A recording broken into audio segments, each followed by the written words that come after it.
The Chessmen of Mars. By Edgar Rice Burroughs. Prelude.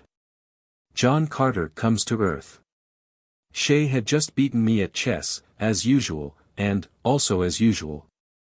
I had gleaned what questionable satisfaction I might by twitting him with this indication of failing mentality by calling his attention for the nth time to that theory, propounded by certain scientists, which is based upon the assertion that phenomenal chess players are always found to be from the ranks of children under 12, adults over 72 or the mentally defective, a theory that is lightly ignored upon those rare occasions that I win. Shay had gone to bed and I should have followed suit, for we are always in the saddle here before sunrise, but instead I sat there before the chess table in the library, idly blowing smoke at the dishonored head of my defeated king. While thus profitably employed I heard the east door of the living room open and someone enter. I thought it was Shay returning to speak with me on some matter of tomorrow's work. But when I raised my eyes to the doorway that connects the two rooms I saw framed there the figure of a bronze giant. His otherwise naked body trapped with a jewel-encrusted harness from which there hung at one side an ornate short sword and at the other a pistol of strange pattern. The black hair, the steel-grey eyes, brave and smiling, the noble features, I recognized them at once, and leaping to my feet I advanced with outstretched hand. "John Carter!" I cried. "You?" "None other, my son," he replied, taking my hand in one of his and placing the other upon my shoulder. "And what are you doing here?" I asked. "It has been long years since you revisited Earth, and never before in the trappings of Mars. Lord! But it is good to see you, and not a day older in appearance than when you trotted me on your knee in my babyhood. How do you explain it, John Carter, warlord of Mars, or do you try to explain it? Why attempt to explain the inexplicable?" He replied. "As I have told you before, I am a very old man. I do not know how old I am. I recall no childhood, but recollect only having been always as you see me now and as you saw me first when you were 5 years old. You, yourself, have aged, though not as much as most men in a corresponding number of years, which may be accounted for by the fact that the same blood runs in our veins, but I have not aged at all. I have discussed the question with a noted Martian scientist, a friend of mine, but his theories are still only theories. However, I am content with the fact, I never age, and I love life and the vigor of youth. And now as to your natural question as to what brings me to Earth again and in this, to earthly eyes, strange habiliment. We may thank Kar Komak, the bowman of Lothar. It was he who gave me the idea upon which I have been experimenting until at last I have achieved success.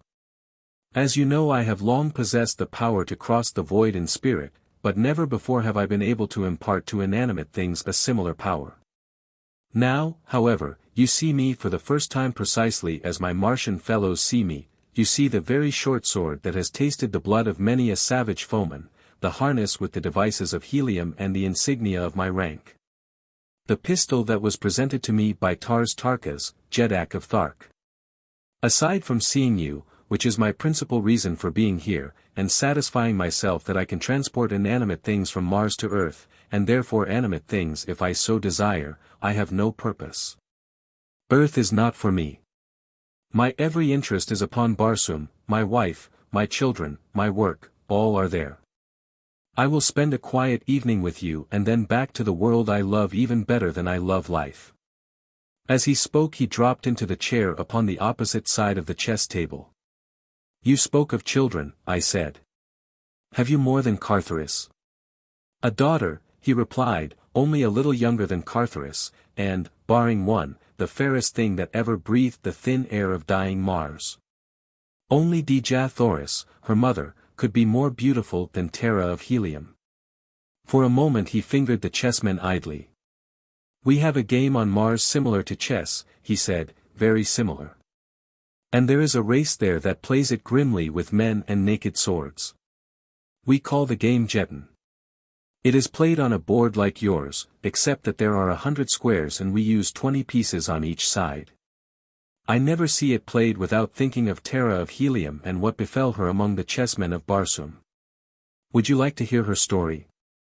I said that I would, and so he told it to me, and now I shall try to retell it for you as nearly in the words of the warlord of Mars as I can recall them, but in the third person. If there be inconsistencies and errors, let the blame fall not upon John Carter, but rather upon my faulty memory, where it belongs. It is a strange tale and utterly Barsoomian. How do you find this book? Any thoughts about the book or the author? Any suggestion for improvement? Please take a moment to share your thoughts in a comment. If you like it, share it with your friends who might enjoy it as well. Subscribe to keep in touch. Visit CompleteAudiobooks.com for more quality content. Chapter 1. Terra in a Tantrum. Terra of Helium rose from the pile of silks and soft furs upon which she had been reclining, stretched her lithe body languidly, and crossed toward the center of the room, where, above a large table, a bronze disc depended from the low ceiling. Her carriage was that of health and physical perfection, the effortless harmony of faultless coordination. A scarf of silken gossamer crossing over one shoulder was wrapped about her body, her black hair was piled high upon her head. With a wooden stick she tapped upon the bronze disc, lightly, and presently the summons was answered by a slave girl, who entered, smiling, to be greeted similarly by her mistress. "Are my father's guests arriving?" asked the princess. "Yes, Terra of Helium, they come," replied the slave. "I have seen Kantos Kan, overlord of the navy, and Prince Sorin of Tarth, and Jor Kantos, son of Kantos Kan." She shot a roguish glance at her mistress as she mentioned Jor Kantos' name, and, "Oh, there were others, many have come." "The bath, then, Euthia," said her mistress. "And why, Euthia," she added, "do you look thus and smile when you mention the name of Jor Kantos?" The slave girl laughed gaily. "It is so plain to all that he worships you," she replied. "It is not plain to me," said Terra of Helium. "He is the friend of my brother, Cartharis, and so he is here much, but not to see me. It is his friendship for Cartharis that brings him thus often to the palace of my father. But Cartharis is hunting in the north with Talu, Jetak of Ochre," Euthia reminded her. "My bath, Euthia," cried Terra of Helium. "That tongue of yours will bring you to some misadventure yet." "The bath is ready, Terra of Helium," the girl responded, her eyes still twinkling with merriment, for she well knew that in the heart of her mistress was no anger that could displace the love of the princess for her slave. Preceding the daughter of the warlord, she opened the door of an adjoining room where lay the bath, a gleaming pool of scented water in a marble basin. Golden stanchions supported a chain of gold encircling it and leading down into the water on either side of marble steps. A glass dome let in the sunlight, which flooded the interior, glancing from the polished white of the marble walls and the procession of bathers and fishes, which, in conventional design, were inlaid with gold in a broad band that circled the room. Terra of Helium removed the scarf from about her and handed it to the slave. Slowly she descended the steps to the water, the temperature of which she tested with a symmetrical foot, undeformed by tight shoes and high heels, a lovely foot, as God intended that feet should be and seldom are. Finding the water to her liking, the girl swam leisurely to and fro about the pool. With the silken ease of the seal she swam, now at the surface, now below, her smooth muscles rolling softly beneath her clear skin, a wordless song of health and happiness and grace. Presently she emerged and gave herself into the hands of the slave girl, who rubbed the body of her mistress with a sweet-smelling semi-liquid substance contained in a golden urn, until the glowing skin was covered with a foamy lather. Then a quick plunge into the pool, a drying with soft towels, and the bath was over. Typical of the life of the princess was the simple elegance of her bath, no retinue of useless slaves, no pomp, no idle waste of precious moments. In another half-hour her hair was dried and built into the strange, but becoming, coiffure of her station. Her leathern trappings, encrusted with gold and jewels, had been adjusted to her figure, and she was ready to mingle with the guests that had been bidden to the midday function at the palace of the warlord. As she left her apartments to make her way to the gardens where the guests were congregating, two warriors, the insignia of the house of the Prince of Helium upon their harness, followed a few paces behind her. Grim reminders that the assassin's blade may never be ignored upon Barsoom, where, in a measure, it counterbalances the great natural span of human life, which is estimated at not less than 1,000 years. As they neared the entrance to the garden, another woman, similarly guarded, approached them from another quarter of the great palace. As she neared them, Terra of Helium turned toward her with a smile and a happy greeting, while her guards knelt with bowed heads in willing and voluntary adoration of the beloved of Helium. Thus always, solely at the command of their own hearts, did the warriors of Helium greet Dejathoris, whose deathless beauty had more than once brought them to bloody warfare with other nations of Barsoom. So great was the love of the people of Helium for the maid of John Carter, it amounted practically to worship, as though she were indeed the goddess that she looked. The mother and daughter exchanged the gentle, Barsoomian, care of greeting and kissed. Then together they entered the gardens where the guests were. A huge warrior drew his short sword and struck his metal shield with the flat of it, the brazen sound ringing out above the laughter and the speech. "The princess comes," he cried. Dejathoris. "The princess comes. Terra of Helium." Thus always is royalty announced. The guests arose, the two women inclined their heads, the guards fell back upon either side of the entranceway, a number of nobles advanced to pay their respects. The laughing and the talking were resumed, and Dejathoris and her daughter moved simply and naturally among their guests, no suggestion of differing rank apparent in the bearing of any who were there. Though there was more than a single Jetak and many common warriors whose only title lay in brave deeds, or noble patriotism. Thus it is upon Mars where men are judged upon their own merits rather than upon those of their grandsires, even though pride of lineage be great. Terra of Helium let her slow gaze wander among the throng of guests until presently it halted upon one she sought. Was the faint shadow of a frown that crossed her brow an indication of displeasure at the sight that met her eyes, or did the brilliant rays of the noonday sun distress her? Who may say? She had been reared to believe that one day she should wed Jor Kantos, son of her father's best friend. It had been the dearest wish of Kantos Khan and the warlord that this should be, and Terra of Helium had accepted it as a matter of all but accomplished fact. Jor Kantos had seemed to accept the matter in the same way. They had spoken of it casually as something that would, as a matter of course, take place in the indefinite future, as, for instance, his promotion in the navy, in which he was now a padwar. Or the set functions of the court of her grandfather, Tardos Mors, Jetak of Helium, or death. They had never spoken of love, and that had puzzled Terra of Helium upon the rare occasions she gave it thought. For she knew that people who were to wed were usually much occupied with the matter of love, and she had all of a woman's curiosity. She wondered what love was like. She was very fond of Jor Kantos, and she knew that he was very fond of her. They liked to be together, for they liked the same things and the same people and the same books, and their dancing was a joy, not only to themselves but to those who watched them. She could not imagine wanting to marry anyone other than Jor Kantos. So perhaps it was only the sun that made her brows contract just the tiniest bit at the same instant that she discovered Jor Kantos sitting in earnest conversation with Alvia Martis, daughter of the Jet of Haster. It was Jor Kantos' duty immediately to pay his respects to Dejathoris and Terra of Helium, but he did not do so, and presently the daughter of the warlord frowned indeed.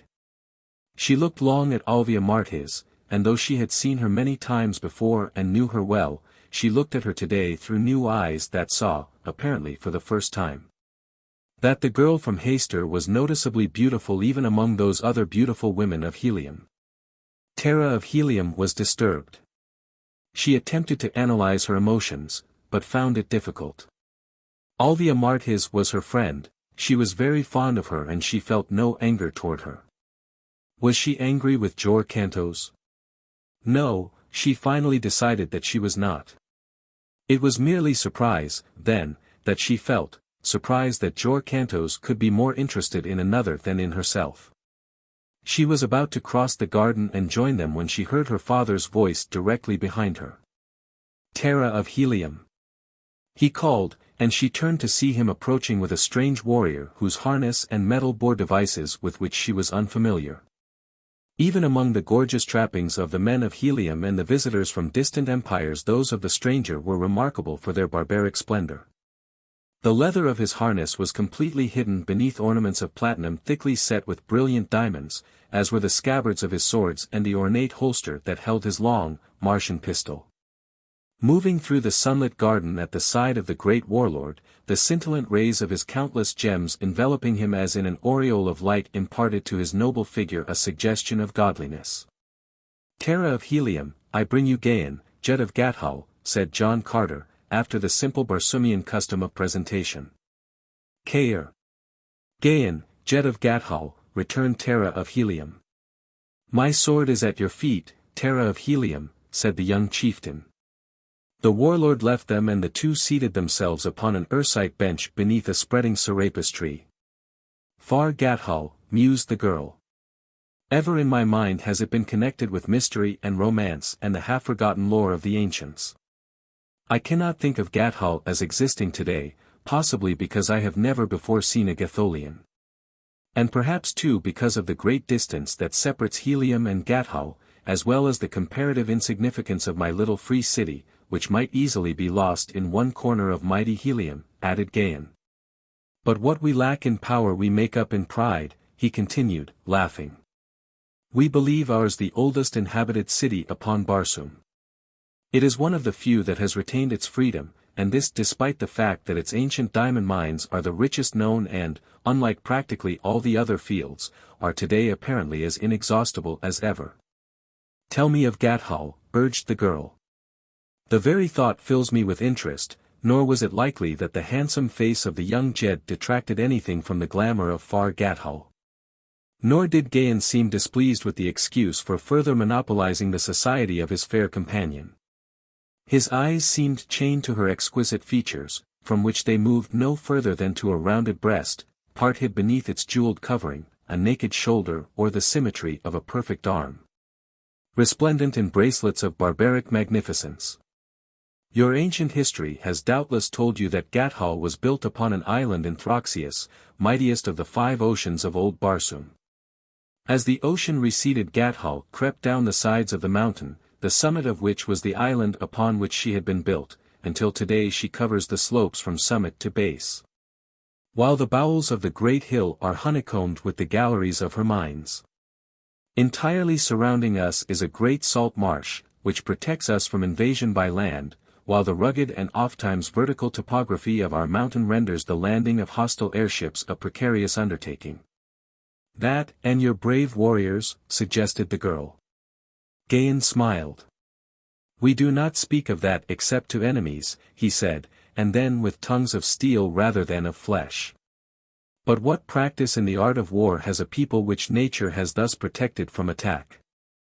asked Terra of Helium, who had liked the young Jed's answer to her previous question, but yet in whose mind persisted a vague conviction of the possible effeminacy of her companion, induced, doubtless, by the magnificence of his trappings and weapons which carried a suggestion of splendid show rather than grim utility.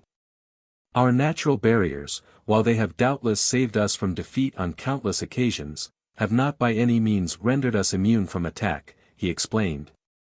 "For so great is the wealth of Gathol's diamond treasury that there yet may be found those who will risk almost certain defeat in an effort to loot our unconquered city. So thus we find occasional practice in the exercise of arms, but there is more to Gathol than the mountain city. My country extends from Polodona, equator, north 10 carats and from the 10th carat west of Horus to the 20th west, including thus 1,000,000 square hads. The greater proportion of which is fine grazing land where run our great herds of Thoats and Zitidars. Surrounded as we are by predatory enemies, our herdsmen must indeed be warriors or we should have no herds, and you may be assured they get plenty of fighting. Then there is our constant need of workers in the mines. The Gatholians consider themselves a race of warriors and as such prefer not to labor in the mines. The law is, however, that each male Gatholian shall give an hour a day in labor to the government. That is practically the only tax that is levied upon them. They prefer, however, to furnish a substitute to perform this labor, and as our own people will not hire out for labor in the mines it has been necessary to obtain slaves, and I do not need to tell you that slaves are not won without fighting. We sell these slaves in the public market, the proceeds going, half and half, to the government and the warriors who bring them in. The purchasers are credited with the amount of labor performed by their particular slaves. At the end of a year a good slave will have performed the labor tax of his master for 6 years, and if slaves are plentiful he is freed and permitted to return to his own people. You fight in platinum and diamonds? Asked Terra, indicating his gorgeous trappings with a quizzical smile. Gahan laughed. We are a vain people, he admitted, good-naturedly, and it is possible that we place too much value on personal appearances. We vie with one another in the splendor of our accoutrements when trapped for the observance of the lighter duties of life, though when we take the field our leather is the plainest I ever have seen worn by fighting men of Barsoom. We pride ourselves, too, upon our physical beauty, and especially upon the beauty of our women. May I dare to say, Terra of Helium, that I am hoping for the day when you will visit Gathol that my people may see one who is really beautiful? The women of Helium are taught to frown with displeasure upon the tongue of the flatterer, rejoined the girl, but Gahan, Jetan of Gathol, observed that she smiled as she said it. A bugle sounded, clear and sweet, above the laughter and the talk. The dance of Barsoom, exclaimed the young warrior. I claim you for it, Terra of Helium. The girl glanced in the direction of the bench where she had last seen Jorcantos. He was not in sight. She inclined her head in assent to the claim of the Gatholian. Slaves were passing among the guests, distributing small musical instruments of a single string. Upon each instrument were characters which indicated the pitch and length of its tone. The instruments were of skeel, the string of gut, and were shaped to fit the left forearm of the dancer, to which it was strapped. There was also a ring wound with gut which was worn between the first and second joints of the index finger of the right hand and which, when passed over the string of the instrument, elicited the single note required of the dancer. The guests had risen and were slowly making their way toward the expanse of scarlet sward at the south end of the gardens where the dance was to be held, when Jorcantos came hurriedly toward Terra of Helium. I claim, he exclaimed as he neared her, but she interrupted him with a gesture. You are too late, Jorcantos, she cried in mock anger. No laggard may claim Terra of Helium. But haste now lest thou lose also Alvia Martis, whom I have never seen wait long to be claimed for this or any other dance. I have already lost her, admitted Jorcantos ruefully.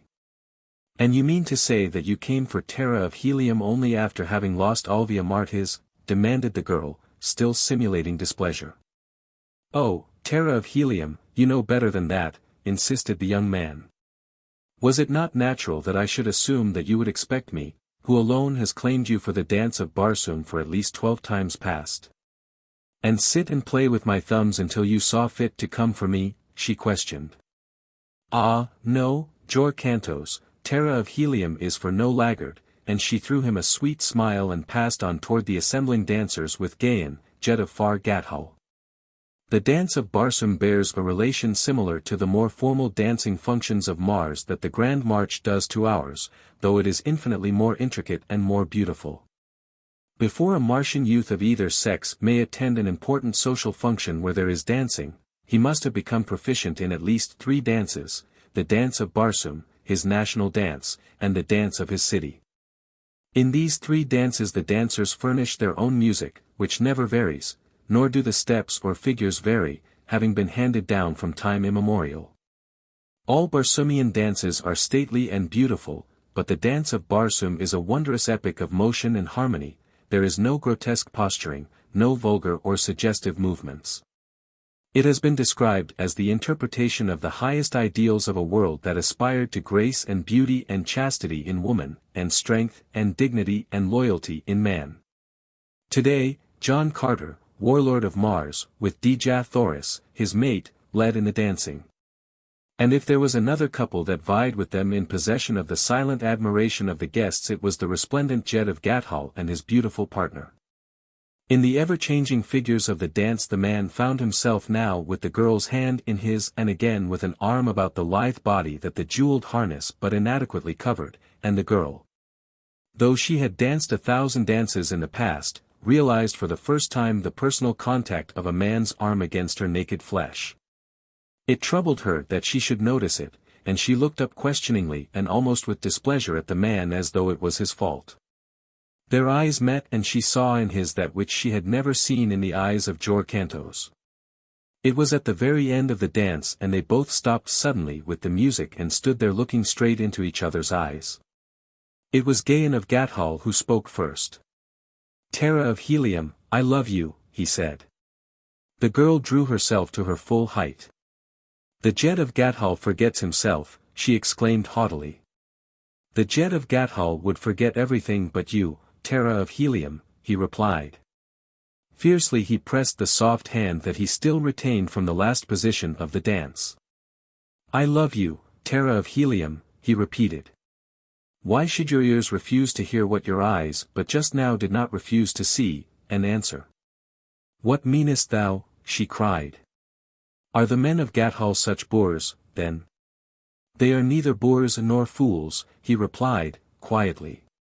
"They know when they love a woman, and when she loves them." Terra of Helium stamped her little foot in anger. "Go," she said, "before it is necessary to acquaint my father with the dishonor of his guest."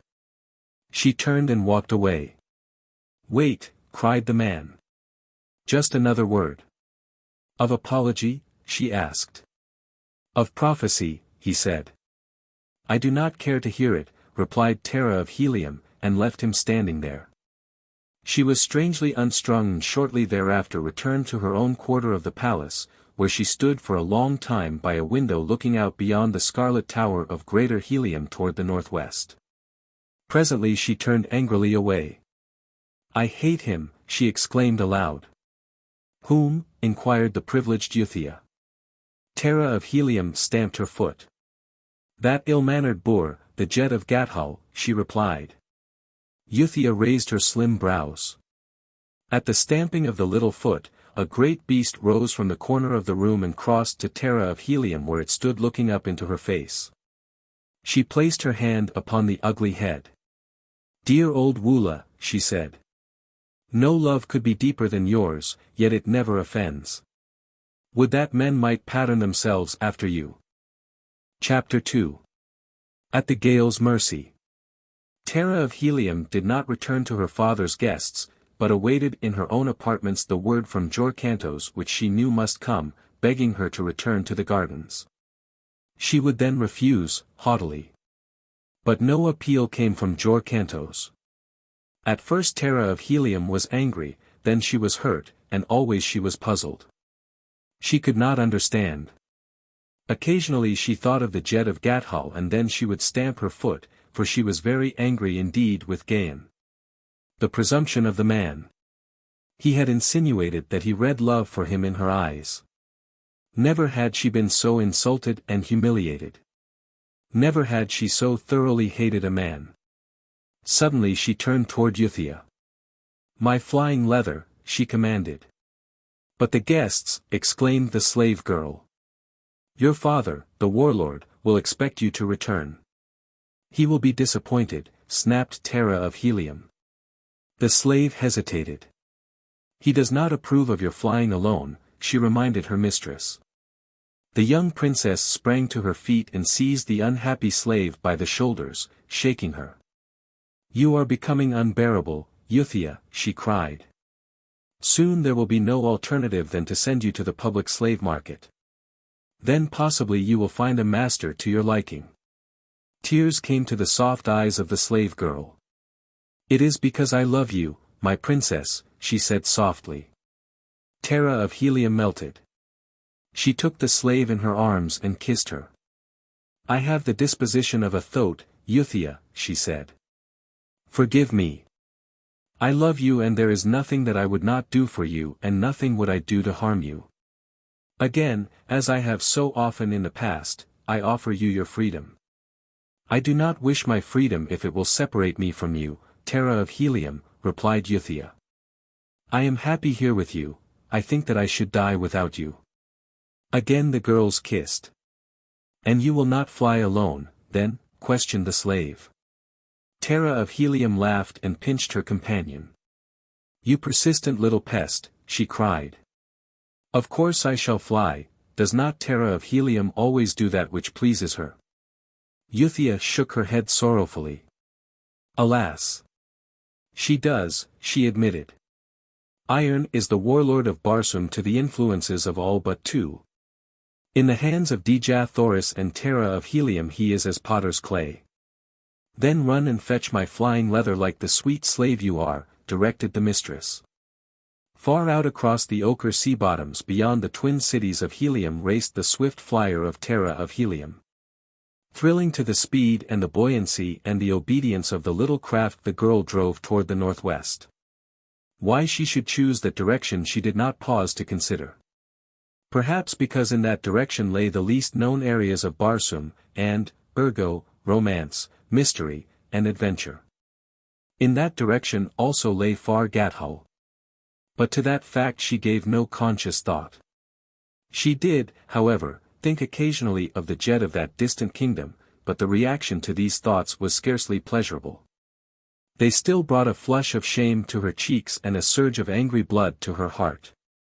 She was very angry with the jet of Gathol, and though she should never see him again she was quite sure that hate of him would remain fresh in her memory forever. Mostly her thoughts revolved about another, Jor Kantos. And when she thought of him she thought also of Alvia Martis of Haster. Terra of Helium thought that she was jealous of the fair Alvia and it made her very angry to think that. She was angry with Jor Kantos and herself, but she was not angry at all with Alvia Martis, whom she loved, and so of course she was not jealous really. The trouble was, that Terra of Helium had failed for once to have her own way. Jor Kantos had not come running like a willing slave when she had expected him, and, here was the nub of the whole thing. Gahan, jet of Gathol, a stranger, had been a witness to her humiliation. He had seen her unclaimed at the beginning of a great function and he had had to come to her rescue to save her, as he doubtless thought, from the inglorious fate of a wallflower. At the recurring thought, Terra of Helium could feel her whole body burning with scarlet shame and then she went suddenly white and cold with rage. Whereupon she turned her flyer about so abruptly that she was all but torn from her lashings upon the flat, narrow deck. She reached home just before dark. The guests had departed. Quiet had descended upon the palace. An hour later she joined her father and mother at the evening meal. You deserted us, Terra of Helium, said John Carter. It is not what the guests of John Carter should expect. They did not come to see me, replied Terra of Helium. I did not ask them. They were no less your guests, replied her father. The girl rose, and came and stood beside him and put her arms about his neck. My proper old Virginian, she cried, rumpling his shock of black hair. In Virginia you would be turned over your father's knee and spanked, said the man, smiling. She crept into his lap and kissed him. You do not love me any more, she announced. No one loves me, but she could not compose her features into a pout because bubbling laughter insisted upon breaking through. The trouble is there are too many who love you, he said. And now there is another. Indeed, she cried. What do you mean? Gahan of Gathol has asked permission to woo you. The girl sat up very straight and tilted her chin in the air. I would not wed with a walking diamond mine, she said. I will not have him. I told him as much, replied her father, and that you were as good as betrothed to another. He was very courteous about it. But at the same time he gave me to understand that he was accustomed to getting what he wanted and that he wanted you very much. I suppose it will mean another war. Your mother's beauty kept Helium at war for many years, and, well, Terra of Helium, if I were a young man I should doubtless be willing to set all Barsoom afire to win you, as I still would to keep your divine mother. And he smiled across the Serapis table and its golden service at the undimmed beauty of Mars' most beautiful woman. Our little girl should not yet be troubled with such matters, said Djathoris. Remember, John Carter, that you are not dealing with an Earth child, whose span of life would be more than half completed before a daughter of Barsoom reached actual maturity. But do not the daughters of Barsoom sometimes marry as early as 20, he insisted. Yes, but they will still be desirable in the eyes of men after 40 generations of Earth folk have returned to dust. There is no hurry, at least, upon Barsoom. We do not fade and decay here as you tell me those of your planet do, though you, yourself, belie your own words. When the time seems proper Terra of Helium shall wed with Jor Cantos, and until then let us give the matter no further thought. No, said the girl, the subject irks me, and I shall not marry Jor Cantos, or another, I do not intend to Wednesday. Her father and mother looked at her and smiled. When Gahan of Gathol returns he may carry you off, said the former. He has gone. Asked the girl. His flyer departs for Gathol in the morning, John Carter replied. I have seen the last of him then, remarked Terra of Helium with a sigh of relief. He says not, returned John Carter. The girl dismissed the subject with a shrug and the conversation passed to other topics. A letter had arrived from Thuvia of Tarth, who was visiting at her father's court while Cartharis, her mate, hunted in ochre. Word had been received that the Tharks and Warhuns were again at war, or rather that there had been an engagement, for war was their habitual state. In the memory of man there had been no peace between these two savage green hordes, only a single temporary truce. 2 new battleships had been launched at Haster. A little band of holy Therns was attempting to revive the ancient and discredited religion of Isis, who they claimed still lived in spirit and had communicated with them. There were rumors of war from Duzur. A scientist claimed to have discovered human life on the further moon. A madman had attempted to destroy the atmosphere plant. 7 people had been assassinated in Greater Helium during the last 10 zodes, the equivalent of an Earth day. Following the meal Dja Thoris and the warlord played at Jetan, the Barsoomian game of chess, which is played upon a board of 100 alternate black and orange squares. One player has 20 black pieces, the other, 20 orange pieces. A brief description of the game may interest those Earth readers who care for chess, and will not be lost upon those who pursue this narrative to its conclusion. Since before they are done they will find that a knowledge of Jetan will add to the interest and the thrills that are in store for them. The men are placed upon the board as in chess upon the first 2 rows next the players. In order from left to right on the line of squares nearest the players, the Jetan pieces are warrior, padwar, dwar, flyer, chief, princess, flyer, dwar, padwar, warrior. In the next line all are panthans except the end pieces, which are called doats, and represent mounted warriors. The panthans, which are represented as warriors with 1 feather, may move 1 space in any direction except backward. The doats, mounted warriors with 3 feathers, may move 1 straight and 1 diagonal, and may jump intervening pieces, warriors, foot soldiers with 2 feathers, straight in any direction, or diagonally, 2 spaces.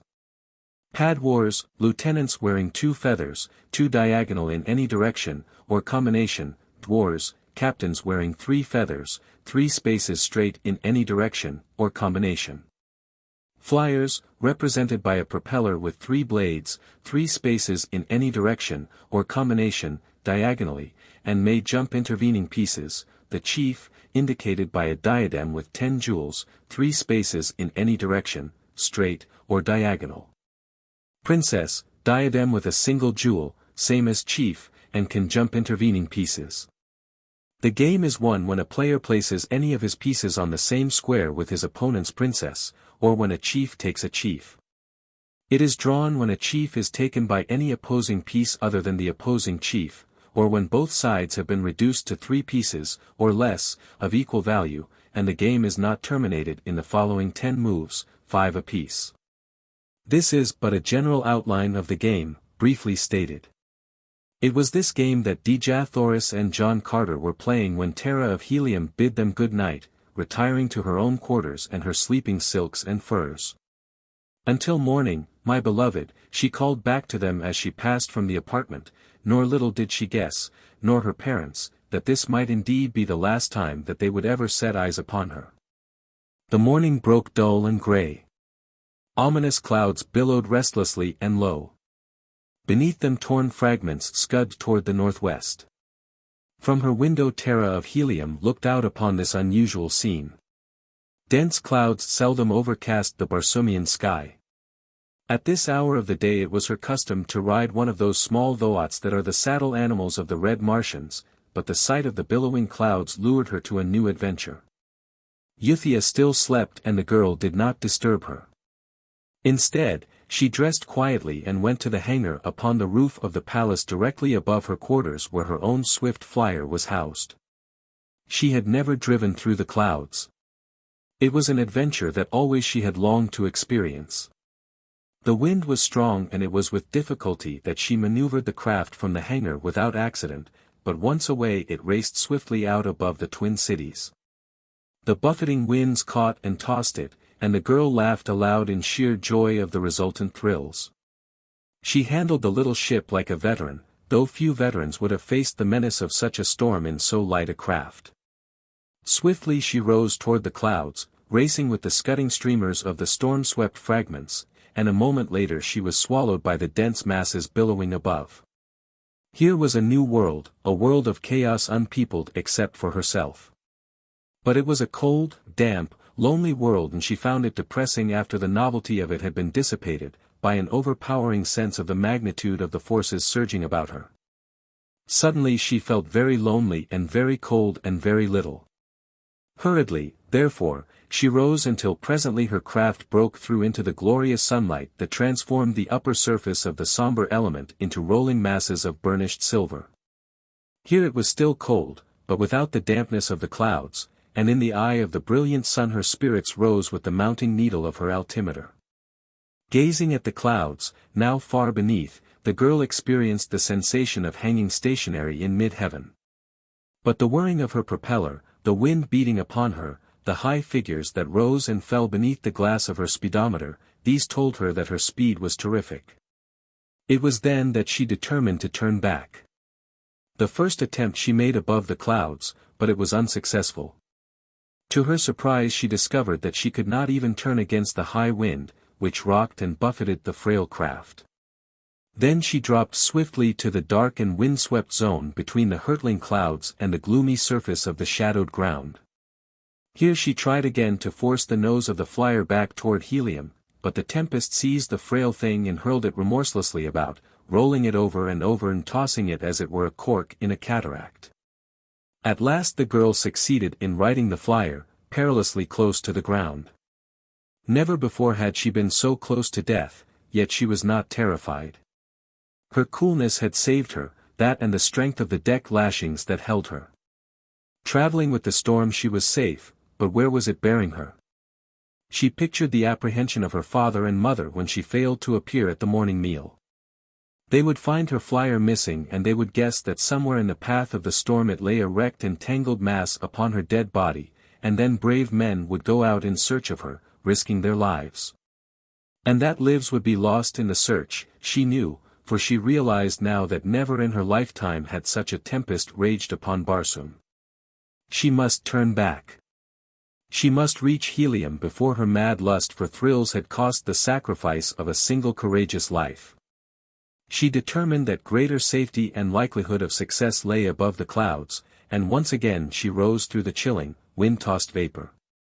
Her speed again was terrific, for the wind seemed to have increased rather than to have lessened. She sought gradually to check the swift flight of her craft, but though she finally succeeded in reversing her motor the wind but carried her on as it would. Then it was that Terra of Helium lost her temper. Had her world not always bowed in acquiescence to her every wish? What were these elements that they dared to thwart her? She would demonstrate to them that the daughter of the warlord was not to be denied. They would learn that Terra of Helium might not be ruled even by the forces of nature. And so she drove her motor forward again and then with her firm, white teeth set in grim determination she drove the steering lever far down to port with the intention of forcing the nose of her craft straight into the teeth of the wind. And the wind seized the frail thing and toppled it over upon its back, and twisted and turned it and hurled it over and over. The propeller raced for an instant in an air pocket and then the tempest seized it again and twisted it from its shaft, leaving the girl helpless upon an unmanageable atom that rose and fell. And rolled and tumbled, the sport of the elements she had defied. Terra of Helium's first sensation was one of surprise, that she had failed to have her own way. Then she commenced to feel concern, not for her own safety but for the anxiety of her parents and the dangers that the inevitable searchers must face. She reproached herself for the thoughtless selfishness that had jeopardized the peace and safety of others. She realized her own grave danger, too, but she was still unterrified, as befitted the daughter of Dja Thoris and John Carter. She knew that her buoyancy tanks might keep her afloat indefinitely, but she had neither food nor water, and she was being borne toward the least known area of Barsoom. Perhaps it would be better to land immediately and await the coming of the searchers, rather than to allow herself to be carried still further from Helium, thus greatly reducing the chances of early discovery. But when she dropped toward the ground she discovered that the violence of the wind rendered an attempt to land tantamount to destruction, and she rose again, rapidly.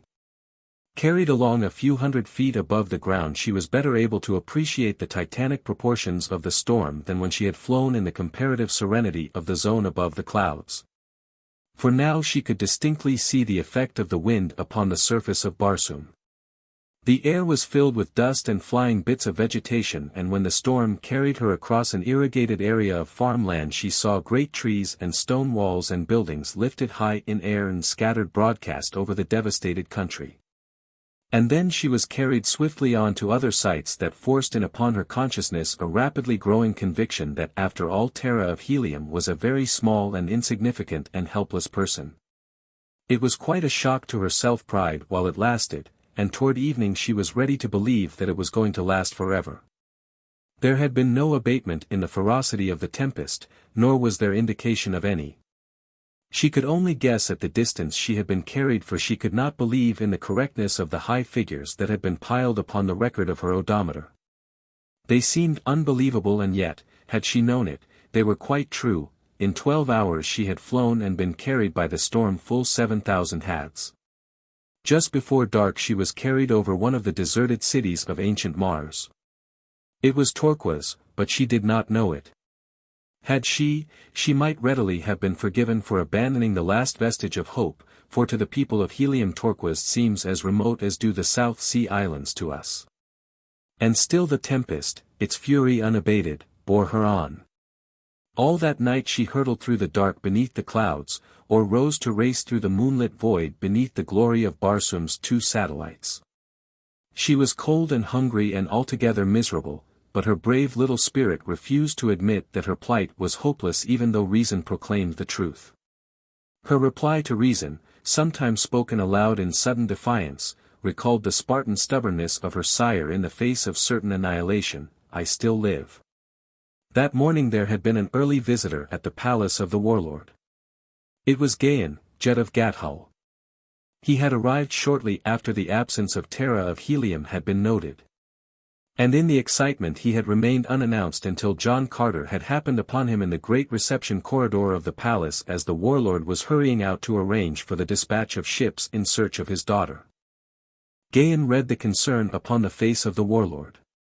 "Forgive me if I intrude, John Carter," he said. "I but came to ask the indulgence of another day, since it would be foolhardy to attempt to navigate a ship in such a storm." "Remain, Gahan, a welcome guest until you choose to leave us," replied the warlord, "but you must forgive any seeming inattention upon the part of Helium until my daughter is restored to us." "You daughter? Restored? What do you mean?" exclaimed the Gatholian. "I do not understand." "She is gone, together with her light flyer. That is all we know. We can only assume that she decided to fly before the morning meal and was caught in the clutches of the tempest. You will pardon me, Gahan, if I leave you abruptly. I am arranging to send ships in search of her." But Gahan, Jetan of Gathol, was already speeding in the direction of the palace gate. There he leaped upon a waiting thoat, and followed by 2 warriors in the metal of Gathol, he dashed through the avenues of Helium toward the palace that had been set aside for his entertainment. Chapter 3. The Headless Humans. Above the roof of the palace that housed the Gahan of Gathol and his entourage, the cruiser Vannator tore at her stout moorings. The groaning tackle bespoke the mad fury of the gale, while the worried faces of those members of the crew whose duties demanded their presence on the straining craft gave corroborative evidence of the gravity of the situation. Only stout lashings prevented these men from being swept from the deck, while those upon the roof below were constantly compelled to cling to rails and stanchions to save themselves from being carried away by each new burst of meteoric fury. Upon the prow of the Vannator was painted the device of Gathol, but no pennants were displayed in the upper works since the storm had carried away several in rapid succession. Just as it seemed to the watching men that it must carry away the ship itself. They could not believe that any tackle could withstand for long this titanic force. To each of the 12 lashings clung a brawny warrior with drawn short sword. Had but a single mooring given to the power of the tempest 11 short swords would have cut the others, since, partially moored, the ship was doomed, while free in the tempest it stood at least some slight chance for life. By the blood of Isis, I believe they will hold, screamed one warrior to another. And if they do not hold, may the spirits of our ancestors reward the brave warriors upon the Vannator, replied another of those upon the roof of the palace. For it will not be long from the moment her cables part before her crew dons the leather of the dead. But yet, Tanus, I believe they will hold. Give thanks at least that we did not sail before the tempest fell, since now each of us has a chance to live. Yes, replied Tanus, I should hate to be abroad today upon the stoutest ship that sails the Barsoomian sky. It was then that Gahan the Gahan appeared upon the roof. With him were the balance of his own party and a dozen warriors of Helium. The young chief turned to his followers.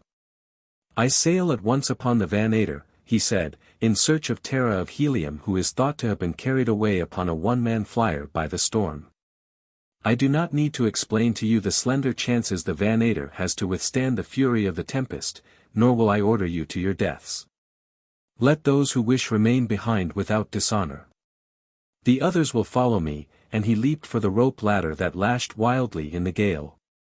The first man to follow him was Tanus, and when the last reached the deck of the cruiser there remained upon the palace roof only the 12 warriors of Helium, who, with naked swords, had taken the posts of the Gatholians at the moorings. Not a single warrior who had remained aboard the Vannator would leave her now. I expected no less, said Gahan, as with the help of those already on the deck he and the others found secure lashings. The commander of the Vannator shook his head. He loved his trim craft, the pride of her class in the little navy of Gathol. It was of her he thought, not of himself. He saw her lying torn and twisted upon the ochre vegetation of some distant sea bottom, to be presently overrun and looted by some savage, green horde. He looked at Gahan. Are you ready, Santatis? Asked the Gahan.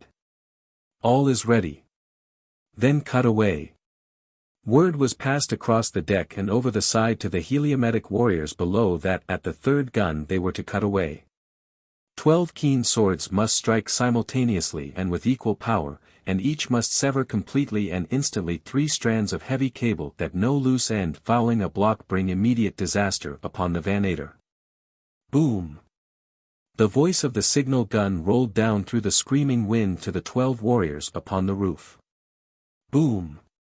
12 swords were raised above 12 brawny shoulders. Boom! 12 keen edges severed 12 complaining moorings, clean and as one. The Vannator, her propellers whirling, shot forward with the storm.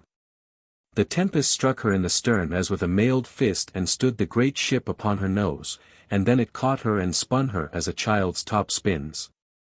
And upon the palace roof the 12 men looked on in silent helplessness and prayed for the souls of the brave warriors who were going to their death. And others saw, from Helium's lofty landing stages and from 1,000 hangars upon 1,000 roofs. But only for an instant did the preparation stop that would send other brave men into the frightful maelstrom of that apparently hopeless search, for such is the courage of the warriors of Barsoom. But the Vannator did not fall to the ground, within sight of the city at least, though as long as the watchers could see her never for an instant did she rest upon an even keel. Sometimes she lay upon one side or the other, or again she hurtled along keel up, or rolled over and over, or stood upon her nose or her tail at the caprice of the great force that carried her along. And the watchers saw that this great ship was merely being blown away with the other bits of debris great and small that filled the sky. Never in the memory of man or the annals of recorded history had such a storm raged across the face of Barsoom. And in another instant was the Vanator forgotten as the lofty, scarlet tower that had marked Lesser Helium for ages crashed to ground, carrying death and demolition upon the city beneath. Panic reigned. A fire broke out in the ruins. The city's every force seemed crippled, and it was then that the warlord ordered the men that were about to set forth in search of Terra of Helium to devote their energies to the salvation of the city. For he too had witnessed the start of the Vanator and realized the futility of wasting men who were needed sorely if Lesser Helium was to be saved from utter destruction. Shortly after noon of the second day the storm commenced to abate, and before the sun went down, the little craft upon which Terra of Helium had hovered between life and death these many hours drifted slowly before a gentle breeze above a landscape of rolling hills that once had been lofty mountains upon a Martian continent. The girl was exhausted from loss of sleep, from lack of food and drink, and from the nervous reaction consequent to the terrifying experiences through which she had passed. In the near distance, just topping an intervening hill, she caught a momentary glimpse of what appeared to be a dome-capped tower. Quickly she dropped the flyer until the hill shut it off from the view of the possible occupants of the structure she had seen. The tower meant to her the habitation of man, suggesting the presence of water and, perhaps, of food. If the tower was the deserted relic of a bygone age she would scarcely find food there, but there was still a chance that there might be water. If it was inhabited, then must her approach be cautious, for only enemies might be expected to abide in so far distant a land. Terra of Helium knew that she must be far from the twin cities of her grandfather's empire, but had she guessed within even 1,000 hads of the reality, she had been stunned by realization of the utter hopelessness of her state. Keeping the craft low, for the buoyancy tanks were still intact, the girl skimmed the ground until the gently moving wind had carried her to the side of the last hill that intervened between her and the structure she had thought a man-built tower. Here she brought the flyer to the ground among some stunted trees, and dragging it beneath one where it might be somewhat hidden from craft passing above, she made it fast and set forth to reconnoiter. Like most women of her class she was armed only with a single slender blade, so that in such an emergency as now confronted her she must depend almost solely upon her cleverness in remaining undiscovered by enemies. With utmost caution she crept warily toward the crest of the hill, taking advantage of every natural screen that the landscape afforded to conceal her approach from possible observers ahead. While momentarily she cast quick glances rearward lest she be taken by surprise from that quarter. She came at last to the summit, where, from the concealment of a low bush, she could see what lay beyond. Beneath her spread a beautiful valley surrounded by low hills. Dotting it were numerous circular towers, dome-capped, and surrounding each tower was a stone wall enclosing several acres of ground. The valley appeared to be in a high state of cultivation. Upon the opposite side of the hill and just beneath her was a tower and enclosure. It was the roof of the former that had first attracted her attention. In all respects it seemed identical in construction with those further out in the valley, a high, plastered wall of massive construction surrounding a similarly constructed tower, upon whose grey surface was painted in vivid colors a strange device. The towers were about 40 sofads in diameter, approximately 40 earth feet, and 60 in height to the base of the dome. To an earth man they would have immediately suggested the silos in which dairy farmers store ensilage for their herds. But closer scrutiny, revealing an occasional embrasured opening together with the strange construction of the domes, would have altered such a conclusion. Terra of Helium saw that the domes seemed to be faced with innumerable prisms of glass, those that were exposed to the declining sun scintillating so gorgeously as to remind her suddenly of the magnificent trappings of Gahan of Gathol. As she thought of the man she shook her head angrily, and moved cautiously forward a foot or two that she might get a less obstructed view of the nearer tower and its enclosure. As Terra of Helium looked down into the enclosure surrounding the nearest tower, her brows contracted momentarily in frowning surprise, and then her eyes went wide in an expression of incredulity tinged with horror. For what she saw was a score or two of human bodies, naked and headless. For a long moment she watched, breathless, unable to believe the evidence of her own eyes, that these gruesome things moved and had life. She saw them crawling about on hands and knees over and across one another, searching about with their fingers. And she saw some of them at troughs, for which the others seemed to be searching, and those at the troughs were taking something from these receptacles and apparently putting it in a hole where their necks should have been. They were not far beneath her, she could see them distinctly, and she saw that there were the bodies of both men and women, and that they were beautifully proportioned, and that their skin was similar to hers, but of a slightly lighter red. At first she had thought that she was looking upon a shambles and that the bodies, but recently decapitated, were moving under the impulse of muscular reaction, but presently she realized that this was their normal condition. The horror of them fascinated her, so that she could scarce take her eyes from them.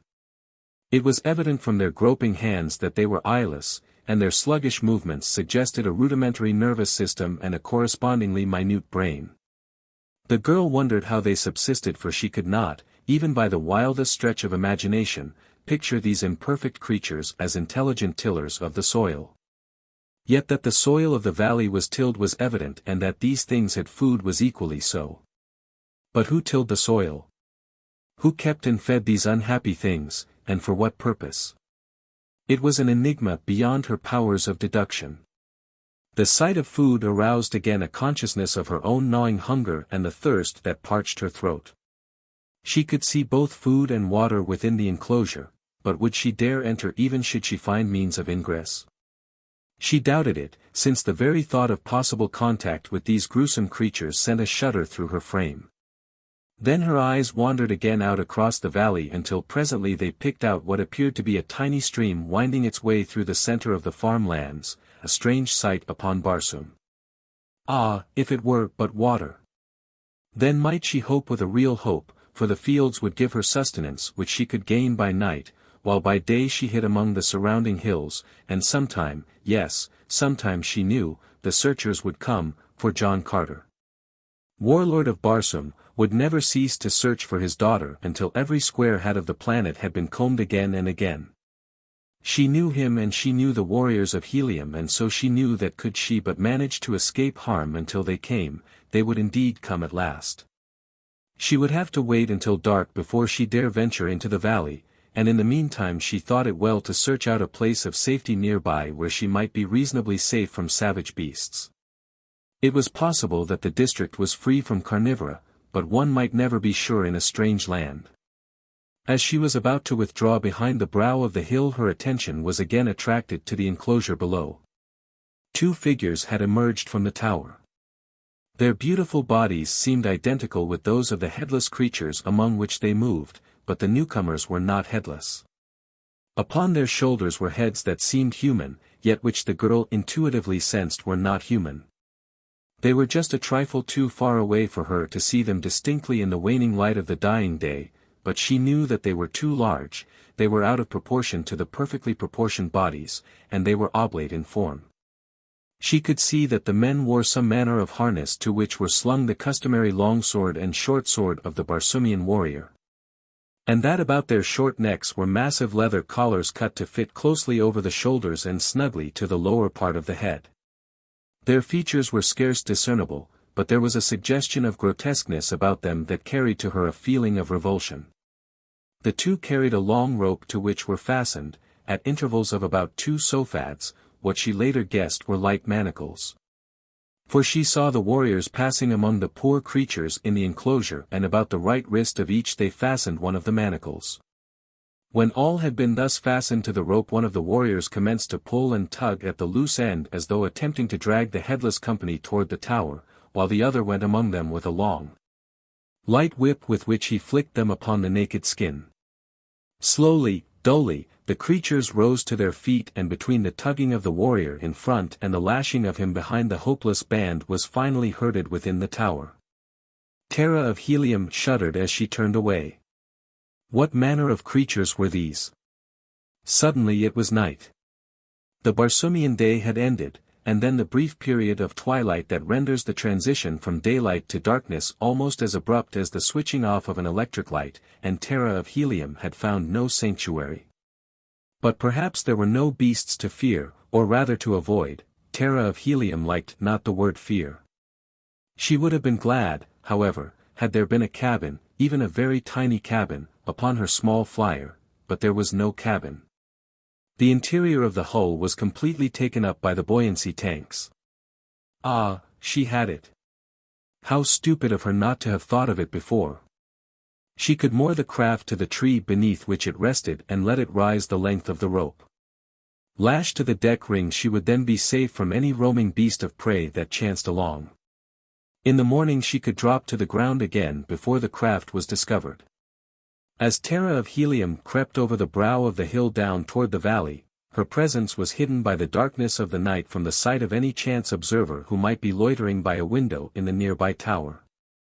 Clurose, the farther moon, was just rising above the horizon to commence his leisurely journey through the heavens. 8 zodes later he would set, a trifle over 19.5 Earth hours, and during that time Thuria, his vivacious mate, would have circled the planet twice and be more than halfway around on her third trip. She had but just set. It would be more than 3.5 hours before she shot above the opposite horizon to hurtle, swift and low, across the face of the dying planet. During this temporary absence of the mad moon, Terra of Helium hoped to find both food and water, and gain again the safety of her flyer's deck. She groped her way through the darkness, giving the tower and its enclosure as wide a berth as possible. Sometimes she stumbled, for in the long shadows cast by the rising Clurose objects were grotesquely distorted, though the light from the moon was still not sufficient to be of much assistance to her. Nor, as a matter of fact, did she want light. She could find the stream in the dark, by the simple expedient of going downhill until she walked into it, and she had seen that bearing trees and many crops grew throughout the valley, so that she would pass food in plenty ere she reached the stream. If the moon showed her the way more clearly and thus saved her from an occasional fall, he would, too, show her more clearly to the strange denizens of the towers, and that, of course, must not be. Could she have waited until the following night, conditions would have been better, since Clurose would not appear in the heavens at all, and so, during Thuria's absence, utter darkness would reign. But the pangs of thirst and the gnawing of hunger could be endured no longer with food and drink both in sight, and so she had decided to risk discovery rather than suffer longer. Safely past the nearest tower, she moved as rapidly as she felt consistent with safety, choosing her way wherever possible so that she might take advantage of the shadows of the trees that grew at intervals and at the same time discover those which bore fruit. In this latter she met with almost immediate success, for the very third tree beneath which she halted was heavy with ripe fruit.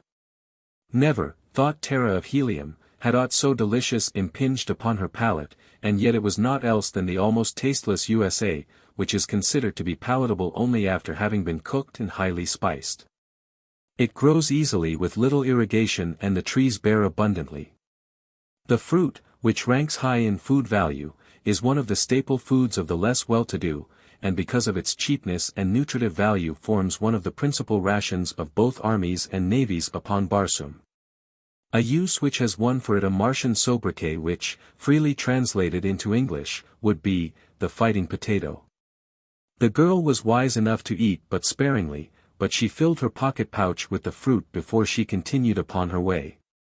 2 towers she passed before she came at last to the stream, and here again was she temperate, drinking but little and that very slowly, contenting herself with rinsing her mouth frequently and bathing her face, her hands, and her feet.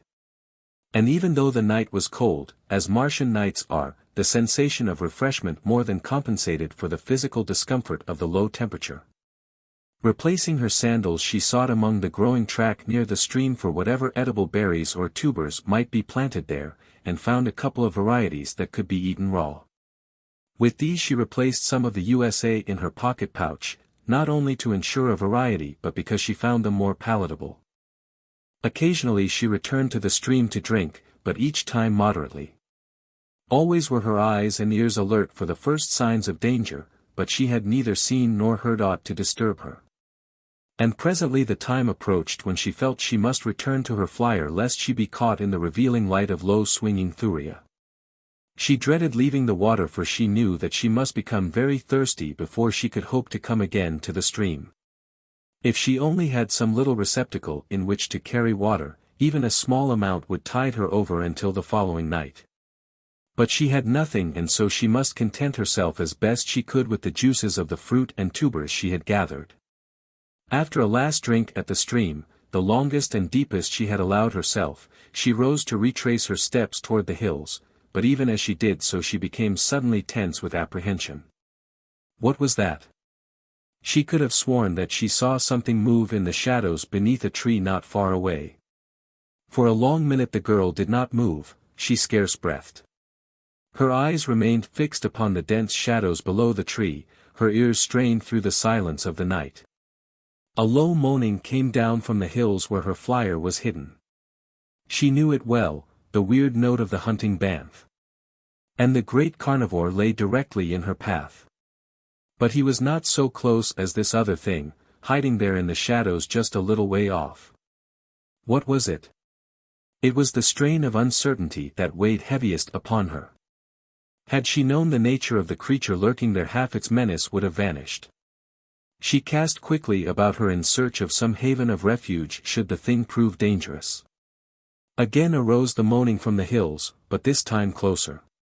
Almost immediately it was answered from the opposite side of the valley, behind her, and then from the distance to the right of her, and twice upon her left. Her eyes had found a tree, quite near. Slowly, and without taking her eyes from the shadows of that other tree, she moved toward the overhanging branches that might afford her sanctuary in the event of need. And at her first move a low growl rose from the spot she had been watching, and she heard the sudden moving of a big body. Simultaneously the creature shot into the moonlight in full charge upon her, its tail erect, its tiny ears laid flat, its great mouth with its multiple rows of sharp and powerful fangs already yawning for its prey. Its 10 legs carrying it forward in great leaps, and now from the beast's throat issued the frightful roar with which it seeks to paralyze its prey. It was a banth, the great, maned lion of Barsoom. Terra of Helium saw it coming and leaped for the tree toward which she had been moving, and the banth realized her intention and redoubled his speed. As his hideous roar awakened the echoes in the hills, so too it awakened echoes in the valley. But these echoes came from the living throats of others of his kind, until it seemed to the girl that fate had thrown her into the midst of a countless multitude of these savage beasts. Almost incredibly swift is the speed of a charging banth, and fortunate it was that the girl had not been caught farther in the open. As it was, her margin of safety was next to negligible, for as she swung nimbly to the lower branches the creature in pursuit of her crashed among the foliage almost upon her as it sprang upward to seize her. It was only a combination of good fortune and agility that saved her. A stout branch deflected the raking talons of the carnivore, but so close was the call that a giant forearm brushed her flesh in the instant before she scrambled to the higher branches. Baffled, the banth gave vent to his rage and disappointment in a series of frightful roars that caused the very ground to tremble. And to these were added the roarings and the growlings and the moanings of his fellows as they approached from every direction, in the hope of wresting from him whatever of his kill they could take by craft or prowess. And now he turned snarling upon them as they circled the tree, while the girl, huddled in a crotch above them, looked down upon the gaunt, yellow monsters padding on noiseless feet in a restless circle about her. She wondered now at the strange freak of fate that had permitted her to come down this far into the valley by night unharmed, but even more she wondered how she was to return to the hills.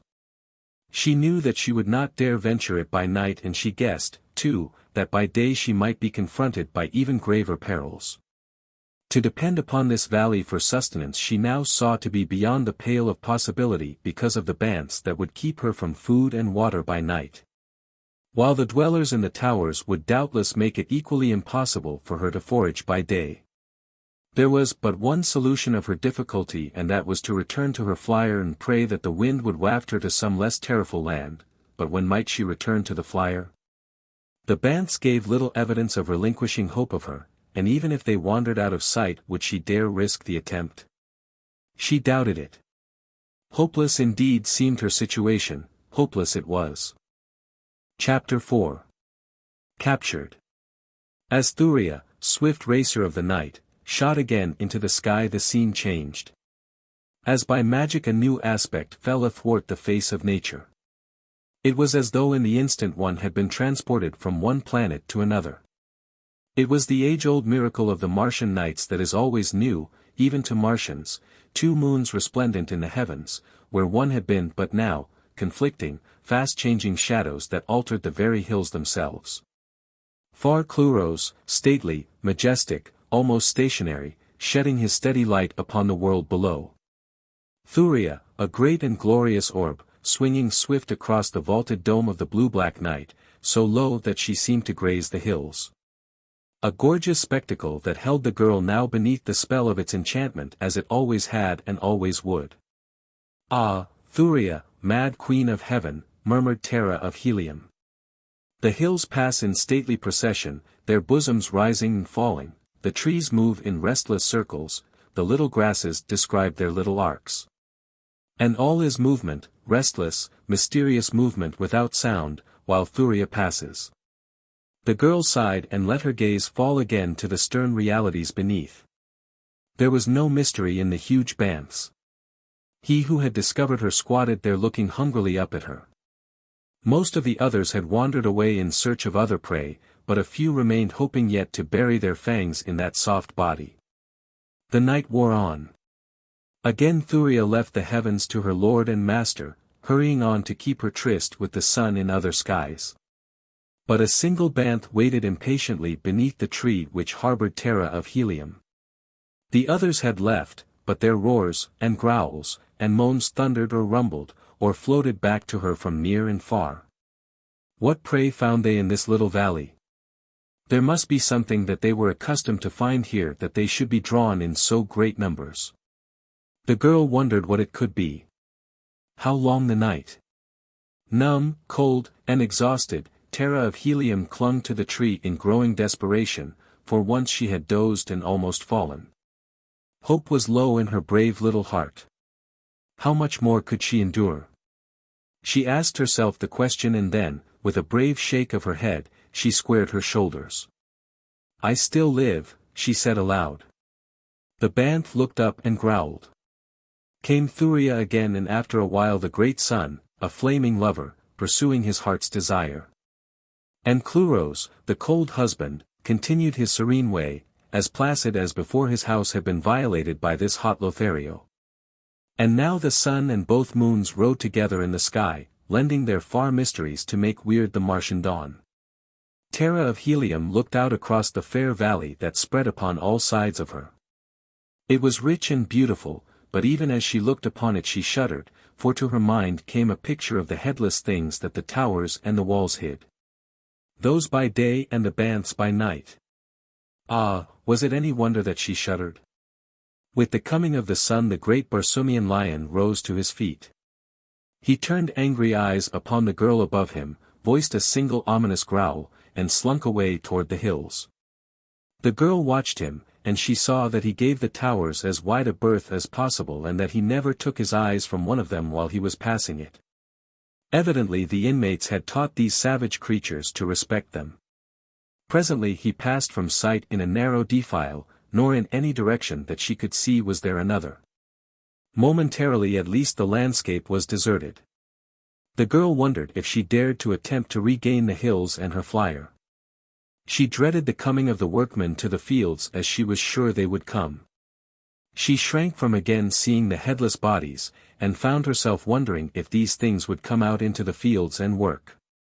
She looked toward the nearest tower. There was no sign of life there. The valley lay quiet now and deserted. She lowered herself stiffly to the ground. Her muscles were cramped and every move brought a twinge of pain. Pausing a moment to drink again at the stream she felt refreshed and then turned without more delay toward the hills. To cover the distance as quickly as possible seemed the only plan to pursue. The trees no longer offered concealment and so she did not go out of her way to be near them. The hills seemed very far away. She had not thought, the night before, that she had traveled so far. Really it had not been far, but now, with the 3 towers to pass in broad daylight, the distance seemed great indeed. The second tower lay almost directly in her path. To make a detour would not lessen the chance of detection, it would only lengthen the period of her danger, and so she laid her course straight for the hill where her flyer was, regardless of the tower. As she passed the first enclosure she thought that she heard the sound of movement within, but the gate did not open and she breathed more easily when it lay behind her. She came then to the second enclosure, the outer wall of which she must circle, as it lay across her route. As she passed close along it she distinctly heard not only movement within, but voices. In the world language of Barsoom she heard a man issuing instructions, so many were to pick USA, so many were to irrigate this field, so many to cultivate that, and so on, as a foreman lays out the day's work for his crew. Terra of Helium had just reached the gate in the outer wall. Without warning it swung open toward her. She saw that for a moment it would hide her from those within, and in that moment she turned and ran, keeping close to the wall, until, passing out of sight beyond the curve of the structure, she came to the opposite side of the enclosure. Here, panting from her exertion and from the excitement of her narrow escape, she threw herself among some tall weeds that grew close to the foot of the wall. There she lay trembling for some time, not even daring to raise her head and look about. Never before had Terra of Helium felt the paralyzing effects of terror. She was shocked and angry at herself, that she, daughter of John Carter, warlord of Barsoom, should exhibit fear. Not even the fact that there had been none there to witness it lessened her shame and anger, and the worst of it was she knew that under similar circumstances she would again be equally as craven. It was not the fear of death, she knew that. No, it was the thought of those headless bodies and that she might see them and that they might even touch her, lay hands upon her, seize her. She shuddered and trembled at the thought. After a while she gained sufficient command of herself to raise her head and look about. To her horror she discovered that everywhere she looked she saw people working in the fields or preparing to do so. Workmen were coming from other towers. Little bands were passing to this field and that. There were even some already at work within 30 yards of her, about 100 yards. There were 10, perhaps, in the party nearest her, both men and women, and all were beautiful of form and grotesque of face. So meager were their trappings that they were practically naked. A fact that was in no way remarkable among the tillers of the fields of Mars. Each wore the peculiar, high leather collar that completely hid the neck, and each wore sufficient other leather to support a single sword and a pocket pouch. The leather was very old and worn, showing long, hard service, and was absolutely plain with the exception of a single device upon the left shoulder. The heads, however, were covered with ornaments of precious metals and jewels, so that little more than eyes, nose, and mouth were discernible. These were hideously inhuman and yet grotesquely human at the same time. The eyes were far apart and protruding, the nose scarce more than 2 small, parallel slits set vertically above a round hole that was the mouth. The heads were peculiarly repulsive, so much so that it seemed unbelievable to the girl that they formed an integral part of the beautiful bodies below them. So fascinated was Terra of Helium that she could scarce take her eyes from the strange creatures, a fact that was to prove her undoing, for in order that she might see them she was forced to expose a part of her own head and presently. To her consternation, she saw that one of the creatures had stopped his work and was staring directly at her. She did not dare move, for it was still possible that the thing had not seen her, or at least was only suspicious that some creature lay hid among the weeds. If she could allay this suspicion by remaining motionless the creature might believe that he had been mistaken and return to his work, but, alas, such was not to be the case. She saw the thing call the attention of others to her and almost immediately 4 or 5 of them started to move in her direction. It was impossible now to escape discovery. Her only hope lay in flight. If she could elude them and reach the hills and the flyer ahead of them she might escape, and that could be accomplished in but one way, flight, immediate and swift. Leaping to her feet she darted along the base of the wall which she must skirt to the opposite side, beyond which lay the hill that was her goal. Her act was greeted by strange whistling sounds from the things behind her, and casting a glance over her shoulder she saw them all in rapid pursuit. There were also shrill commands that she halt, but to these she paid no attention. Before she had half-circled the enclosure she discovered that her chances for successful escape were great, since it was evident to her that her pursuers were not so fleet as she. High indeed then were her hopes as she came in sight of the hill, but they were soon dashed by what lay before her, for there, in the fields that lay between, were fully 100 creatures similar to those behind her, and all were on the alert. Evidently warned by the whistling of their fellows. Instructions and commands were shouted to and fro, with the result that those before her spread roughly into a great half-circle to intercept her, and when she turned to the right, hoping to elude the net, she saw others coming from fields beyond. And to the left the same was true. But Terra of Helium would not admit defeat. Without once pausing she turned directly toward the center of the advancing semicircle, beyond which lay her single chance of escape, and as she ran she drew her long, slim dagger.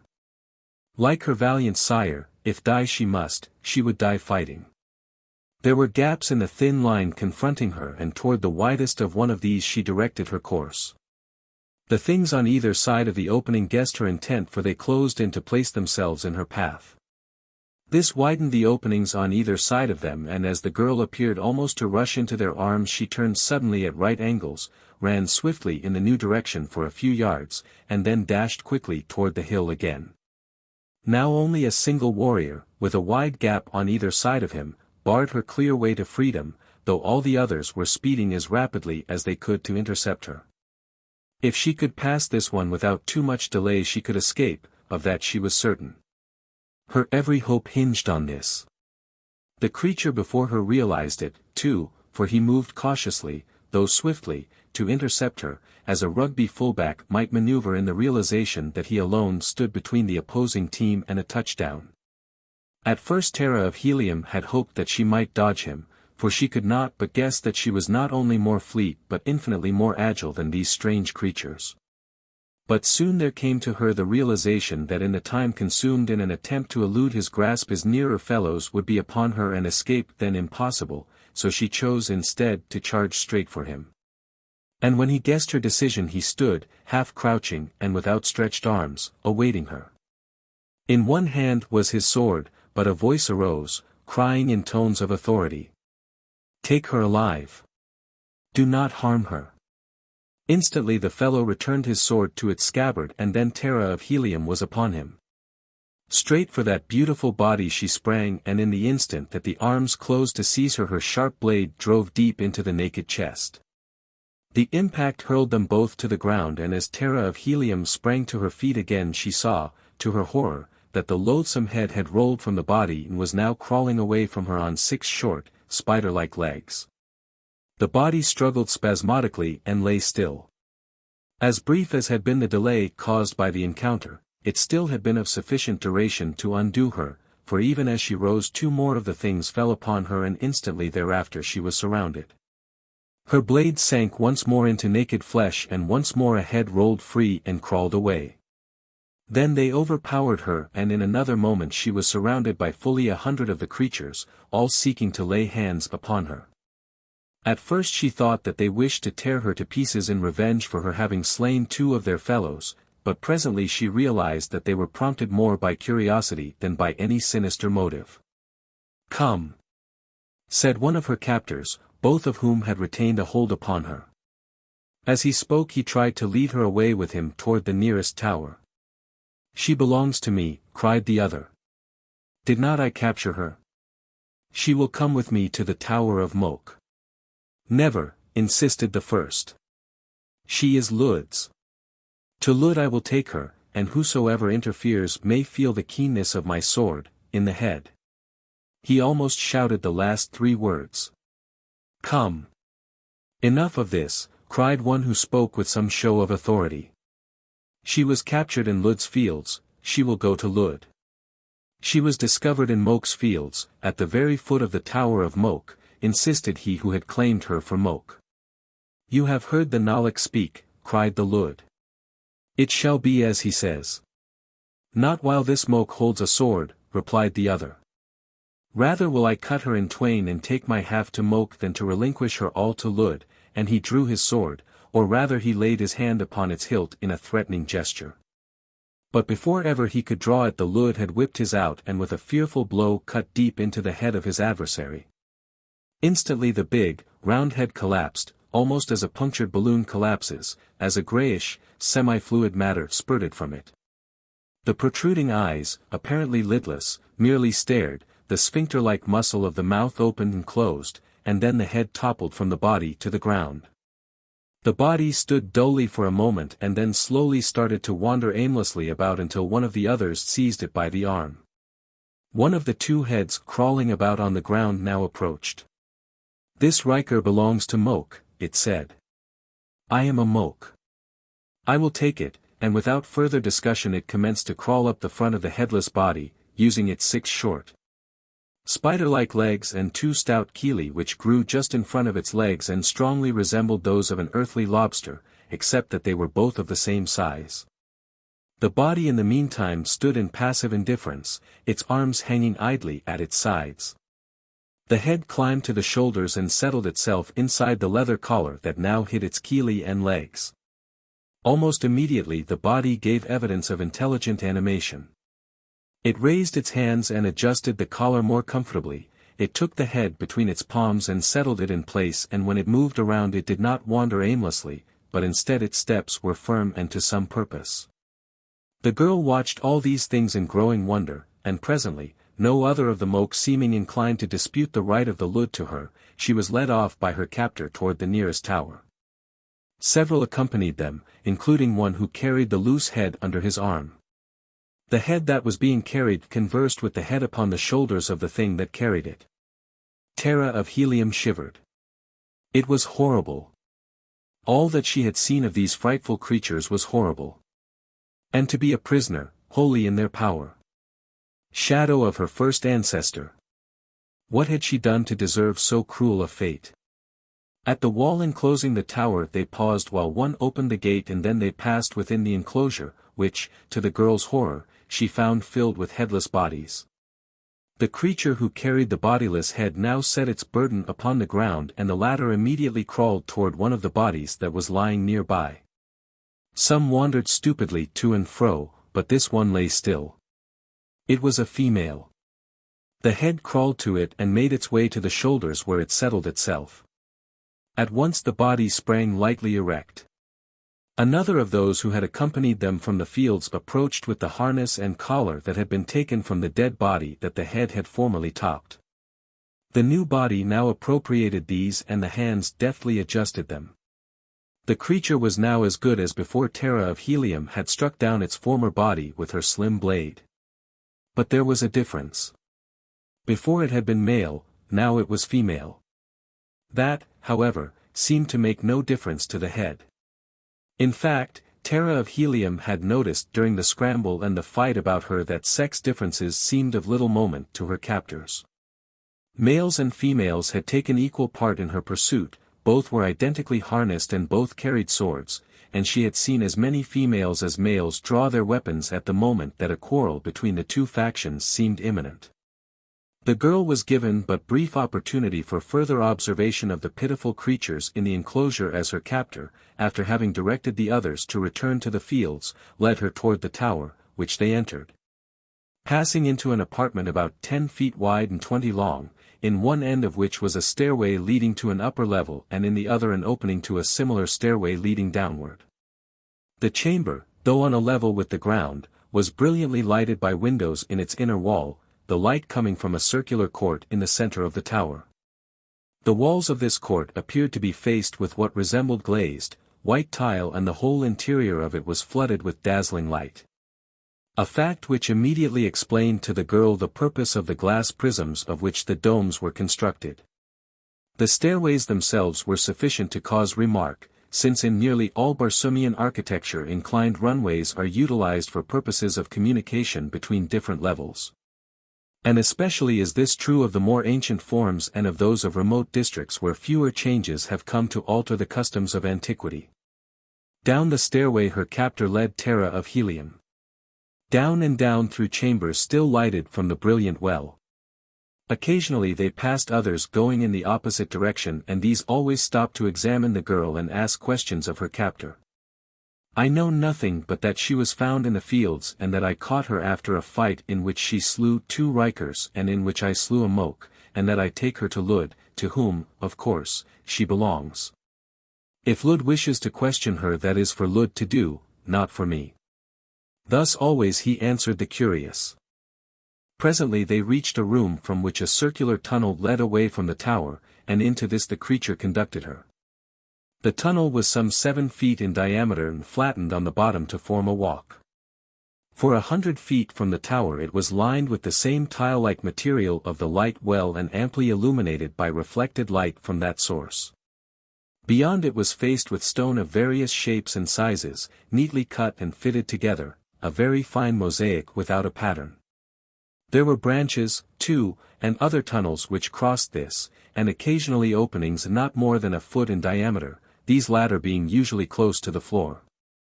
Above each of these smaller openings was painted a different device, while upon the walls of the larger tunnels at all intersections and points of convergence hieroglyphics appeared.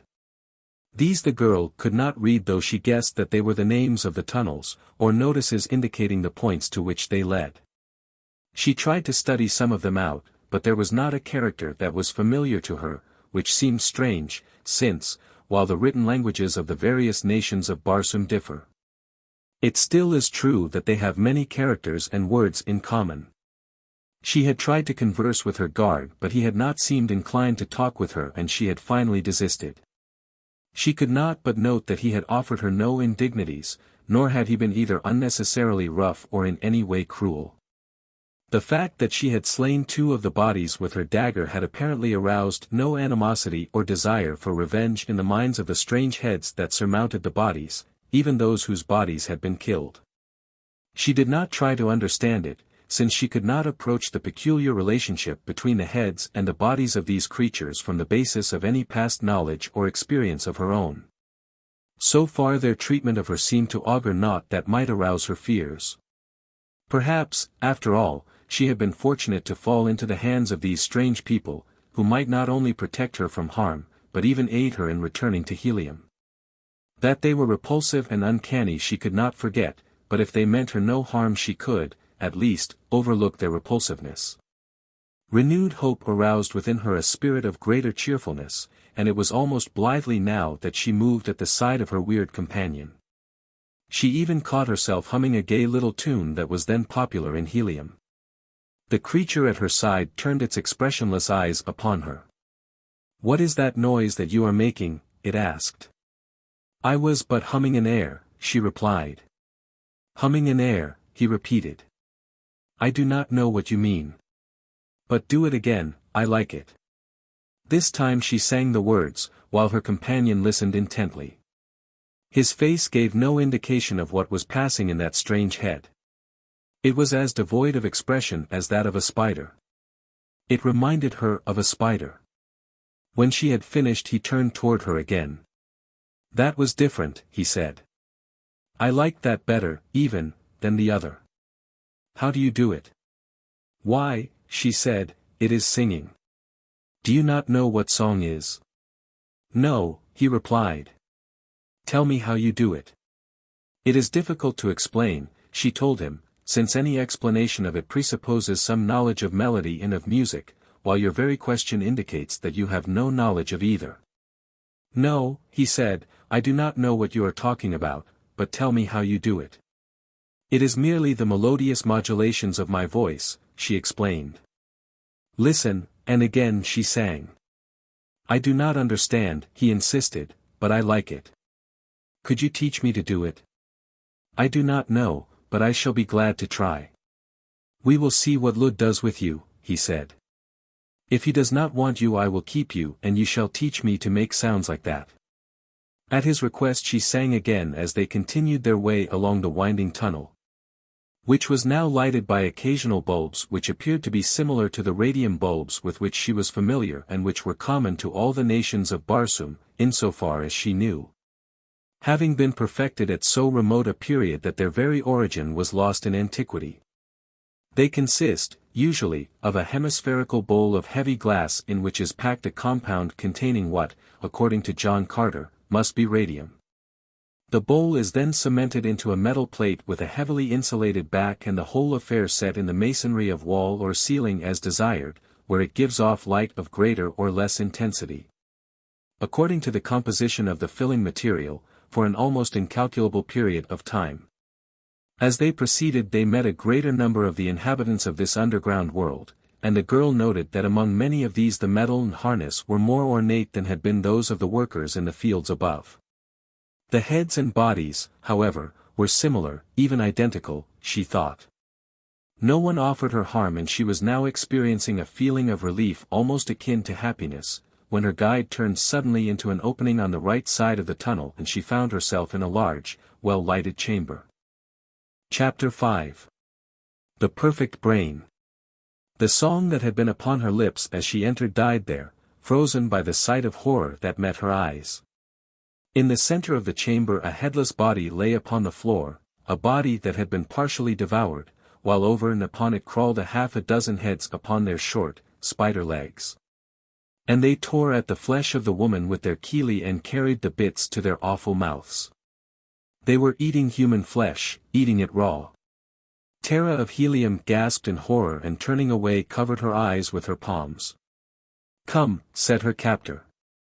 "What is the matter?" "They are eating the flesh of the woman," she whispered in tones of horror. "Why not?" he inquired. "Did you suppose that we kept the Riker for labor alone?" "Ah, no. They are delicious when kept and fattened.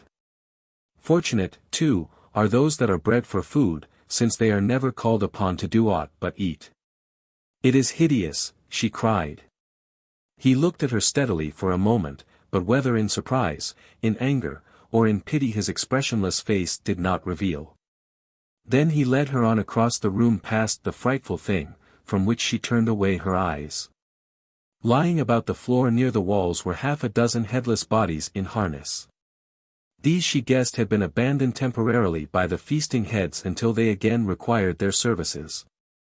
In the walls of this room there were many of the small, round openings she had noticed in various parts of the tunnels, the purpose of which she could not guess. They passed through another corridor and then into a second chamber, larger than the first and more brilliantly illuminated.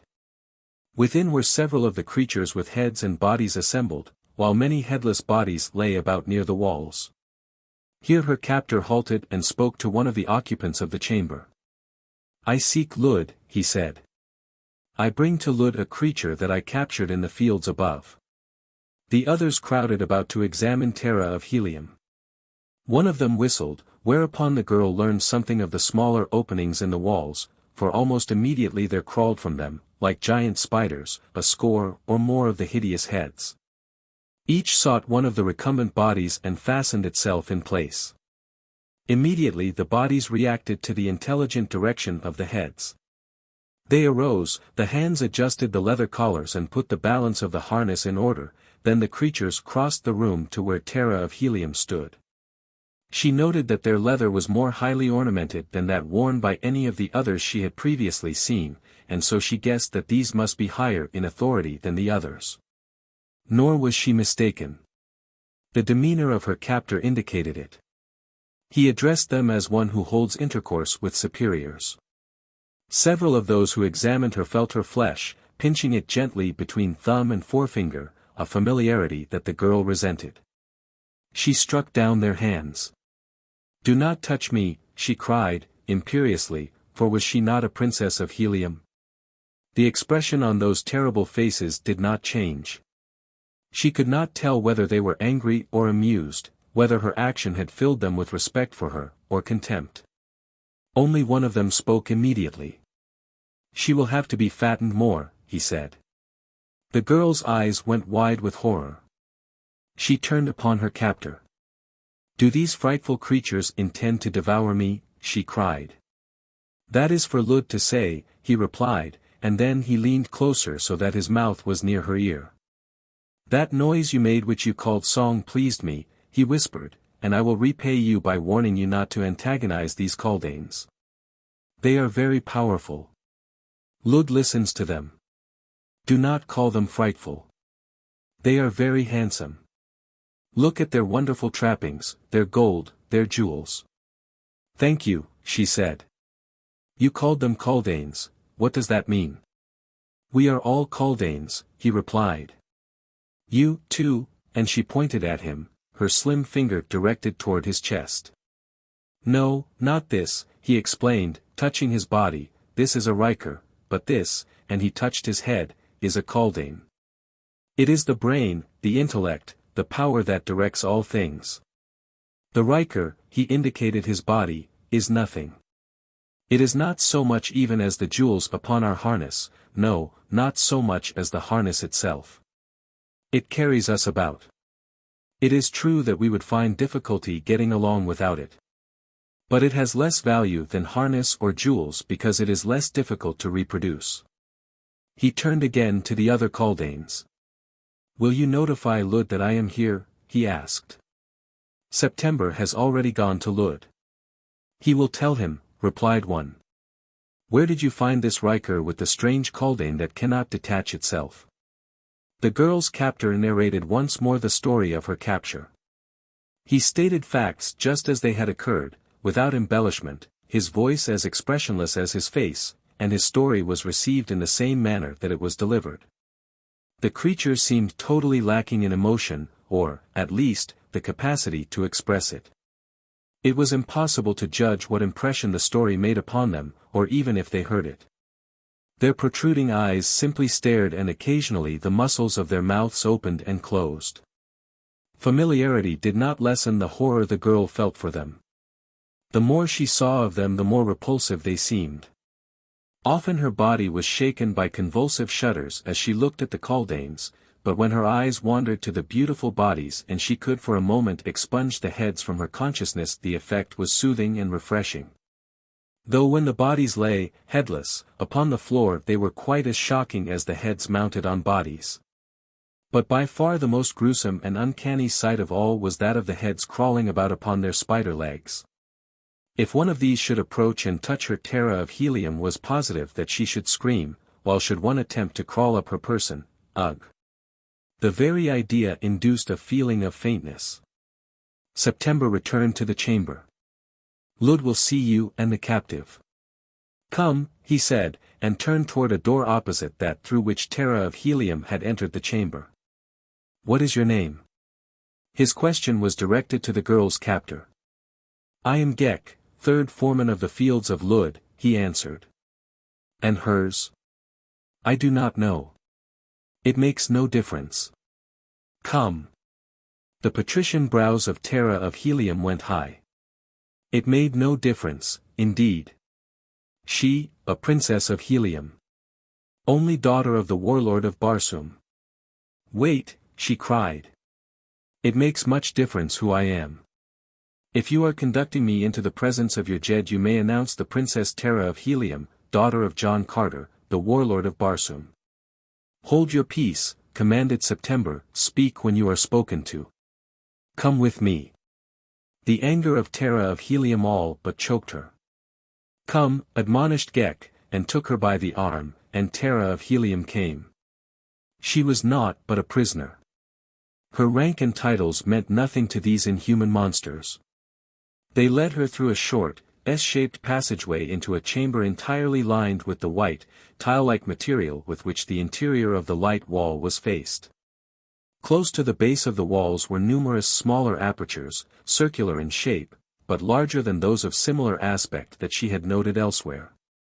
The majority of these apertures were sealed. Directly opposite the entrance was one framed in gold, and above it a peculiar device was inlaid in the same precious metal. September and Ghek halted just within the room, the girl between them, and all three stood silently facing the opening in the opposite wall. On the floor beside the aperture lay a headless male body of almost heroic proportions, and on either side of this stood a heavily armed warrior, with drawn sword.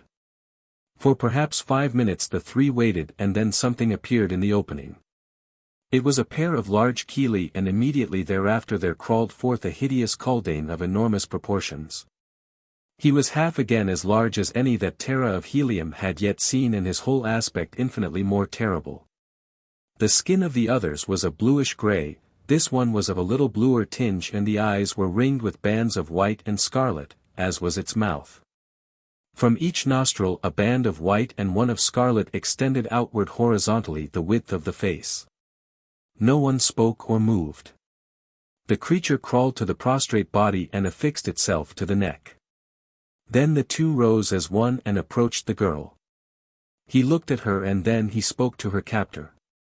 "You are the third foreman of the fields of Lud?" he asked.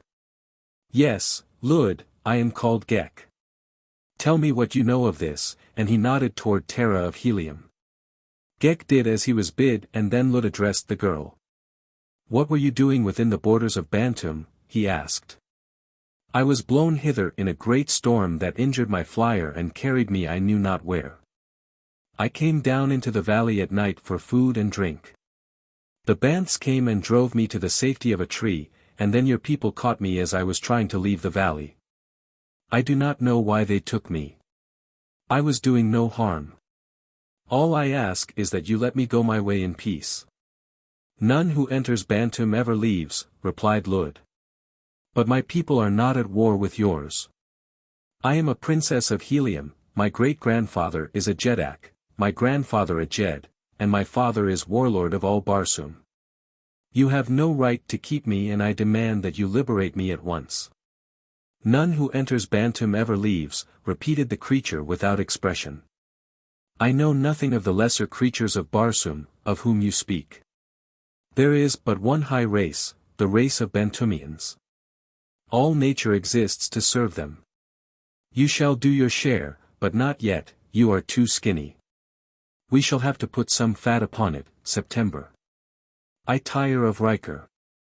Perhaps this will have a different flavor. The Banths are too rank, and it is seldom that any other creature enters the valley. And you, Ghek, you shall be rewarded. I shall promote you from the fields to the burrows. Hereafter you shall remain underground as every Bantoomian longs to. No more shall you be forced to endure the hated sun, or look upon the hideous sky, or the hateful growing things that defile the surface.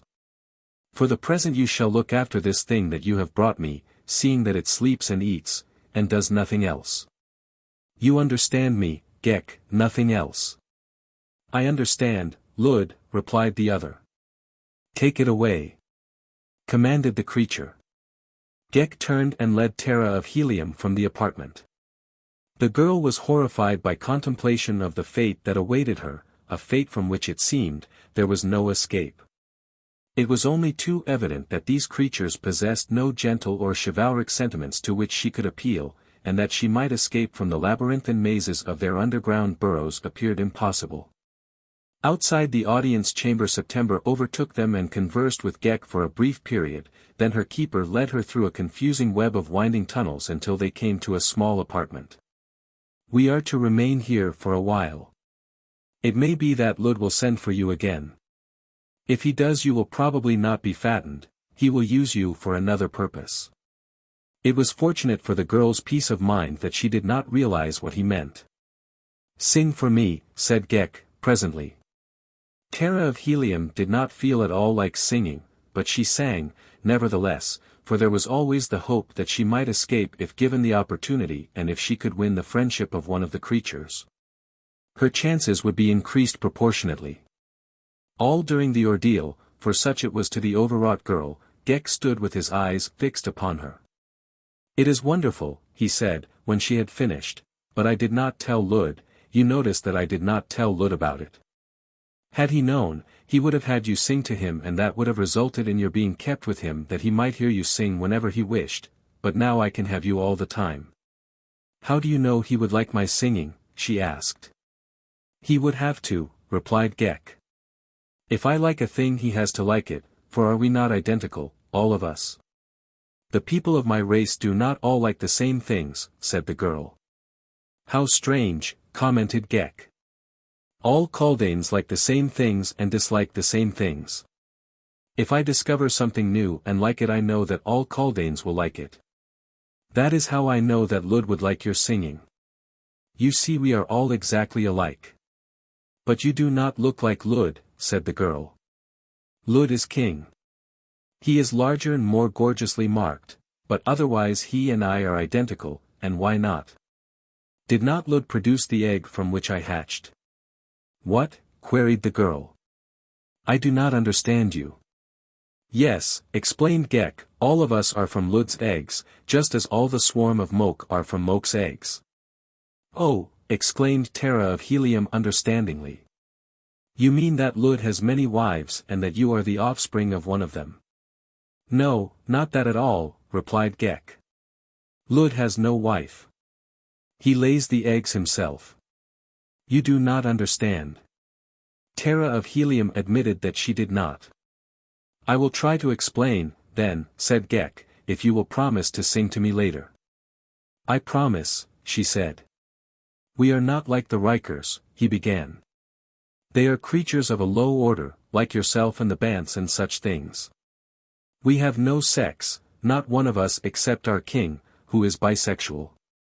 He produces many eggs from which we, the workers and the warriors, are hatched, and 1 in every 1,000 eggs is another king egg, from which a king is hatched. Did you notice the sealed openings in the room where you saw Lud? Sealed in each of those is another king. If one of them escaped he would fall upon Lud and try to kill him, and if he succeeded we should have a new king. But there would be no difference. His name would be Lud and all would go on as before, for are we not all alike? Lud has lived a long time and has produced many kings, so he lets only a few live that there may be a successor to him when he dies. The others he kills. Why does he keep more than one? Queried the girl. Sometimes accidents occur, replied Ghek, and all the kings that a swarm has saved are killed.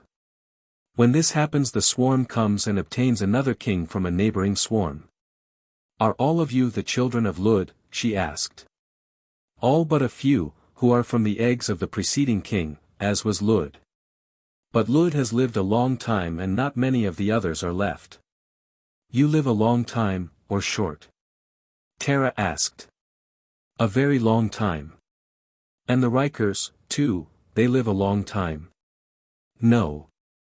The Rikers live for 10 years, perhaps, he said, if they remain strong and useful. When they can no longer be of service to us, either through age or sickness, we leave them in the fields and the Bants come at night and get them. How horrible, she exclaimed. Horrible, he repeated. I see nothing horrible about that. The Rikers are but brainless flesh. They neither see, nor feel, nor hear. They can scarce move but for us. If we did not bring them food they would starve to death. They are less deserving of thought than our leather. All that they can do for themselves is to take food from a trough and put it in their mouths, but with us, look at them. And he proudly exhibited the noble figure that he surmounted, palpitant with life and energy and feeling. How do you do it? Asked Terra of Helium. I do not understand it at all. I will show you, he said, and lay down upon the floor. Then he detached himself from the body, which lay as a thing dead. On his spider legs he walked toward the girl. Now look, he admonished her. Do you see this thing? And he extended what appeared to be a bundle of tentacles from the posterior part of his head. There is an aperture just back of the Riker's mouth and directly over the upper end of his spinal column. Into this aperture I insert my tentacles and seize the spinal cord. Immediately I control every muscle of the Riker's body, it becomes my own, just as you direct the movement of the muscles of your body. I feel what the Riker would feel if he had a head and brain. If he is hurt, I would suffer if I remained connected with him, but the instant one of them is injured or becomes sick we desert it for another. As we would suffer the pains of their physical injuries, similarly do we enjoy the physical pleasures of the Rikers. When your body becomes fatigued you are comparatively useless, it is sick, you are sick, if it is killed, you die. You are the slave of a mass of stupid flesh and bone and blood. There is nothing more wonderful about your carcass than there is about the carcass of a Banth. It is only your brain that makes you superior to the Banth, but your brain is bound by the limitations of your body. Not so, ours. With us brain is everything. 90% of our volume is brain. We have only the simplest of vital organs and they are very small for they do not have to assist in the support of a complicated system of nerves, muscles, flesh and bone. We have no lungs, for we do not require air. Far below the levels to which we can take the Rikers is a vast network of burrows where the real life of the Kaldane is lived. There the air-breathing Riker would perish as you would perish. There we have stored vast quantities of food in hermetically sealed chambers. It will last forever. Far beneath the surface is water that will flow for countless ages after the surface water is exhausted. We are preparing for the time we know must come, the time when the last vestige of the Barsoomian atmosphere is spent, when the waters and the food are gone. For this purpose were we created, that there might not perish from the planet nature's divinest creation, the perfect brain. But what purpose can you serve when that time comes? Asked the girl. You do not understand, he said. It is too big for you to grasp, but I will try to explain it. Barsoom, the moons, the sun, the stars, were created for a single purpose. From the beginning of time nature has labored arduously toward the consummation of this purpose. At the very beginning things existed with life, but with no brain. Gradually rudimentary nervous systems and minute brains evolved. Evolution proceeded. The brains became larger and more powerful. In us you see the highest development. But there are those of us who believe that there is yet another step, that some time in the far future our race shall develop into the super thing, just brain. The incubus of legs and chelae and vital organs will be removed. The future Kaldane will be nothing but a great brain. Deaf, dumb, and blind it will lie sealed in its buried vault far beneath the surface of Barsoom, just a great, wonderful, beautiful brain with nothing to distract it from eternal thought. You mean it will just lie there and think, cried Terra of Helium. Just that, he exclaimed. Could aught be more wonderful? Yes, replied the girl, I can think of a number of things that would be infinitely more wonderful. Chapter 6. In the Toils of Horror. What the creature had told her gave Terra of Helium food for thought. She had been taught that every created thing fulfilled some useful purpose, and she tried conscientiously to discover just what was the rightful place of the Kaldane in the universal scheme of things. She knew that it must have its place, but what that place was it was beyond her to conceive. She had to give it up. They recalled to her mind a little group of people in Helium who had forsworn the pleasures of life in the pursuit of knowledge. They were rather patronizing in their relations with those whom they thought not so intellectual. They considered themselves quite superior. She smiled at recollection of a remark her father had once made concerning them, to the effect that if one of them ever dropped his egotism and broke it would take a week to fumigate Helium. Her father liked normal people, people who knew too little and people who knew too much were equally a bore. Terra of Helium was like her father in this respect and like him, too, she was both sane and normal. Outside of her personal danger there was much in this strange world that interested her. The Rikers aroused her keenest pity, and vast conjecture. How and from what form had they evolved? She asked Ghek. Sing to me again and I will tell you, he said. If Lud would let me have you, you should never die. I should keep you always to sing to me. The girl marveled at the effect her voice had upon the creature. Somewhere in that enormous brain there was a chord that was touched by melody. It was the sole link between herself and the brain when detached from the Riker. When it dominated the Riker it might have other human instincts. But these she dreaded even to think of. After she had sung she waited for Ghek to speak. For a long time he was silent, just looking at her through those awful eyes. I wonder, he said presently, if it might not be pleasant to be of your race. Do you all sing? Nearly all, a little, she said, but we do many other interesting and enjoyable things. We dance and play and work and love and sometimes we fight, for we are a race of warriors. Love, said the Kaldane. I think I know what you mean, but we, fortunately, are above sentiment, when we are detached. But when we dominate the Riker, that is different, and when I hear you sing and look at your beautiful body I know what you mean by love. I could love you. The girl shrank from him. You promised to tell me the origin of the Riker, she reminded him. Ages ago, he commenced, our bodies were larger and our heads smaller. Our legs were very weak and we could not travel fast or far. There was a stupid creature that went upon 4 legs. It lived in a hole in the ground, to which it brought its food, so we ran our burrows into this hole and ate the food it brought. But it did not bring enough for all, for itself and all the Kaldanes that lived upon it, so we had also to go abroad and get food. This was hard work for our weak legs. Then it was that we commenced to ride upon the backs of these primitive Rikers.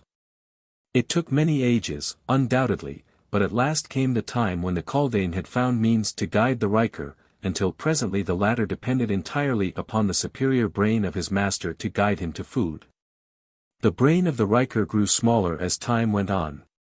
His ears went in his eyes, for he no longer had use for them, the Kaldane saw and heard for him. By similar steps the Riker came to go upon its hind feet that the Kaldane might be able to see farther. As the brain shrank, so did the head. The mouth was the only feature of the head that was used and so the mouth alone remains.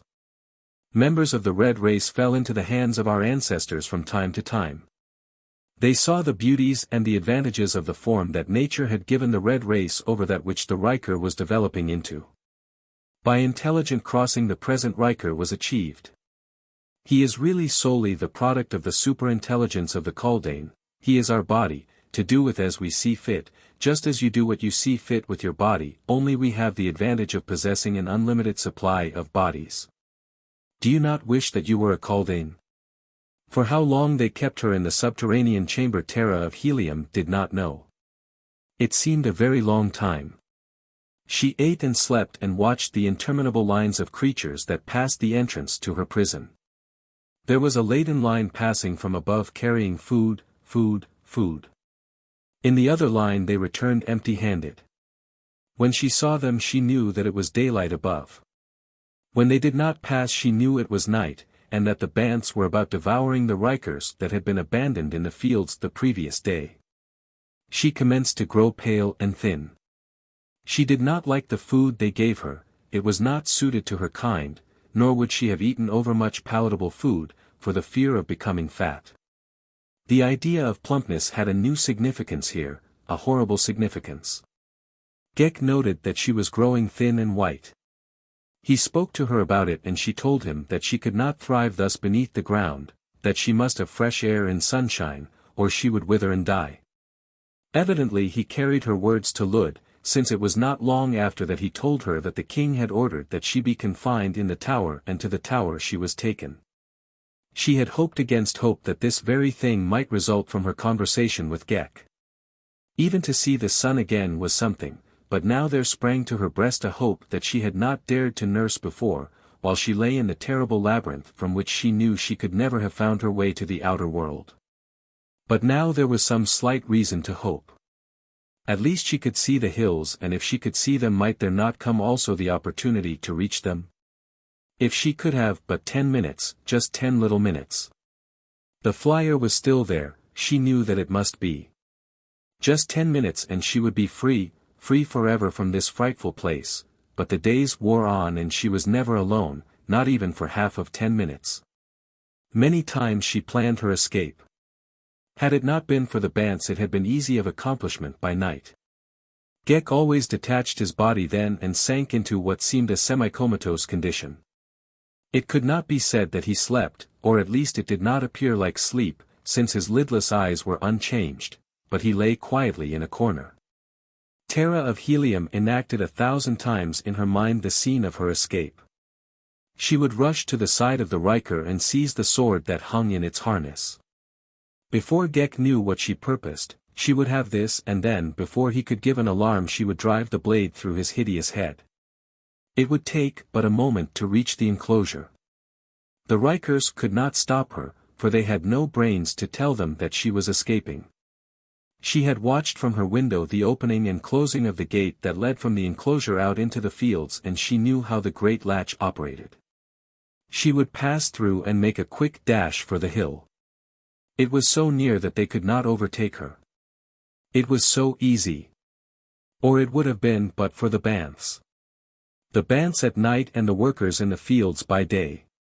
Confined to the tower and without proper exercise or food, the girl failed to show the improvement that her captors desired. Ghek questioned her in an effort to learn why it was that she did not grow round and plump. That she did not even look as well as when they had captured her. His concern was prompted by repeated inquiries on the part of Lud and finally resulted in suggesting to Terra of Helium a plan whereby she might find a new opportunity of escape. "I am accustomed to walking in the fresh air and the sunlight," she told Ghek. "I cannot become as I was before if I am to be always shut away in this one chamber, breathing poor air and getting no proper exercise. Permit me to go out in the fields every day and walk about while the sun is shining. Then, I am sure, I shall become nice and fat." "You would run away," he said. "But how could I if you were always with me?" she asked. "And even if I wished to run away, where could I go? I do not know even the direction of Helium. It must be very far. The very first night the banths would get me, would they not?" "They would," said Ghek. "I will ask Lud about it." The following day he told her that Lud had said that she was to be taken into the fields. He would try that for a time and see if she improved. "If you do not grow fatter he will send for you anyway," said Ghek. "But he will not use you for food." Terra of Helium shuddered. That day and for many days thereafter she was taken from the tower, through the enclosure and out into the fields. Always was she alert for an opportunity to escape. But Ghek was always close by her side. It was not so much his presence that deterred her from making the attempt as the number of workers that were always between her and the hills where the flyer lay. She could easily have eluded Ghek, but there were too many of the others. And then, one day, Ghek told her as he accompanied her into the open that this would be the last time. "Tonight you go to Lud," he said. "I am sorry as I shall not hear you sing again. Tonight." She scarce breathed the word, yet it was vibrant with horror. She glanced quickly toward the hills. They were so close. Yet between were the inevitable workers, perhaps a score of them. "Let us walk over there," she said, indicating them. "I should like to see what they are doing." "It is too far," said Ghek. "I hate the sun. It is much pleasanter here where I can stand beneath the shade of this tree." "All right," she agreed. "Then you stay here and I will walk over. It will take me but a minute." "No," he answered. "I will go with you. You want to escape, but you are not going to." "I cannot escape," she said. "I know it," agreed Ghek, "but you might try." "I do not wish you to try. Possibly it will be better if we return to the tower at once. It would go hard with me should you escape." Terra of Helium saw her last chance fading into oblivion. There would never be another after today. She cast about for some pretext to lure him even a little nearer to the hills. "It is very little that I ask," she said. "Tonight you will want me to sing to you. It will be the last time. If you do not let me go and see what those Kaldanes are doing I shall never sing to you again." Ghek hesitated. "I will hold you by the arm all the time, then," he said. "Why, of course, if you wish," she assented. "Come." The two moved toward the workers and the hills. The little party was digging tubers from the ground. She had noted this and that nearly always they were stooped low over their work, the hideous eyes bent upon the upturned soil. She led Ghek quite close to them, pretending that she wished to see exactly how they did the work, and all the time he held her tightly by her left wrist. "It is very interesting," she said, with a sigh, and then, suddenly, "Look, Ghek," and pointed quickly back in the direction of the tower. The Kaldane, still holding her, turned half away from her to look in the direction she had indicated and simultaneously, with the quickness of a banth, she struck him with her right fist. Backed by every ounce of strength she possessed, struck the back of the pulpy head just above the collar. The blow was sufficient to accomplish her design, dislodging the Kaldane from its riker and tumbling it to the ground. Instantly the grasp upon her wrist relaxed as the body, no longer controlled by the brain of Ghek, stumbled aimlessly about for an instant before it sank to its knees and then rolled over on its back. But Terra of Helium waited not to note the full results of her act. The instant the fingers loosened upon her wrist she broke away and dashed toward the hills. Simultaneously a warning whistle broke from Ghek's lips and in instant response the workers leaped to their feet, one almost in the girl's path. She dodged the outstretched arms and was away again toward the hills and freedom, when her foot caught in one of the hoe-like instruments with which the soil had been upturned and which had been left, half embedded in the ground. For an instant she ran on, stumbling, in a mad effort to regain her equilibrium, but the upturned furrows caught her feet, again she stumbled and this time went down, and as she scrambled to rise again a heavy body fell upon her and seized her arms. A moment later she was surrounded and dragged to her feet and as she looked around she saw Ghek crawling to his prostrate Riker. A moment later he advanced to her side. The hideous face, incapable of registering emotion, gave no clue to what was passing in the enormous brain. Was he nursing thoughts of anger, of hate, of revenge? Terra of Helium could not guess, nor did she care. The worst had happened. She had tried to escape and she had failed. There would never be another opportunity. "Come," said Ghek. "We will return to the tower." The deadly monotone of his voice was unbroken. It was worse than anger, for it revealed nothing of his intentions. It but increased her horror of these great brains that were beyond the possibility of human emotions. And so she was dragged back to her prison in the tower and Ghek took up his vigil again, squatting by the doorway, but now he carried a naked sword in his hand and did not quit his Riker. Only to change to another that he had brought to him when the first gave indications of weariness. The girl sat looking at him. He had not been unkind to her, but she felt no sense of gratitude, nor, on the other hand, any sense of hatred. The brains, incapable themselves of any of the finer sentiments, awoke none in her. She could not feel gratitude, or affection, or hatred of them. There was only the same unceasing sense of horror in their presence. She had heard great scientists discuss the future of the red race and she recalled that some had maintained that eventually the brain would entirely dominate the man. There would be no more instinctive acts or emotions, nothing would be done on impulse, but on the contrary reason would direct our every act. The propounder of the theory regretted that he might never enjoy the blessings of such a state, which, he argued, would result in the ideal life for mankind.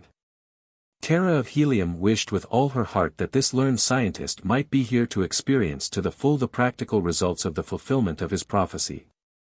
Between the purely physical Riker and the purely mental Kaldane there was little choice, but in the happy medium of normal, an imperfect man, as she knew him, lay the most desirable state of existence. It would have been a splendid object lesson, she thought, to all those idealists who seek mass perfection in any phase of human endeavor. Since here they might discover the truth that absolute perfection is as little to be desired as is its antithesis.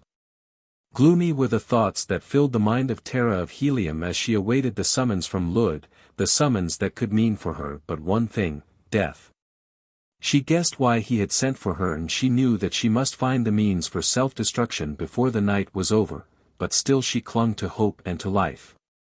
She would not give up until there was no other way. She startled Ghek once by exclaiming aloud, almost fiercely, "I still live." "What do you mean?" asked the Kaldane. "I mean just what I say," she replied. "I still live and while I live I may still find a way. Dead, there is no hope." "Find a way to what?" he asked. "To life and liberty in mine own people," she responded. "None who enters Bantoom ever leaves," he droned. She did not reply and after a time he spoke again. "Sing to me," he said. It was while she was singing that 4 warriors came to take her to Lud.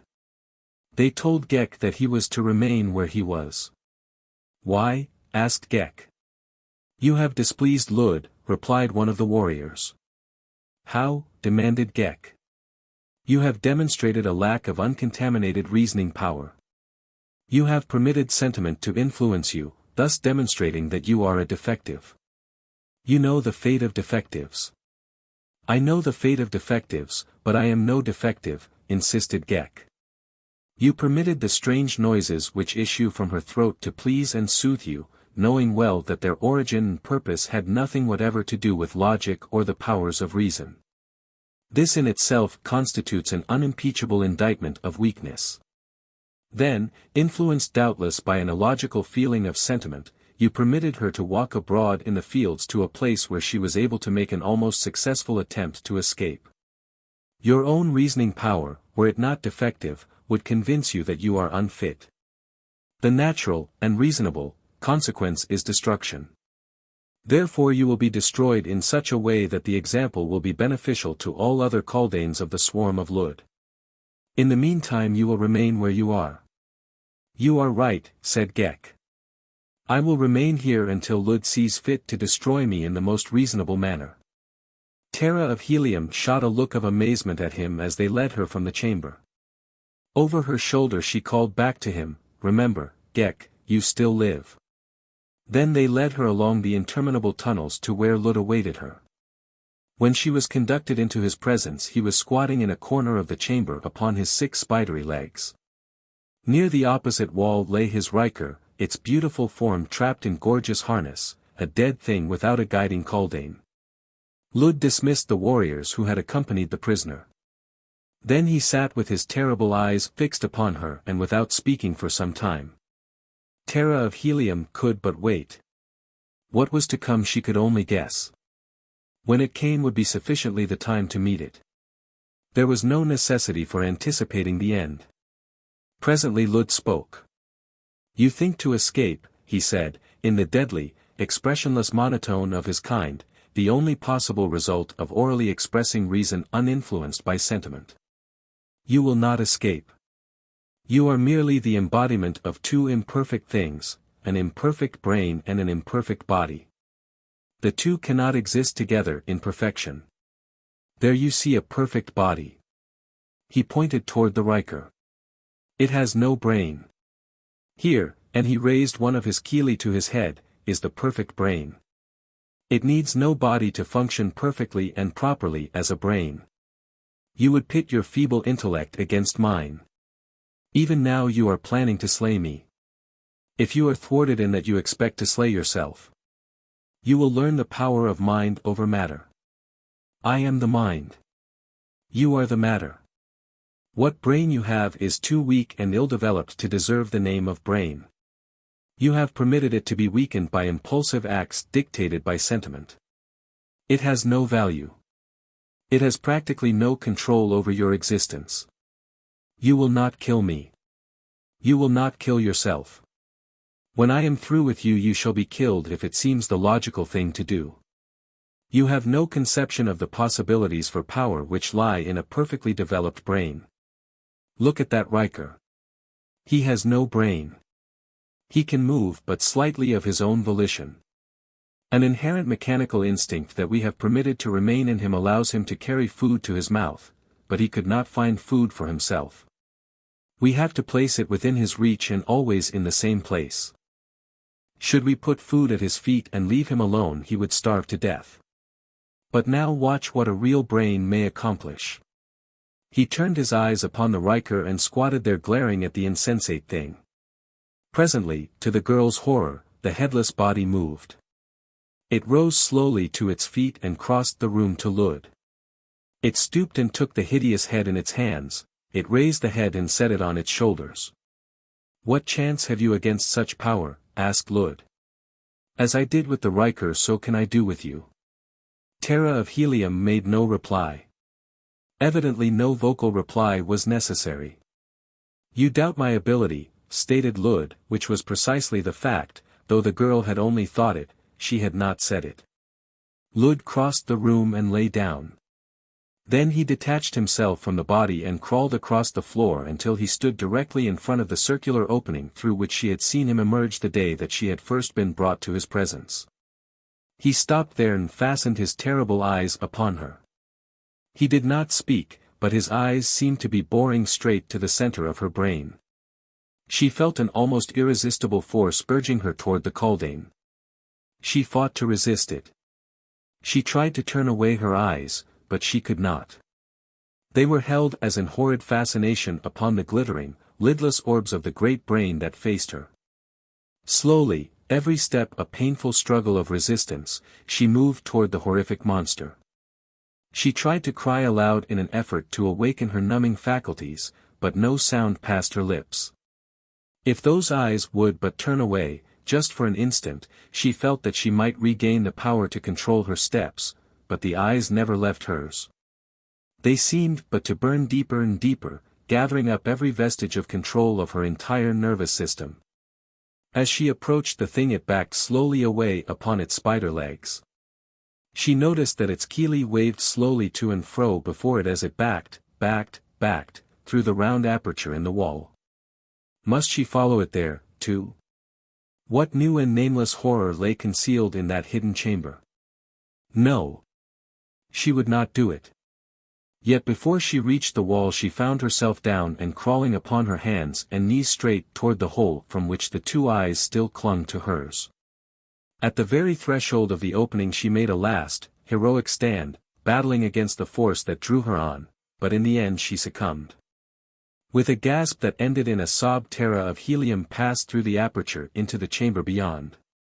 The opening was but barely large enough to admit her. Upon the opposite side she found herself in a small chamber. Before her squatted Lud. Against the opposite wall lay a large and beautiful male Riker. He was without harness or other trappings. "You see now," said Lud, "the futility of revolt." The words seemed to release her momentarily from the spell. Quickly she turned away her eyes. "Look at me," commanded Lud. Terra of Helium kept her eyes averted. She felt a new strength, or at least a diminution of the creature's power over her. Had she stumbled upon the secret of its uncanny domination over her will? She dared not hope. With eyes averted she turned toward the aperture through which those baleful eyes had drawn her. Again Lud commanded her to stop, but the voice alone lacked all authority to influence her. It was not like the eyes. She heard the creature whistle and knew that it was summoning assistance, but because she did not dare look toward it she did not see it turn and concentrate its gaze upon the great, headless body lying by the further wall. The girl was still slightly under the spell of the creature's influence, she had not regained full and independent domination of her powers. She moved as one in the throes of some hideous nightmare, slowly, painfully, as though each limb was hampered by a great weight, or as she were dragging her body through a viscous fluid. The aperture was close, so close, yet, struggle as she would, she seemed to be making no appreciable progress toward it. Behind her, urged on by the malevolent power of the great brain, the headless body crawled upon all fours toward her. At last she had reached the aperture. Something seemed to tell her that once beyond it the domination of the Kaldane would be broken. She was almost through into the adjoining chamber when she felt a heavy hand close upon her ankle. The Riker had reached forth and seized her, and though she struggled the thing dragged her back into the room with Lud. It held her tight and drew her close, and then, to her horror, it commenced to caress her. "You see now," she heard Lud's dull voice, "the futility of revolt, and its punishment." Terra of Helium fought to defend herself, but pitifully weak were her muscles against this brainless incarnation of brute power. Yet she fought on in the face of hopeless odds for the honor of the proud name she bore, fought alone, she whom the fighting men of a mighty empire, the flower of Martian chivalry, would gladly have lain down their lives to save. Chapter 7. A Repellent Sight. The cruiser Vannator careened through the tempest. That she had not been dashed to the ground, or twisted by the force of the elements into tangled wreckage, was due entirely to the caprice of nature. For all the duration of the storm she rode, a helpless derelict, upon those storm-tossed waves of wind. But for all the dangers and vicissitudes they underwent, she and her crew might have borne charmed lives up to within an hour of the abating of the hurricane. It was then that the catastrophe occurred, a catastrophe indeed to the crew of the Vannator and the kingdom of Gathol. The men had been without food or drink since leaving Helium, and they had been hurled about and buffeted in their lashings until all were worn to exhaustion. There was a brief lull in the storm during which one of the crew attempted to reach his quarters, after releasing the lashings which had held him to the precarious safety of the deck. The act in itself was a direct violation of orders and, in the eyes of the other members of the crew, the effect, which came with startling suddenness, took the form of a swift and terrible retribution. Scarce had the man released the safety snaps ere a swift arm of the storm monster encircled the ship, rolling it over and over, with the result that the foolhardy warrior went overboard at the first turn. Unloosed from their lashing by the constant turning and twisting of the ship and the force of the wind, the boarding and landing tackle had been trailing beneath the keel, a tangled mass of cordage and leather. Upon the occasions that the Vannator rolled completely over, these things would be wrapped around her until another revolution in the opposite direction, or the wind itself, carried them once again clear of the deck to trail, whipping in the storm beneath the hurtling ship.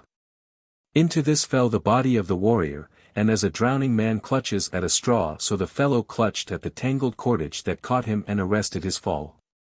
With the strength of desperation he clung to the cordage, seeking frantically to entangle his legs and body in it. With each jerk of the ship his handholds were all but torn loose, and though he knew that eventually they would be and that he must be dashed to the ground beneath, yet he fought with the madness that is born of hopelessness for the pitiful second which but prolonged his agony. It was upon this sight then that Gahan of Gathol looked, over the edge of the careening deck of the Vannator, as he sought to learn the fate of his warrior. Lashed to the gunwale close at hand a single landing leather that had not fouled the tangled mass beneath whipped free from the ship's side, the hook snapping at its outer end. The Jetan of Gathol grasped the situation in a single glance. Below him one of his people looked into the eyes of death. To the Jed's hand lay the means for succor. There was no instant's hesitation. Casting off his deck lashings, he seized the landing leather and slipped over the ship's side.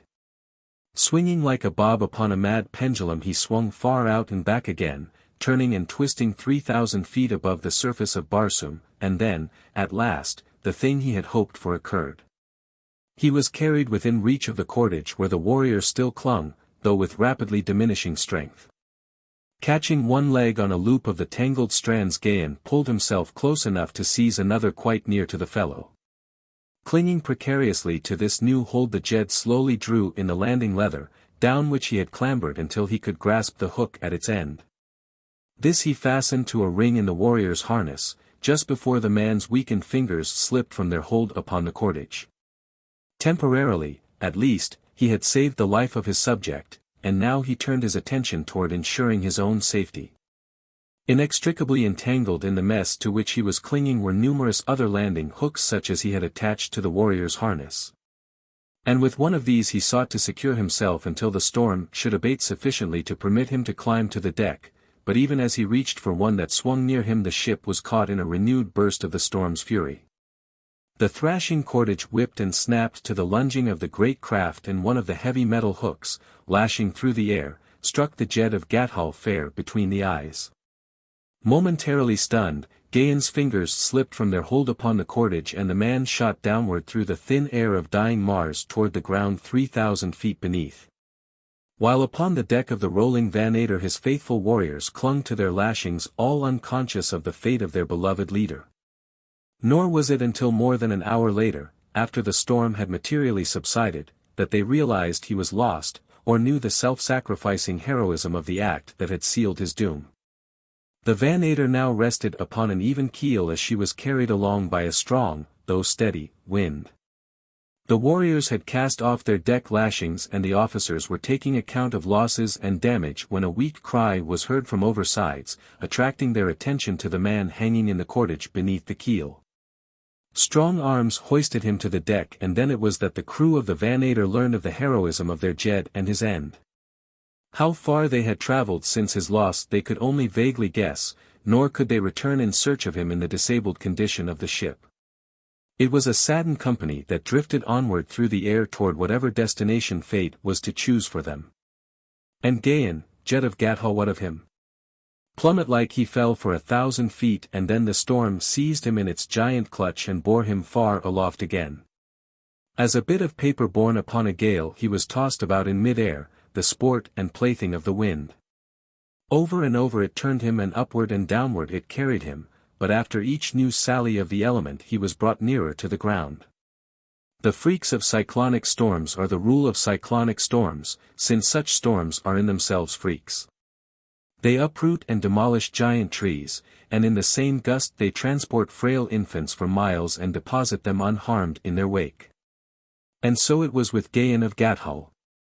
Expecting momentarily to be dashed to destruction, he presently found himself deposited gently upon the soft, ochre moss of a dead sea bottom. Bodily no worse off for his harrowing adventure than in the possession of a slight swelling upon his forehead where the metal hook had struck him. Scarcely able to believe that fate had dealt thus gently with him, the jet arose slowly, as though more than half convinced that he should discover crushed and splintered bones that would not support his weight. But he was intact. He looked about him in a vain effort at orientation. The air was filled with flying dust and debris. The sun was obliterated. His vision was confined to a radius of a few hundred yards of ochre moss and dust-filled air. 500 yards away in any direction there might have arisen the walls of a great city and he not known it. It was useless to move from where he was until the air cleared, since he could not know in what direction he was moving, and so he stretched himself upon the moss and waited, pondering the fate of his warriors and his ship. But giving little thought to his own precarious situation. Lashed to his harness were his swords, his pistols, and a dagger, and in his pocket pouch a small quantity of the concentrated rations that form a part of the equipment of the fighting men of Barsoom.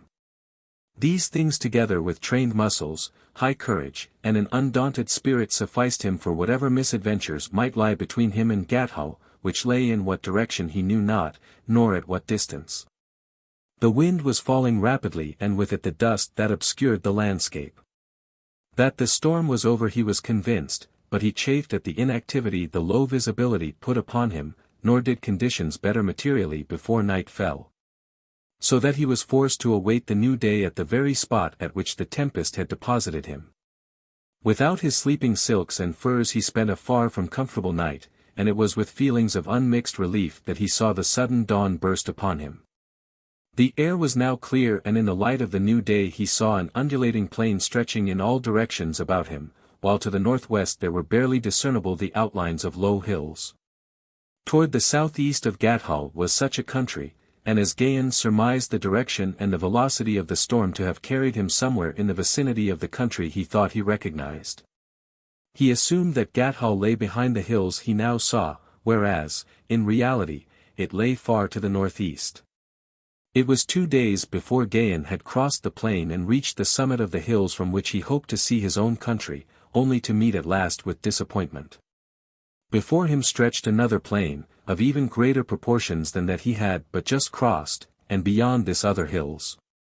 In one material respect this plain differed from that behind him in that it was dotted with occasional isolated hills. Convinced, however, that Gathol lay somewhere in the direction of his search he descended into the valley and bent his steps toward the northwest. For weeks Gahan of Gathol crossed valleys and hills in search of some familiar landmark that might point his way toward his native land, but the summit of each succeeding ridge revealed but another unfamiliar view.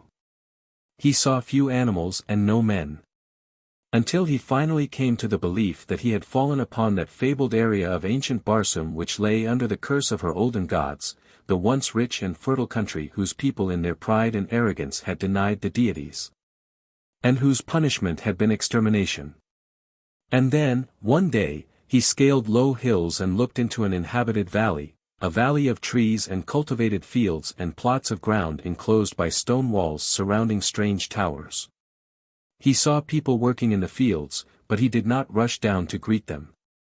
First he must know more of them and whether they might be assumed to be friends or enemies. Hidden by concealing shrubbery he crawled to a vantage point upon a hill that projected further into the valley, and here he lay upon his belly watching the workers closest to him. They were still quite a distance from him and he could not be quite sure of them, but there was something verging upon the unnatural about them. Their heads seemed out of proportion to their bodies, too large. For a long time he lay watching them and ever more forcibly it was borne in upon his consciousness that they were not as he, and that it would be rash to trust himself among them. Presently he saw a couple appear from the nearest enclosure and slowly approach those who were working nearest to the hill where he lay in hiding.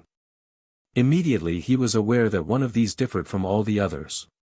Even at the greater distance he noted that the head was smaller, and as they approached, he was confident that the harness of one of them was not as the harness of its companion or of that of any of those who tilled the fields. The two stopped often, apparently in argument, as though one would proceed in the direction that they were going while the other demurred. But each time the smaller one reluctant consent from the other, and so they came closer and closer to the last line of workers toiling between the enclosure from which they had come and the hill where Gahan of Gathol lay watching. And then suddenly the smaller figure struck its companion full in the face. Gahan, horrified, saw the latter's head topple from its body, saw the body stagger and fall to the ground. The man half rose from his concealment the better to view the happening in the valley below. The creature that had felled its companion was dashing madly in the direction of the hill upon which he was hidden. It dodged one of the workers that sought to seize it. Gahan hoped that it would gain its liberty, why he did not know other than at closer range it had every appearance of being a creature of his own race. Then he saw it stumble and go down, and instantly its pursuers were upon it. Then it was that Gahan's eyes chanced to return to the figure of the creature the fugitive had felled. What horror was this that he was witnessing? Or were his eyes playing some ghastly joke upon him? No, impossible though it was true, the head was moving slowly to the fallen body. It placed itself upon the shoulders, the body rose, and the creature, seemingly as good as new, ran quickly to where its fellows were dragging the hapless captive to its feet. The watcher saw the creature take its prisoner by the arm and lead it back to the enclosure, and even across the distance that separated them from him he could note dejection and utter hopelessness in the bearing of the prisoner, and, too, he was half convinced that it was a woman, perhaps a red Martian of his own race. Could he be sure that this was true he must make some effort to rescue her, even though the customs of his strange world required it only in case she was of his own country, but he was not sure. She might not be a red Martian at all, or, if she were, it was as possible that she sprang from an enemy people as not. His first duty was to return to his own people with as little personal risk as possible. And though the thought of adventure stirred his blood, he put the temptation aside with a sigh and turned away from the peaceful and beautiful valley that he longed to enter. For it was his intention to skirt its eastern edge and continue his search for Gathol beyond. As Gahan of Gathol turned his steps along the southern slopes of the hills that bound Bantoom upon the south and east, his attention was attracted toward a small cluster of trees a short distance to his right. The low sun was casting long shadows. It would soon be night. The trees were off the path that he had chosen, and he had little mind to be diverted from his way, but as he looked again he hesitated. There was something there besides boles of trees, and underbrush. There were suggestions of familiar lines of the handicraft of man. Gahan stopped and strained his eyes in the direction of the thing that had arrested his attention. No, he must be mistaken. The branches of the trees and a low bush had taken on an unnatural semblance in the horizontal rays of the setting sun. He turned and continued upon his way. But as he cast another side glance in the direction of the object of his interest, the sun's rays were shot back into his eyes from a glistening point of radiance among the trees. Gahan shook his head and walked quickly toward the mystery, determined now to solve it. The shining object still lured him on, and when he had come closer to it his eyes went wide in surprise, for the thing they saw was naught else than the jewel-encrusted emblem upon the prow of a small flyer. Gahan, his hand upon his short sword, moved silently forward, but as he neared the craft he saw that he had naught to fear, for it was deserted. Then he turned his attention toward the emblem. As its significance was flashed to his understanding his face paled and his heart went cold. It was the insignia of the house of the warlord of Barsoom. Instantly he saw the dejected figure of the captive being led back to her prison in the valley just beyond the hills. Terra of Helium. And he had been so near to deserting her to her fate. The cold sweat stood in beads upon his brow. A hasty examination of the deserted craft unfolded to the young Jed the whole tragic story. The same tempest that had proved his undoing had borne Terra of Helium to this distant country. Here, Doubtless, she had landed in hope of obtaining food and water since, without a propeller, she could not hope to reach her native city, or any other friendly port, other than by the merest caprice of fate.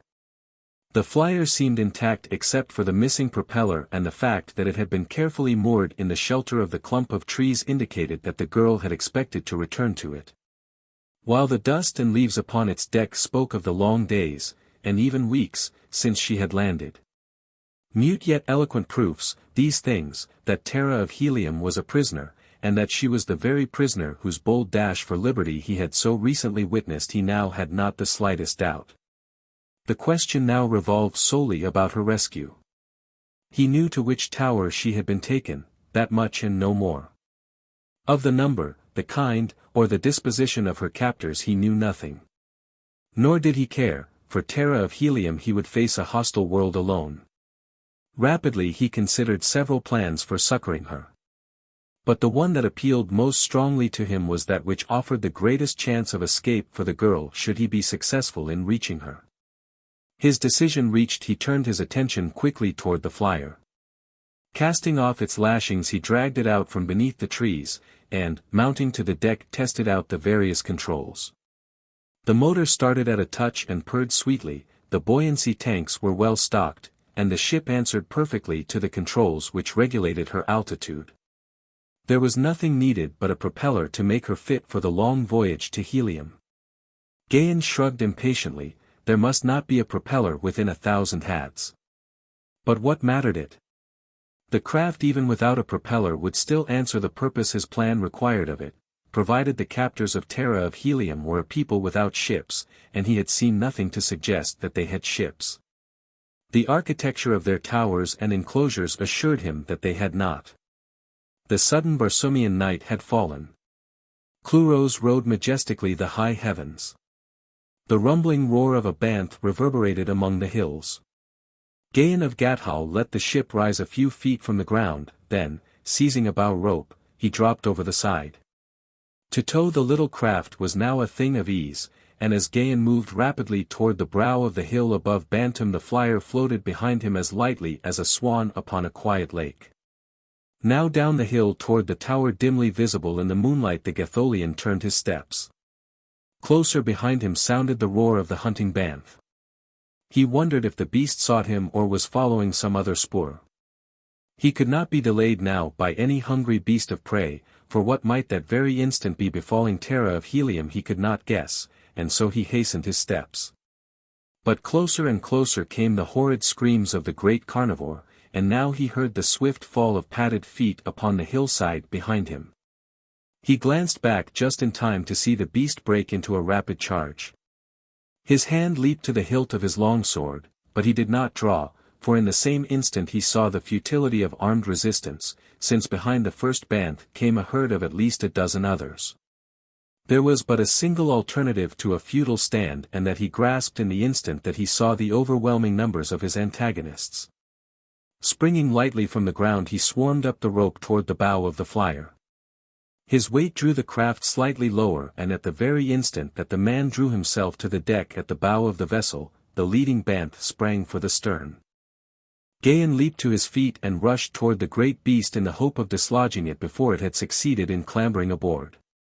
At the same instant he saw that others of the banths were racing toward them with the quite evident intention of following their leader to the ship's deck. Should they reach it in any numbers he would be lost.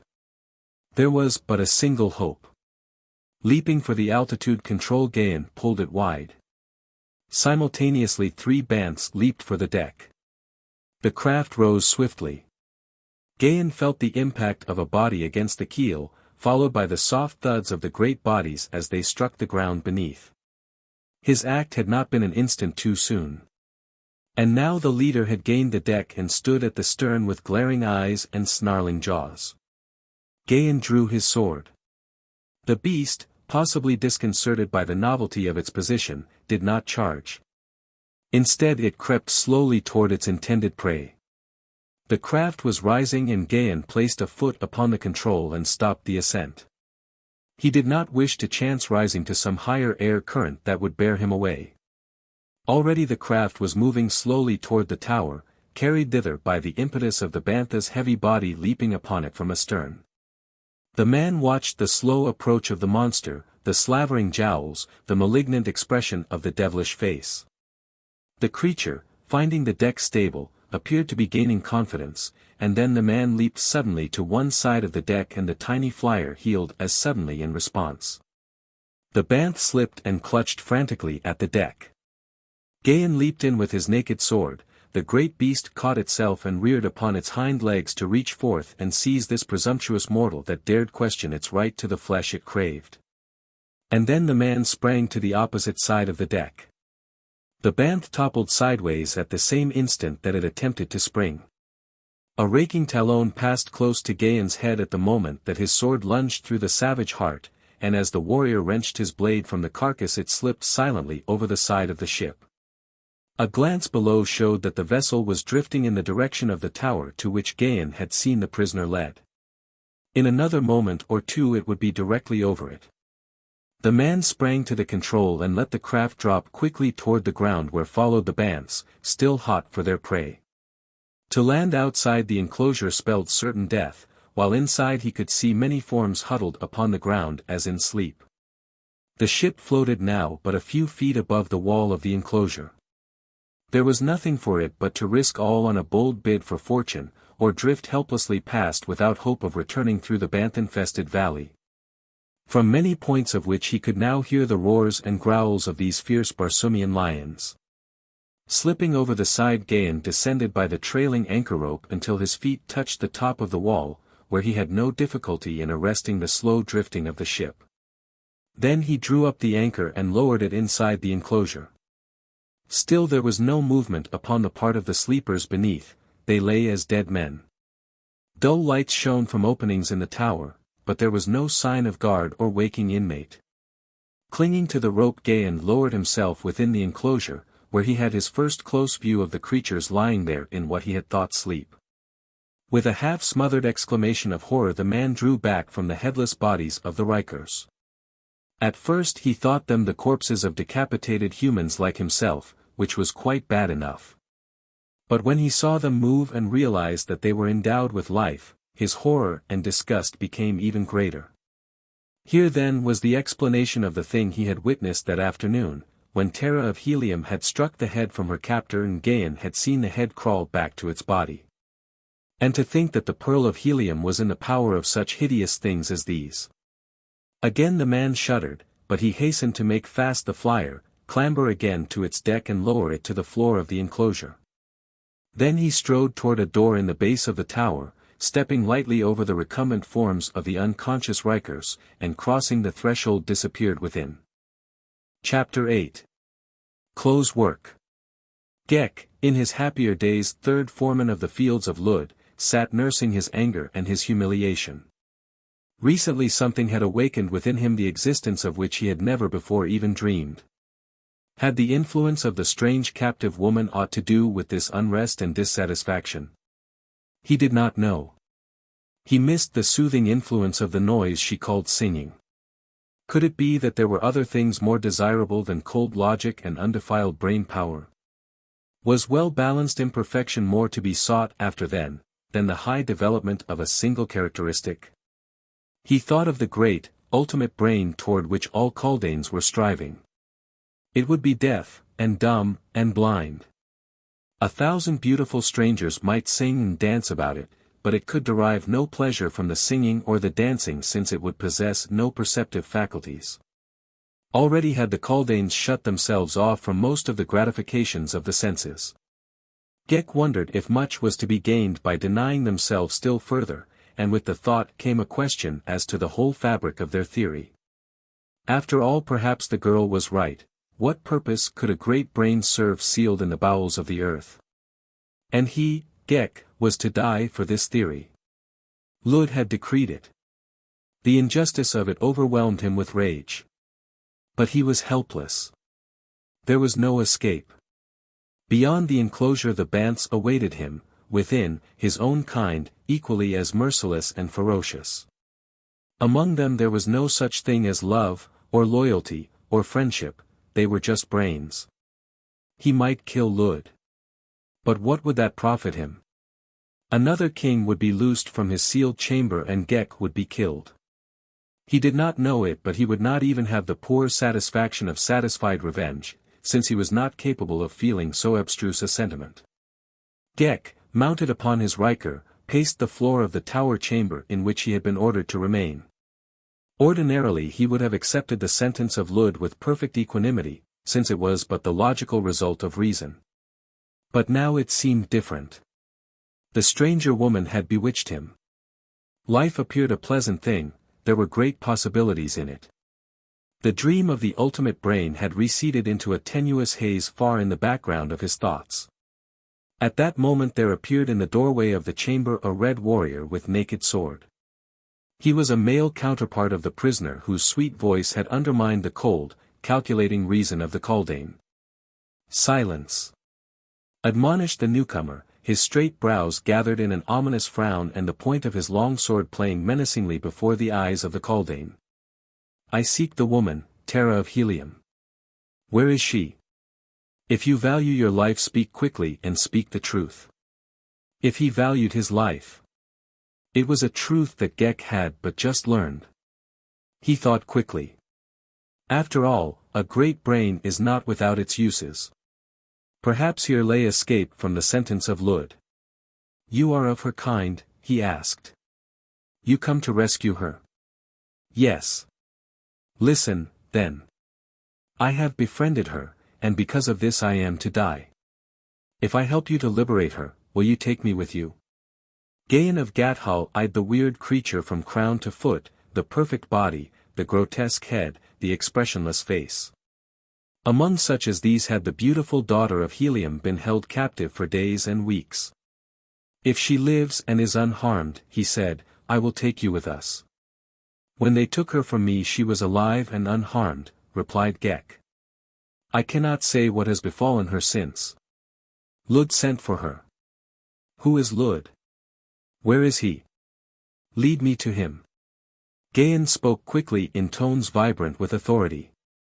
"Come, then," said Ghek, leading the way from the apartment and down a stairway toward the underground burrows of the Kaldanes. "Lud is my king. I will take you to his chambers." "Hasten," urged Gahan. "Sheath your sword," warned Ghek, "so that should we pass others of my kind I may say to them that you are a new prisoner with some likelihood of winning their belief." Gahan did as he was bid, but warning the Kaldane that his hand was ever ready at his dagger's hilt. "You need have no fear of treachery," said Ghek. "My only hope of life lies in you. And if you fail me," Gahan admonished him, "I can promise you as sure a death as even your king might guarantee you." Ghek made no reply, but moved rapidly through the winding subterranean corridors until Gahan began to realize how truly was he in the hands of this strange monster. If the fellow should prove false it would profit Gahan nothing to slay him, since without his guidance the Red Man might never hope to retrace his way to the tower in freedom. Twice they met and were accosted by other Kaldanes. But in both instances Ghek's simple statement that he was taking a new prisoner to Lud appeared to allay all suspicion, and then at last they came to the antechamber of the king. "Here, now, Red Man, thou must fight, if ever," whispered Ghek. "Enter there," and he pointed to a doorway before them. "And you?" asked Gahan, still fearful of treachery. "My Riker is powerful," replied the Kaldane. "I shall accompany you and fight at your side.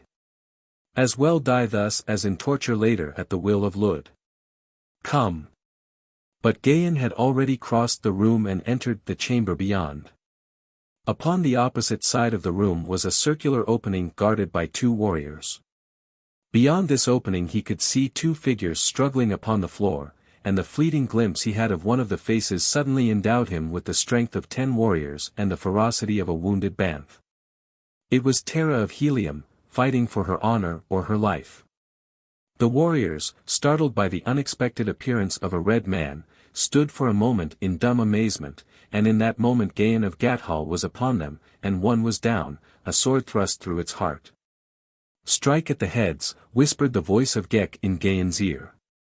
The latter saw the head of the fallen warrior crawl quickly within the aperture leading to the chamber where he had seen Terra of Helium in the clutches of a headless body. Then the sword of Ghek struck the Kaldane of the remaining warrior from its Riker, and Gahan ran his sword through the repulsive head.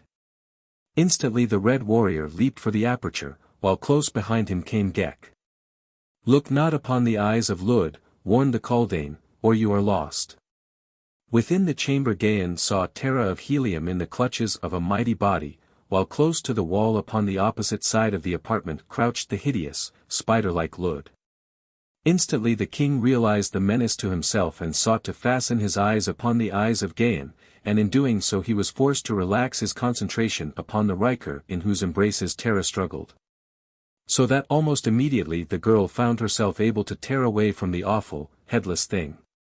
As she rose quickly to her feet she saw for the first time the cause of the interruption of Lud's plans. A red warrior. Her heart leaped in rejoicing and thanksgiving. What miracle of fate had sent him to her? She did not recognize him, though, this travel-worn warrior in the plain harness which showed no single jewel. How could she have guessed him the same as the scintillant creature of platinum and diamonds that she had seen for a brief hour under such different circumstances at the court of her august sire? Lud saw Ghek following the strange warrior into the chamber. "Strike him down, Ghek," commanded the king. "Strike down the stranger and your life shall be yours." Gahan glanced at the hideous face of the king. "Seek not his eyes," screamed Terra in warning, but it was too late. Already the horrid hypnotic gaze of the king Kaldane had seized upon the eyes of Gahan. The red warrior hesitated in his stride. His sword point drooped slowly toward the floor. Terra glanced toward Ghek. She saw the creature glaring with his expressionless eyes upon the broad back of the stranger. She saw the hand of the creature's Riker creeping stealthily toward the hilt of its dagger. And then Terra of Helium raised her eyes aloft and poured forth the notes of Mars' most beautiful melody, the Song of Love. Ghek drew his dagger from its sheath. His eyes turned toward the singing girl. Lud's glance wavered from the eyes of the man to the face of Terra, and the instant that the latter's song distracted his attention from his victim. Gahan of Gathol shook himself and as with a supreme effort of will forced his eyes to the wall above Lud's hideous head. Ghek raised his dagger above his right shoulder, took a single quick step forward, and struck. The girl's song ended in a stifled scream as she leaped forward with the evident intention of frustrating the Kaldane's purpose. But she was too late, and well it was, for an instant later she realized the purpose of Ghek's act as she saw the dagger fly from his hand, pass Gahan's shoulder, and sink full to the guard in the soft face of Lud. "Come!"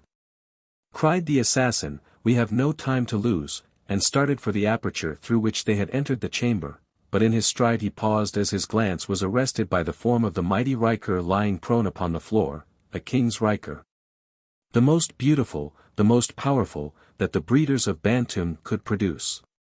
Ghek realized that in his escape he could take with him but a single Riker, and there was none in Bantoom that could give him better service than this giant lying here. Quickly he transferred himself to the shoulders of the great, inert hulk. Instantly the latter was transformed to a sentient creature, filled with pulsing life and alert energy. "Now," said the Kaldane, "we are ready. Let whoso would revert to nothingness impede me." Even as he spoke he stooped and crawled into the chamber beyond, while Gahan, taking Terra by the arm, motioned her to follow. The girl looked him full in the eyes for the first time. "The gods of my people have been kind," she said. "You came just in time. To the thanks of Terra of Helium shall be added those of the warlord of Barsoom and his people. Thy reward shall surpass thy greatest desires."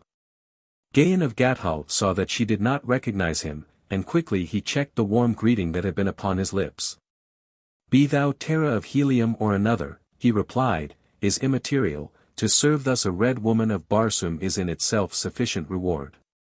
As they spoke the girl was making her way through the aperture after Ghek, and presently all three had quitted the apartments of Lud and were moving rapidly along the winding corridors toward the tower. Ghek repeatedly urged them to greater speed, but the red men of Barsoom were never keen for retreat, and so the two that followed him moved all too slowly for the Kaldane. "There are none to impede our progress," urged Gahan, "so why tax the strength of the princess by needless haste? I fear not so much opposition ahead, for there are none there who know the thing that has been done in Lud's chambers this night.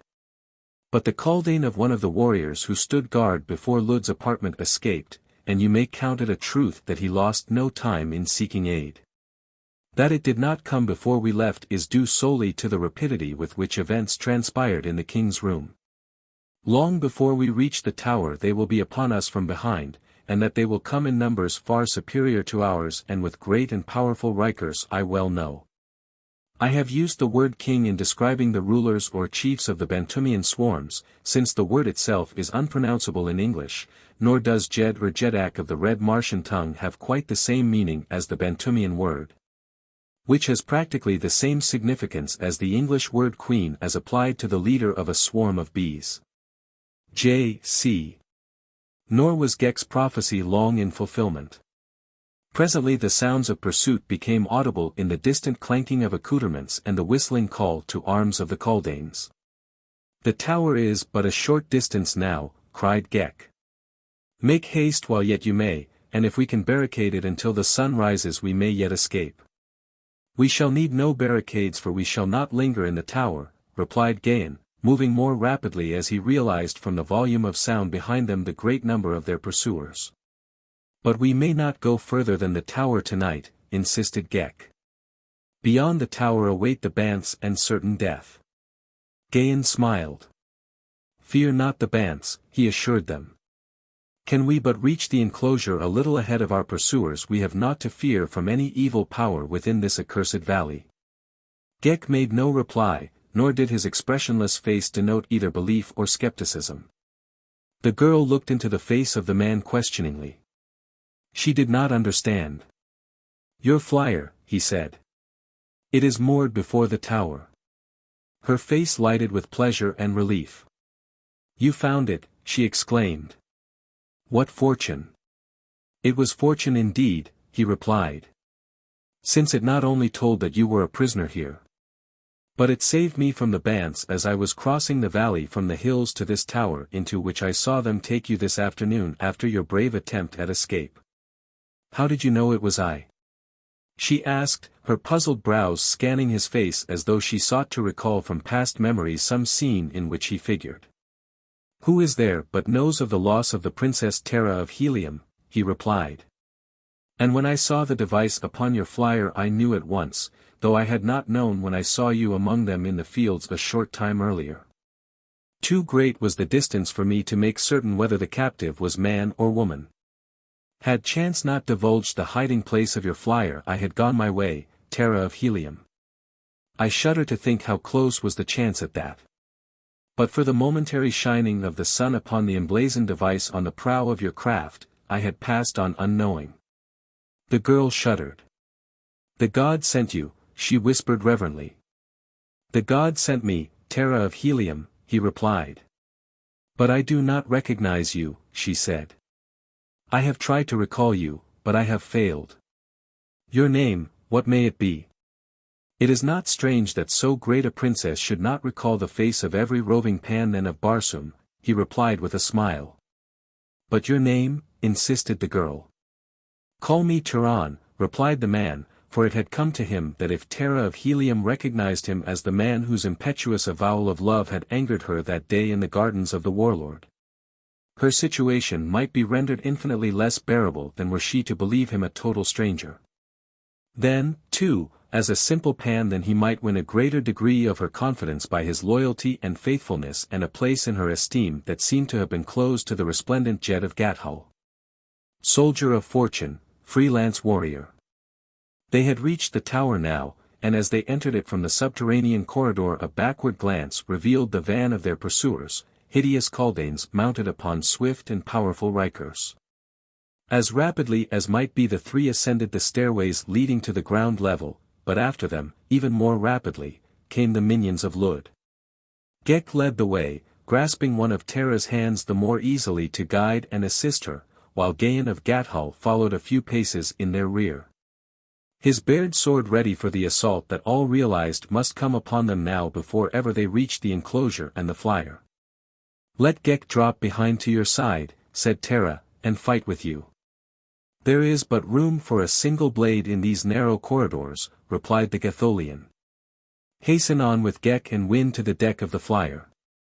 Have your hand upon the control, and if I come far enough ahead of these to reach the dangling cable you can rise at my word and I can clamber to the deck at my leisure. But if one of them emerges first into the enclosure you will know that I shall never come, and you will rise quickly and trust to the gods of our ancestors to give you a fair breeze in the direction of a more hospitable people. Terra of Helium shook her head. We will not desert you, Pan then, she said. Gahan, ignoring her reply, spoke above her head to Ghek. Take her to the craft moored within the enclosure, he commanded. It is our only hope. Alone, I may win to its deck, but have I to wait upon you two at the last moment the chances are that none of us will escape. Do as I bid. His tone was haughty and arrogant, the tone of a man who has commanded other men from birth, and whose will has been law. Terra of Helium was both angered and vexed. She was not accustomed to being either commanded or ignored, but with all her royal pride she was no fool, and she knew the man was right, that he was risking his life to save hers, so she hastened on with Ghek as she was bid. And after the first flush of anger she smiled, for the realization came to her that this fellow was but a rough untutored warrior, skilled not in the finer usages of cultured courts. His heart was right, though, a brave and loyal heart, and gladly she forgave him the offense of his tone and manner. But what a tone! Recollection of it gave her sudden pause. Panthans were rough and ready men. Often they rose to positions of high command, so it was not the note of authority in the fellow's voice that seemed remarkable, but something else, a quality that was indefinable, yet as distinct as it was familiar. She had heard it before when the voice of her great-grandsire, Tardos Mors, Jetan of Helium, had risen in command, and in the voice of her grandfather, Mors Kajak, the Jed. And in the ringing tones of her illustrious sire, John Carter, warlord of Barsoom, when he addressed his warriors. But now she had no time to speculate upon so trivial a thing, for behind her came the sudden clash of arms and she knew that Turan, the Pandan, had crossed swords with the first of their pursuers. As she glanced back he was still visible beyond a turn in the stairway, so that she could see the quick swordplay that ensued. Daughter of a world's greatest swordsman, she knew well the finest points of the art. She saw the clumsy attack of the Kaldane and the quick, sure return of the Pandan. As she looked down from above upon his almost naked body, trapped only in the simplest of unadorned harness, and saw the play of the lithe muscles beneath the red bronze skin, and witnessed the quick and delicate play of his sword point.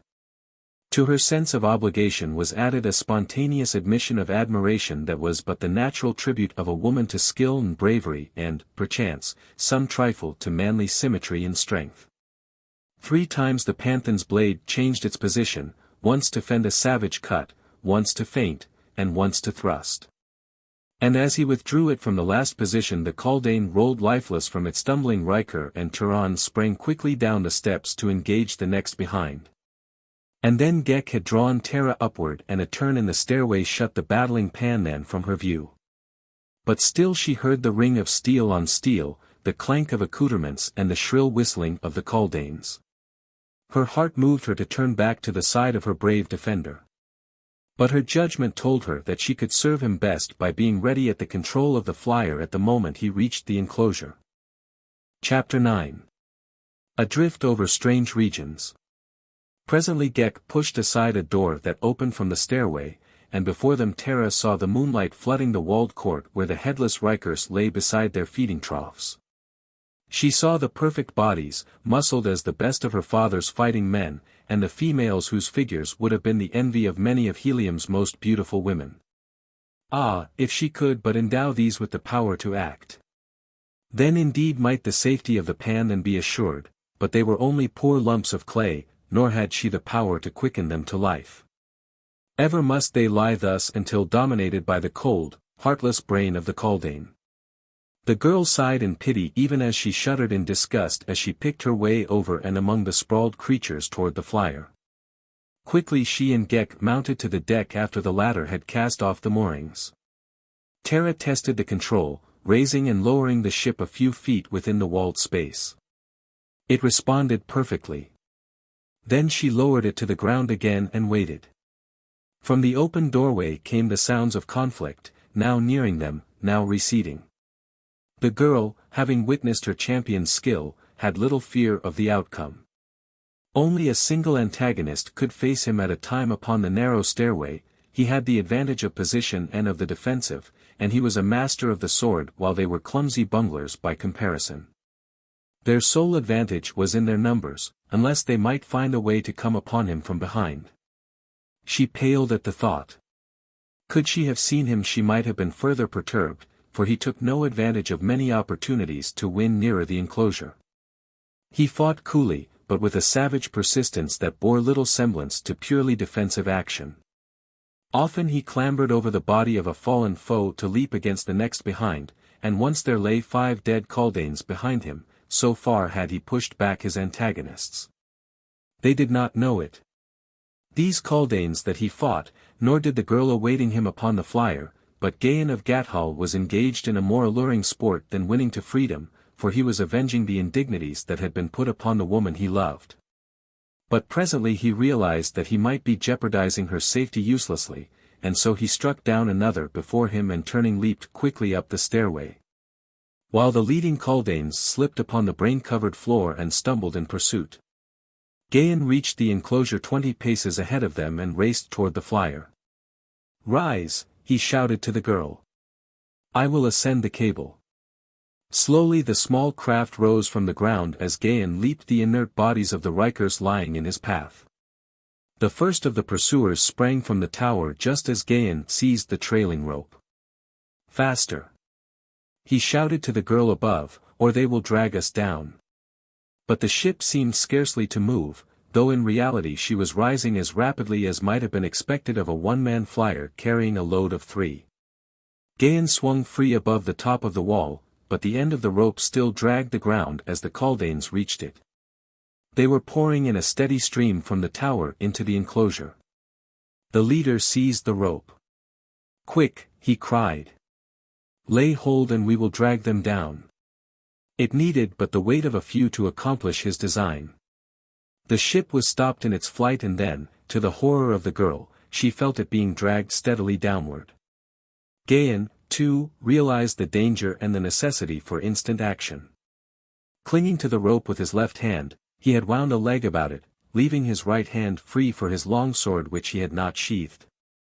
A downward cut clove the soft head of a Kaldane, and another severed the taut rope beneath the Panthan's feet. The girl heard a sudden renewal of the shrill whistling of her foes, and at the same time she realized that the craft was rising again. Slowly it drifted upward, out of reach of the enemy, and a moment later she saw the figure of Tehran clamber over the side. For the first time in many weeks her heart was filled with the joy of thanksgiving, but her first thought was of another. "You are not wounded?" she asked. "No, Terra of Helium," he replied. "They were scarce worth the effort of my blade, and never were they a menace to me because of their swords." "They should have slain you easily," said Ghek. "So great and highly developed is the power of reason among us that they should have known before you struck just where, logically, you must seek to strike. And so they should have been able to parry your every thrust and easily find an opening to your heart." "But they did not, Ghek," Gahan reminded him. "Their theory of development is wrong, for it does not tend toward a perfectly balanced whole. You have developed the brain and neglected the body, and you can never do with the hands of another what you can do with your own hands. Mine are trained to the sword, every muscle responds instantly and accurately, and almost mechanically, to the need of the instant. I am scarcely objectively aware that I think when I fight, so quickly does my point take advantage of every opening, or spring to my defense if I am threatened, that it is almost as though the cold steel had eyes and brains. You, with your Kaldane brain and your Riker body, never could hope to achieve in the same degree of perfection those things that I can achieve. Development of the brain should not be the sum total of human endeavor. The richest and happiest peoples will be those who attain closest to well-balanced perfection of both mind and body, and even these must always be short of perfection. In absolute and general perfection lies stifling monotony and death. Nature must have contrasts, she must have shadows as well as highlights, sorrow with happiness, both wrong and right, and sin as well as virtue. Always have I been taught differently, replied Ghek. But since I have known this woman and you, of another race, I have come to believe that there may be other standards fully as high and desirable as those of the Kaldanes. At least I have had a glimpse of the thing you call happiness, and I realize that it may be good even though I have no means of expressing it. I cannot laugh nor smile, and yet within me is a sense of contentment when this woman sings, a sense that seems to open before me wondrous vistas of beauty and unguessed pleasure that far transcend the cold joys of a perfectly functioning brain. I would that I had been born of thy race. Caught by a gentle current of air, the flyer was drifting slowly toward the northeast across the valley of Bantoom.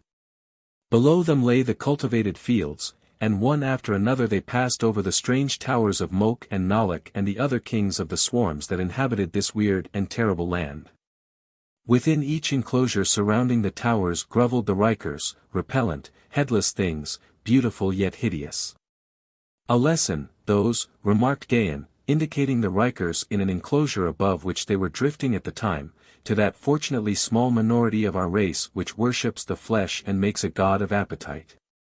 You know them, Terra of Helium, they can tell you exactly what they had at the midday meal 2 weeks ago, and how the loin of the thoat should be prepared, and what drink should be served with the rump of the zitidar.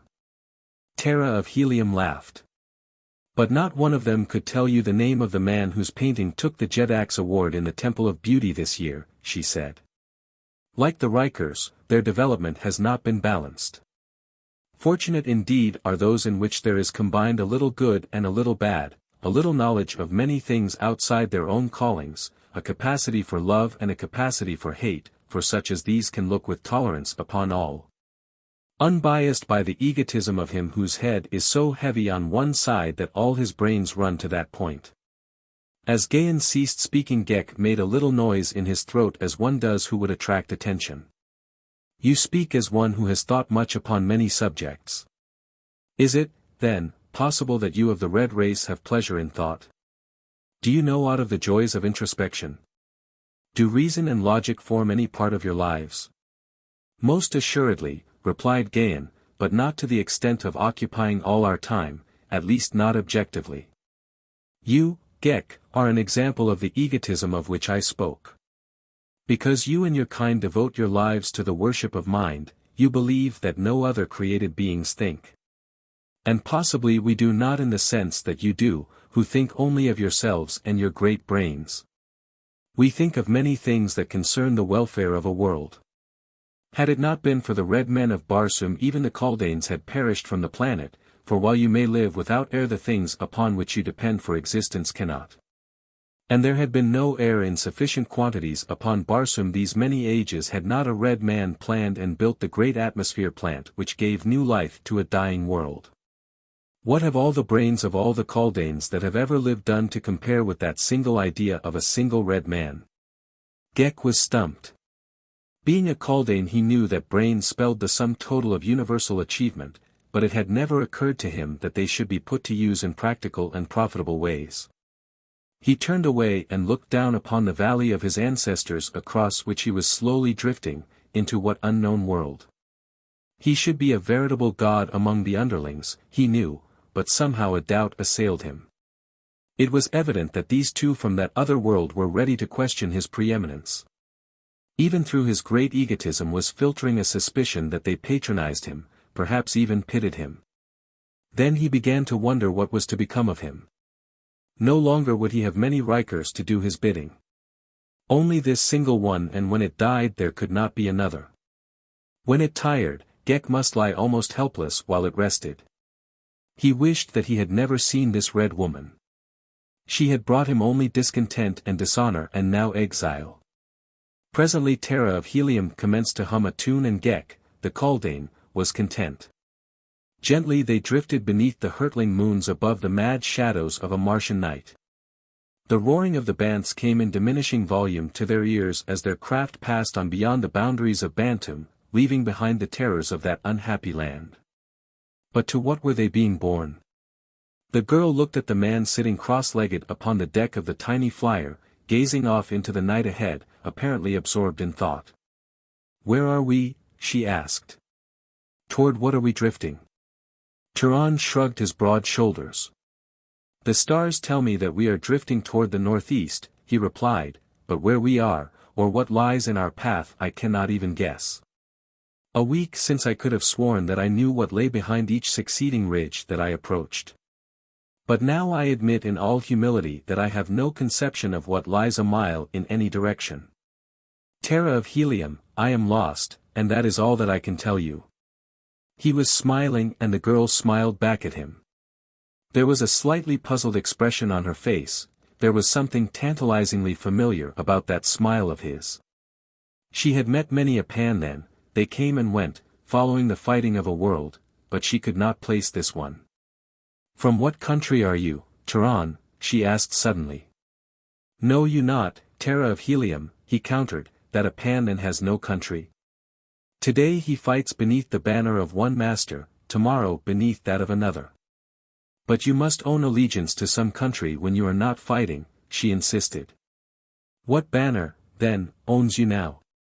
He rose and stood before her, then, bowing low.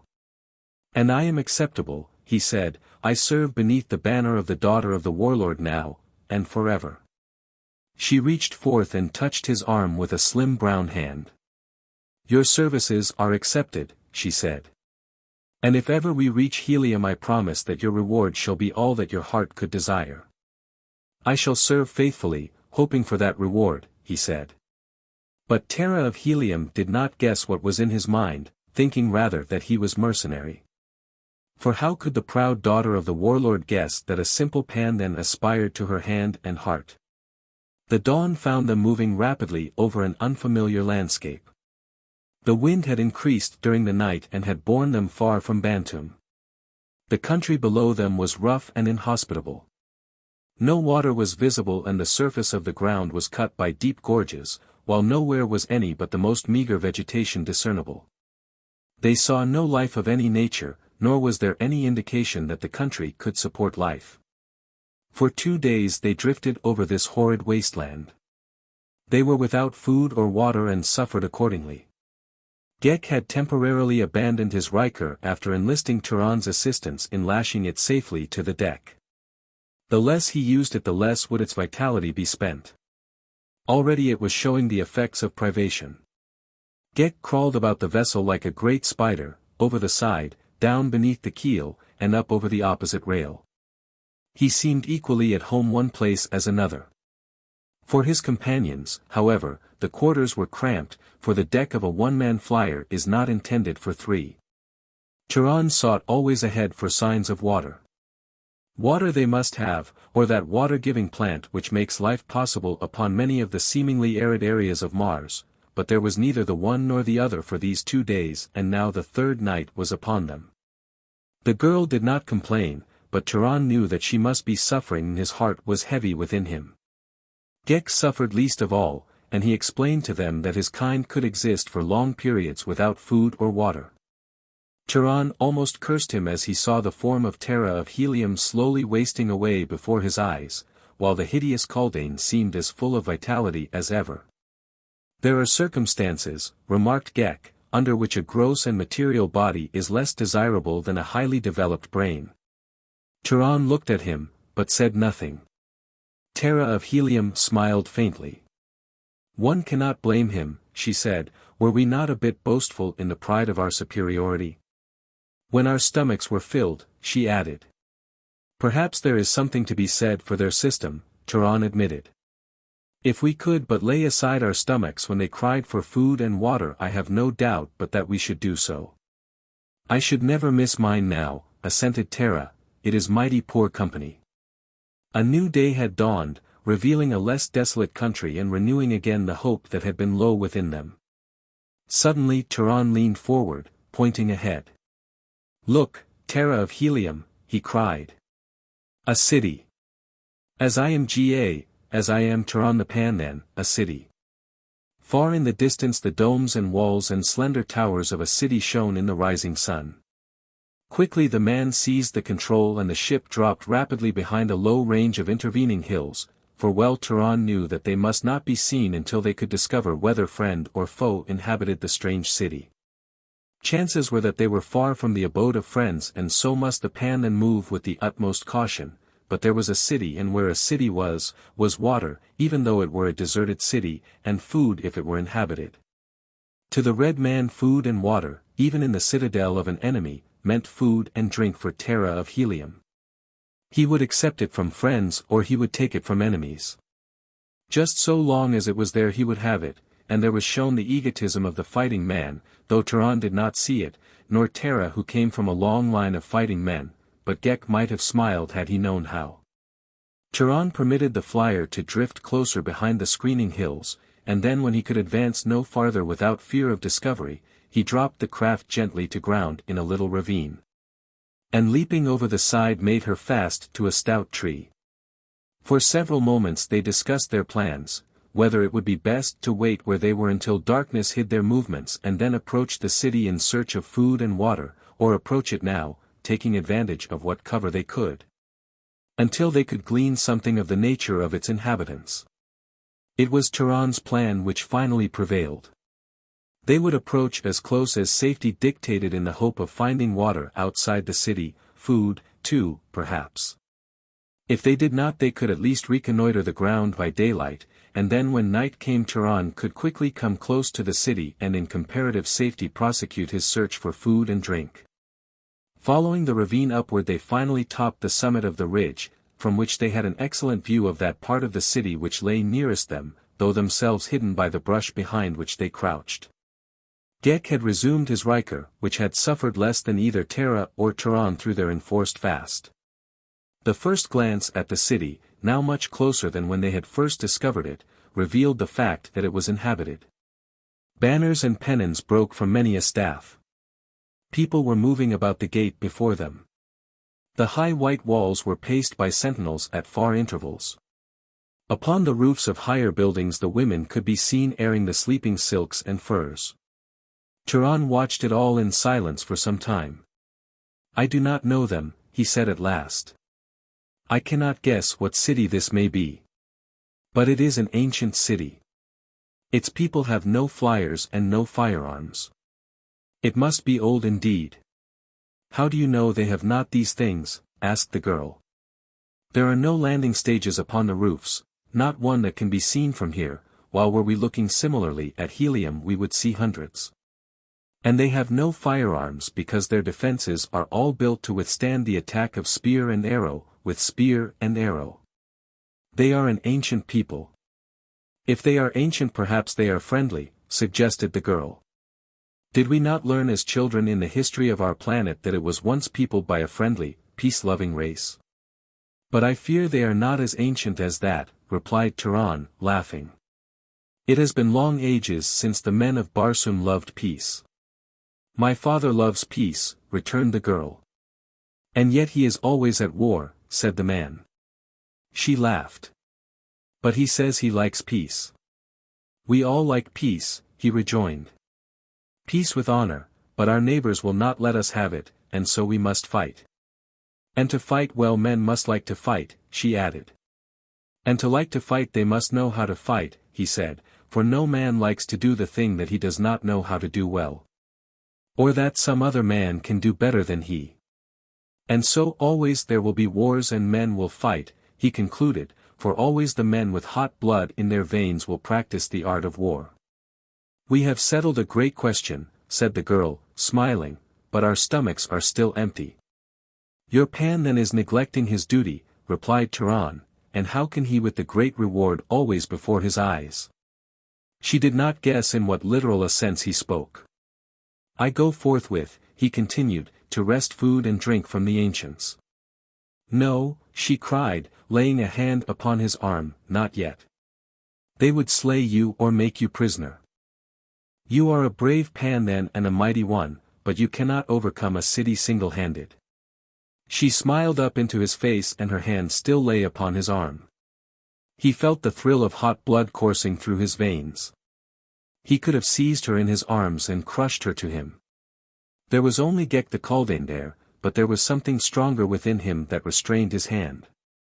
Who may define it, that inherent chivalry that renders certain men the natural protectors of women. From their vantage point they saw a body of armed warriors ride forth from the gate, and winding along a well-beaten road pass from sight about the foot of the hill from which they watched.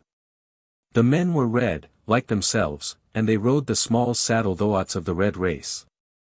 Their trappings were barbaric and magnificent, and in their headdress were many feathers as had been the custom of ancients.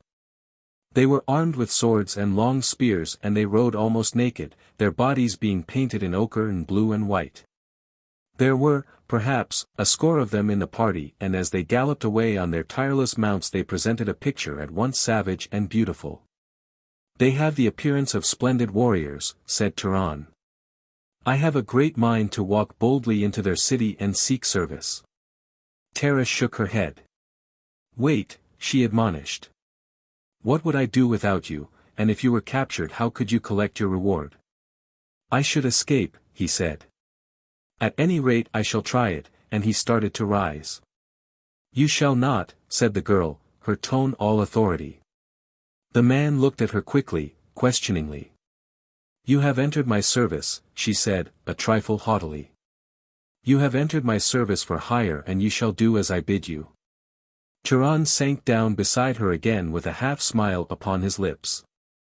"It is yours to command, princess," he said. The day passed. Ghek, tiring of the sunlight, had deserted his Riker and crawled down a hole he had discovered close by. Tara and Turan reclined beneath the scant shade of a small tree. They watched the people coming and going through the gate. The party of horsemen did not return. A small herd of Zitadars was driven into the city during the day, and once a caravan of broad-wheeled carts drawn by these huge animals wound out of the distant horizon and came down to the city. It, too, passed from their sight within the gateway. Then darkness came and Tara of Helium bid her Pandan search for food and drink, but she cautioned him against attempting to enter the city. Before he left her he bent and kissed her hand as a warrior may kiss the hand of his queen. Chapter 10. Entrapped. Turan the Pan then approached the strange city under cover of the darkness. He entertained little hope of finding either food or water outside the wall, but he would try and then, if he failed, he would attempt to make his way into the city, for Tara of Helium must have sustenance and have it soon.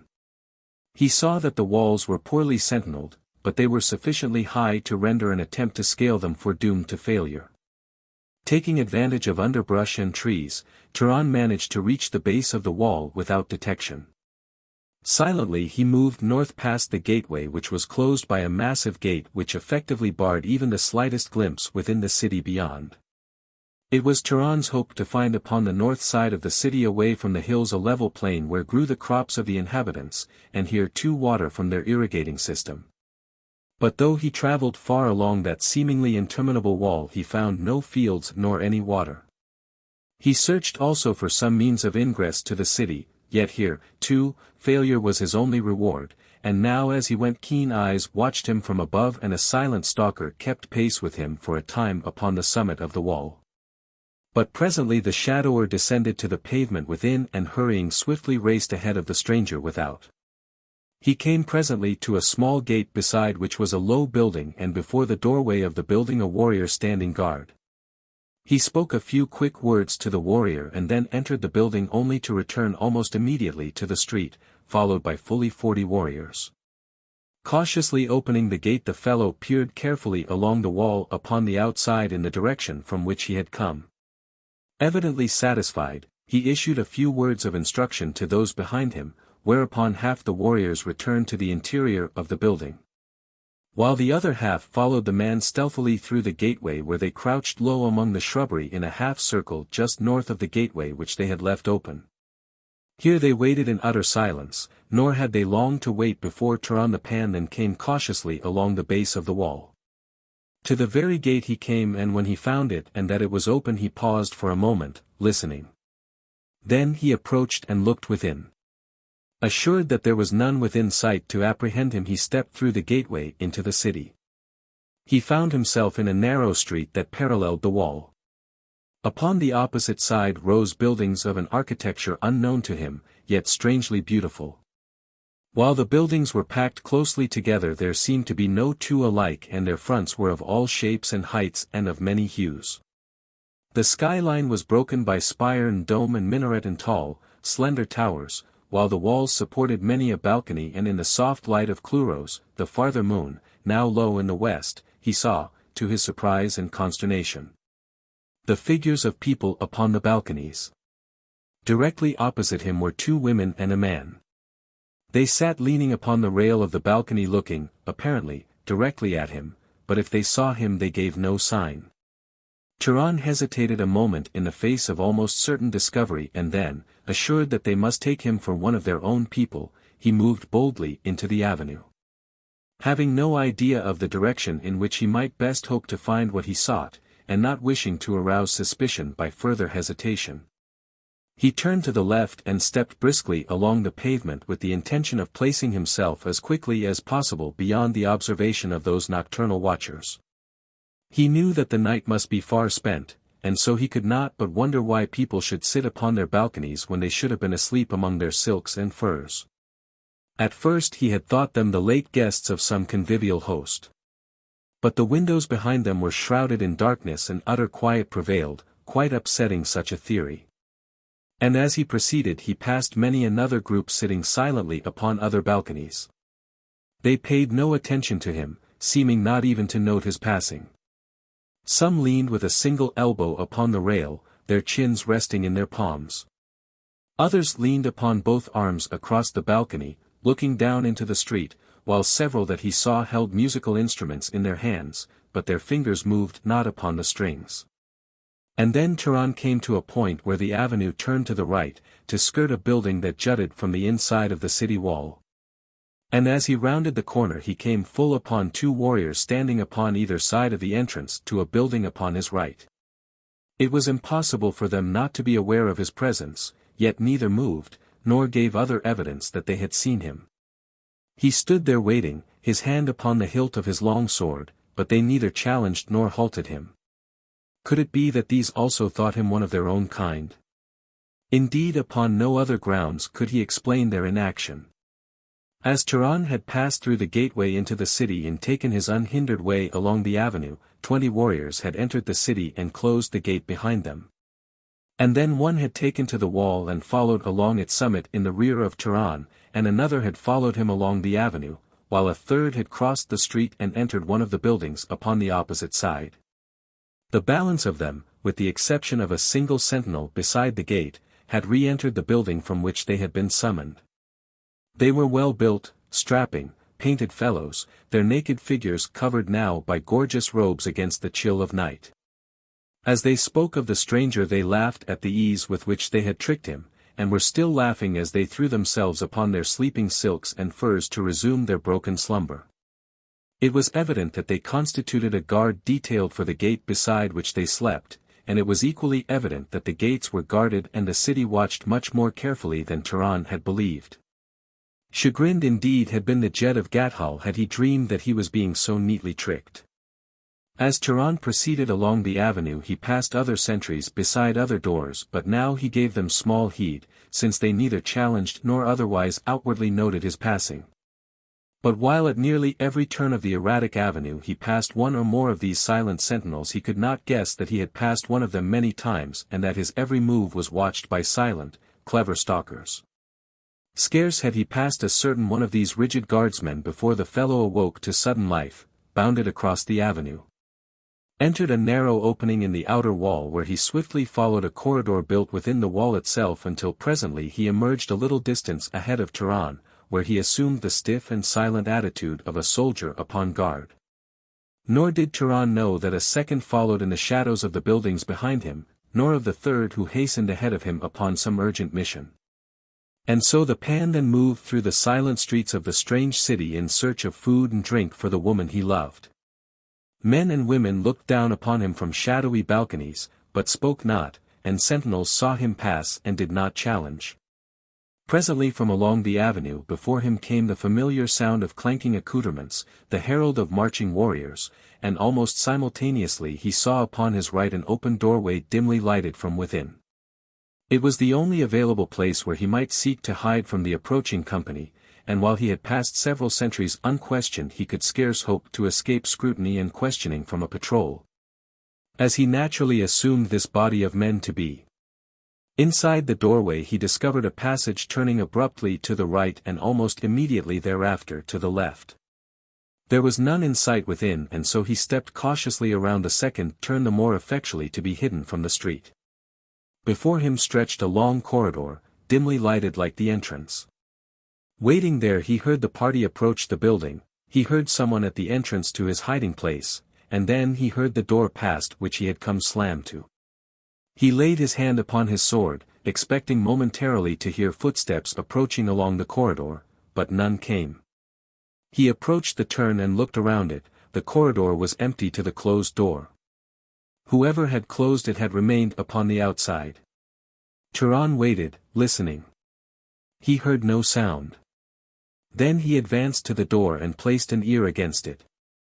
All was silence in the street beyond. A sudden draught must have closed the door, or perhaps it was the duty of the patrol to see to such things. It was immaterial. They had evidently passed on, and now he would return to the street and continue upon his way. Somewhere there would be a public fountain where he could obtain water. And the chance of food lay in the strings of dried vegetables and meat which hung before the doorways of nearly every Barsoomian home of the poorer classes that he had ever seen. It was this district he was seeking, and it was for this reason his search had led him away from the main gate of the city which he knew would not be located in a poor district. He attempted to open the door only to find that it resisted his every effort. It was locked upon the outside. Here indeed was a sorry contretemps. Turan the pan then scratched his head. Fortune frowns upon me, he murmured. But beyond the door, fate, in the form of a painted warrior, stood smiling. Neatly had he tricked the unwary stranger.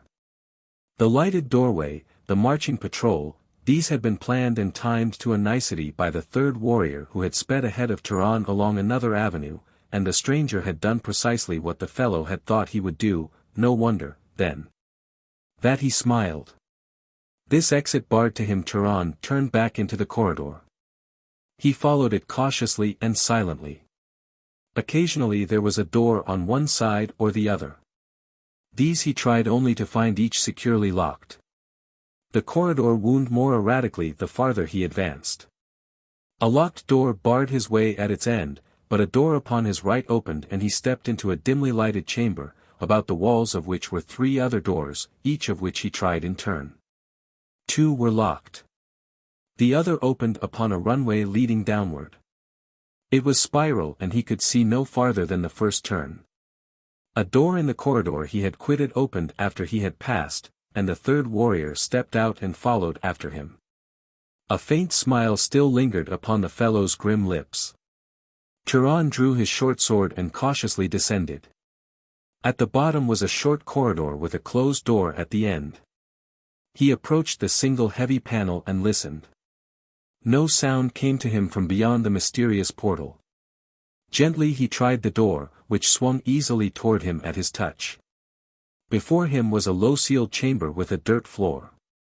Set in its walls were several other doors and all were closed.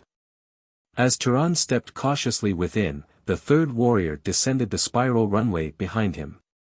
The pan then crossed the room quickly and tried a door. It was locked. He heard a muffled click behind him and turned about with ready sword. He was alone. But the door through which he had entered was closed. It was the click of its lock that he had heard. With a bound he crossed the room and attempted to open it, but to no avail. No longer did he seek silence, for he knew now that the thing had gone beyond the sphere of chance. He threw his weight against the wooden panel, but the thick skeel of which it was constructed would have withstood a battering ram. From beyond came a low laugh. Rapidly Turan examined each of the other doors. They were all locked. A glance about the chamber revealed a wooden table and a bench. Set in the walls were several heavy rings to which rusty chains were attached, all too significant of the purpose to which the room was dedicated. In the dirt floor near the wall were 2 or 3 holes resembling the mouths of burrows, doubtless the habitat of the giant Martian rat. He had observed this much when suddenly the dim light was extinguished, leaving him in darkness utter and complete. Turan, groping about, sought the table and the bench. Placing the latter against the wall, he drew the table in front of him and sat down upon the bench, his long sword gripped in readiness before him. At least they should fight before they took him. For some time he sat there waiting for he knew not what. No sound penetrated to his subterranean dungeon. He slowly revolved in his mind the incidents of the evening, the open, unguarded gate. The lighted doorway, the only one he had seen thus open and lighted along the avenue he had followed, the advance of the warriors at precisely the moment that he could find no other avenue of escape or concealment. The corridors and chambers that led past many locked doors to this underground prison, leaving no other path for him to pursue. By my first ancestor, he swore, but it was simple and I a simpleton. They tricked me neatly and have taken me without exposing themselves to a scratch, but for what purpose? He wished that he might answer that question, and then his thoughts turned to the girl waiting there on the hill beyond the city for him, and he would never come. He knew the ways of the more savage peoples of Barsoom. No, he would never come, now. He had disobeyed her. He smiled at the sweet recollection of those words of command that had fallen from her dear lips. He had disobeyed her, and now he had lost the reward. But what of her? What now would be her fate, starving before a hostile city with only an inhuman Kaldane for company? Another thought, a horrid thought, obtruded itself upon him. She had told him of the hideous sights she had witnessed in the burrows of the Kaldanes, and he knew that they ate human flesh. Ghek was starving. Should he eat his Riker, he would be helpless. But, there was sustenance there for them both, for the Riker and the Kaldane. Turan cursed himself for a fool. Why had he left her? Far better to have remained and died with her, ready always to protect her, than to have left her at the mercy of the hideous Bantoomian. Now Turan detected a heavy odor in the air. It oppressed him with a feeling of drowsiness. He would have risen to fight off the creeping lethargy, but his legs seemed weak, so that he sank again to the bench. Presently his sword slipped from his fingers and he sprawled forward upon the table, his head resting upon his arms. Terra of Helium, as the night wore on and Turan did not return, became more and more uneasy, and when dawn broke with no sign of him she guessed that he had failed. Something more than her own unhappy predicament brought a feeling of sorrow to her heart, of sorrow and loneliness. She realized now how she had come to depend upon this Pan, and not only for protection but for companionship as well. She missed him, and in missing him realized suddenly that he had meant more to her than a mere hired warrior. It was as though a friend had been taken from her, an old and valued friend. She rose from her place of concealment that she might have a better view of the city.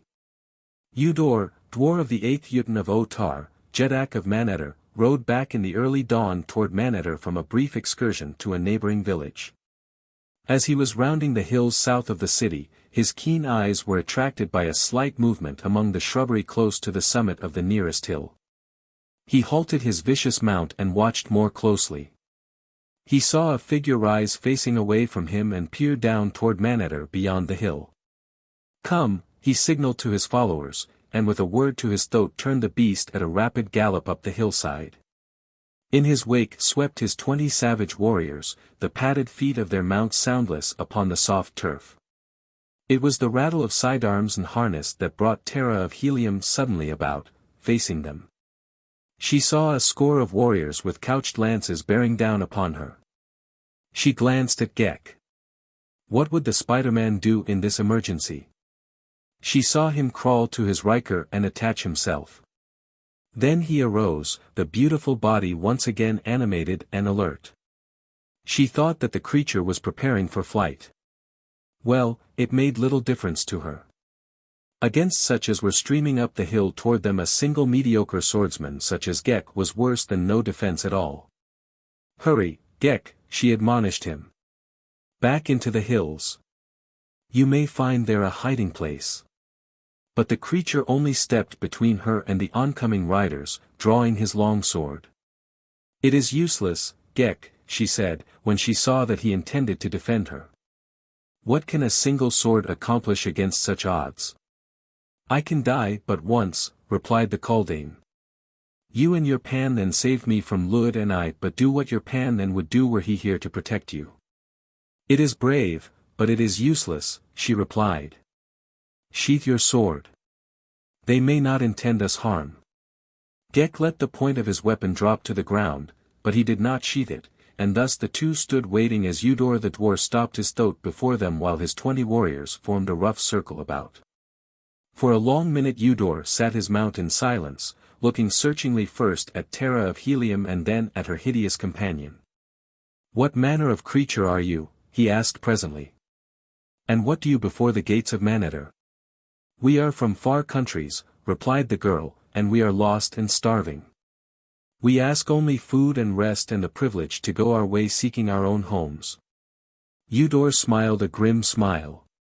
Manetter and the hills which guard it alone know the age of Manetter, he said, yet in all the ages that have rolled by since Manetter first was, there be no record in the annals of Manetter of a stranger departing from Manetter. But I am a princess, cried the girl haughtily, and my country is not at war with yours. You must give me and my companions aid and assist us to return to our own land. It is the law of Barsoom. Manetter knows only the laws of Manetter, replied Udor, but come. You shall go with us to the city, where you, being beautiful, need have no fear. I, myself, will protect you if Otar so decrees. And as for your companion, but hold. You said, companions, there are others of your party then? You see what you see, replied Terra haughtily. Be that as it may, said Udor. If there be more they shall not escape Manetter. But as I was saying, if your companion fights well he too may live, for Otar is just, and just are the laws of Manetter. Come. Ghek demurred. It is useless, said the girl, seeing that he would have stood his ground and fought them. Let us go with them. Why pit your puny blade against their mighty ones when there should lie in your great brain the means to outwit them? She spoke in a low whisper, rapidly. You are right, Terra of Helium, he replied and sheathed his sword. And so they moved down the hillside toward the gates of Manetter, Terra, Princess of Helium, and Ghek, the Kaldane of Bantoom, and surrounding them rode the savage, painted warriors of Udor, dwarf of the 8th Jetan of Otar, Jetak of Manetter. Chapter 11. The Choice of Terra. The dazzling sunlight of Barsoom clothed Manetter in an aureole of splendor as the girl and her captors rode into the city through the Gate of Enemies. Here the wall was some 50 feet thick, and the sides of the passageway within the gate were covered with parallel shelves of masonry from bottom to top. Within these shelves, or long, horizontal niches, stood row upon row of small figures, appearing like tiny, grotesque statuettes of men, their long, black hair falling below their feet and sometimes trailing to the shelf beneath. The figures were scarce a foot in height and but for their diminutive proportions might have been the mummified bodies of once living men. The girl noticed that as they passed, the warriors saluted the figures with their spears after the manner of Barsoomian fighting men in extending a military courtesy, and then they rode on into the avenue beyond, which ran, wide and stately, through the city toward the east. On either side were great buildings wondrously wrought. Paintings of great beauty and antiquity covered many of the walls, their colors softened and blended by the suns of ages. Upon the pavement the life of the newly awakened city was already afoot. Women in brilliant trappings, befeathered warriors, their bodies daubed with paint. Artisans, armed but less gaily caparisoned, took their various ways upon the duties of the day. A giant zitadar, magnificent in rich harness, rumbled its broad-wheeled cart along the stone pavement toward the Gate of Enemies. Life and color and beauty wrought together a picture that filled the eyes of Terra of Helium with wonder and with admiration, for here was a scene out of the dead past of dying Mars. Such had been the cities of the founders of her race before Throxius, mightiest of oceans, had disappeared from the face of a world. And from balconies on either side men and women looked down in silence upon the scene below.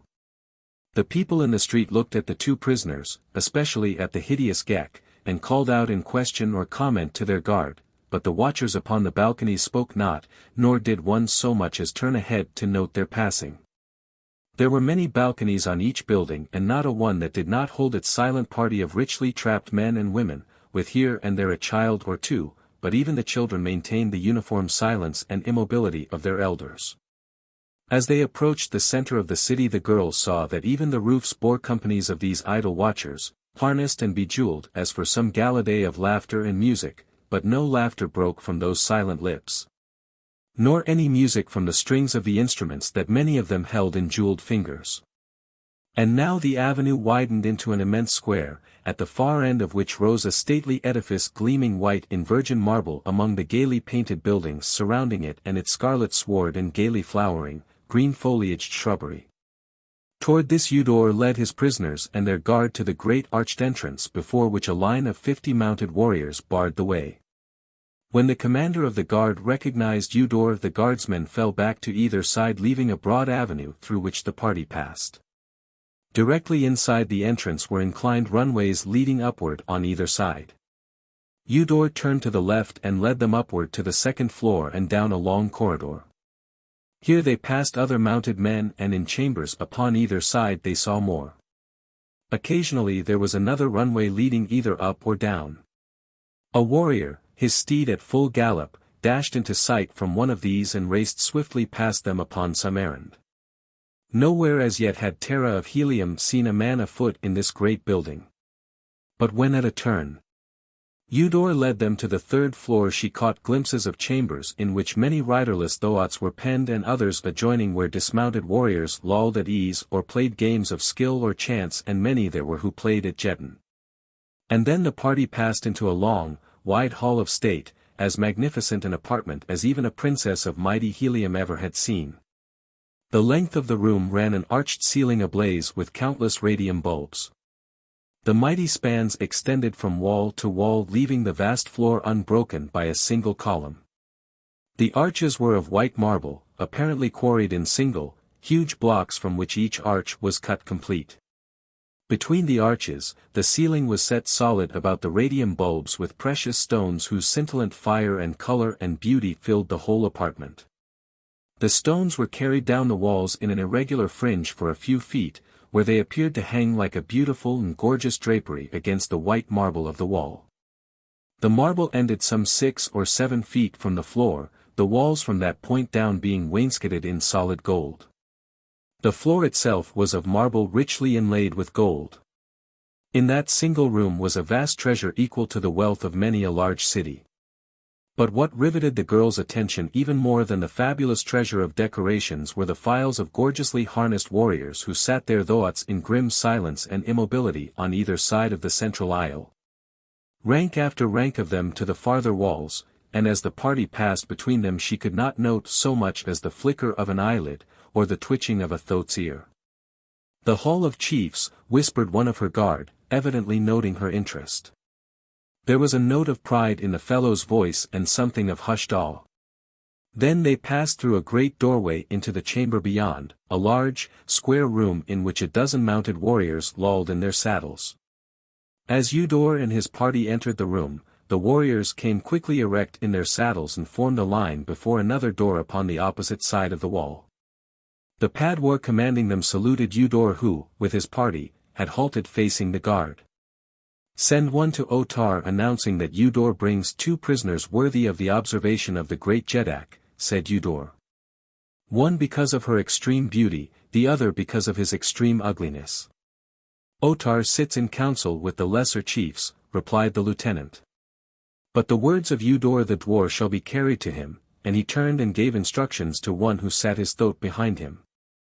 "What manner of creature is the male?" he asked of Eudor. "It cannot be that both are of one race.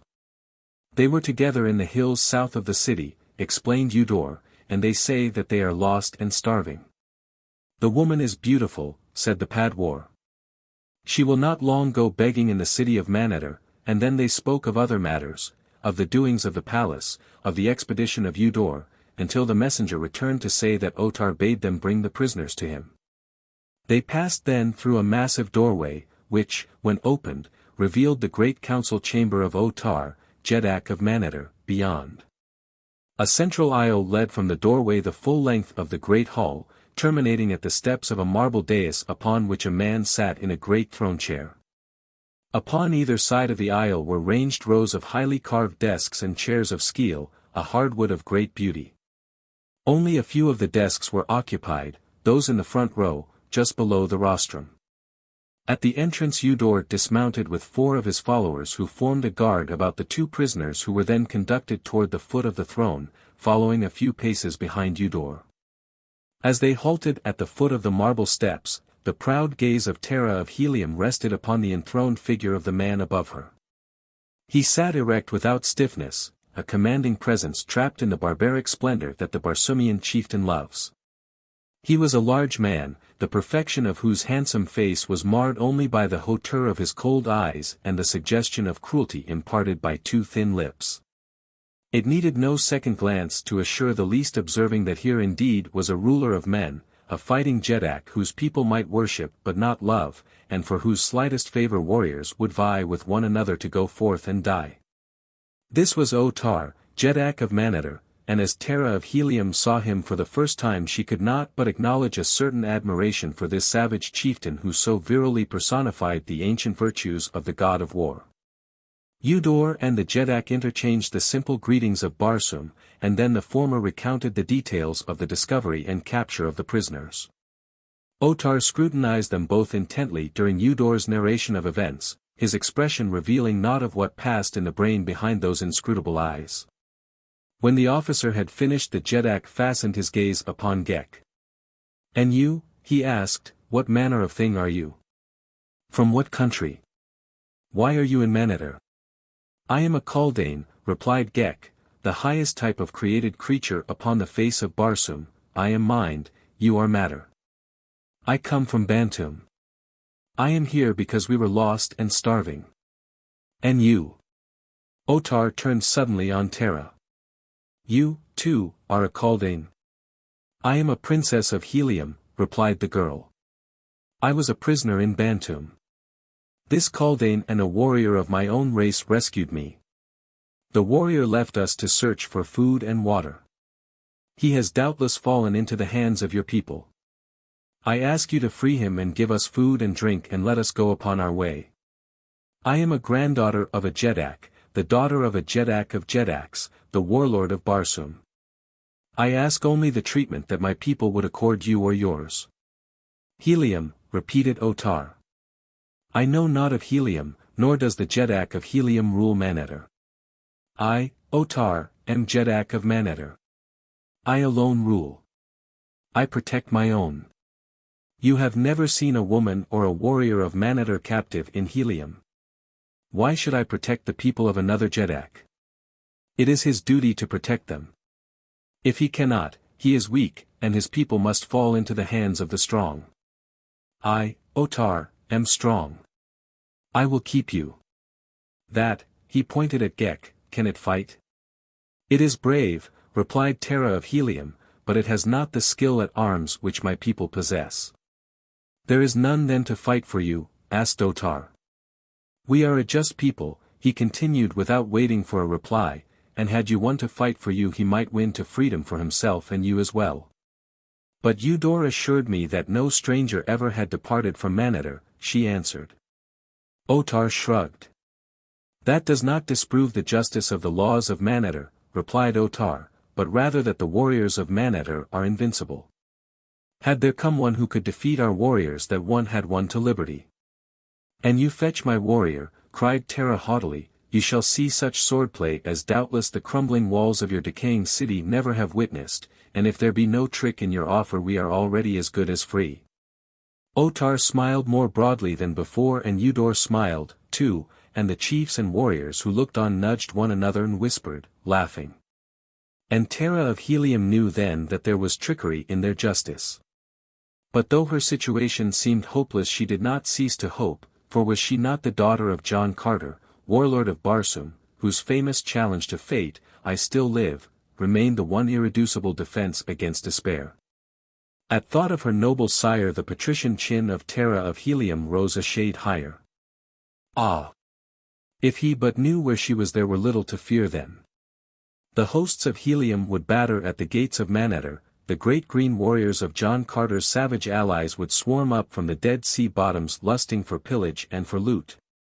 The stately ships of her beloved navy would soar above the unprotected towers and minarets of the doomed city which only capitulation and heavy tribute could then save.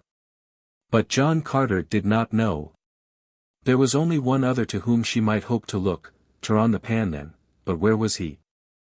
She had seen his sword in play and she knew that it had been wielded by a master hand, and who should know swordplay better than Terra of Helium, who had learned it well under the constant tutorage of John Carter himself. Tricks she knew that discounted even far greater physical prowess than her own, and a method of attack that might have been at once the envy and despair of the cleverest of warriors. And so it was that her thoughts turned to Turon the Pandan, though not alone because of the protection he might afford her. She had realized, since he had left her in search of food, that there had grown between them a certain comradeship that she now missed. There had been that about him which seemed to have bridged the gulf between their stations in life. With him she had failed to consider that he was a Pandan or that she was a princess, they had been comrades. Suddenly she realized that she missed him for himself more than for his sword. She turned toward Otar. "Where is Turon, my warrior?" she demanded. "You shall not lack for warriors," replied the Jetak.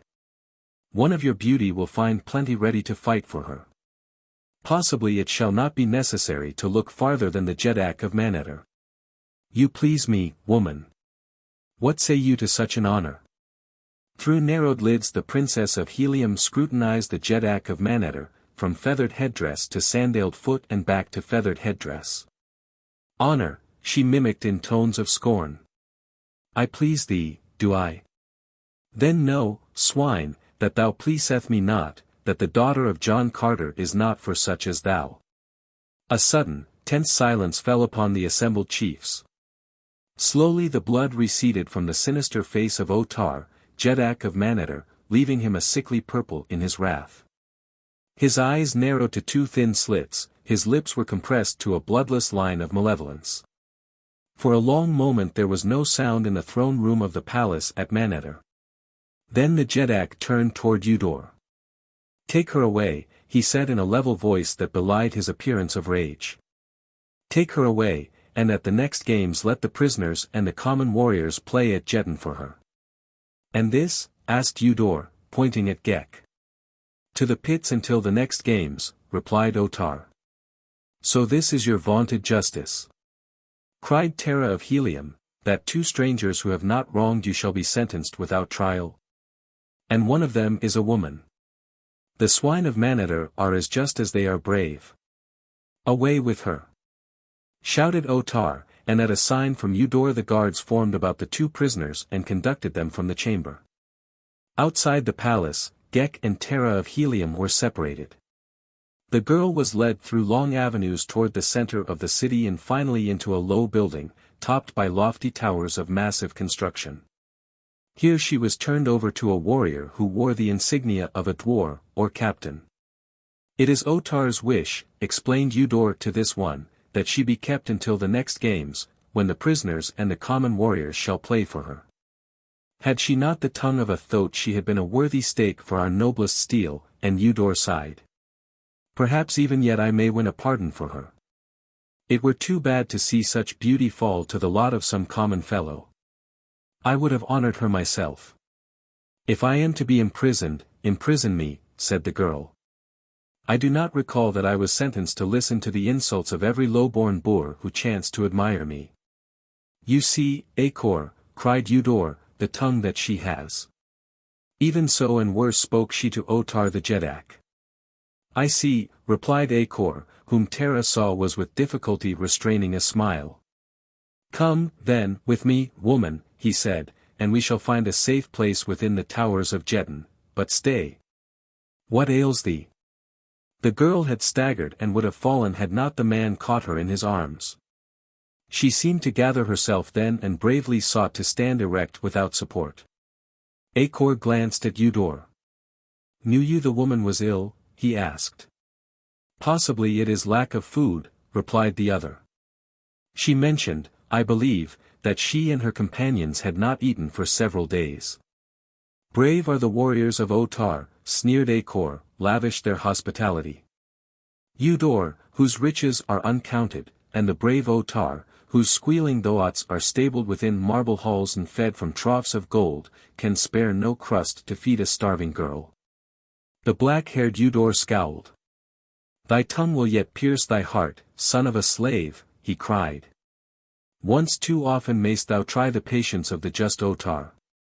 Hereafter guard thy speech as well as thy towers. Think not to taunt me with my mother's state, said Acor. 'Tis the blood of the slave woman that fills my veins with pride, and my only shame is that I am also the son of thy Jetak. And Otar heard this? Queried Eudor. Otar has already heard it from my own lips, replied Acor, this, and more. He turned upon his heel, a supporting arm still around the waist of Terra of Helium, and thus he half led, half carried her into the towers of Jetan, while Eudor wheeled his thoat and galloped back in the direction of the palace. Within the main entrance to the tower of Jetan lolled a half-dozen warriors. To one of these spoke Acor, keeper of the towers. Fetch Lano, the slave girl, and bid her bring food and drink to the upper level of the Thurian tower. Then he lifted the half-fainting girl in his arms and bore her along the spiral, inclined runway that led upward within the tower. Somewhere in the long ascent Terra lost consciousness. When it returned she found herself in a large, circular chamber, the stone walls of which were pierced by windows at regular intervals about the entire circumference of the room. She was lying upon a pile of sleeping silks and furs while there knelt above her a young woman who was forcing drops of some cooling beverage between her parched lips. Terra of Helium half rose upon an elbow and looked about. In the first moments of returning consciousness there were swept from the screen of recollection the happenings of many weeks. She thought that she awoke in the palace of the warlord at Helium. Her brows knit as she scrutinized the strange face bending over her. Who are you? She asked, and, where is Euthia? I am Lano the slave girl, replied the other. I know none by the name of Euthia. Terra of Helium sat erect and looked about her. This rough stone was not the marble of her father's halls. Where am I? She asked. In the Thurian tower, replied the girl, and then seeing that the other still did not understand she guessed the truth. You are a prisoner in the towers of Jetan in the city of Manator, she explained. You were brought to this chamber, weak and fainting, by Acor, dwarf of the towers of Jetan, who sent me to you with food and drink, for kind is the heart of Acor. I remember, now, said Terra, slowly. I remember, but where is Turan, my warrior? Did they speak of him? I heard not of another, replied Lano, you alone were brought to the towers. In that you are fortunate, for there be no nobler man in Manator than Acor. It is his mother's blood that makes him so. She was a slave girl from Gathol. Gathol, exclaimed Terra of Helium. Lies Gathol close by Manator? Not close, yet still the nearest country, replied Lano, about 22 degrees east, it lies. Approximately 814 Earth miles. Gathol, murmured Terra, far Gathol. But you are not from Gathol, said the slave girl. Your harness is not of Gathol. I am from Helium, said Terra. It is far from Helium to Gathol, said the slave girl, but in our studies we learn much of the greatness of Helium, we of Gathol, so it seems not so far away. You, too, are from Gathol? Asked Terra. Many of us are from Gathol who are slaves in Manator, replied the girl. It is to Gathol, nearest country, that the Manatorians look for slaves most often. They go in great numbers at intervals of 3 or 7 years and haunt the roads that lead to Gathol, and thus they capture whole caravans leaving none to bear warning to Gathol of their fate. Nor do any ever escape from Manator to carry word of us back to Gahan our Jet. Terra of Helium ate slowly and in silence. The girl's words aroused memories of the last hours she had spent in her father's palace and the great midday function at which she had met Gahan of Gathol. Even now she flushed as she recalled his daring words. Upon her reveries the door opened and a burly warrior appeared in the opening, a hulking fellow, with thick lips and an evil, leering face. The slave girl sprang to her feet, facing him. "What does this mean, Emed?" she cried. "Was it not the will of Acor that this woman be not disturbed?" "The will of Acor, indeed," and the man sneered. "The will of Acor is without power in the towers of Jetan, or elsewhere, for Acor lies now in the pits of Otar, and Emed is dwar of the towers." Terra of Helium saw the face of the slave girl pale and the terror in her eyes. Chapter 12. Ghek plays pranks. While Terra of Helium was being led to the towers of Jetan, Ghek was escorted to the pits beneath the palace where he was imprisoned in a dimly lighted chamber. Here he found a bench and a table standing upon the dirt floor near the wall, and set in the wall several rings from which depended short lengths of chain. At the base of the walls were several holes in the dirt floor. These, alone, of the several things he saw, interested him. Ghek sat down upon the bench and waited in silence, listening. Presently the lights were extinguished. If Ghek could have smiled he would have then, for Ghek could see as well in the dark as in the light, better, perhaps. He watched the dark openings of the holes in the floor and waited. Presently he detected a change in the air about him. It grew heavy with a strange odor, and once again might Ghek have smiled, could he have smiled. Let them replace all the air in the chamber with their most deadly fumes. It would be all the same to Ghek, the Kaldane, who, having no lungs, required no air. With the Riker it might be different. Deprived of air it would die. But if only a sufficient amount of the gas was introduced to stupefy an ordinary creature it would have no effect upon the Riker, who had no objective mind to overcome. So long as the excess of carbon dioxide in the blood was not sufficient to prevent heart action, the Riker would suffer only a diminution of vitality, but would still respond to the exciting agency of the Kaldane's brain. Ghek caused the Riker to assume a sitting position with its back against the wall where it might remain without direction from his brain. Then he released his contact with its spinal cord. But remained in position upon its shoulders, waiting and watching, for the Kaldane's curiosity was aroused. He had not long to wait before the lights were flashed on and one of the locked doors opened to admit a half-dozen warriors. They approached him rapidly and worked quickly. First they removed all his weapons and then, snapping a fetter about one of the Riker's ankles, secured him to the end of one of the chains hanging from the walls. Next they dragged the long table to a new position and there bolted it to the floor so that an end, instead of the middle, was directly before the prisoner. On the table before him they set food and water and upon the opposite end of the table they laid the key to the fetter. Then they unlocked and opened all the doors and departed. When Turan the Pan then regained consciousness it was to the realization of a sharp pain in one of his forearms. The effects of the gas departed as rapidly as they had overcome him so that as he opened his eyes he was in full possession of all his faculties. The lights were on again and in their glow there was revealed to the man the figure of a giant Martian rat crouching upon the table and gnawing upon his arm.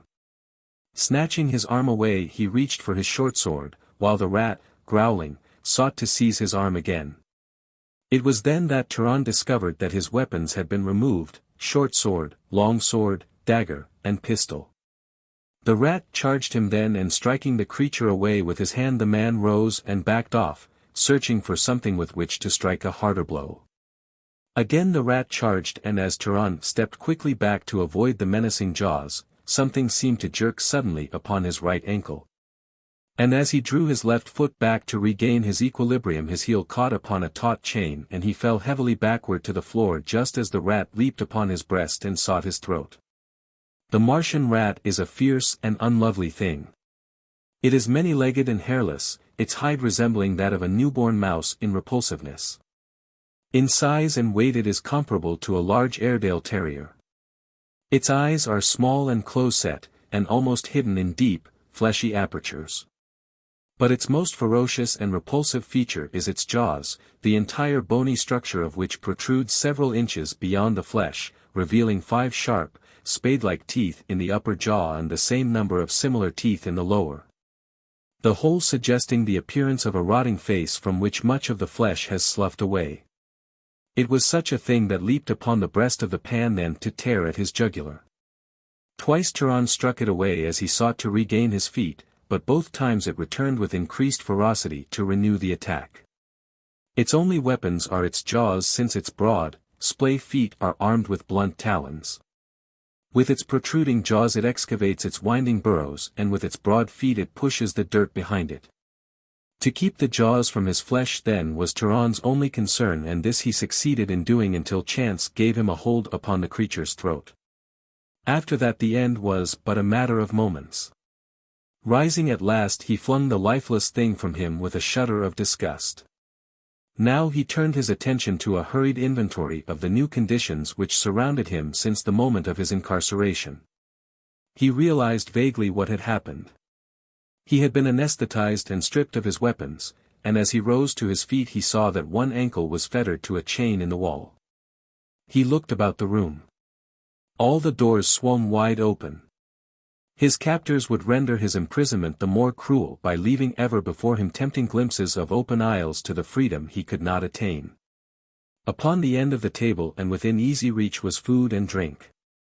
This at least was attainable, and at sight of it his starved stomach seemed almost to cry aloud for sustenance. It was with difficulty that he ate and drank in moderation. As he devoured the food his eyes wandered about the confines of his prison until suddenly they seized upon a thing that lay on the table at the end farthest from him. It was a key. He raised his fettered ankle and examined the lock. There could be no doubt of it. The key that lay there on the table before him was the key to that very lock. A careless warrior had laid it there and departed, forgetting. Hope surged high in the breast of Gahan of Gathol, of Turan the Pandan. Furtively his eyes sought the open doorways. There was no one in sight. Ah, if he could but gain his freedom! He would find some way from this odious city back to her side, and never again would he leave her until he had won safety for her or death for himself. He rose and moved cautiously toward the opposite end of the table where lay the coveted key. The fettered ankle halted his first step, but he stretched at full length along the table, extending eager fingers toward the prize. They almost laid hold upon it, a little more and they would touch it. He strained and stretched, but still the thing lay just beyond his reach. He hurled himself forward until the iron fetter bit deep into his flesh, but all futilely. He sat back upon the bench then and glared at the open doors and the key, realizing now that they were part of a well-laid scheme of refined torture, none the less demoralizing because it inflicted no physical suffering. For just a moment the man gave way to useless regret and foreboding, then he gathered himself together, his brows cleared, and he returned to his unfinished meal. At least they should not have the satisfaction of knowing how sorely they had hit him. As he ate it occurred to him that by dragging the table along the floor he could bring the key within his reach, but when he essayed to do so, he found that the table had been securely bolted to the floor during the period of his unconsciousness. Again Gahan smiled and shrugged and resumed his eating. When the warriors had departed from the prison in which Ghek was confined, the Kaldane crawled from the shoulders of the Riker to the table. Here he drank a little water and then directed the hands of the Riker to the balance of it and to the food, upon which the brainless thing fell with avidity. While it was thus engaged Ghek took his spider-like way along the table to the opposite end where lay the key to the fetter. Seizing it in a chella he leaped to the floor and scurried rapidly toward the mouth of one of the burrows against the wall, into which he disappeared. For long had the brain been contemplating these burrow entrances. They appealed to his Kaldanian tastes, and further, they pointed a hiding place for the key and a lair for the only kind of food that the Kaldane relished, flesh and blood. Ghek had never seen an ulcio, since these great Martian rats had long ago disappeared from Bantoom, their flesh and blood having been greatly relished by the Kaldanes. But Ghek had inherited, almost unimpaired, every memory of every ancestor, and so he knew that ulcio inhabited these lairs and that ulcio was good to eat, and he knew what ulcio looked like and what his habits were.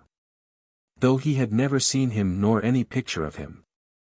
As we breed animals for the transmission of physical attributes, so the Kaldanes breed themselves for the transmission of attributes of the mind, including memory and the power of recollection, and thus have they raised what we term instinct above the level of the threshold of the objective mind where it may be commanded and utilized by recollection. Doubtless in our own subjective minds lie many of the impressions and experiences of our forebears. These may impinge upon our consciousness in dreams only, or in vague, haunting suggestions that we have before experienced some transient phase of our present existence. Ah, if we had but the power to recall them! Before us would unfold the forgotten story of the lost eons that have preceded us. We might even walk with God in the garden of his stars while man was still but a budding idea within his mind. Ghek descended into the burrow at a steep incline for some 10 feet, when he found himself in an elaborate and delightful network of burrows. The Kaldane was elated. This indeed was life. He moved rapidly and fearlessly, and he went as straight to his goal as you could to the kitchen of your own home. This goal lay at a low level in a spheroidal cavity about the size of a large barrel. Here, in a nest of torn bits of silk and fur lay 6 baby ulcios. When the mother returned there were but 5 babies and a great spider-like creature, which she immediately sprang to attack only to be met by powerful chelae which seized and held her so that she could not move. Slowly they dragged her throat toward a hideous mouth, and in a little moment she was dead. Ghek might have remained in the nest for a long time, since there was ample food for many days, but he did not do so. Instead he explored the burrows. He followed them into many subterranean chambers of the city of Menace, and upward through walls to rooms above the ground.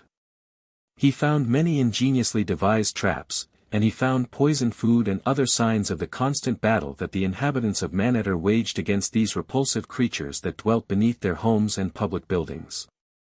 His exploration revealed not only the vast proportions of the network of runways that apparently traversed every portion of the city, but the great antiquity of the majority of them.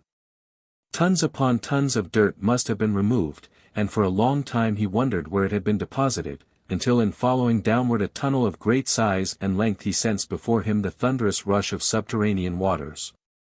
And presently came to the bank of a great, underground river, tumbling onward, no doubt, the length of a world to the buried Sea of Omion. Into this torrential sewer had unthinkable generations of ulcios pushed their few handsful of dirt in the excavating of their vast labyrinth. For only a moment did Ghek tarry by the river, for his seemingly aimless wanderings were in reality prompted by a definite purpose, and this he pursued with vigor and singleness of design. He followed such runways as appeared to terminate in the pits or other chambers of the inhabitants of the city, and these he explored, usually from the safety of a burrow's mouth, until satisfied that what he sought was not there. He moved swiftly upon his spider legs and covered remarkable distances in short periods of time. His search not being rewarded with immediate success, he decided to return to the pit where his Riker lay chained and look to its wants. As he approached the end of the burrow that terminated in the pit he slackened his pace, stopping just within the entrance of the runway that he might scan the interior of the chamber before entering it.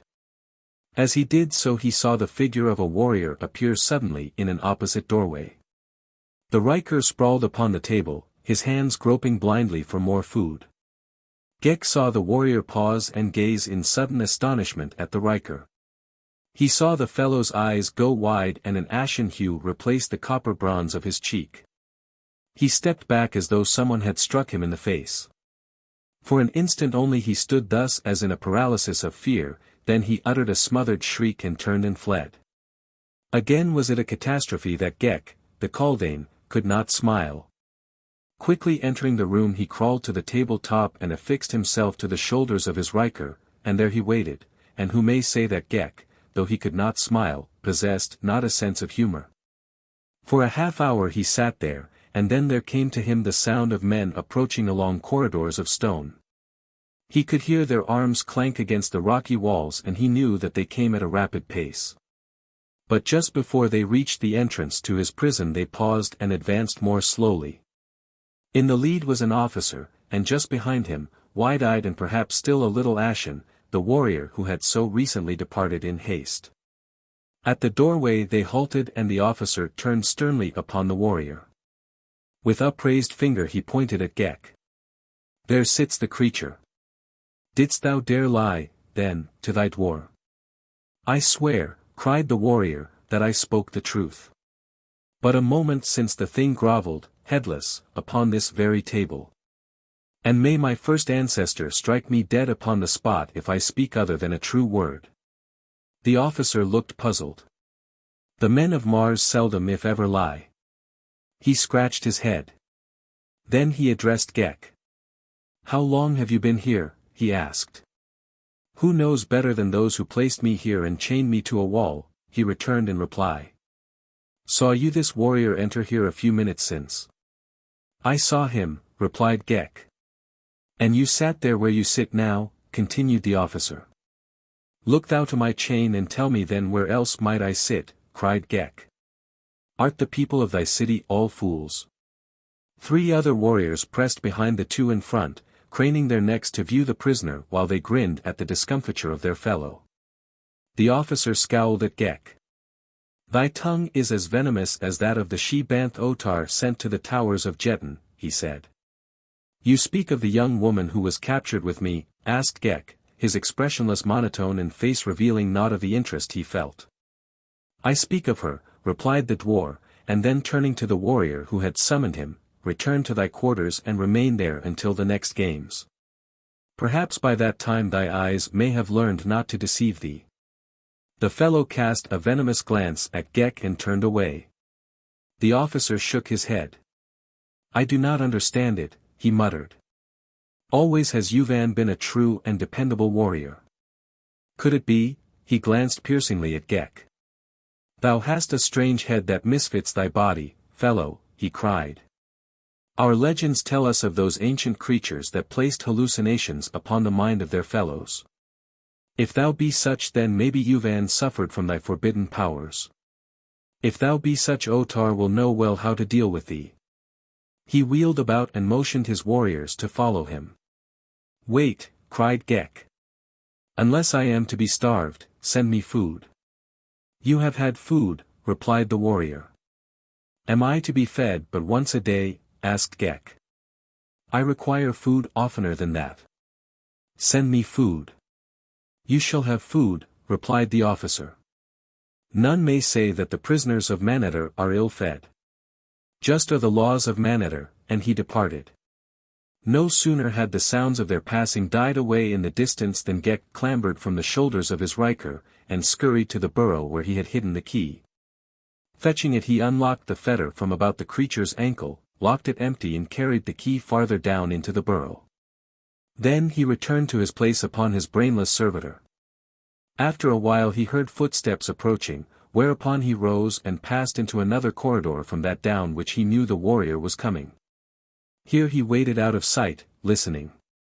He heard the man enter the chamber and halt. He heard a muttered exclamation, followed by the jangle of metal dishes as a salver was slammed upon a table, then rapidly retreating footsteps, which quickly died away in the distance. Ghek lost no time in returning to the chamber, recovering the key, relocking the riker to his chain. Then he replaced the key in the burrow and, squatting on the table beside his headless body, directed its hands toward the food. While the riker ate, Ghek sat listening for the scraping sandals and clattering arms that he knew soon would come. Nor had he long to wait. Ghek scrambled to the shoulders of his riker as he heard them coming. Again it was the officer who had been summoned by Yuvan, and with him were 3 warriors. The one directly behind him was evidently the same who had brought the food, for his eyes went wide when he saw Ghek sitting at the table, and he looked very foolish as the dwarf turned his stern glance upon him. "It is even as I said," he cried. "He was not here when I brought his food." "But he is here now," said the officer grimly, "and his fetter is locked about his ankle. Look. It has not been opened, but where is the key? It should be upon the table at the end opposite him. Where is the key, creature?" he shouted at Ghek. "How should I, a prisoner, know better than my jailer the whereabouts of the key to my fetters?" he retorted. "But it lay here," cried the officer, pointing to the other end of the table. "Did you see it?" asked Ghek. The officer hesitated. "No, but it must have been there," he parried. "Did you see the key lying there?" asked Ghek, pointing to another warrior. The fellow shook his head negatively. "And you? And you?" continued the Kaldane, addressing the others. They both admitted that they never had seen the key. And if it had been there, how could I have reached it? He continued. No, he could not have reached it, admitted the officer. But there shall be no more of this. Izov, you will remain here on guard with this prisoner until you are relieved.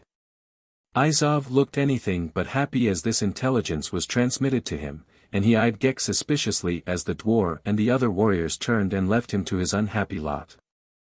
Chapter 13. A Desperate Deed. Emed crossed the tower chamber toward Terra of Helium and the slave girl, Lano. He seized the former roughly by a shoulder. Stand, he commanded.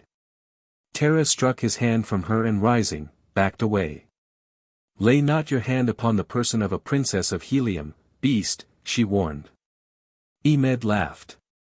Think you that I play at Jetan for you without first knowing something of the stake for which I play? He demanded. Come here. The girl drew herself to her full height, folding her arms across her breast, nor did Emed note that the slim fingers of her right hand were inserted beneath the broad leather strap of her harness where it passed over her left shoulder.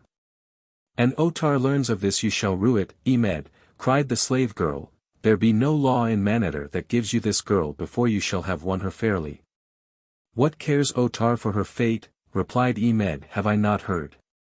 Did she not flout the great Jedak, heaping abuse upon him?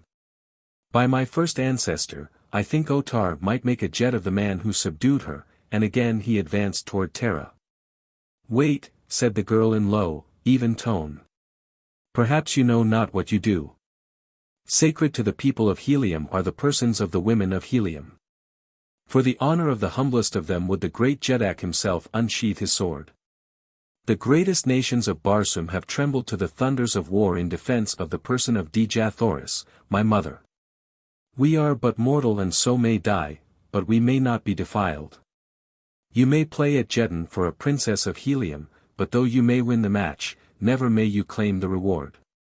If thou wouldst possess a dead body, press me too far, but know, man of Manetter, that the blood of the warlord flows not in the veins of Terra of Helium for naught. I have spoken. I know not of Helium and Otar is our warlord, replied Emed. But I do know that I would examine more closely the prize that I shall play for and win. I would test the lips of her who is to be my slave after the next games, nor is it well, woman, to drive me too far to anger. His eyes narrowed as he spoke, his visage taking on the semblance of that of a snarling beast. If you doubt the truth of my words, ask Lano, the slave girl. He speaks truly, O woman of Helium, interjected Lano. Try not the temper of Emed, if you value your life. But Terra of Helium made no reply.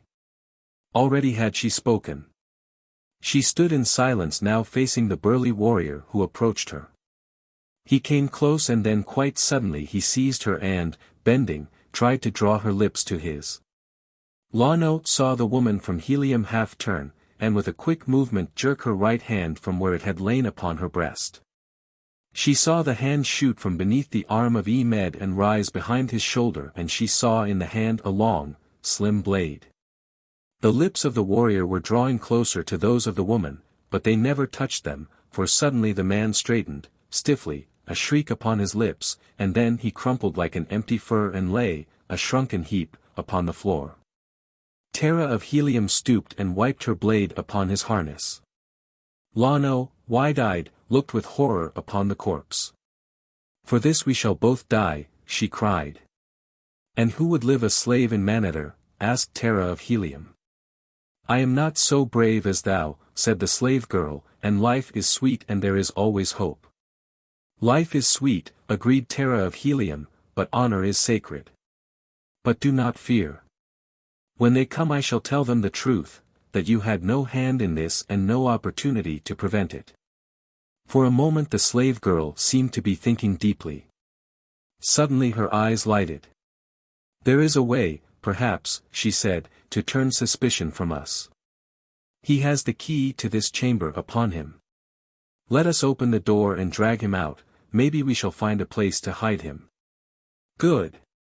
Exclaimed Terra of Helium, and the two immediately set about the matter Lano had suggested.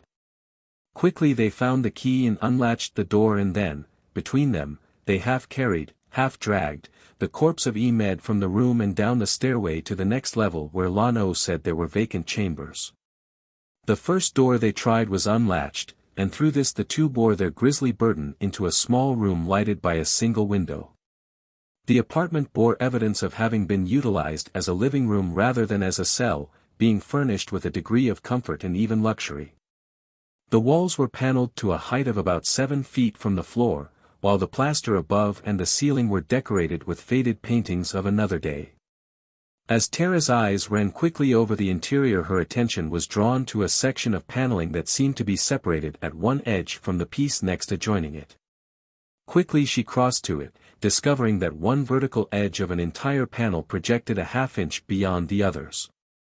There was a possible explanation which piqued her curiosity, and acting upon its suggestion she seized upon the projecting edge and pulled outward. Slowly the panel swung toward her, revealing a dark aperture in the wall behind. "Look, Lano!" she cried. "See what I have found, a hole in which we may hide the thing upon the floor." Lano joined her, and together the two investigated the dark aperture, finding a small platform from which a narrow runway led downward into Stygian darkness. Thick dust covered the floor within the doorway, indicating that a great period of time had elapsed since human foot had trod it, a secret way, doubtless, unknown to living Manatorians. Here they dragged the corpse of Emed, leaving it upon the platform, and as they left the dark and forbidden closet Lano would have slammed to the panel had not Tara prevented. "Wait," she said, and fell to examining the door frame and the style. "Hurry," whispered the slave girl. "If they come we are lost." "It may serve us well to know how to open this place again," replied Tara of Helium, and then suddenly she pressed a foot against a section of the carved base at the right of the open panel. "Ah!" she breathed, a note of satisfaction in her tone, and closed the panel until it fitted snugly in its place. "Come," she said, and turned toward the outer doorway of the chamber. They reached their own cell without detection, and closing the door Tara locked it from the inside and placed the key in a secret pocket in her harness. "Let them come," she said. "Let them question us. What could two poor prisoners know of the whereabouts of their noble jailer? I ask you, Lano, what could they?" "Nothing," admitted Lano, smiling with her companion. "Tell me of these men of Manetter," said Tara presently. "Are they all like Emed, or are some of them like Acor, who seemed a brave and chivalrous character?" "They are not unlike the peoples of other countries," replied Lano, "there be among them both good and bad. They are brave warriors and mighty. Among themselves they are not without chivalry and honor, but in their dealings with strangers they know but one law, the law of might. The weak and unfortunate of other lands fill them with contempt and arouse all that is worst in their natures, which doubtless accounts for their treatment of us, their slaves." "But why should they feel contempt for those who have suffered the misfortune of falling into their hands?" queried Tara. "I do not know," said Lano. "Acor says that he believes that it is because their country has never been invaded by a victorious foe. In their stealthy raids never have they been defeated, because they have never waited to face a powerful force. And so they have come to believe themselves invincible, and the other peoples are held in contempt as inferior in valor and the practice of arms." "Yet Acor is one of them," said Tara. "He is a son of Otar, the Jedak," replied Lano. "But his mother was a high-born Gatholian, captured and made slave by Otar, and Acor boasts that in his veins runs only the blood of his mother, and indeed is he different from the others. His chivalry is of a gentler form, though not even his worst enemy has dared question his courage, while his skill with the sword, and the spear, and the throat is famous throughout the length and breadth of Manetter." "What think you they will do with him?" asked Tara of Helium. "Sentence him to the games," replied Lano. "If Otar be not greatly angered he may be sentenced to but a single game, in which case he may come out alive. But if Otar wishes really to dispose of him he will be sentenced to the entire series, and no warrior has ever survived the full 10, or rather none who was under a sentence from Otar." "What are the games?" "I do not understand," said Tara. "I have heard them speak of playing at Jetan, but surely no one can be killed at Jetan. We play it often at home." But not as they play it in the arena at Manetter, replied Lono. Come to the window, and together the two approached an aperture facing toward the east. Below her Terra of Helium saw a great field entirely surrounded by the low building, and the lofty towers of which that in which she was imprisoned was but a unit. About the arena were tiers of seats.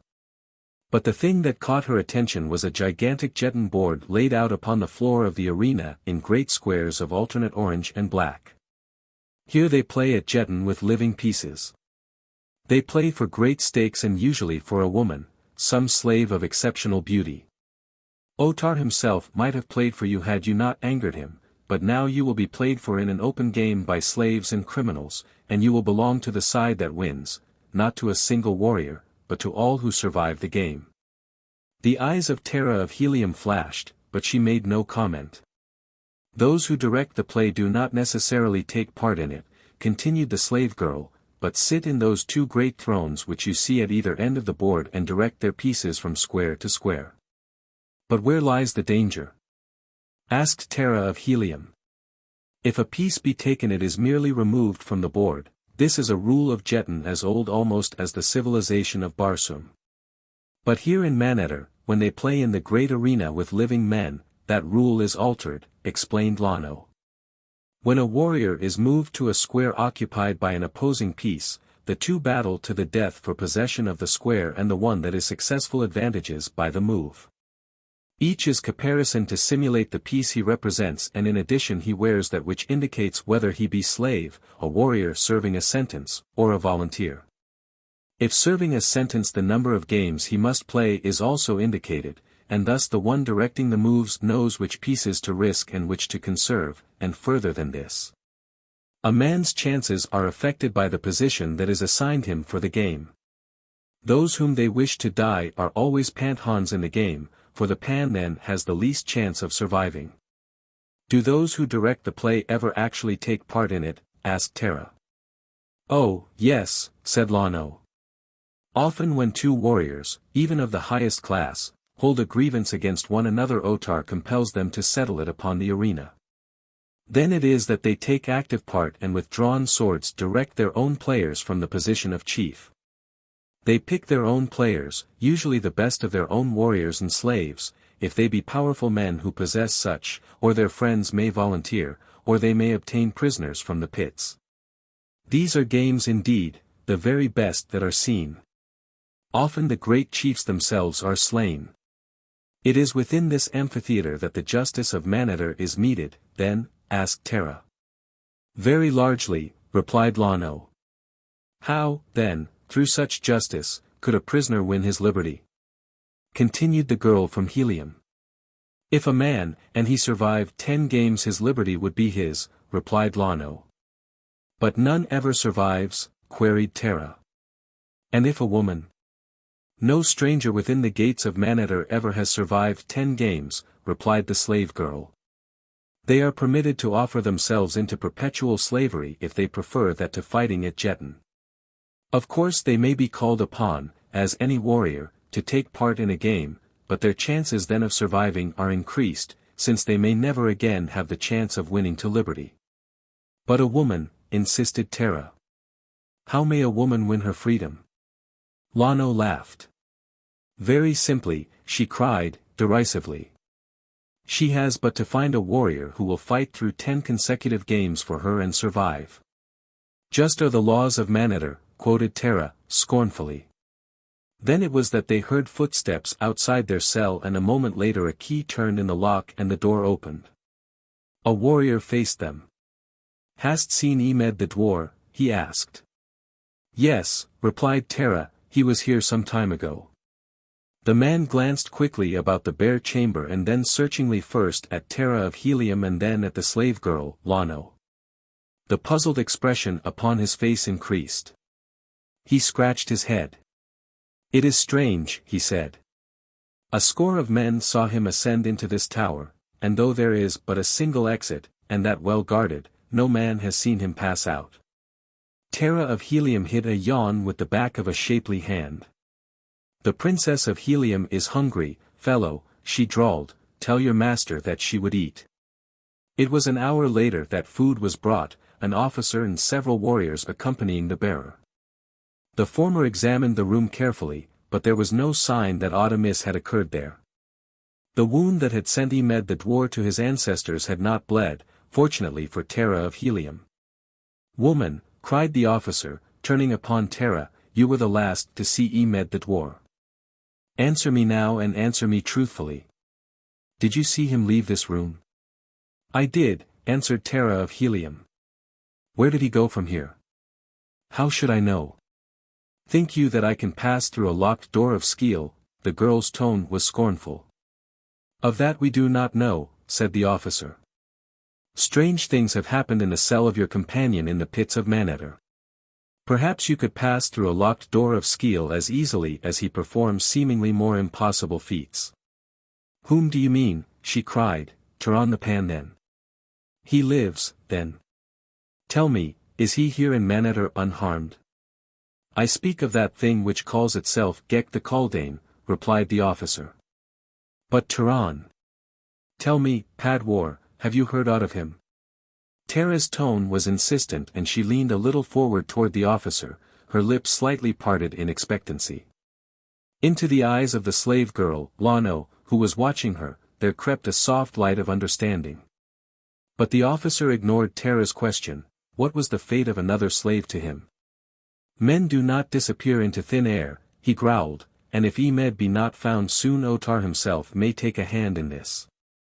I warn you, woman, if you be one of those horrid Corfels that by commanding the spirits of the wicked dead gains evil mastery over the living, as many now believe the thing called Ghek to be, that lest you return Emed, Otar will have no mercy on you."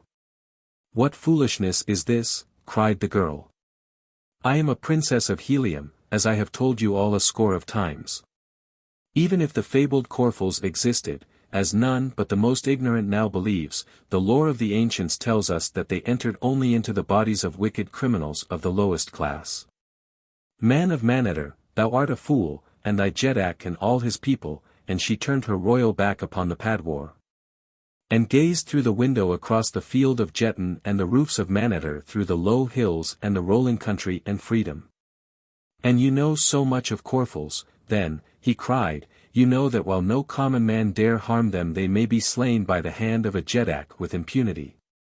The girl did not reply, nor would she speak again, for all his threats and rage, for she knew now that none in all Manetter dared harm her save Otar, the Jetak, and after a while the Padwar left, taking his men with him.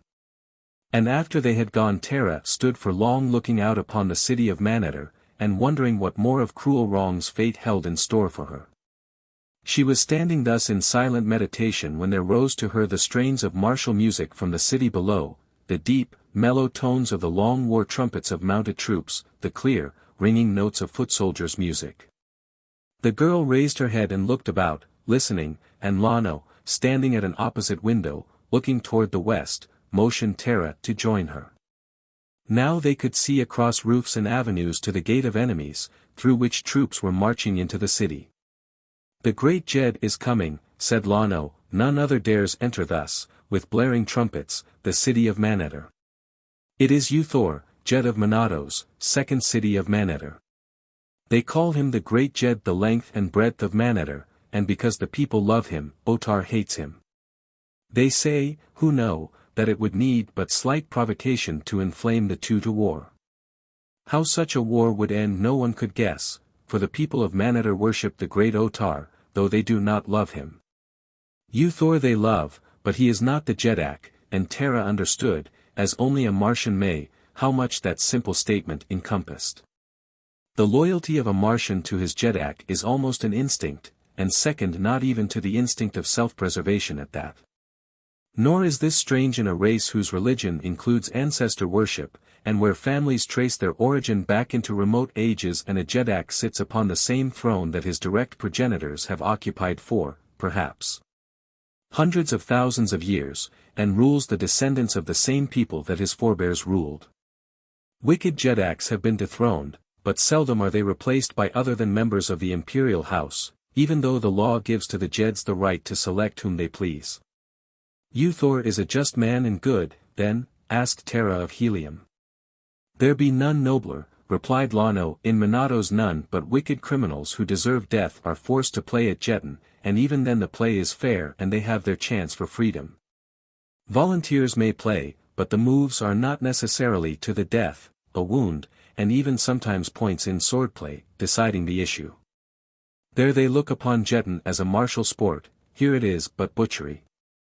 And Uthor is opposed to the ancient slave raids and to the policy that keeps Manator forever isolated from the other nations of Barsoom, but Uthor is not Jedak and so there is no change.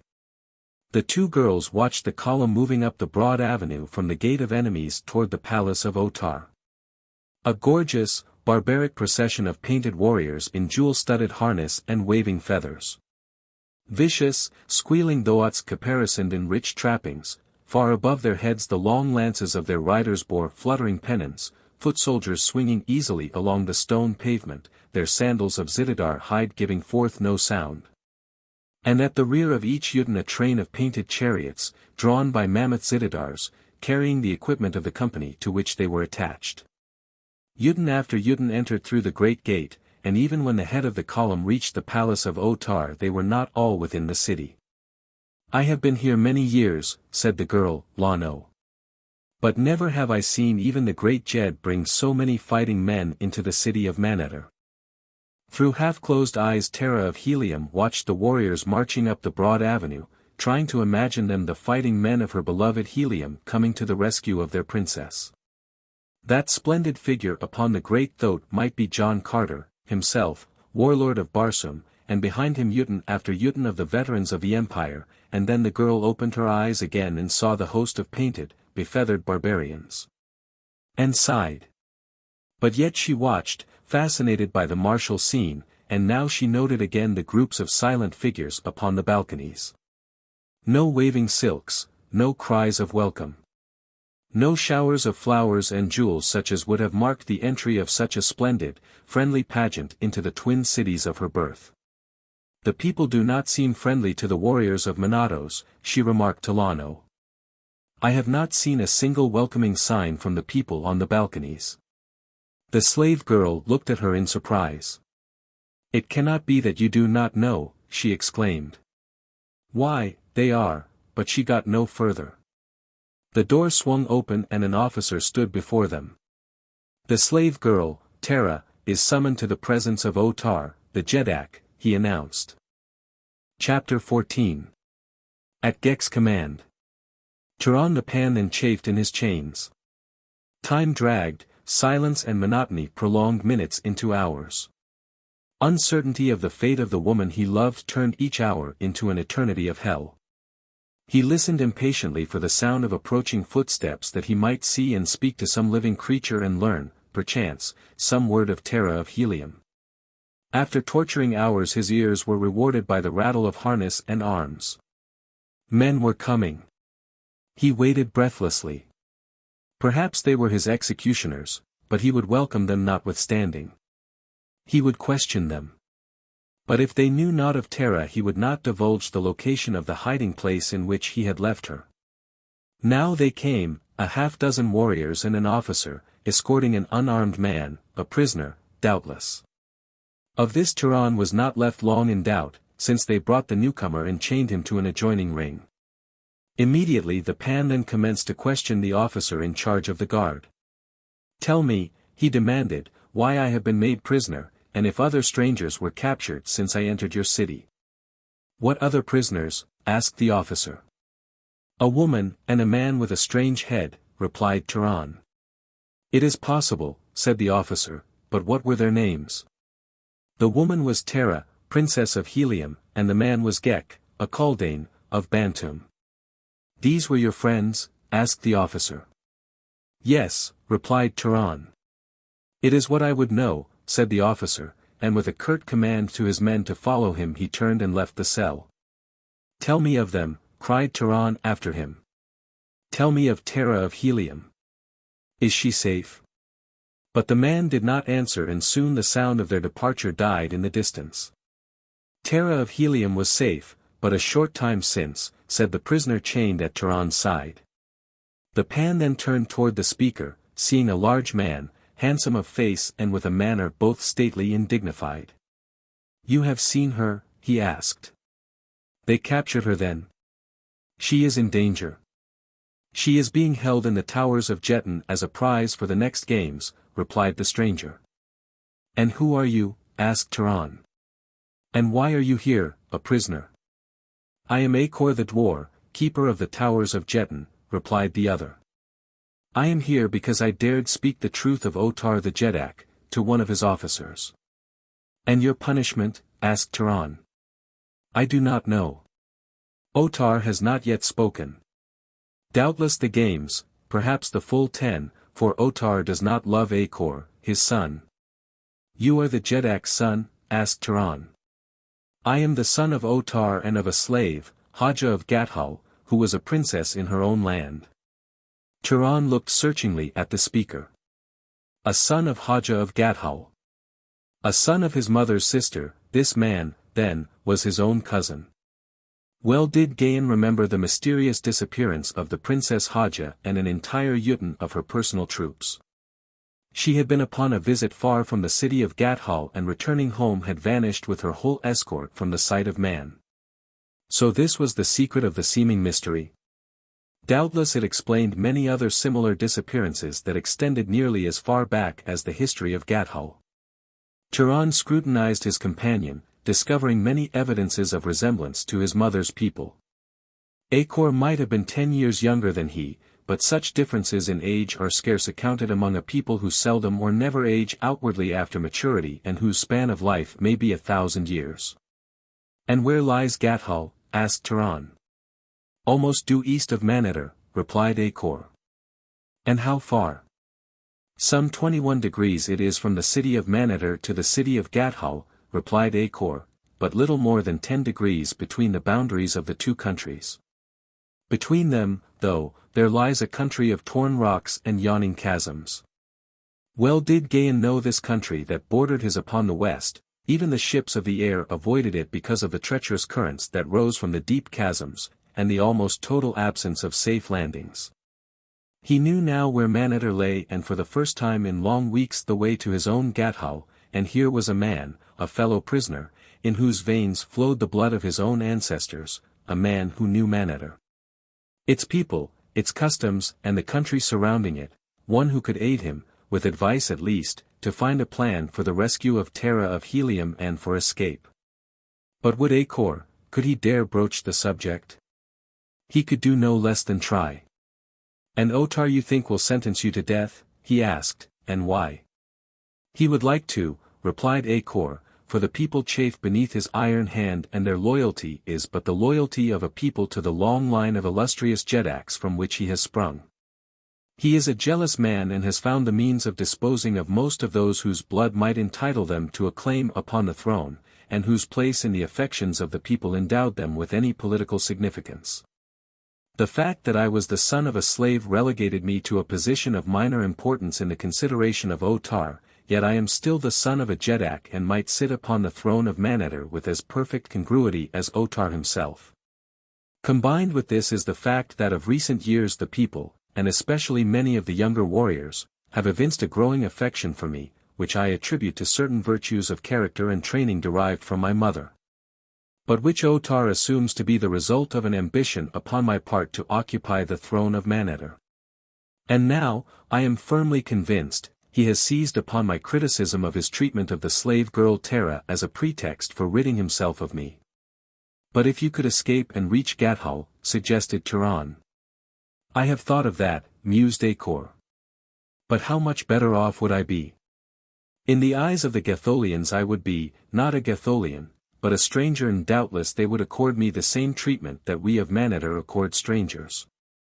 Could you convince them that you are the son of the Princess Haja, your welcome would be assured, said Turan, while on the other hand you could purchase your freedom and citizenship with a brief period of labor in the diamond mines. How know you all these things? Asked Acor. I thought you were from Helium. I am a Pan then, replied Turan, and I have served many countries, among them Gathol. It is what the slaves from Gathol have told me, said Acor, thoughtfully, and my mother, before Otar sent her to live at Monatos. I think he must have feared her power and influence among the slaves from Gathol and their descendants, who number perhaps 1,000,000 people throughout the land of Manatar. Are these slaves organized? Asked Turan. Acor looked straight into the eyes of the Pandan for a long moment before he replied. You are a man of honor, he said, I read it in your face, and I am seldom mistaken in my estimate of a man. But, and he leaned closer to the other, even the walls have ears, he whispered, and Turan's question was answered. It was later in the evening that warriors came and unlocked the fetter from Turan's ankle and led him away to appear before Otar, the Jedak. They conducted him toward the palace along narrow, winding streets and broad avenues. But always from the balconies there looked down upon them in endless ranks the silent people of the city. The palace itself was filled with life and activity. Mounted warriors galloped through the corridors and up and down the runways connecting adjacent floors. It seemed that no one walked within the palace other than a few slaves. Squealing, fighting thoats were stabled in magnificent halls while their riders, if not upon some duty of the palace, played at Jetan with small figures carved from wood. Turan noted the magnificence of the interior architecture of the palace, the lavish expenditure of precious jewels and metals, the gorgeous mural decorations which depicted almost exclusively martial scenes. And principally duels which seemed to be fought upon Jetan boards of heroic size.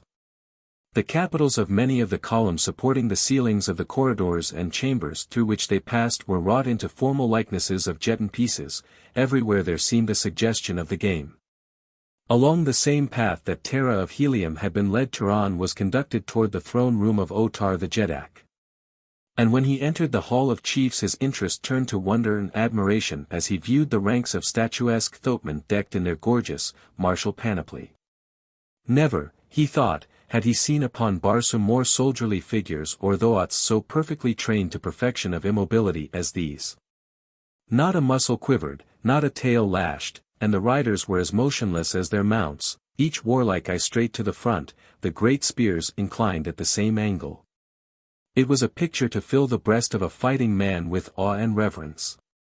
Nor did it fail in its effect upon Turan as they conducted him the length of the chamber, where he waited before great doors until he should be summoned into the presence of the ruler of Manatar.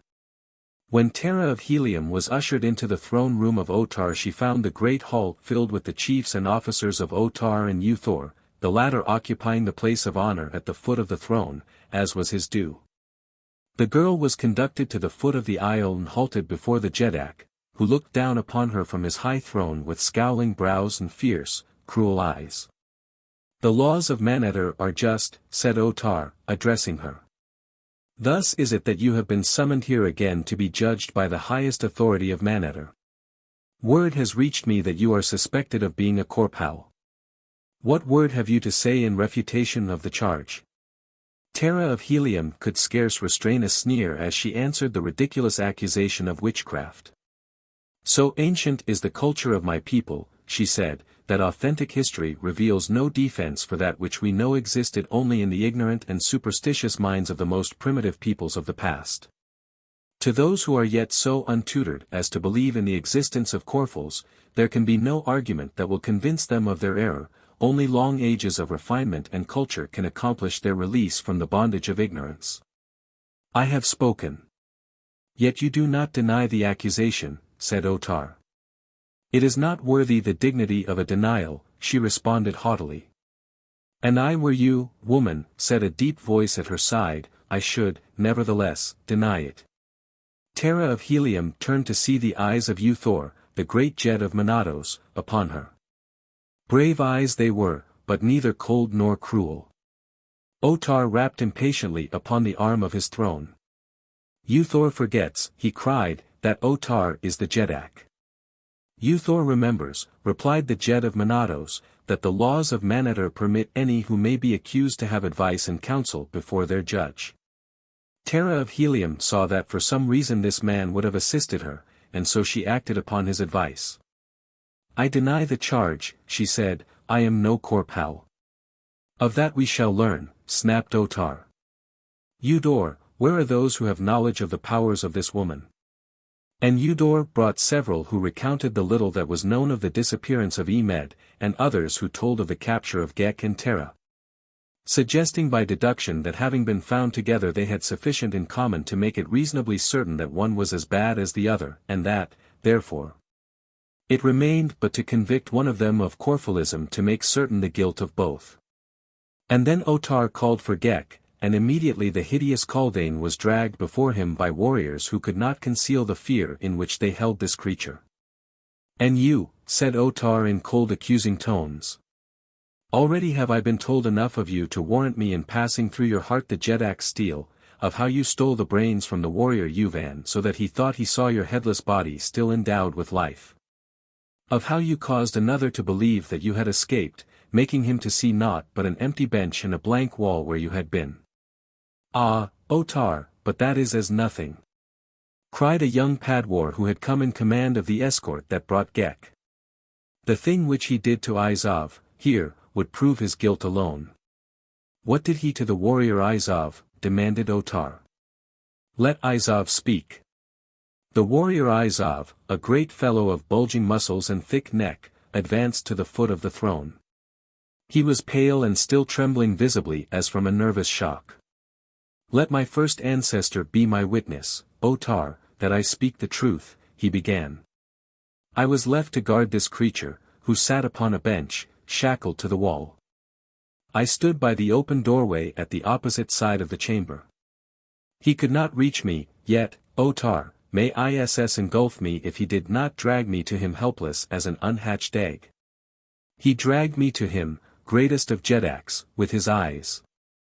With his eyes he seized upon my eyes and dragged me to him, and he made me lay my swords and dagger upon the table and back off into a corner. And still keeping his eyes upon my eyes his head quitted his body, and crawling upon 6 short legs it descended to the floor and backed part way into the hole of an ulcio.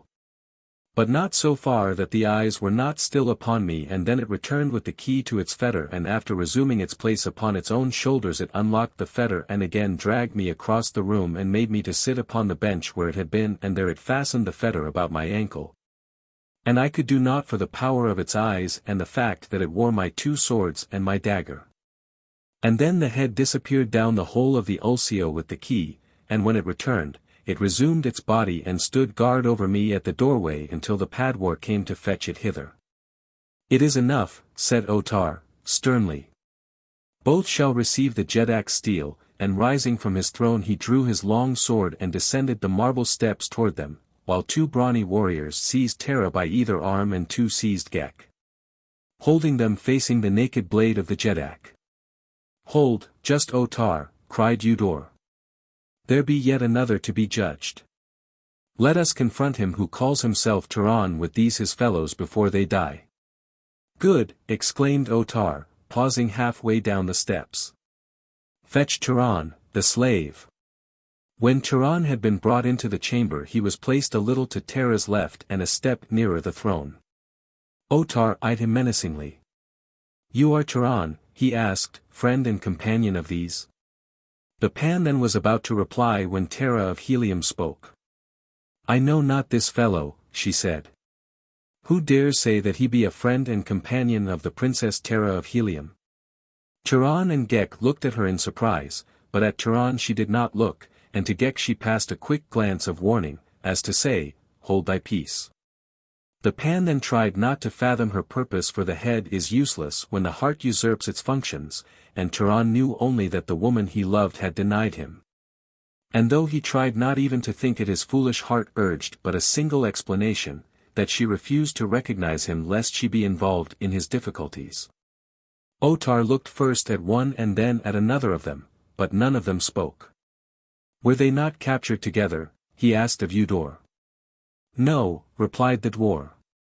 He who is called Turan was found seeking entrance to the city and was enticed to the pits. The following morning I discovered the other 2 upon the hill beyond the gate of enemies. But they are friends and companions, said a young Padwar, for this Turan inquired of me concerning these 2, calling them by name and saying that they were his friends. It is enough, stated Otar, all 3 shall die, and he took another step downward from the throne. For what shall we die? Asked Ghek. Your people prate of the just laws of Manetter, and yet you would slay 3 strangers without telling them of what crime they are accused. He is right, said a deep voice. It was the voice of Uthor, the great Jet of Menace. Otar looked at him and scowled, but there came voices from other portions of the chamber seconding the demand for justice. Then know, though you shall die anyway, cried Otar, that all 3 are convicted of Corphilism and that as only a Jedak may slay such as you in safety you are about to be honored with the steel of Otar. Fool, cried Turan. Know you not that in the veins of this woman flows the blood of 10,000 Jedaks, that greater than yours is her power in her own land? She is Terra, Princess of Helium, great-granddaughter of Tardos Mors, daughter of John Carter, warlord of Barsoom. She cannot be a Corpal. Nor is this creature Ghek, nor am I. And you would know more, I can prove my right to be heard and to be believed if I may have word with the Princess Haja of Gathol, whose son is my fellow prisoner in the pits of Otar, his father. At this Uthor rose to his feet and faced Otar. What means this? He asked. Speaks the man the truth? Is the son of Haja a prisoner in thy pits, Otar? And what is it to the Jet of Menace who be the prisoners in the pits of his Jedak? Demanded Otar, angrily. It is this to the Jet of Menace, replied Uthor in a voice so low as to be scarce more than a whisper and yet that was heard the whole length and breadth of the great throne room of Otar, Jedak of Manetter. You gave me a slave woman, Haja, who had been a princess in Gathol, because you feared her influence among the slaves from Gathol. I have made of her a free woman, and I have married her and made her thus a princess of Menace. Her son is my son, Otar, and though thou be my Jedak, I say to you that for any harm that befalls Acor you shall answer to Uthor of Menace. Otar looked long at Uthor, but he made no reply. Then he turned again to Turan.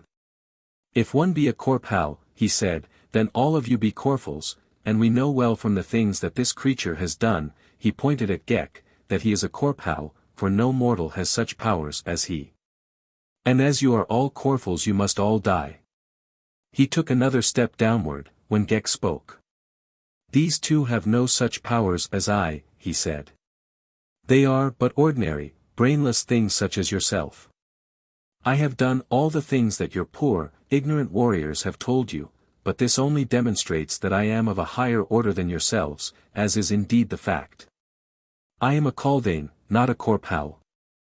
There is nothing supernatural or mysterious about me, other than that to the ignorant all things which they cannot understand are mysterious. Easily might I have eluded your warriors and escaped your pits. But I remained in the hope that I might help these 2 foolish creatures who have not the brains to escape without help. They befriended me and saved my life. I owe them this debt. Do not slay them, they are harmless. Slay me if you will. I offer my life if it will appease your ignorant wrath. I cannot return to Bantoom and so I might as well die, for there is no pleasure in intercourse with the feeble intellects that cumber the face of the world outside the valley of Bantoom. Hideous egotist, said Otar, prepare to die and assume not to dictate to Otar the Jedak. He has passed sentence and all 3 of you shall feel the Jedak's naked steel. I have spoken. He took another step downward and then a strange thing happened. He paused, his eyes fixed upon the eyes of Ghek. His sword slipped from nerveless fingers, and still he stood there swaying forward and back.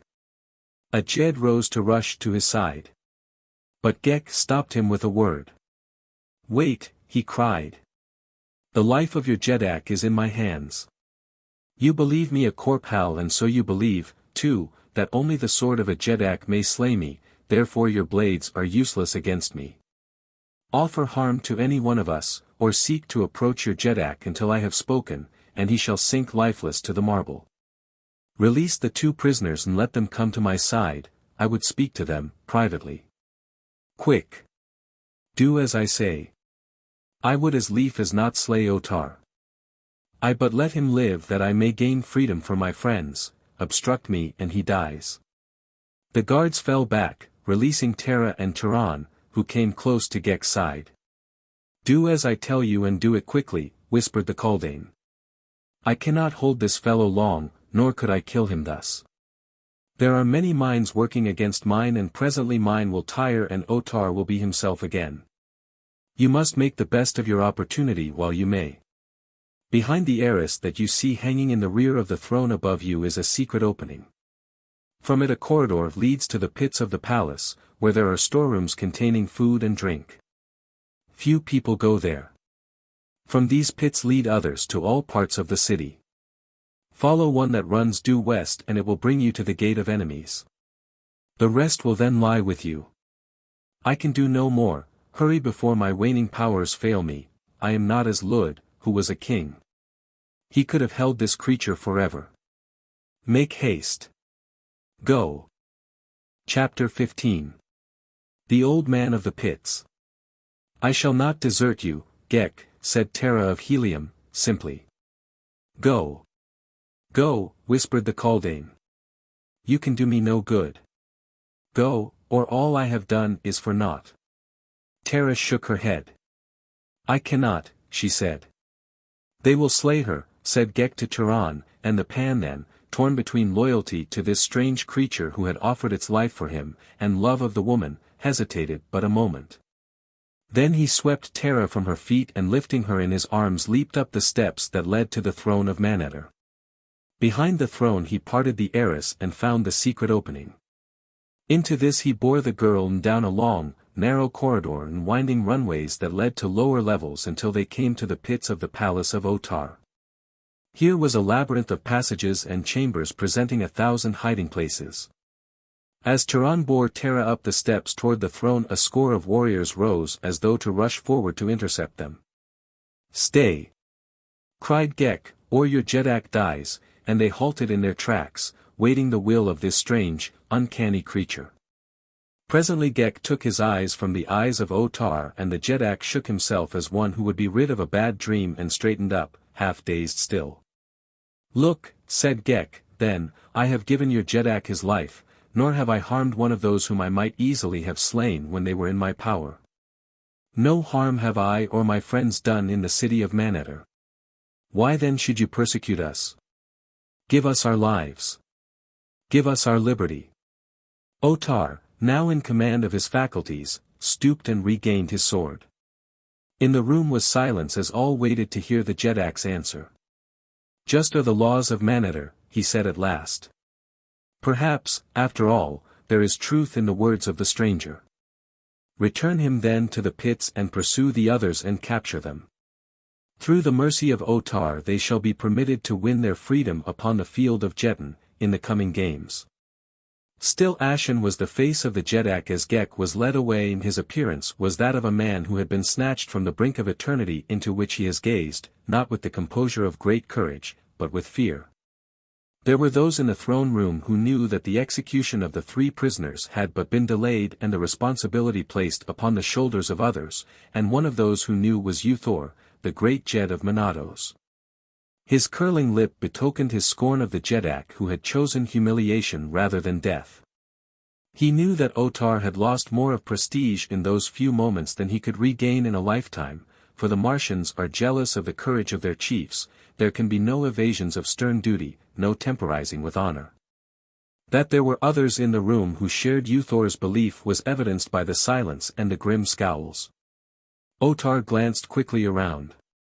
He must have sensed the hostility and guessed its cause, for he went suddenly angry, and as one who seeks by the vehemence of his words to establish the courage of his heart he roared forth what could be considered as naught other than a challenge.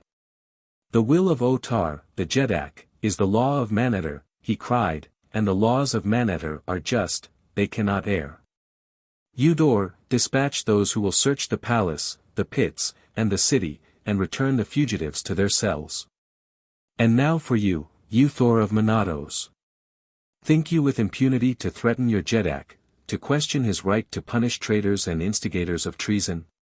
What am I to think of your own loyalty, who takes to wife a woman I have banished from my court because of her intrigues against the authority of her Jetak and her master? But Otar is just. Make your explanations and your peace, then, before it is too late. Uthor has nothing to explain, replied the Jed of Menace, nor is he at war with his Jedak. But he has the right that every Jed and every warrior enjoys, of demanding justice at the hands of the Jedak for whomsoever he believes to be persecuted. With increasing rigor has the Jedak of Manator persecuted the slaves from Gathol since he took to himself the unwilling Princess Haja. If the slaves from Gathol have harbored thoughts of vengeance and escape, 'tis no more than might be expected from a proud and courageous people. Ever have I counseled greater fairness in our treatment of our slaves, many of whom, in their own lands, are people of great distinction and power, but always has Otar, the Jedak, flouted with arrogance my every suggestion. Though it has been through none of my seeking that the question has arisen, now I am glad that it has. For the time was bound to come when the Jeds of Manator would demand from Otar the respect and consideration that is their due from the man who holds his high office at their pleasure. Know, then, Otar, that you must free Akor, the dwarf, forthwith or bring him to fair trial before the assembled Jeds of Manator. I have spoken. You have spoken well and to the point, Uthor, cried Otar, for you have revealed to your Jedak and your fellow Jeds the depth of the disloyalty that I have long suspected. Akor already has been tried and sentenced by the Supreme Tribunal of Manator, Otar, the Jedak, and you too shall receive justice from the same unfailing source. In the meantime you are under arrest. To the pits with him. To the pits with Uthor the false Jed. He clapped his hands to summon the surrounding warriors to do his bidding. A score leaped forward to seize Uthor. They were warriors of the palace, mostly. But 20 leaped to defend Uthor, and with ringing steel they fought at the foot of the steps to the throne of Manator where stood Otar, the Jedak, with drawn sword ready to take his part in the melee. At the clash of steel, palace guards rushed to the scene from other parts of the great building until those who would have defended Uthor were outnumbered 2-1, and then the Jed of Manatos slowly withdrew with his forces. And fighting his way through the corridors and chambers of the palace came at last to the avenue. Here he was reinforced by the little army that had marched with him into Manator. Slowly they retreated toward the gate of enemies between the rows of silent people looking down upon them from the balconies, and there, within the city walls, they made their stand. In a dimly lighted chamber beneath the palace of Otar the Jedak, Turan the Pan then lowered Terra of Helium from his arms and faced her. I am sorry, Princess, he said, that I was forced to disobey your commands, or to abandon Ghek. But there was no other way. Could he have saved you I would have stayed in his place. Tell me that you forgive me. How could I do less, she replied graciously. But it seemed cowardly to abandon a friend. Had we been 3 fighting men it had been different, he said. We could only have remained and died together, fighting, but you know, Terra of Helium, that we may not jeopardize a woman's safety even though we risk the loss of honor. I know that, Turan, she said, but no one may say that you have risked honor, who knows the honor and bravery that are yours. He heard her with surprise, for these were the first words that she had spoken to him that did not savor of the attitude of a princess to a Pandan, though it was more in her tone than the actual words that he apprehended the difference. How at variance were they to her recent repudiation of him? He could not fathom her, and so he blurted out the question that had been in his mind since she had told Otar that she did not know him. Terra of Helium, he said, your words are balm to the wound you gave me in the throne room of Otar. Tell me, Princess, why you denied me. She turned her great, deep eyes up to his, and in them was a little of reproach. You did not guess, she asked, that it was my lips alone and not my heart that denied you. Otar had ordered that I die, more because I was a companion of Ghek than because of any evidence against me, and so I knew that if I acknowledged you as one of us, you would be slain, too. It was to save me, then. He cried, his face suddenly lighting. It was to save my brave Pan then, she said in a low voice. Terra of Helium, said the warrior, dropping to one knee, your words are as food to my hungry heart, and he took her fingers in his and pressed them to his lips.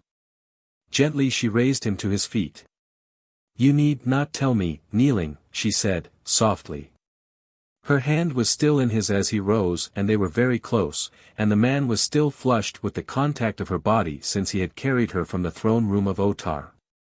He felt his heart pounding in his breast and the hot blood surging through his veins as he looked at her beautiful face, with its downcast eyes and the half-parted lips that he would have given a kingdom to possess.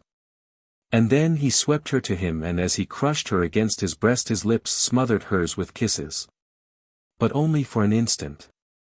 Like a tigress the girl turned upon him, striking him, and thrusting him away.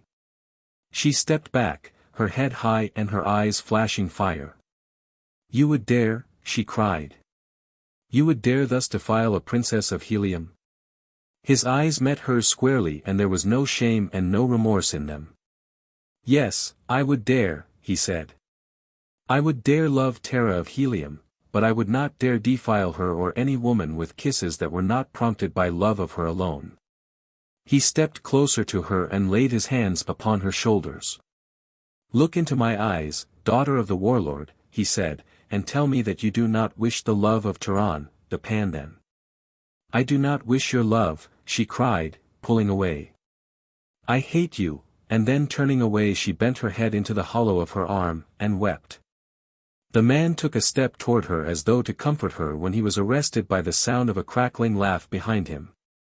Wheeling about, he discovered a strange figure of a man standing in a doorway. It was one of those rarities occasionally to be seen upon Barsoom, an old man with the signs of age upon him. Bent and wrinkled, he had more the appearance of a mummy than a man. "Love in the pits of Otar," he cried, and again his thin laughter jarred upon the silence of the subterranean vaults. "A strange place to woo. A strange place to woo, indeed. When I was a young man we roamed in the gardens beneath giant pomelias and stole our kisses in the brief shadows of hurtling Thuria. We came not to the gloomy pits to speak of love. But times have changed and ways have changed, though I had never thought to live to see the time when the way of a man with a maid, or a maid with a man would change. Ah, but we kissed them then. And what if they objected, eh? What if they objected? Why, we kissed them more. Those were the days," and he cackled again. Well do I recall the first of them I ever kissed, and I've kissed an army of them since. She was a fine girl, but she tried to slip a dagger into me while I was kissing her. Those were the days. But I kissed her. She's been dead over 1,000 years now, but she was never kissed again like that while she lived, I'll swear, not since she's been dead, either. And then there was that other, but Tehran, seeing 1,000 or more years of osculatory memoirs portending, interrupted. "Tell me, ancient one," he said, "not of thy loves but of thyself. Who are you? What do you here in the pits of Otar?" "I might ask you the same, young man," replied the other. "Few there are who visit the pits other than the dead, except my pupils, That is it, you are new pupils. Good. But never before have they sent a woman to learn the great art from the greatest artist. But times have changed. Now, in my day the women did no work, they were just for kissing and loving. Those were the women. I mind the one we captured in the south, She was a devil, but how she could love. She had breasts of marble and a heart of fire. Why, she... Yes, interrupted Tehran, we are pupils, and we are anxious to get to work. Lead on and we will follow. Yes. Yes. Come. All is rush and hurry as though there were not another countless myriad of ages ahead. Yes. As many as lie behind. 2,000 years have passed since I broke my shell and always rush, yet I cannot see that aught has been accomplished. Manatar is the same today as it was then, except the girls. We had the girls then. There was one that I gained upon the fields of Jetan. But you should have seen. Lead on, cried Tehran. After we are at work you shall tell us of her. Yes, said the old fellow and shuffled off down a dimly lighted passage. Follow me. You are going with him? Asked Terra. Why not? Replied Tehran. We know not where we are, or the way from these pits, for I know not east from west. But he doubtless knows, and if we are shrewd we may learn from him that which we would know. At least we cannot afford to arouse his suspicions. And so they followed him, followed along winding corridors and through many chambers. Until they came at last to a room in which there were several marble slabs raised upon pedestals some 3 feet above the floor, and upon each slab lay a human corpse. "Here we are," exclaimed the old man. "These are fresh and we shall have to get to work upon them soon. I am working now on one for the Gate of Enemies. He slew many of our warriors. Truly is he entitled to a place in the gate. Come, you shall see him." He led them to an adjoining apartment. Upon the floor were many fresh, human bones, and upon a marble slab a mass of shapeless flesh. "You will learn this later," announced the old man. "But it will not harm you to watch me now, for there are not many thus prepared, and it may be long before you will have the opportunity to see another prepared for the Gate of Enemies. First, you see, I remove all the bones, carefully that the skin may be damaged as little as possible. The skull is the most difficult, but it can be removed by a skillful artist. You see, I have made but a single opening. This I now sew up, and that done, the body is hung so," and he fastened a piece of rope to the hair of the corpse and swung the horrid thing to a ring in the ceiling. Directly below it was a circular manhole in the floor from which he removed the cover, revealing a well partially filled with a reddish liquid. "Now we lower it into this, the formula for which you shall learn in due time. We fasten it thus to the bottom of the cover, which we now replace. In a year it will be ready, but it must be examined often in the meantime and the liquid kept above the level of its crown. It will be a very beautiful piece, this one, when it is ready. And you are fortunate again, for there is one to come out today." He crossed to the opposite side of the room and raised another cover, reached in and dragged a grotesque-looking figure from the hole. It was a human body, shrunk by the action of the chemical in which it had been immersed, to a little figure scarce a foot high. "Ey! Is it not fine?" cried the little old man. "Tomorrow it will take its place in the Gate of Enemies." He dried it off with cloths and packed it away carefully in a basket. "Perhaps you would like to see some of my life work," he suggested, and without waiting for their assent led them to another apartment, a large chamber in which were 40 or 50 people. All were sitting or standing quietly about the walls, with the exception of one huge warrior who bestrode a great thoat in the very center of the room, and all were motionless. Instantly there sprang to the minds of Terra and Turan the rows of silent people upon the balconies that lined the avenues of the city, and the noble array of mounted warriors in the Hall of Chiefs. And the same explanation came to both, but neither dared voice the question that was in his mind, for fear of revealing by his ignorance the fact that they were strangers in Manetter and therefore impostors in the guise of pupils. "It is very wonderful," said Turan. "It must require great skill and patience and time." "That it does," replied the old man, "though having done it so long I am quicker than most, but mine are the most natural.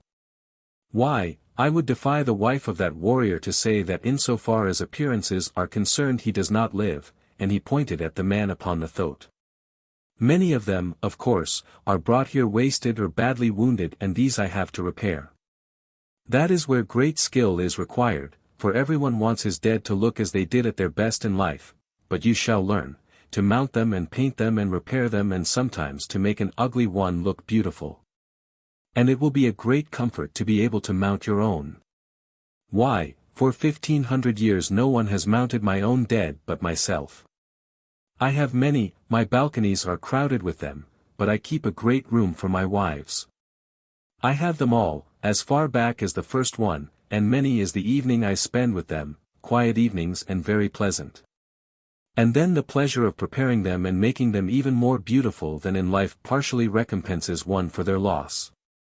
I take my time with them, looking for a new one while I am working on the old. When I am not sure about a new one I bring her to the chamber where my wives are, and compare her charms with theirs, and there is always a great satisfaction at such times in knowing that they will not object. I love harmony." "Did you prepare all the warriors in the Hall of Chiefs?" asked Turan. "Yes, I prepare them and repair them," replied the old man. Otar will trust no other. Even now I have 2 in another room who were damaged in some way and brought down to me. Otar does not like to have them gone long, since it leaves 2 riderless Thoats in the hall, but I shall have them ready presently. He wants them all there in the event any momentous question arises upon which the living Jeds cannot agree, or do not agree with Otar. Such questions he carries to the Jeds in the Hall of Chiefs. There he shuts himself up alone with the great chiefs who have attained wisdom through death. It is an excellent plan and there is never any friction or misunderstandings. Otar has said that it is the finest deliberative body upon Barsoom, much more intelligent than that composed of the living Jeds. But come, we must get to work, come into the next chamber and I will begin your instruction. He led the way into the chamber in which lay the several corpses upon their marble slabs, and going to a cabinet he donned a pair of huge spectacles and commenced to select various tools from little compartments. This done he turned again toward his 2 pupils. Now let me have a look at you, he said. My eyes are not what they once were, and I need these powerful lenses for my work, or to see distinctly the features of those around me.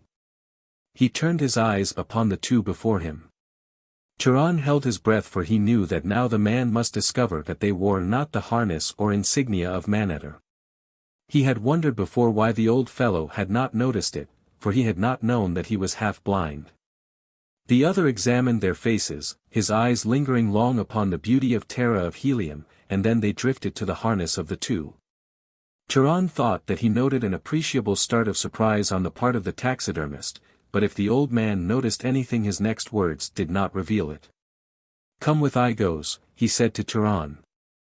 I have materials in the next room that I would have you fetch hither. Remain here, woman, we shall be gone but a moment. He led the way to one of the numerous doors opening into the chamber and entered ahead of Turan. Just inside the door he stopped, and pointing to a bundle of silks and furs upon the opposite side of the room directed Turan to fetch them. The latter had crossed the room and was stooping to raise the bundle when he heard the click of a lock behind him. Wheeling instantly he saw that he was alone in the room and that the single door was closed. Running rapidly to it he strove to open it, only to find that he was a prisoner. Igos, stepping out and locking the door behind him, turned toward Terra. Your leather betrayed you, he said, laughing his cackling laugh. You sought to deceive old Igos, but you found that though his eyes are weak his brain is not. But it shall not go ill with you. You are beautiful and Igos loves beautiful women.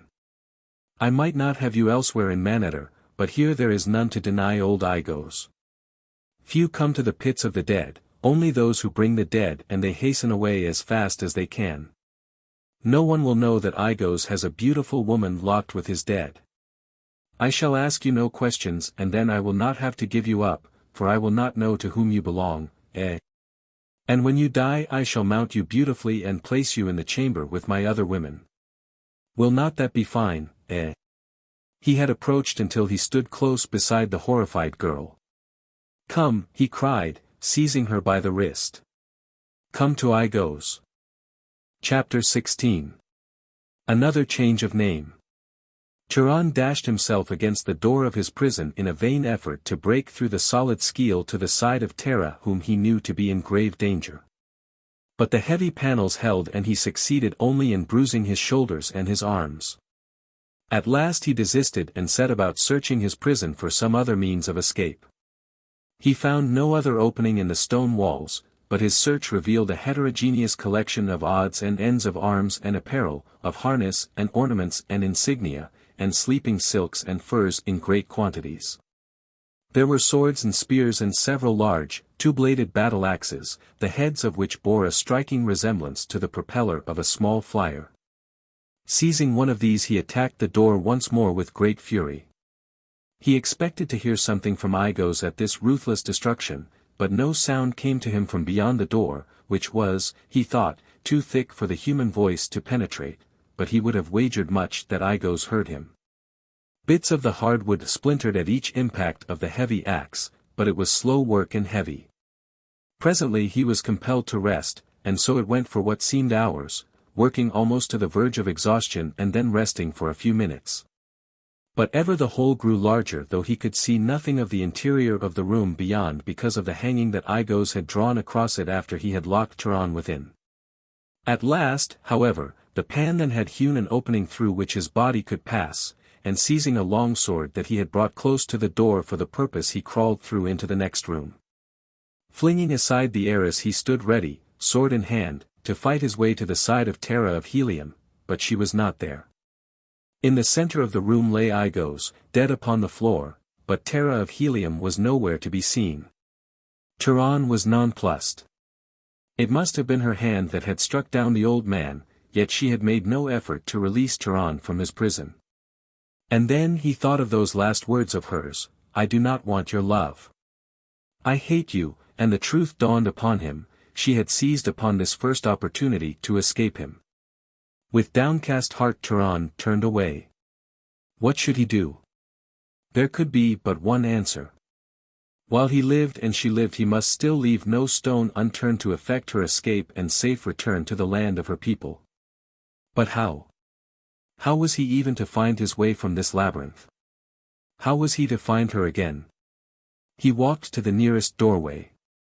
It chanced to be that which led into the room containing the mounted dead, awaiting transportation to balcony or grim room or whatever place was to receive them.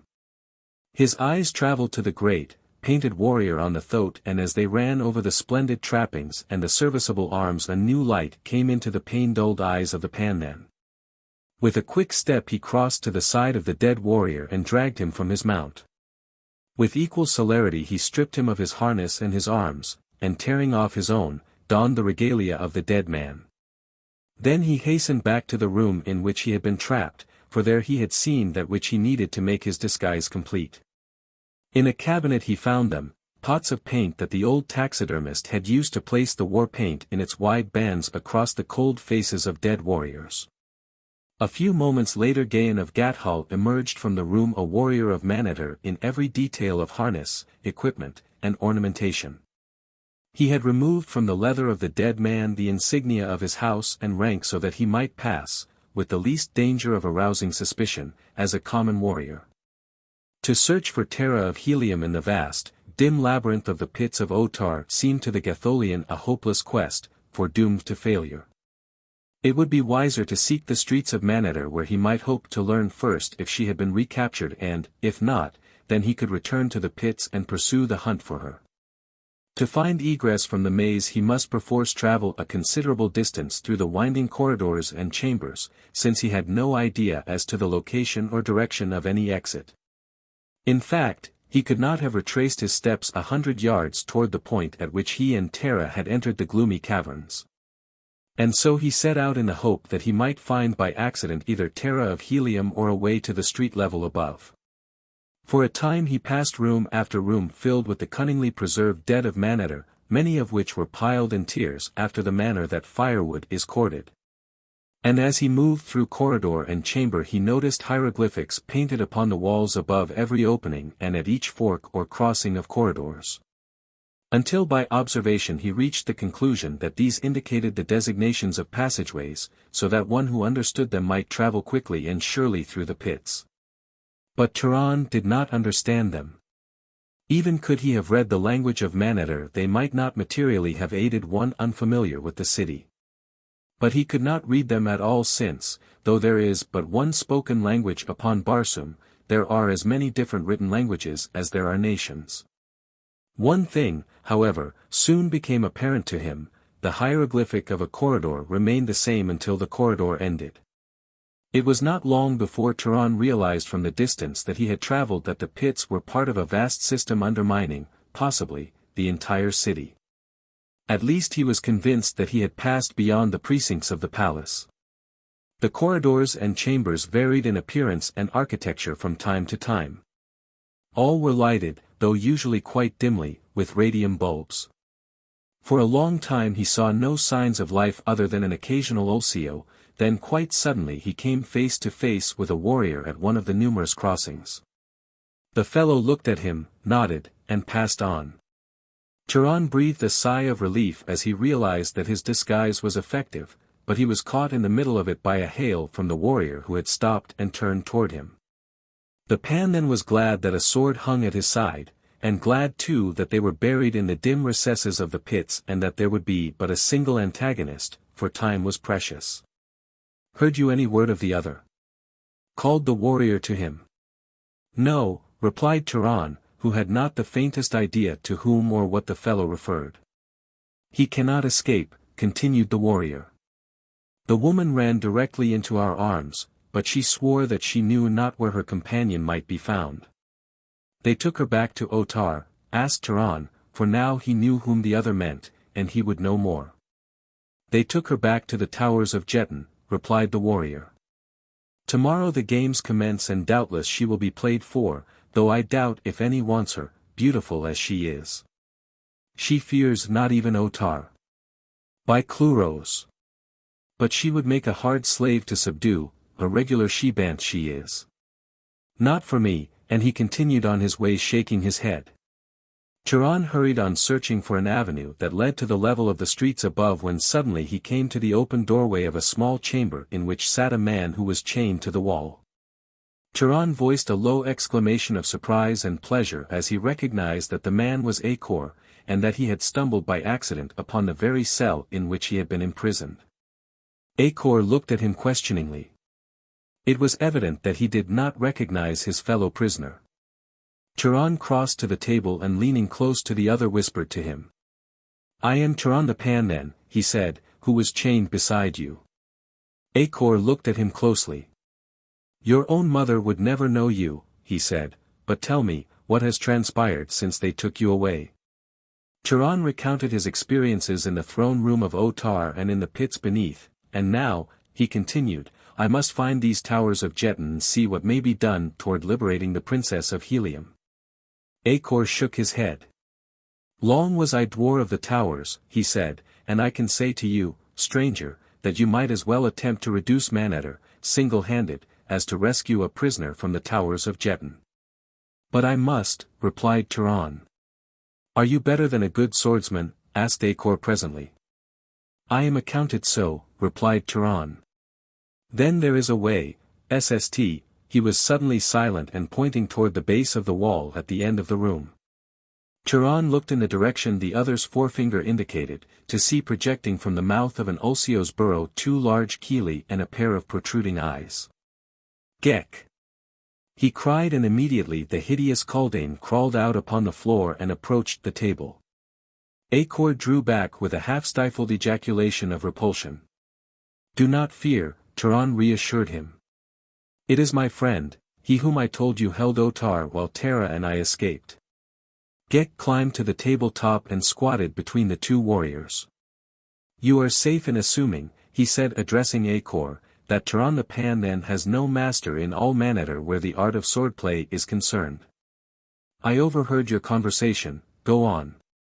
"You are his friend," continued Acor, "and so I may explain safely in your presence the only plan I know whereby he may hope to rescue the Princess of Helium. She is to be the stake of one of the games, and it is Otar's desire that she be won by slaves and common warriors, since she repulsed him. Thus would he punish her. Not a single man, but all who survive upon the winning side are to possess her. With money, however, one may buy off the others before the game. That you could do, and if your side won and you survived she would become your slave." "But how may a stranger and a hunted fugitive accomplish this?" asked Turan. "No one will recognize you. You will go tomorrow to the keeper of the towers and enlist in that game for which the girl is to be the stake, telling the keeper that you are from Manitage, the farthest city of Manetter. If he questions you, you may say that you saw her when she was brought into the city after her capture. If you win her, you will find Thoat stabled at my palace, and you will carry from me a token that will place all that is mine at your disposal." "But how can I buy off the others in the game without money?" asked Turan. "I have none, not even of my own country." Acor opened his pocket pouch and drew forth a packet of Manitorian money. "Here is sufficient to buy them off twice over," he said, handing a portion of it to Turan. "But why do you do this for a stranger?" asked the Pan then. "My mother was a captive princess here," replied Acor. "I but do for the Princess of Helium what my mother would have me do."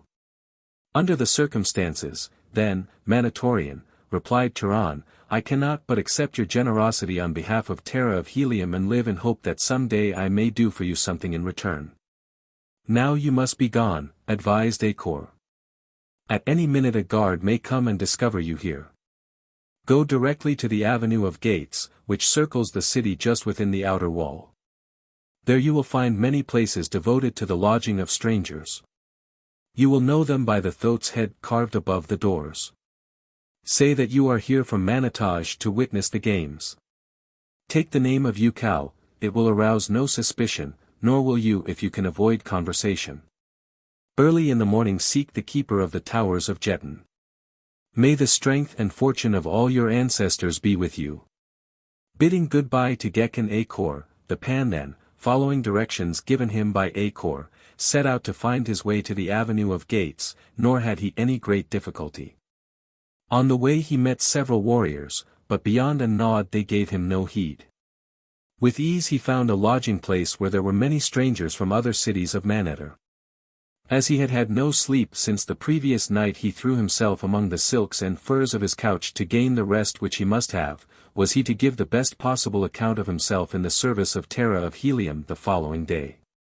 It was already morning when he awoke, and rising he paid for his lodgings, sought a place to eat, and a short time later was on his way toward the towers of Jetan, which he had no difficulty in finding owing to the great crowds that were winding along the avenues toward the games. The new keeper of the towers who had succeeded Emed was too busy to scrutinize entries closely, for in addition to the many volunteer players there were scores of slaves and prisoners being forced into the games by their owners or the government. The name of each must be recorded as well as the position he was to play and the game or games in which he was to be entered. And then there were the substitutes for each that was entered in more than a single game, one for each additional game that an individual was entered for, that no succeeding game might be delayed by the death or disablement of a player. Your name? Asked a clerk as Turan presented himself. Ukal, replied the Pan then. Your city? Manataj. The keeper, who was standing beside the clerk, looked at Turan. You have come a great way to play at Jetan, he said. It is seldom that the men of Manataj attend other than the decennial games. Tell me of Ozar. Will he attend next year? Ah, but he was a noble fighter. If you be half the swordsman, Ukal, the fame of Manataj will increase this day. But tell me, what of Ozar? He is well, replied Turan, glibly, and he sent greetings to his friends in Manetter. Good, exclaimed the keeper, and now in what game would you enter? I would play for the Heliometic princess, Terra, replied Turan. But man, she is to be the stake of a game for slaves and criminals, cried the keeper. You would not volunteer for such a game. But I would, replied Turan. I saw her when she was brought into the city and even then I vowed to possess her. But you will have to share her with the survivors even if your color wins, objected the other. They may be brought to reason, insisted Turan. And you will chance incurring the wrath of Otar, who has no love for this savage barbarian, explained the keeper. And I win her Otar will be rid of her, said Turan. The keeper of the towers of Jetan shook his head. You are rash, he said. I would that I might dissuade the friend of my friend Ozar from such madness. Would you favor the friend of Ozar? Asked Turan. Gladly, exclaimed the other. What may I do for him? Make me chief of the black and give me for my pieces all slaves from Gathol, for I understand that those be excellent warriors, replied the Pannan. It is a strange request, said the keeper, but for my friend Ozar I would do even more, though of course, he hesitated, it is customary for one who would be chief to make some slight payment. Certainly, Turan hastened to assure him. I had not forgotten that. I was about to ask you what the customary amount is. For the friend of my friend it shall be nominal, replied the keeper, naming a figure that Gahan, accustomed to the high price of wealthy Gathol, thought ridiculously low. Tell me, he said, handing the money to the keeper, when the game for the Heliumite is to be played. It is the second in order of the day's games, and now if you will come with me you may select your pieces. Turan followed the keeper to a large court which lay between the towers and the Jetan field, where hundreds of warriors were assembled. Already chiefs for the games of the day were selecting their pieces and assigning them to positions, though for the principal games these matters had been arranged for weeks before. The keeper led Turan to a part of the courtyard where the majority of the slaves were assembled. "Take your choice of those not assigned," said the keeper, "and when you have your quota conduct them to the field. Your place will be assigned you by an officer there, and there you will remain with your pieces until the second game is called. I wish you luck, you Kal, though from what I have heard you will be more lucky to lose than to win the slave from Helium." After the fellow had departed, Turan approached the slaves. "I seek the best swordsmen for the second game," he announced. "Men from Gathol I wish, for I have heard that these be noble fighters." A slave rose and approached him. "It is all the same in which game we die," he said. "I would fight for you as a pan then in the second game." Another came. "I am not from Gathol," he said. "I am from Helium, and I would fight for the honor of a princess of Helium." "Good!" exclaimed Turan. "Art a swordsman of repute in Helium?" "I was a dwarf under the great warlord, and I have fought at his side in a score of battles from the Golden Cliffs to the Carrion Caves. My name is Valdor. Who knows Helium, knows my prowess." The name was well known to Gahan, who had heard the man spoken of on his last visit to Helium, and his mysterious disappearance discussed as well as his renown as a fighter. "How could I know aught of Helium?" asked Turan. "But if you be such a fighter as you say, no position could suit you better than that of flyer. What say you?" The man's eyes denoted sudden surprise. He looked keenly at Turan, his eyes running quickly over the other's harness. Then he stepped quite close so that his words might not be overheard. "Methinks you may know more of Helium than of Manetter," he whispered. "What mean you, fellow?" demanded Turan, seeking to cudgel his brains for the source of this man's knowledge, guess, or inspiration. "I mean," replied Valdor, "that you are not of Manetter, and that if you wish to hide the fact it is well that you speak not to a Manitorian as you did just speak to me of flyers. There be no flyers in Manetter and no piece in their game of Jetan bearing that name. Instead they call him who stands next to the chief or princess, Odwer. The piece has the same moves and power that the flyer has in the game as played outside Manetter. Remember this then, and remember, too, that if you have a secret it be safe in the keeping of Valdor of Helium." Turan made no reply but turned to the task of selecting the remainder of his pieces. Valdor, the Heliumite, and Floren, the volunteer from Gathol, were of great assistance to him, since one or the other of them knew most of the slaves from whom his selection was to be made. The pieces all chosen, Turan led them to the place beside the playing field where they were to wait their turn, and here he passed the word around that they were to fight for more than the stake he offered for the princess should they win. This stake they accepted, so that Turan was sure of possessing Terra if his side was victorious, but he knew that these men would fight even more valorously for chivalry than for money. Nor was it difficult to enlist the interest even of the Gatholians in the service of the princess. And now he held out the possibility of a still further reward. "I cannot promise you," he explained, "but I may say I have heard that this day which makes it possible that should we win this game we may even win your freedom." They leaped to their feet and crowded around him with many questions. "It may not be spoken of aloud," he said, "but Floren and Valdor know, and they assure me that you may all be trusted. Listen. What I would tell you places my life in your hands. But you must know that every man will realize that he is fighting today the greatest battle of his life, for the honor and the freedom of Barsoom's most wondrous princess, and for his own freedom as well, for the chance to return each to his own country and to the woman who awaits him there. First, then, is my secret. I am not of Manetter. Like yourselves I am a slave, though for the moment disguised as a Manitorian from Manitage.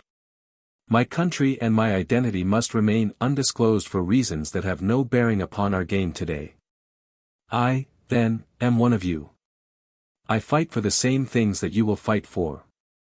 And now for that which I have but just learned.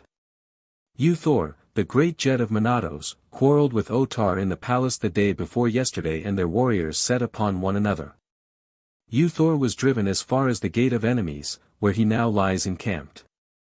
At any moment the fight may be renewed, but it is thought that Uthor has sent to Menace for reinforcements. Now, men of Gathol, here is the thing that interests you. Uthor has recently taken to wife the Princess Haja of Gathol, who was slave to Otar and whose son, Akor, was dwarf of the towers of Jetan. Haja's heart is filled with loyalty for Gathol and compassion for her sons who are here enslaved, and this latter sentiment she has to some extent transmitted to Uthor. Aid me, therefore, in freeing the Princess Terra of Helium, and I believe that I can aid you and her and myself to escape the city. Bend close your ears, slaves of Otar, that no cruel enemy may hear my words, and Gahan of Gathol whispered in low tones the daring plan he had conceived. And now, he demanded, when he had finished, let him who does not dare speak now. None replied. Is there none? And it would not betray you should I cast my sword at thy feet, it had been done ere this, said one in low tones pregnant with suppressed feeling. And I. And I. And I, chorused the others in vibrant whispers. Chapter 17. A Play to the Death. Clear and sweet a trumpet spoke across the fields of Jetan. From the high tower its cool voice floated across the city of Menace and above the babble of human discords rising from the crowded mass that filled the seats of the stadium below. It called the players for the first game, and simultaneously there fluttered to the peaks of 1,000 staffs on tower and battlement and the great wall of the stadium the rich, gay pennons of the fighting chiefs of Menace. Thus was marked the opening of the Jetax Games, the most important of the year and second only to the Grand Decennial Games. Gahan of Gathol watched every play with eagle eye. The match was an unimportant one, being but to settle some petty dispute between two chiefs, and was played with professional Jetan players for points only. No one was killed and there was but little blood spilled. It lasted about an hour and was terminated by the chief of the losing side deliberately permitting himself to be outpointed, that the game might be called a draw. Again the trumpet sounded, this time announcing the second and last game of the afternoon. While this was not considered an important match, those being reserved for the fourth and fifth days of the games, it promised to afford sufficient excitement since it was a game to the death. The vital difference between the game played with living men and that in which inanimate pieces are used, lies in the fact that while in the latter the mere placing of a piece upon a square occupied by an opponent piece terminates the move. In the former the two pieces thus brought together engage in a duel for possession of the square. Therefore there enters into the former game not only the strategy of Jetan but the personal prowess and bravery of each individual piece. So that a knowledge not only of one's own men but of each player upon the opposing side is of vast value to a chief. In this respect was Gahan handicapped, though the loyalty of his players did much to offset his ignorance of them, since they aided him in arranging the board to the best advantage and told him honestly the faults and virtues of each. One fought best in a losing game, another was too slow, another too impetuous, this one had fire and a heart of steel, but lacked endurance. Of the opponents, though, they knew little or nothing, and now as the two sides took their places upon the black and orange squares of the great Jetan board Gahan obtained, for the first time, a close view of those who opposed him. The orange chief had not yet entered the field, but his men were all in place. Valdor turned to Gahan. They are all criminals from the pits of Menace, he said. There is no slave among them. We shall not have to fight against a single fellow countryman and every life we take will be the life of an enemy. It is well, replied Gahan, but where is their chief, and where the two princesses? They are coming now, see. And he pointed across the field to where two women could be seen approaching under guard. As they came nearer Gahan saw that one was indeed Terra of Helium, but the other he did not recognize, and then they were brought to the center of the field midway between the two sides and there waited until the orange chief arrived. Floren voiced an exclamation of surprise when he recognized him. By my first ancestor if it is not one of their great chiefs, he said, and we were told that slaves and criminals were to play for the stake of this game. His words were interrupted by the keeper of the towers, whose duty it was not only to announce the games and the stakes, but to act as referee as well. Of this, the second game of the first day of the Jedak's games in the 433rd year of Otar, Jedak of Maneter. The princesses of each side shall be the sole stakes, and to the survivors of the winning side shall belong both the princesses, to do with as they shall see fit. The orange princess is the slave woman Lano of Gathol, the black princess is the slave woman Terra, a princess of Helium. The black chief is Ukal of Manitage, a volunteer player. The orange chief is the Dwar Udor of the 8th Utin of the Jedak of Maneter, also a volunteer player. The squares shall be contested to the death. Just are the laws of Maneter. I have spoken. The initial move was won by Udor, following which the two chiefs escorted their respective princesses to the square each was to occupy. It was the first time Gahan had been alone with Terra since she had been brought upon the field. He saw her scrutinizing him closely as he approached to lead her to her place and wondered if she recognized him, but if she did she gave no sign of it. He could not but remember her last words, "I hate you." And her desertion of him when he had been locked in the room beneath the palace by Igos, the taxidermist, and so he did not seek to enlighten her as to his identity. He meant to fight for her, to die for her, if necessary, and if he did not die to go on fighting to the end for her love. Gahan of Gathol was not easily to be discouraged, but he was compelled to admit that his chances of winning the love of Terra of Helium were remote. Already had she repulsed him twice. Once as Jet of Gathol and again as Turan the Pandan. Before his love, however, came her safety, and the former must be relegated to the background until the latter had been achieved. Passing among the players already at their stations, the two took their places upon their respective squares. At Terra's left was the black chief, Gahan of Gathol, directly in front of her the Princess Pandan, Floran of Gathol, and at her right the Princess Odwar, Valdor of Helium. And each of these knew the part that he was to play, win or lose, as did each of the other black players. As Terra took her place, Valdor bowed low. "My sword is at your feet, Terra of Helium," he said. She turned and looked at him, an expression of surprise and incredulity upon her face. "Valdor, the dwar," she exclaimed. "Valdor of Helium, one of my father's trusted captains. Can it be possible that my eyes speak the truth?" "It is Valdor, princess," the warrior replied, "and here to die for you if need be, as is every wearer of the black upon this field of Jetan today." "No, princess," he whispered, "that upon this side is no man of Maneter, but each and every is an enemy of Maneter." She cast a quick, meaning glance toward Gahan. "But what of him?" she whispered, and then she caught her breath quickly in surprise. "Shade of the first Jedak," she exclaimed. "I did but just recognize him through his disguise."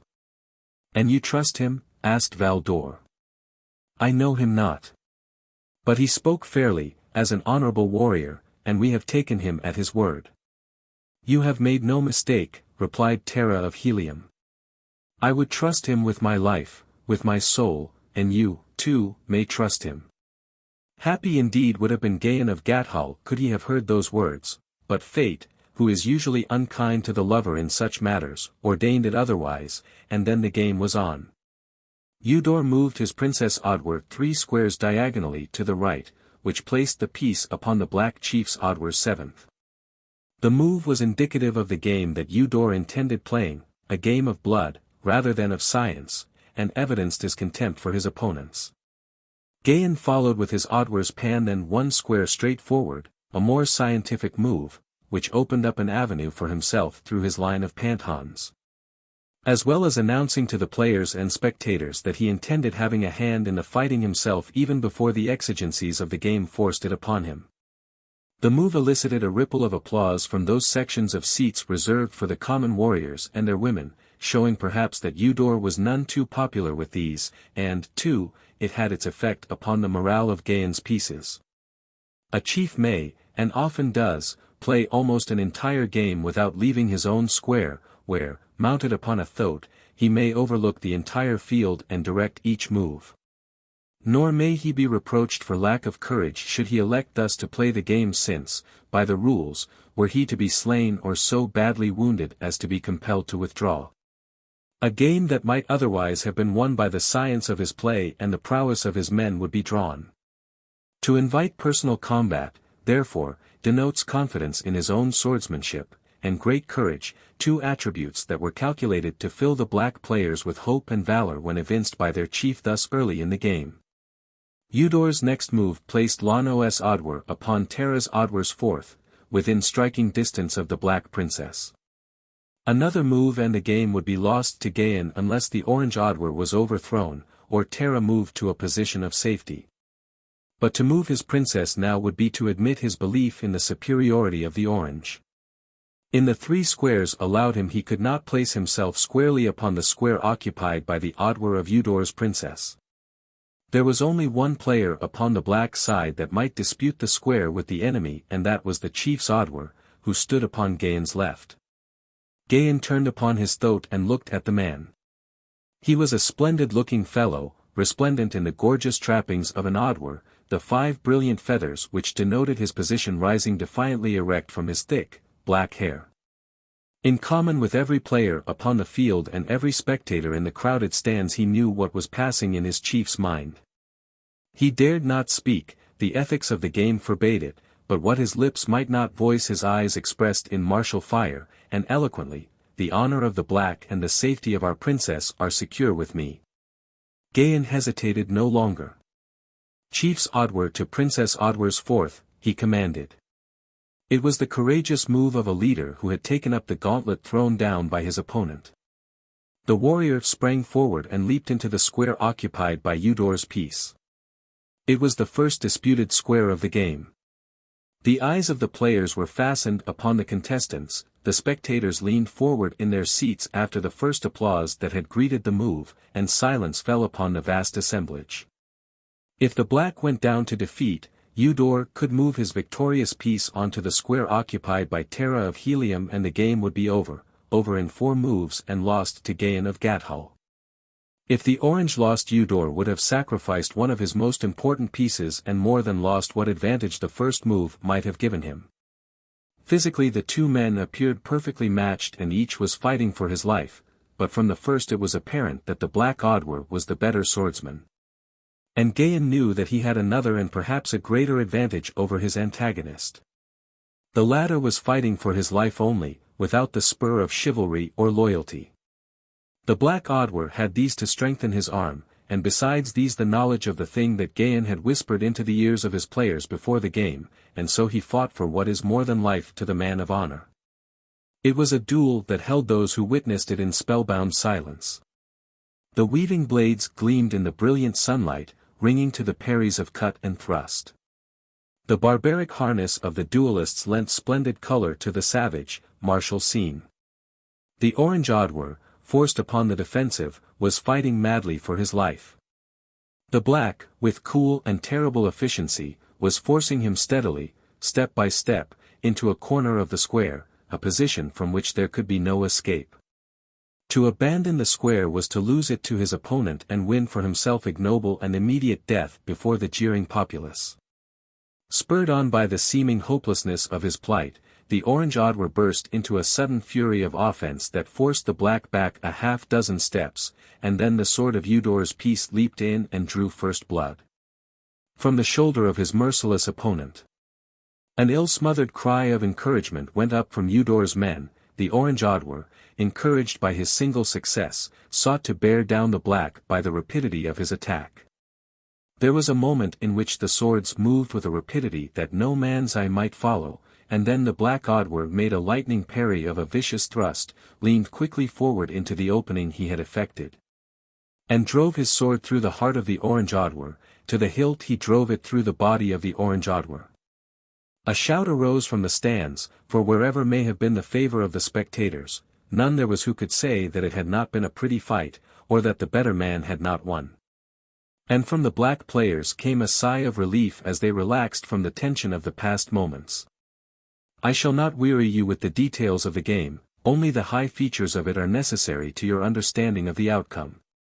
The fourth move after the victory of the Black Oddwar found Gahan upon Eudor's fourth. An orange pawn was on the adjoining square diagonally to his right and the only opposing piece that could engage him other than Eudor himself.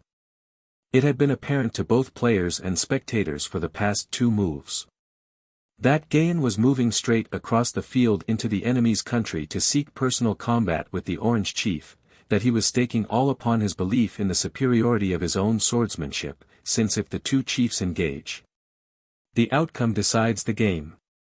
Eudor could move out and engage Gahan, or he could move his Princess Pandan upon the square occupied by Gahan in the hope that the former would defeat the Black Chief and thus draw the game. Which is the outcome if any other than a chief slays the opposing chief, or he could move away and escape, temporarily, the necessity for personal combat. Or at least that is evidently what he had in mind, as was obvious to all who saw him scanning the board about him. And his disappointment was apparent when he finally discovered that Gahan had so placed himself that there was no square to which Eudor could move, that it was not within Gahan's power to reach at his own next move. Eudor had placed his own princess 4 squares east of Gahan when her position had been threatened, and he had hoped to lure the Black Chief after her and away from Eudor, but in that he had failed. He now discovered that he might play his own Oddwar into personal combat with Gahan, but he had already lost one Oddwar and could ill spare the other. His position was a delicate one, since he did not wish to engage Gahan personally, while it appeared that there was little likelihood of his being able to escape.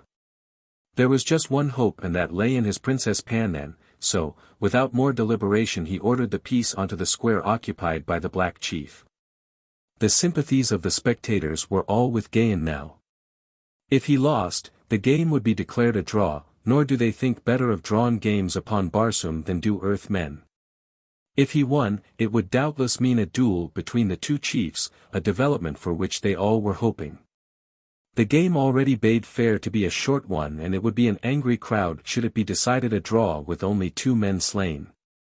There were great, historic games on record where of the 40 pieces on the field when the game opened only 3 survived, the 2 princesses and the victorious chief. They blamed Eudor, though in fact he was well within his rights in directing his play as he saw fit, nor was a refusal on his part to engage the Black Chief necessarily an imputation of cowardice. He was a great chief who had conceived a notion to possess the slave Terra.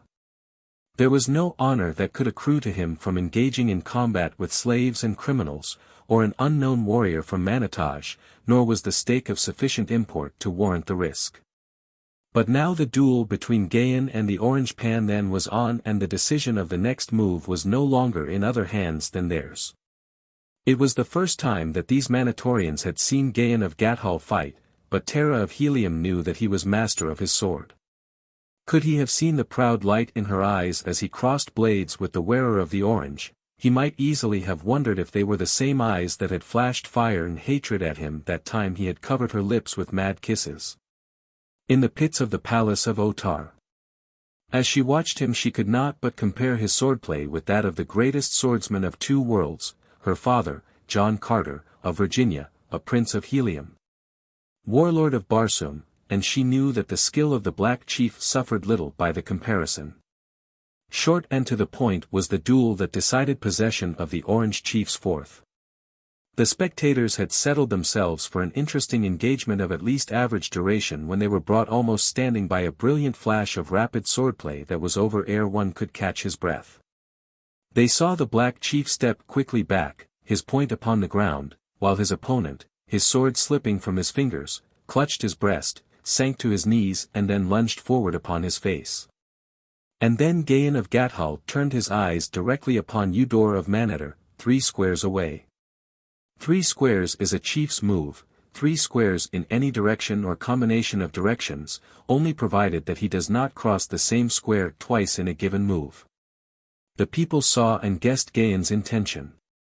They rose and roared forth their approval as he moved deliberately across the intervening squares toward the Orange Chief. Otar, in the royal enclosure, sat frowning upon the scene. Otar was angry. He was angry with Eudor for having entered this game for possession of a slave, for whom it had been his wish only slaves and criminals should strive. He was angry with the warrior from Manatage for having so far outgeneraled and outfought the men from Manatar. He was angry with the populace because of their open hostility toward one who had basked in the sunshine of his favor for long years. Otar the Jetak had not enjoyed the afternoon. Those who surrounded him were equally glum. They, too, scowled upon the field, the players, and the people. Among them was a bent and wrinkled old man who gazed through weak and watery eyes upon the field and the players.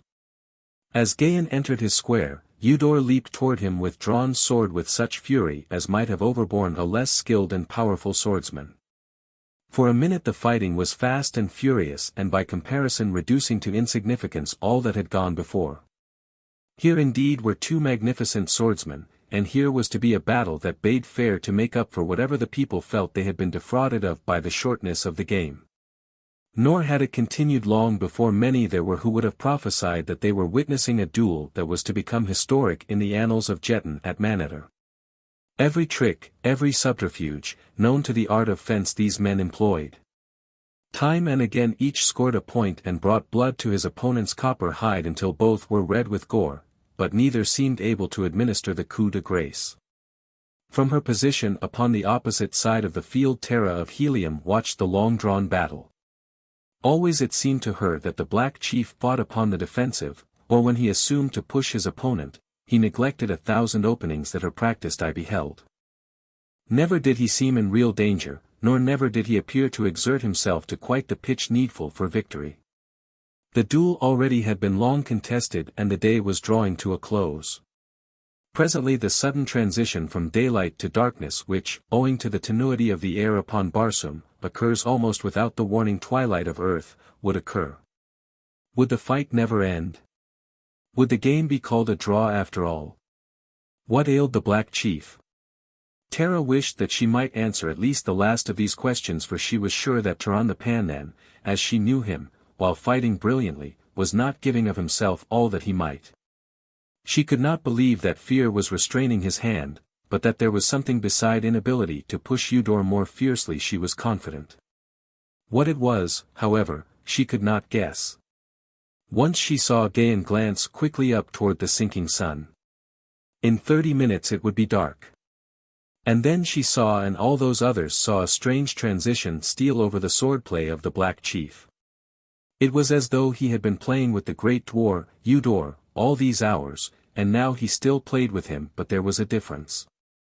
He played with him terribly as a carnivore plays with its victim in the instant before the kill.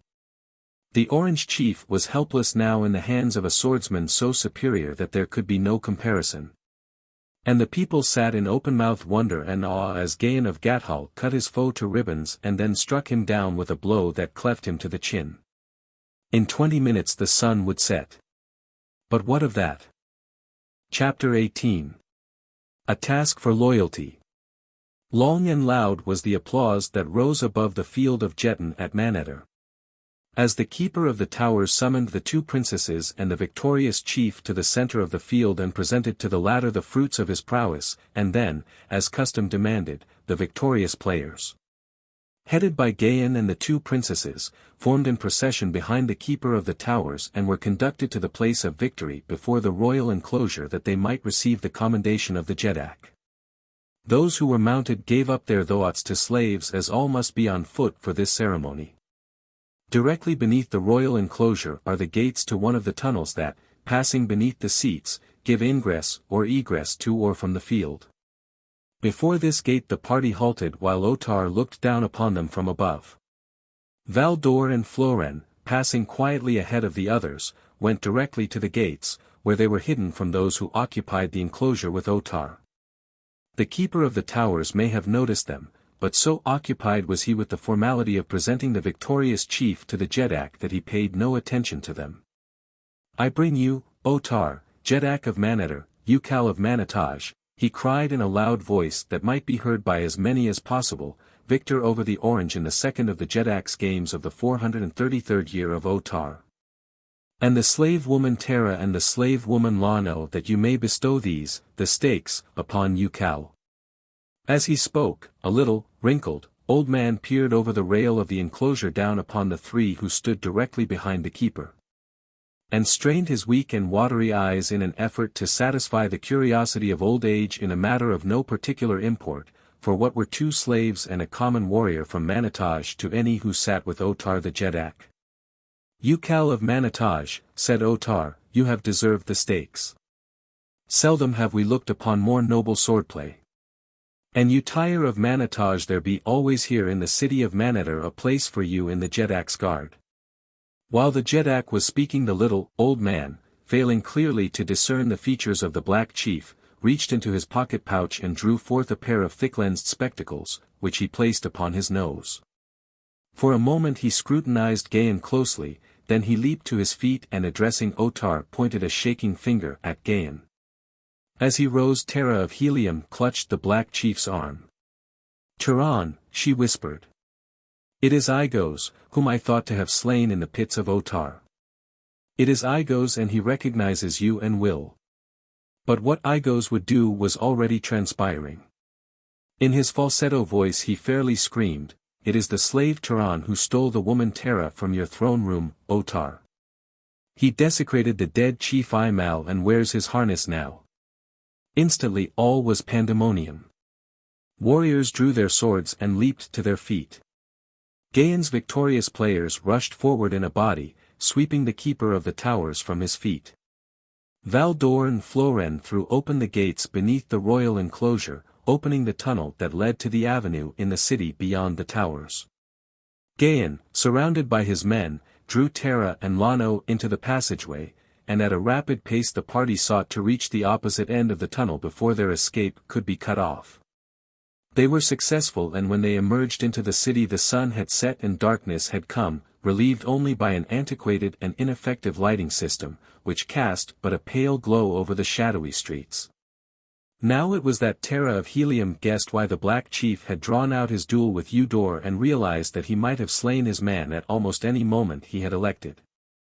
The whole plan that Gahan had whispered to his players before the game was thoroughly understood. They were to make their way to the Gate of Enemies and there offer their services to Uthor, the great Jed of Monatos. The fact that most of them were Gatholians and that Gahan could lead rescuers to the pit where Acor, the son of Uthor's wife, was confined, convinced the Jed of Gathol that they would meet with no rebuff at the hands of Uthor. But even should he refuse them, still were they bound together to go on toward freedom, if necessary cutting their way through the forces of Uthor at the Gate of Enemies, 20 men against a small army. But of such stuff are the warriors of Barsoom. They had covered a considerable distance along the almost deserted avenue before signs of pursuit developed, and then there came upon them suddenly from behind a dozen warriors mounted on Thoats, a detachment, evidently, from the Jedak's guard. Instantly the avenue was a pandemonium of clashing blades, cursing warriors, and squealing Thoats. In the first onslaught life-blood was spilled upon both sides. 2 of Gahan's men went down, and upon the enemy's side 3 riderless Thoats attested at least a portion of their casualties. Gahan was engaged with a fellow who appeared to have been selected to account for him only, since he rode straight for him and sought to cut him down without giving the slightest heed to several who slashed at him as he passed them. The Gatholian, practiced in the art of combating a mounted warrior from the ground, sought to reach the left side of the fellow's throat a little to the rider's rear, the only position in which he would have any advantage over his antagonist.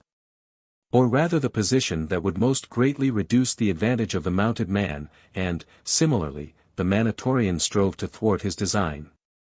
And so the guardsman wheeled and turned his vicious, angry mount while Gahan leaped in and out in an effort to reach the coveted vantage point, but always seeking some other opening in his foe's defense. And while they jockeyed for position a rider swept swiftly past them.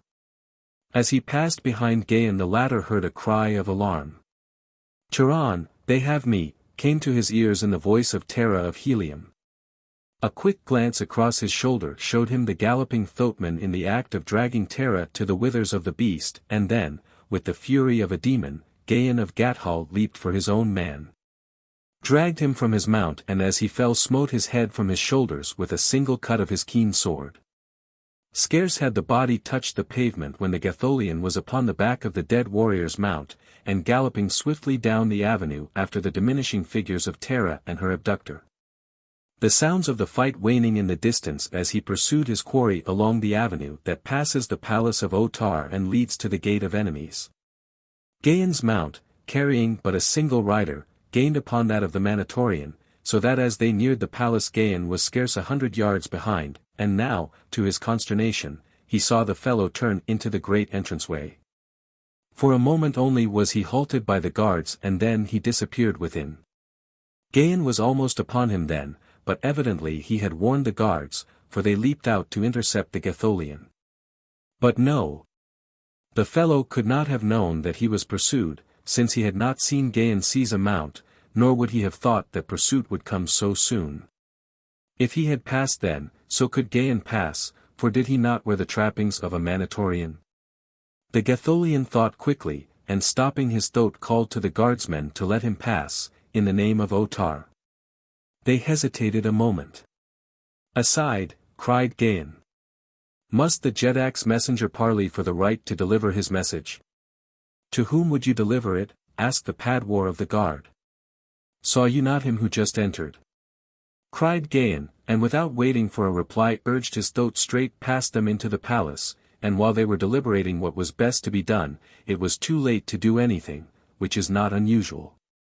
Along the marble corridors Gahan guided his throat, and because he had gone that way before, rather than because he knew which way Terra had been taken, he followed the runways and passed through the chambers that led to the throne room of Otar.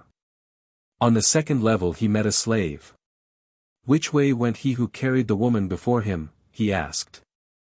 The slave pointed toward a nearby runway that led to the third level and Gahan dashed rapidly on in pursuit.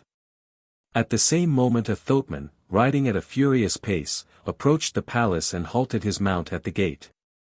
Saw you aught of a warrior pursuing one who carried a woman before him on his thoat? He shouted to the guard. He but just passed in, replied the Padwar, saying that he was Otar's messenger. He lied, cried the newcomer. He was Turan, the slave, who stole the woman from the throne room 2 days since. Arouse the palace.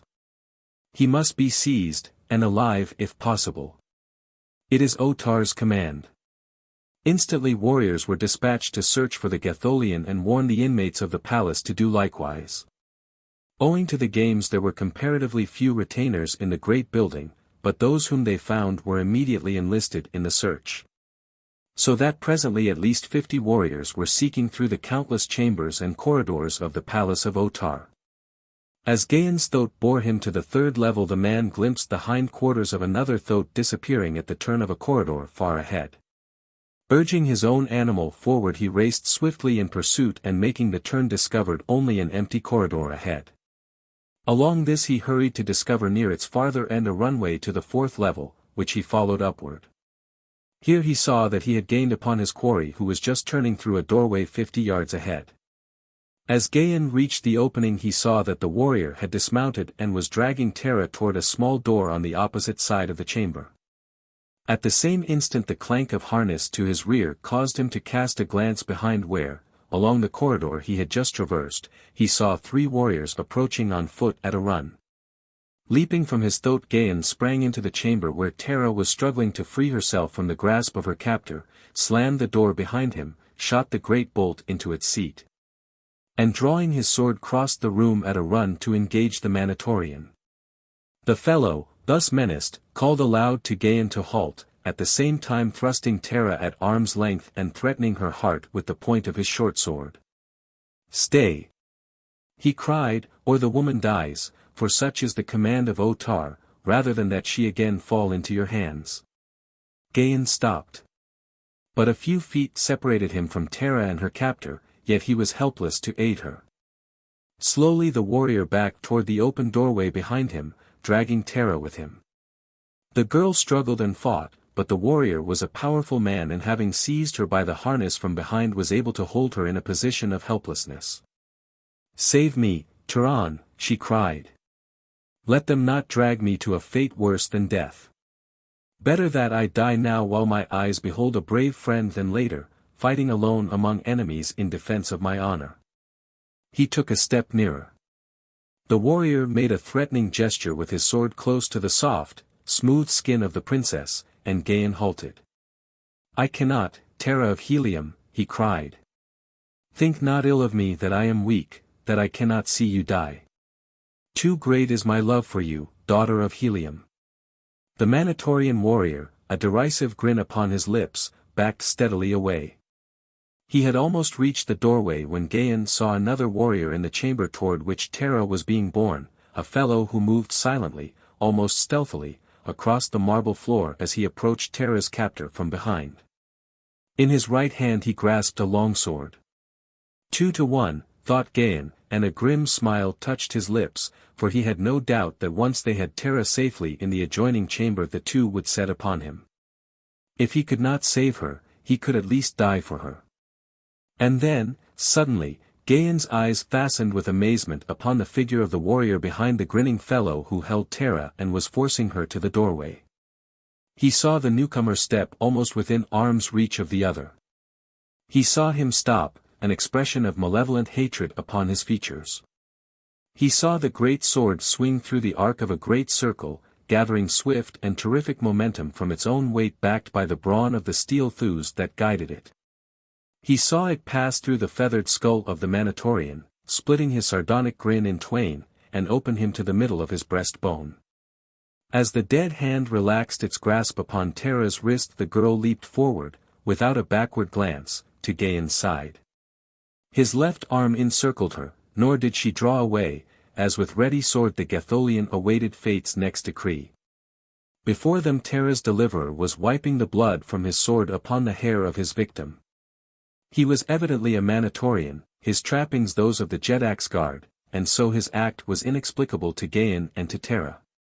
Presently he sheathed his sword and approached them. When a man chooses to hide his identity behind an assumed name, he said, looking straight into Gahan's eyes, whatever friend pierces the deception were no friend if he divulged the other's secret. He paused as though awaiting a reply. Your integrity has perceived and your lips voiced an unalterable truth, replied Gahan, whose mind was filled with wonder if the implication could by any possibility be true, that this Manatorian had guessed his identity. We are thus agreed, continued the other, and I may tell you that though I am here known as Azor, my real name is Tazur. He paused and watched Gahan's face intently for any sign of the effect of this knowledge and was rewarded with a quick, though guarded expression of recognition. Tazur. Friend of his youth. The son of that great Gatholian noble who had given his life so gloriously, however futilely, in an attempt to defend Gahan's sire from the daggers of the assassins. Tazur and Entrapped in the guard of Otar, Jedak of Maneter. It was inconceivable, and yet it was he, there could be no doubt of it. Tazur, Gahan repeated aloud. But it is no Manatorian name. The statement was half interrogatory, for Gahan's curiosity was aroused. He would know how his friend and loyal subject had become a Manatorian. Long years had passed since Tazur had disappeared as mysteriously as the Princess Haja and many other of Gahan's subjects. The Gahan of Gathol had long supposed him dead. No, replied Tazur, nor is it a Manatorian name.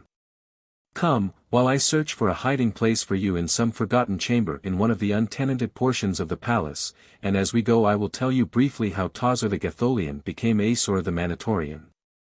It befell that as I rode with a dozen of my warriors along the western border of Gathol searching for Zitidars that had strayed from my herds, we were set upon and surrounded by a great company of Manatorians. They overpowered us, though not before half our number was slain and the balance helpless from wounds. And so I was brought a prisoner to Manataj, a distant city of Maneter, and there sold into slavery. A woman bought me, a princess of Manataj whose wealth and position were unequaled in the city of her birth. She loved me and when her husband discovered her infatuation she beseeched me to slay him, and when I refused she hired another to do it. Then she married me, but none would have aught to do with her in Manataj, for they suspected her guilty knowledge of her husband's murder. And so we set out from Manataj for Manatos accompanied by a great caravan bearing all her worldly goods and jewels and precious metals, and on the way she caused the rumor to be spread that she and I had died. Then we came to Maneter instead, she taking a new name and I the name Azor, that we might not be traced through our names. With her great wealth she bought me a post in the Jedak's guard, and none knows that I am not a Manatorian, for she is dead. She was beautiful, but she was a devil. And you never sought to return to your native city? Asked Gahan. Never has the hope been absent from my heart, or my mind empty of a plan, replied Tazur. I dream of it by day and by night, but always must I return to the same conclusion, that there can be but a single means for escape. I must wait until fortune favors me with a place in a raiding party to Gathol. Then, once within the boundaries of my own country, they shall see me no more. Perhaps your opportunity lies already within your grasp, said Gahan. Has not your fealty to your own Jed been undermined by years of association with the men of Manator? The statement was half challenge. And my Jed stood before me now, cried Tazur, and my avowal could be made without violating his confidence. I should cast my sword at his feet and beg the high privilege of dying for him as my sire died for his sire. There could be no doubt of his sincerity nor any that he was cognizant of Gahan's identity. The Jed of Gathol smiled. And if your Jed were here there is little doubt but that he would command you to devote your talents and your prowess to the rescue of the Princess Terra of Helium, he said, meaningly. And he possessed the knowledge I have gained during my captivity. He would say to you, Go, Tazur, to the pit where Akor, son of House of Gathol, is confined, and set him free, and with him arouse the slaves from Gathol and march to the gate of enemies and offer your services to Uthor of Manataj, who is wed to Haja of Gathol. And ask of him in return that he attack the palace of Otar and rescue Terra of Helium, and when that thing is accomplished that he free the slaves of Gathol and furnish them with the arms and the means to return to their own country. That, Tazur of Gathol, is what Gahan your Jed would demand of you. And that, Turan the slave, is what I shall bend my every effort to accomplish after I have found a safe refuge for Terra of Helium and her Pandan, replied Tazur. Gahan's glance carried to Tazur an intimation of his Jed's gratification and filled him with a chivalrous determination to do the thing required of him, or die. For he considered that he had received from the lips of his beloved ruler a commission that placed upon his shoulders a responsibility that encompassed not alone the life of Gahan and Terra but the welfare, perhaps the whole future, of Gathol. And so he hastened them onward through the musty corridors of the old palace where the dust of ages lay undisturbed upon the marble tiles. Now and again he tried a door until he found one that was unlocked. Opening it he ushered them into a chamber, heavy with dust. Crumbling silks and furs adorned the walls, with ancient weapons, and great paintings whose colors were toned by age to wondrous softness. This be as good as any place, he said. No one comes here. Never have I been here before, so I know no more of the other chambers than you, but this one, at least, I can find again when I bring you food and drink. Oh my, the cruel occupied this portion of the palace during his reign, 5,000 years before Otar. In one of these apartments he was found dead, his face contorted in an expression of fear so horrible that it drove to madness those who looked upon it, yet there was no mark of violence upon him. Since then the quarters of Omai have been shunned, for the legends have it that the ghosts of Corphals pursue the spirit of the wicked Jedak nightly through these chambers, shrieking and moaning as they go.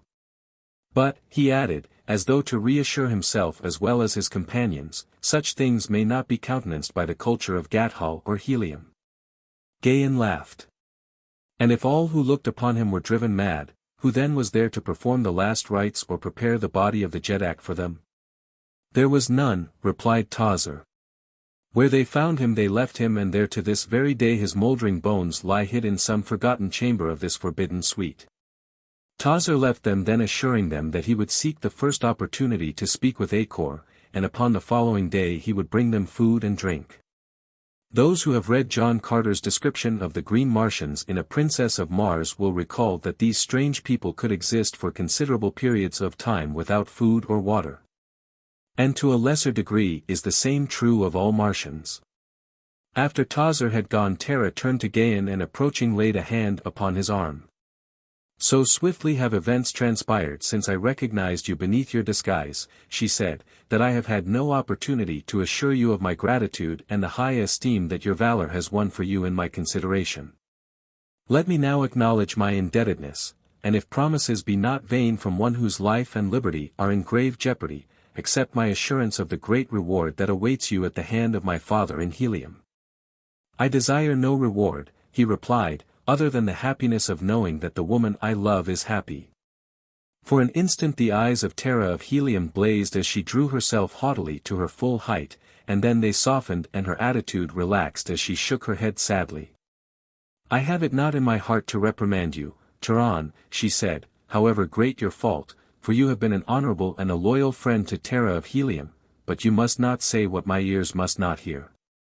You mean, he asked, that the ears of a princess must not listen to words of love from a Pandan? It is not that, Turan, she replied.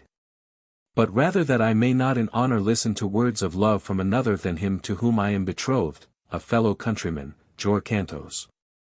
You mean, Terra of Helium, he cried, that were it not for that you would. Stop, she commanded. You have no right to assume aught else than my lips testify. The eyes are ofttimes more eloquent than the lips, Terra, he replied. And in yours I have read that which is neither hatred nor contempt for Turan the Pandan, and my heart tells me that your lips bore false witness when they cried in anger, I hate you.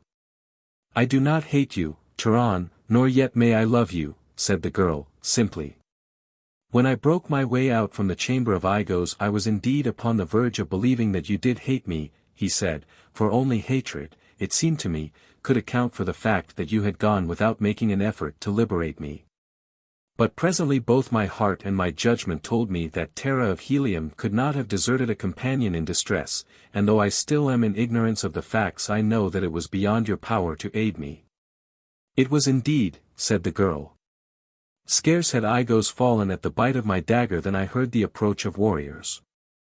I ran then to hide until they had passed, thinking to return and liberate you. But in seeking to elude the party I had heard I ran full into the arms of another. They questioned me as to your whereabouts, and I told them that you had gone ahead and that I was following you and thus I led them from you. I knew, was Gahan's only comment, but his heart was glad with elation, as a lover's must be who has heard from the lips of his divinity an avowal of interest and loyalty, however little tinged by a suggestion of warmer regard it may be. To be abused, even, by the mistress of one's heart is better than to be ignored. As the two conversed in the ill-lit chamber, the dim bulbs of which were encrusted with the accumulated dust of centuries, a bent and withered figure traversed slowly the gloomy corridors without. His weak and watery eyes peering through thick lenses at the signs of passage written upon the dusty floor. Chapter 19. The Menace of the Dead.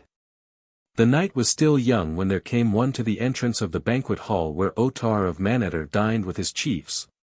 And brushing past the guards entered the great room with the insolence of a privileged character, as in truth he was. As he approached the head of the long board Otar took notice of him. Well, hoary one, he cried. What brings you out of your beloved and stinking burrow again this day? We thought that the sight of the multitude of living men at the games would drive you back to your corpses as quickly as you could go. The cackling laugh of Igos acknowledged the royal sally. Otar, squeaked the ancient one, Igos goes out not upon pleasure bound, but when one does ruthlessly desecrate the dead of Igos, vengeance must be had. You refer to the act of the slave Turan, demanded Otar. Turan, yes, and the slave Terra, who slipped beneath my hide a murderous blade. Another fraction of an inch, Otar, and Igos' ancient and wrinkled covering were even now in some apprentice tanner's hands, But they have again eluded us, cried Otar. Even in the palace of the great Jedak twice have they escaped the stupid knaves I call the Jedak's guard. Otar had risen and was angrily emphasizing his words with heavy blows upon the table, dealt with a golden goblet. Otar, they elude thy guard but not the wise old Kalo, Igos. What mean you? Speak, commanded Otar. I know where they are hid, said the ancient taxidermist. In the dust of unused corridors their feet have betrayed them. You followed them? You have seen them? Demanded the Jedak. I followed them and I heard them speaking beyond a closed door, replied Igos, but I did not see them. Where is that door? Cried Otar. We will send at once and fetch them." He looked about the table as though to decide to whom he would entrust this duty. A dozen warrior chiefs arose and laid their hands upon their swords. "To the chambers of Omai the Cruel I traced them," squeaked Igos. "There you will find them where the moaning Corphals pursue the shrieking ghost of Omai, ey." And he turned his eyes from Otar toward the warriors who had arisen, only to discover that, to a man, they were hurriedly resuming their seats. The cackling laughter of Igos broke derisively the hush that had fallen on the room. The warriors looked sheepishly at the food upon their plates of gold. Otar snapped his fingers impatiently. "Be there only cravens among the chiefs of Manetter," he cried. "Repeatedly have these presumptuous slaves flouted the majesty of your Jedak. Must I command one to go and fetch them?" Slowly a chief arose and 2 others followed his example, though with ill-concealed reluctance. "All, then, are not cowards," commented Otar. "The duty is distasteful. Therefore all 3 of you shall go, taking as many warriors as you wish." "But do not ask for volunteers," interrupted Igos, "or you will go alone." The 3 chiefs turned and left the banquet hall, walking slowly like doomed men to their fate. Gahan and Terra remained in the chamber to which Tazir had led them, the man brushing away the dust from a deep and comfortable bench where they might rest in comparative comfort. He had found the ancient sleeping silks and furs too far gone to be of any service, crumbling to powder at a touch, thus removing any chance of making a comfortable bed for the girl, and so the 2 sat together, talking in low tones of the adventures through which they already had passed and speculating upon the future. Planning means of escape and hoping Tazir would not be long gone. They spoke of many things, of Haster, and Helium, and Tarth, and finally the conversation reminded Terra of Gathol. "You have served there?" she asked. "Yes," replied Turan. "I met Gahan the Jet of Gathol at my father's palace," she said, "the very day before the storm snatched me from Helium. He was a presumptuous fellow, magnificently trapped in platinum and diamonds. Never in my life saw I so gorgeous a harness as his, and you must well know, Turan, that the splendor of all Barsoom passes through the court at Helium. But in my mind I could not see so resplendent a creature drawing that jeweled sword in mortal combat. I fear me that the Jet of Gathol, though a pretty picture of a man, is little else." In the dim light Terra did not perceive the wry expression upon the half-averted face of her companion. "You thought little then of the Jet of Gathol?" he asked. "Then or now," she replied, and with a little laugh. How it would pique his vanity to know, if he might, that a poor Pan then had won a higher place in the regard of Terra of Helium, and she laid her fingers gently upon his knee. He seized the fingers in his and carried them to his lips. "Oh, Terra of Helium," he cried. "Think you that I am a man of stone?" One arm slipped about her shoulders and drew the yielding body toward him. "May my first ancestor forgive me my weakness," she cried, as her arms stole about his neck and she raised her panting lips to his. For long they clung there in love's first kiss and then she pushed him away, gently. "I love you, Turan," she half sobbed, "I love you so. It is my only poor excuse for having done this wrong to Jor Kantos, whom now I know I never loved, who knew not the meaning of love. And if you love me as you say, Turan, your love must protect me from greater dishonor, for I am but as clay in your hands." Again he crushed her to him and then as suddenly released her, and rising, strode rapidly to and fro across the chamber as though he endeavored by violent exercise to master and subdue some evil spirit that had laid hold upon him. Ringing through his brain and heart and soul like some joyous paean were those words that had so altered the world for Gahan of Gathol, "I love you, Turan, I love you so." And it had come so suddenly. He had thought that she felt for him only gratitude for his loyalty and then, in an instant, her barriers were all down, she was no longer a princess, but instead his reflections were interrupted by a sound from beyond the closed door. His sandals of Zitadar hide had given forth no sound upon the marble floor he strode. And as his rapid pacing carried him past the entrance to the chamber there came faintly from the distance of the long corridor the sound of metal on metal, the unmistakable herald of the approach of armed men. For a moment Gahan listened intently, close to the door, until there could be no doubt but that a party of warriors was approaching. From what Tawser had told him he guessed correctly that they would be coming to this portion of the palace but for a single purpose, to search for Terra and himself, and it behooved him therefore to seek immediate means for eluding them. The chamber in which they were had other doorways beside that at which they had entered, and to one of these he must look for some safer hiding place. Crossing to Terra he acquainted her with his suspicion, leading her to one of the doors which they found unsecured. Beyond it lay a dimly lighted chamber at the threshold of which they halted in consternation, drawing back quickly into the chamber they had just quitted, for their first glance revealed 4 warriors seated around a Jetan board. That their entrance had not been noted was attributed by Gahan to the absorption of the 2 players and their friends in the game. Quietly closing the door the fugitives moved silently to the next, which they found locked. There was now but another door which they had not tried, and this they approached quickly as they knew that the searching party must be close to the chamber. To their chagrin they found this avenue of escape barred. Now indeed were they in a sorry plight, for should the searchers have information leading them to this room they were lost. Again leading Terra to the door behind which were the Jetan players, Gahan drew his sword and waited, listening. The sound of the party in the corridor came distinctly to their ears. They must be quite close, and doubtless they were coming in force. Beyond the door were but 4 warriors who might be readily surprised. There could, then, be but one choice, and acting upon it Gahan quietly opened the door again, stepped through into the adjoining chamber, Terra's hand in his, and closed the door behind them. The 4 at the Jetan board evidently failed to hear them. One player had either just made or was contemplating a move, for his fingers grasped a piece that still rested upon the board. The other 3 were watching his move. For an instant Gahan looked at them, playing Jetan there in the dim light of this forgotten and forbidden chamber, and then a slow smile of understanding lighted his face. "Come," he said to Terra. "We have nothing to fear from these. For more than 5,000 years they have sat thus, a monument to the handiwork of some ancient taxidermist." As they approached more closely they saw that the lifelike figures were coated with dust, but that otherwise the skin was in as fine a state of preservation as the most recent of Igo's groups. And then they heard the door of the chamber they had quitted open and knew that the searchers were close upon them.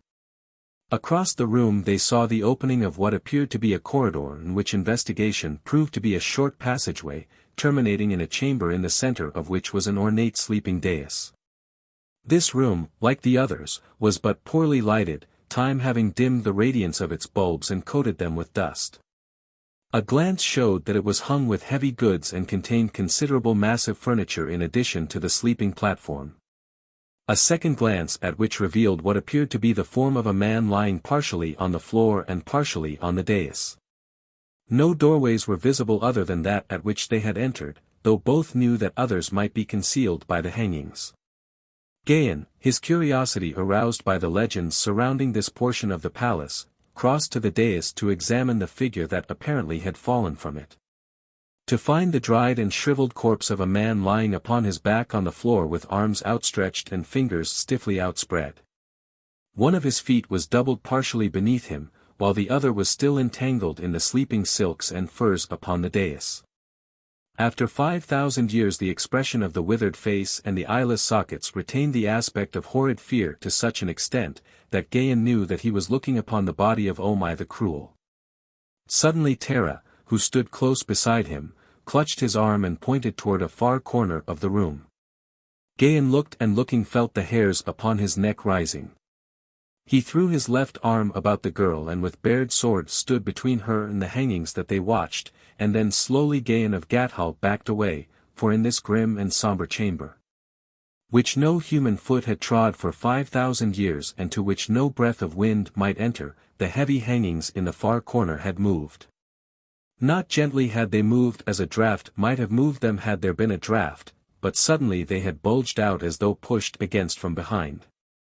To the opposite corner backed Gahan until they stood with their backs against the hangings there, and then hearing the approach of their pursuers across the chamber beyond Gahan pushed Terra through the hangings and, following her, kept open with his left hand, which he had disengaged from the girl's grasp, a tiny opening through which he could view the apartment and the doorway upon the opposite side through which the pursuers would enter, if they came this far. Behind the hangings there was a space of about 3 feet in width between them and the wall, making a passageway entirely around the room, broken only by the single entrance opposite them. This being a common arrangement especially in the sleeping apartments of the rich and powerful upon Barsoom. The purposes of this arrangement were several. The passageway afforded a station for guards in the same room with their master without intruding entirely upon his privacy. It concealed secret exits from the chamber. It permitted the occupant of the room to hide eavesdroppers and assassins for use against enemies that he might lure to his chamber.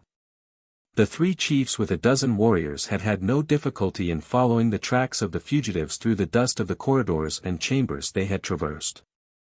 To enter this portion of the palace at all had required all the courage they possessed, and now that they were within the very chambers of Omai their nerves were pitched to the highest key, another turn and they would snap. For the people of Manatar are filled with weird superstitions. As they entered the outer chamber they moved slowly, with drawn swords, no one seeming anxious to take the lead, and the 12 warriors hanging back in unconcealed and shameless terror, while the 3 chiefs, spurred on by fear of Otar and by pride, pressed together for mutual encouragement as they slowly crossed the dimly lighted room. Following the tracks of Gahan and Terra they found that though each doorway had been approached only one threshold had been crossed and this door they gingerly opened, revealing to their astonished gaze the 4 warriors at the Jetan table. For a moment they were on the verge of flight, for though they knew what they were, coming as they did upon them in this mysterious and haunted suite, they were as startled as though they had beheld the very ghosts of the departed. But they presently regained their courage sufficiently to cross this chamber too and enter the short passageway that led to the ancient sleeping apartment of Omai the Cruel. They did not know that this awful chamber lay just before them, or it were doubtful that they would have proceeded farther. But they saw that those they sought had come this way and so they followed, but within the gloomy interior of the chamber they halted, the 3 chiefs urging their followers, in low whispers, to close in behind them. And there just within the entrance they stood until, their eyes becoming accustomed to the dim light, one of them pointed suddenly to the thing lying upon the floor with 1 foot tangled in the coverings of the dais. "Look," he gasped. "It is the corpse of Omai.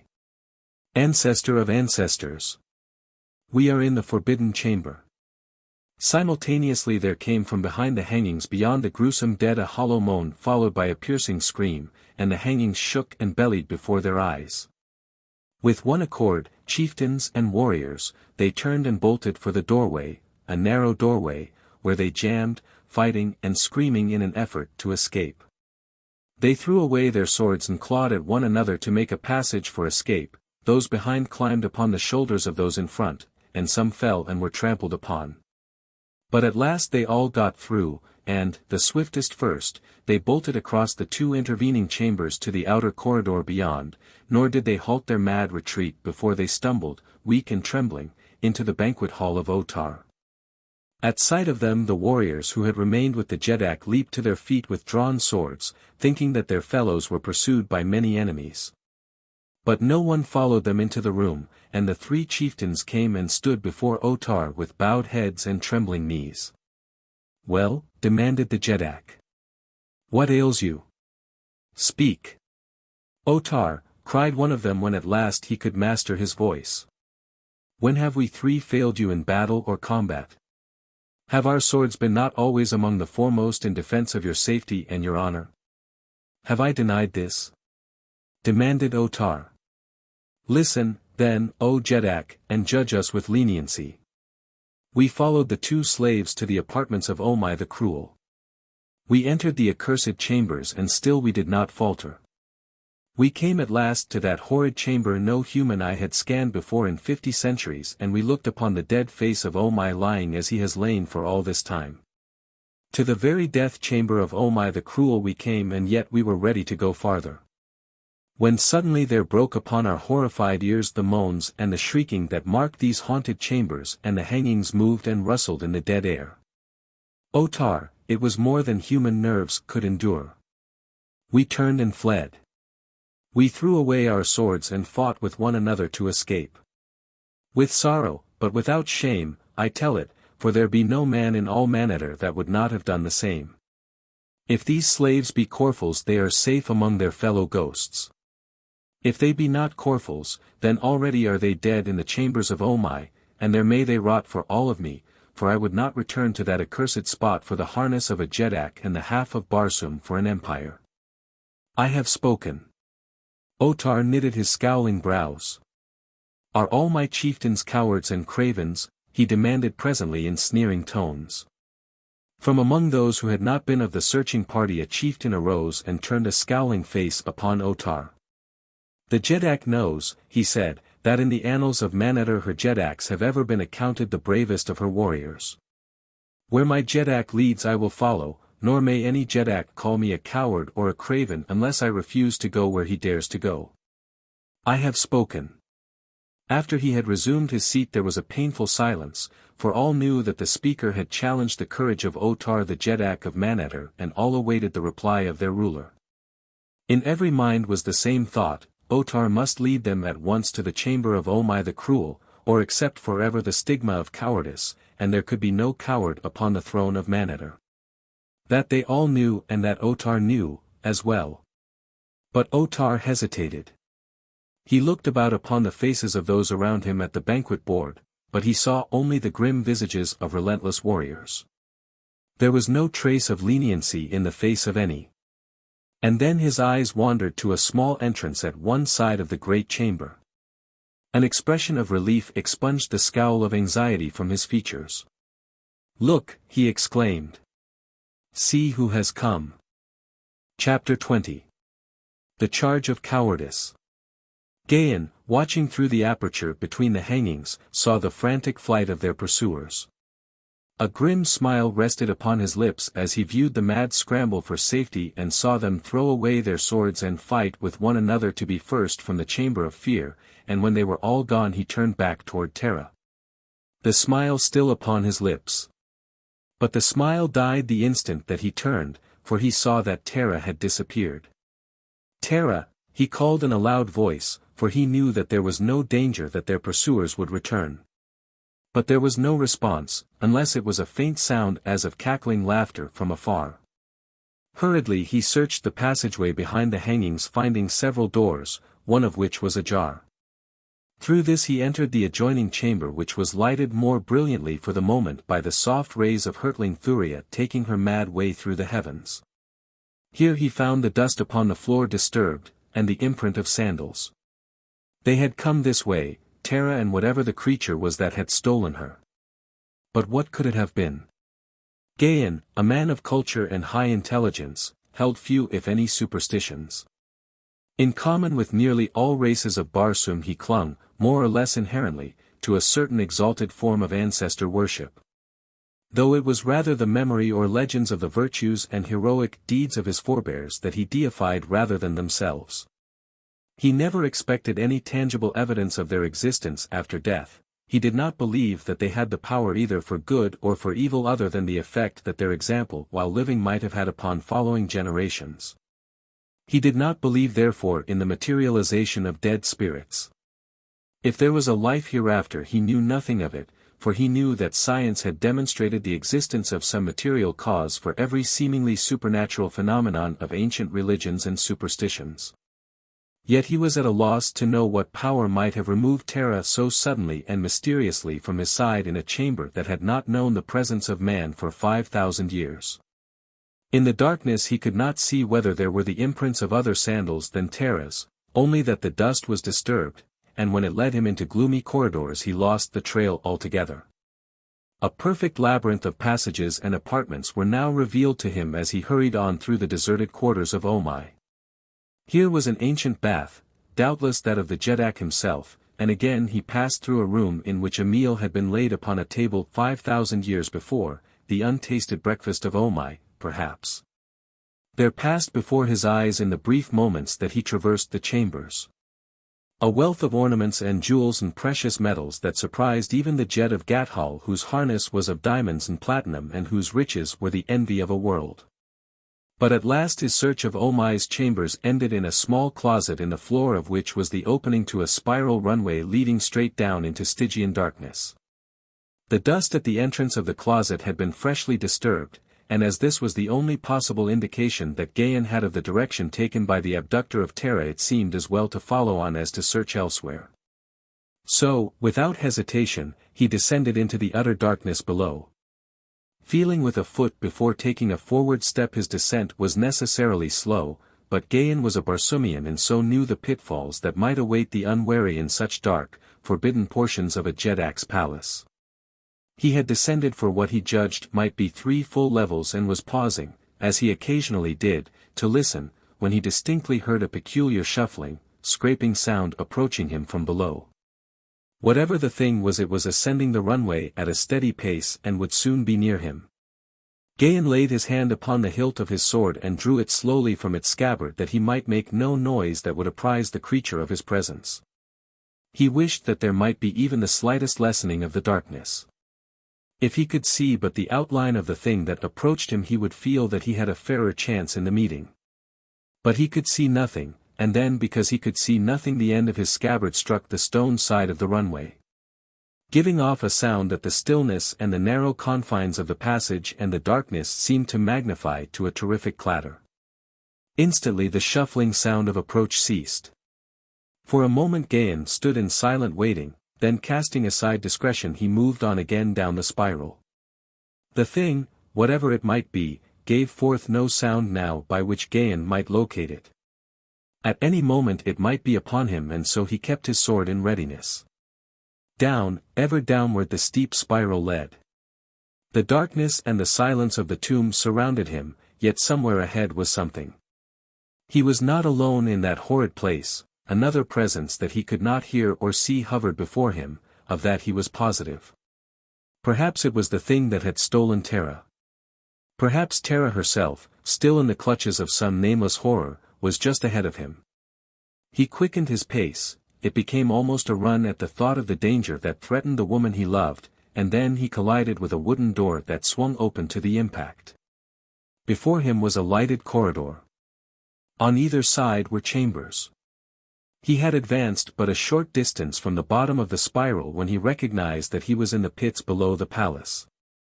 A moment later he heard behind him the shuffling sound that had attracted his attention in the spiral runway.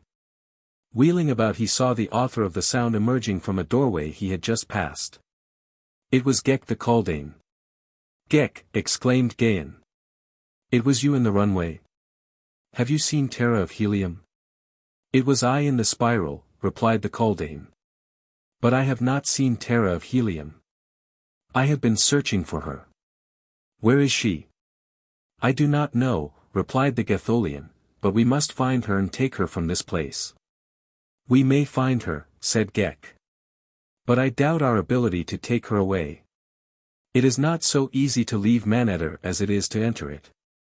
I may come and go at will, through the ancient burrows of the Ulsios. But you are too large for that, and your lungs need more air than may be found in some of the deeper runways." "But you, Thor," exclaimed Gahan. "Have you heard aught of him or his intentions?" "I have heard much," replied Ghek. "He camps at the Gate of Enemies. That spot he holds and his warriors lie just beyond the gate, but he has not sufficient force to enter the city and take the palace. An hour since and you might have made your way to him. But now every avenue is strongly guarded since Otar learned that Akor had escaped to Uthor." "Akor has escaped and joined Uthor," exclaimed Gahan. "But little more than an hour since. I was with him when a warrior came, a man whose name is Tazar, who brought a message from you. It was decided that Tazar should accompany Akor in an attempt to reach the camp of Uthor, the great Jed of Menatos, and exact from him the assurances you required.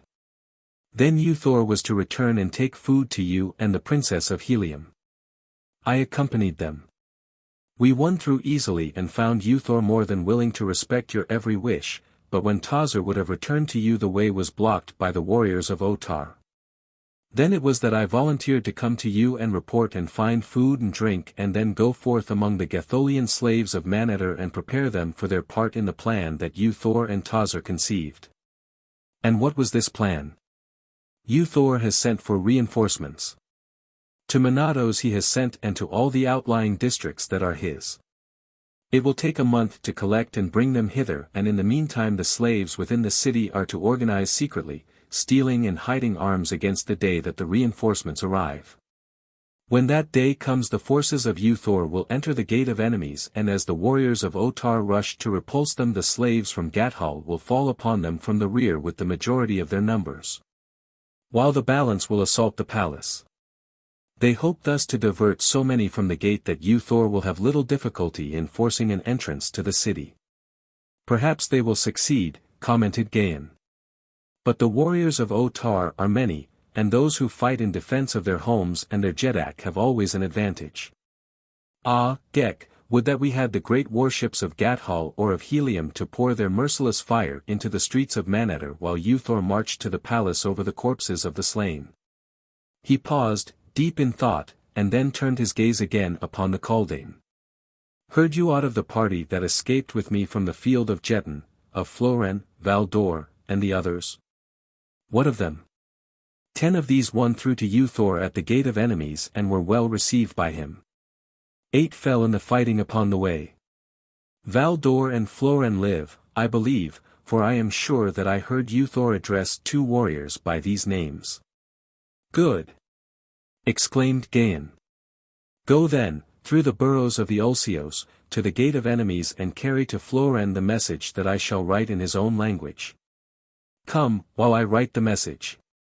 In a nearby room they found a bench and table, and there Gahan sat and wrote in the strange, stenographic characters of Martian script a message to Floren of Gathol.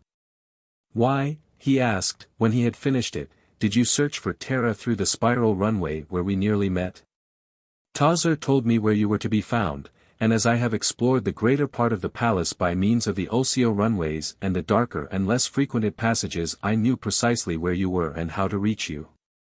This secret spiral ascends from the pits to the roof of the loftiest of the palace towers.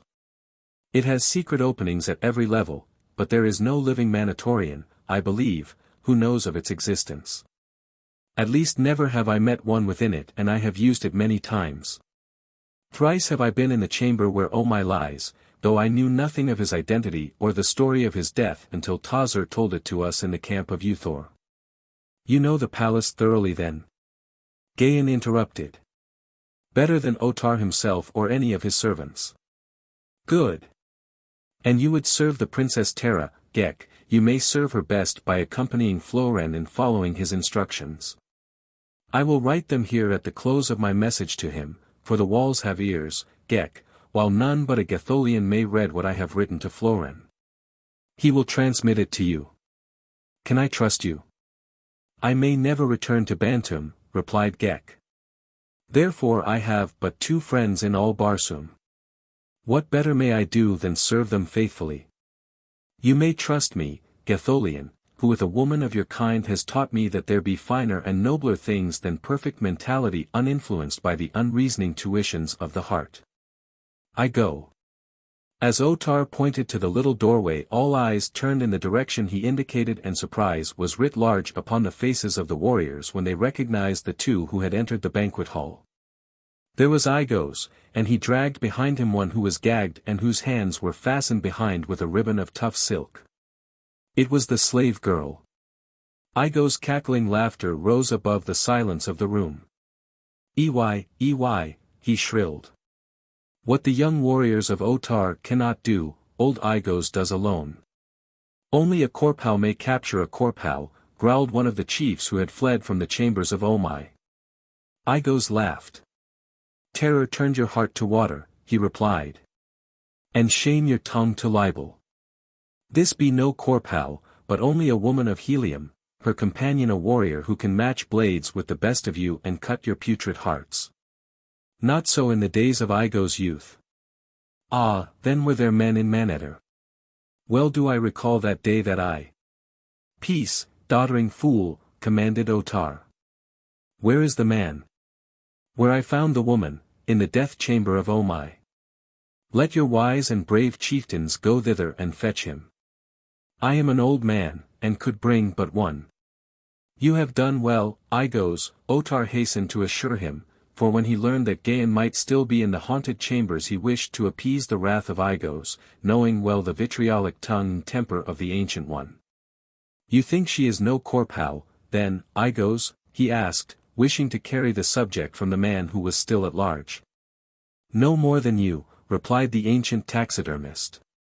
Otar looked long and searchingly at Terra of Helium. All the beauty that was hers seemed suddenly to be carried to every fiber of his consciousness.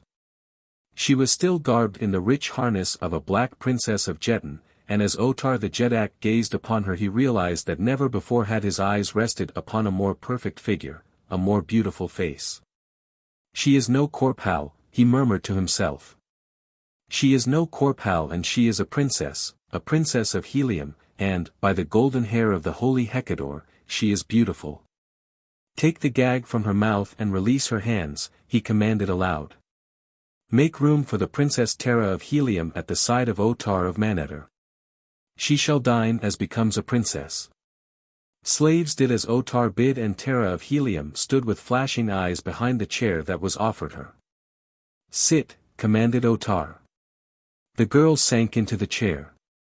"I sit as a prisoner," she said, "not as a guest at the board of my enemy, Otar of Manetter." Otar motioned his followers from the room. "I would speak alone with the Princess of Helium," he said. The company and the slaves withdrew and once more the Jedak of Manetter turned toward the girl. "Otar of Manetter would be your friend," he said. Terra of Helium sat with arms folded upon her small, firm breasts, her eyes flashing from behind narrowed lids, nor did she deign to answer his overture. Otar leaned closer to her.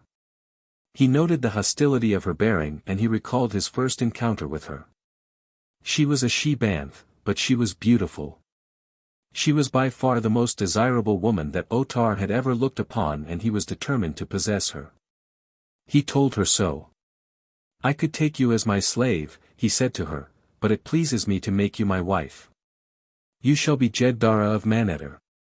You shall have 7 days in which to prepare for the great honor that Otar is conferring upon you, and at this hour of the 7th day you shall become an empress and the wife of Otar in the throne room of the Jedaks of Manetter." He struck a gong that stood beside him upon the table and when a slave appeared he bade him recall the company. Slowly the chiefs filed in and took their places at the table. Their faces were grim and scowling, for there was still unanswered the question of their Jedak's courage. If Otar had hoped they would forget he had been mistaken in his men. Otar arose. "In 7 days," he announced, "there will be a great feast in honor of the new Jeddara of Manetter," and he waved his hand toward Terra of Helium. "The ceremony will occur at the beginning of the 7th Zode in the throne room. In the meantime the Princess of Helium will be cared for in the tower of the women's quarters of the palace. Conduct her thither, Edats, with a suitable guard of honor and see to it that slaves and eunuchs be placed at her disposal, who shall attend upon all her wants and guard her carefully from harm. About 8:30 p.m. Earth time." Now Edats knew that the real meaning concealed in these fine words was that he should conduct the prisoner under a strong guard to the women's quarters and confine her there in the tower for 7 days. Placing about her trustworthy guards who would prevent her escape or frustrate any attempted rescue. As Terra was departing from the chamber with Edats and the guard, Otar leaned close to her ear and whispered, "Consider well during these 7 days the high honor I have offered you, and its sole alternative." As though she had not heard him the girl passed out of the banquet hall, her head high and her eyes straight to the front. After Ghek had left him Gahan roamed the pits and the ancient corridors of the deserted portions of the palace seeking some clue to the whereabouts or the fate of Terra of Helium. He utilized the spiral runway in passing from level to level until he knew every foot of it from the pits to the summit of the high tower. And into what apartments it opened at the various levels as well as the ingenious and hidden mechanism that operated the locks of the cleverly concealed doors leading to it. For food he drew upon the stores he found in the pits and when he slept he lay upon the royal couch of Omai in the forbidden chamber sharing the dais with the dead foot of the ancient Jedak. In the palace about him seethed, all unknown to Gahan, a vast unrest. Warriors and chieftains pursued the duties of their vocations with dour faces, and little knots of them were collecting here and there and with frowns of anger discussing some subject that was uppermost in the minds of all. It was upon the 4th day following Terra's incarceration in the tower that Ethats, the majordomo of the palace and one of Otar's creatures, came to his master upon some trivial errand. Otar was alone in one of the smaller chambers of his personal suite when the majordomo was announced, and after the matter upon which Ethats had come was disposed of the Jedak signed him to remain. From the position of an obscure warrior I have elevated you, Ethats, to the honors of a chief. Within the confines of the palace your word is second only to mine. You are not loved for this, Ethats, and should another Jedak ascend the throne of Maneter, what would become of you, whose enemies are among the most powerful of Maneter? Speak not of it, Otar, begged Ethats. These last few days I have thought upon it much and I would forget it, but I have sought to appease the wrath of my worst enemies. I have been very kind and indulgent with them. You, too, read the voiceless message in the air. Demanded the Jedak. Ethats was palpably uneasy and he did not reply. Why did you not come to me with your apprehensions? Demanded Otar. Be this loyalty? I feared, O mighty Jedak, replied Ethats. I feared that you would not understand and that you would be angry. What know you? Speak the whole truth, commanded Otar. There is much unrest among the chieftains and the warriors, replied Ethats. Even those who were your friends fear the power of those who speak against you. What say they? Growled the Jedak. They say that you are afraid to enter the apartments of Omai in search of the slave Turan. Oh, do not be angry with me, Jedak. It is but what they say that I repeat.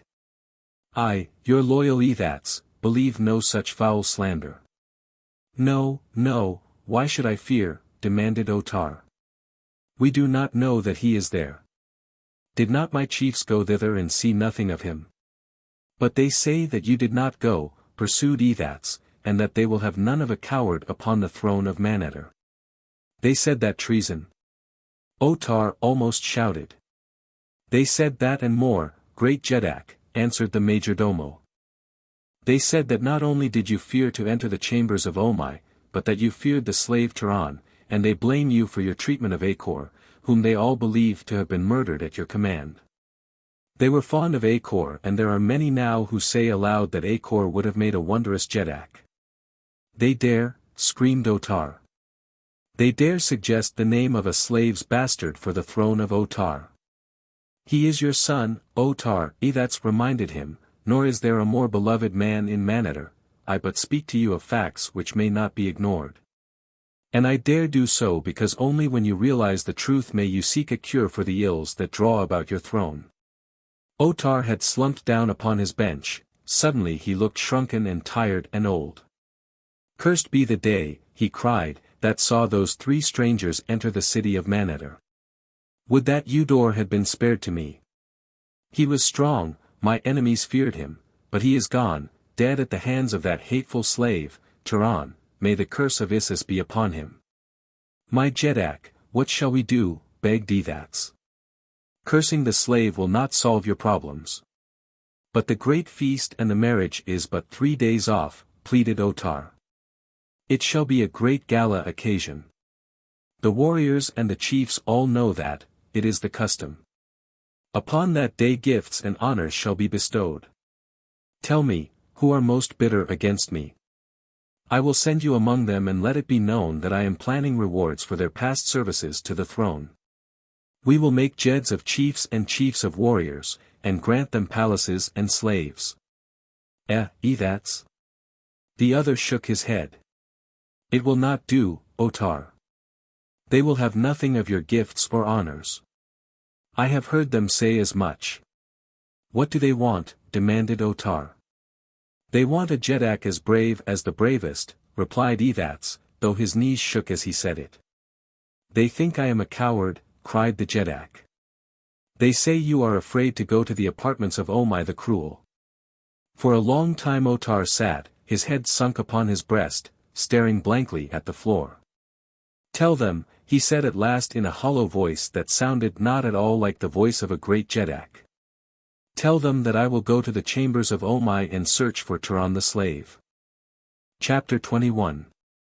A Risk for Love. Ey, he is a craven and he called me doddering fool. The speaker was Igos and he addressed a knot of chieftains in one of the chambers of the palace of Otar, Jedak of Manatar. If Acor was alive there were a Jedak for us. Who says that Acor is dead? Demanded one of the chiefs. Where is he then? Asked Igos. Have not others disappeared whom Otar thought too well beloved for men so near the throne as they? The chief shook his head. And I thought that, or knew it, rather, I'd join Uthor at the gate of enemies. SSST, cautioned one, here comes the liquor of feet, and all eyes were turned upon the approaching Ethats.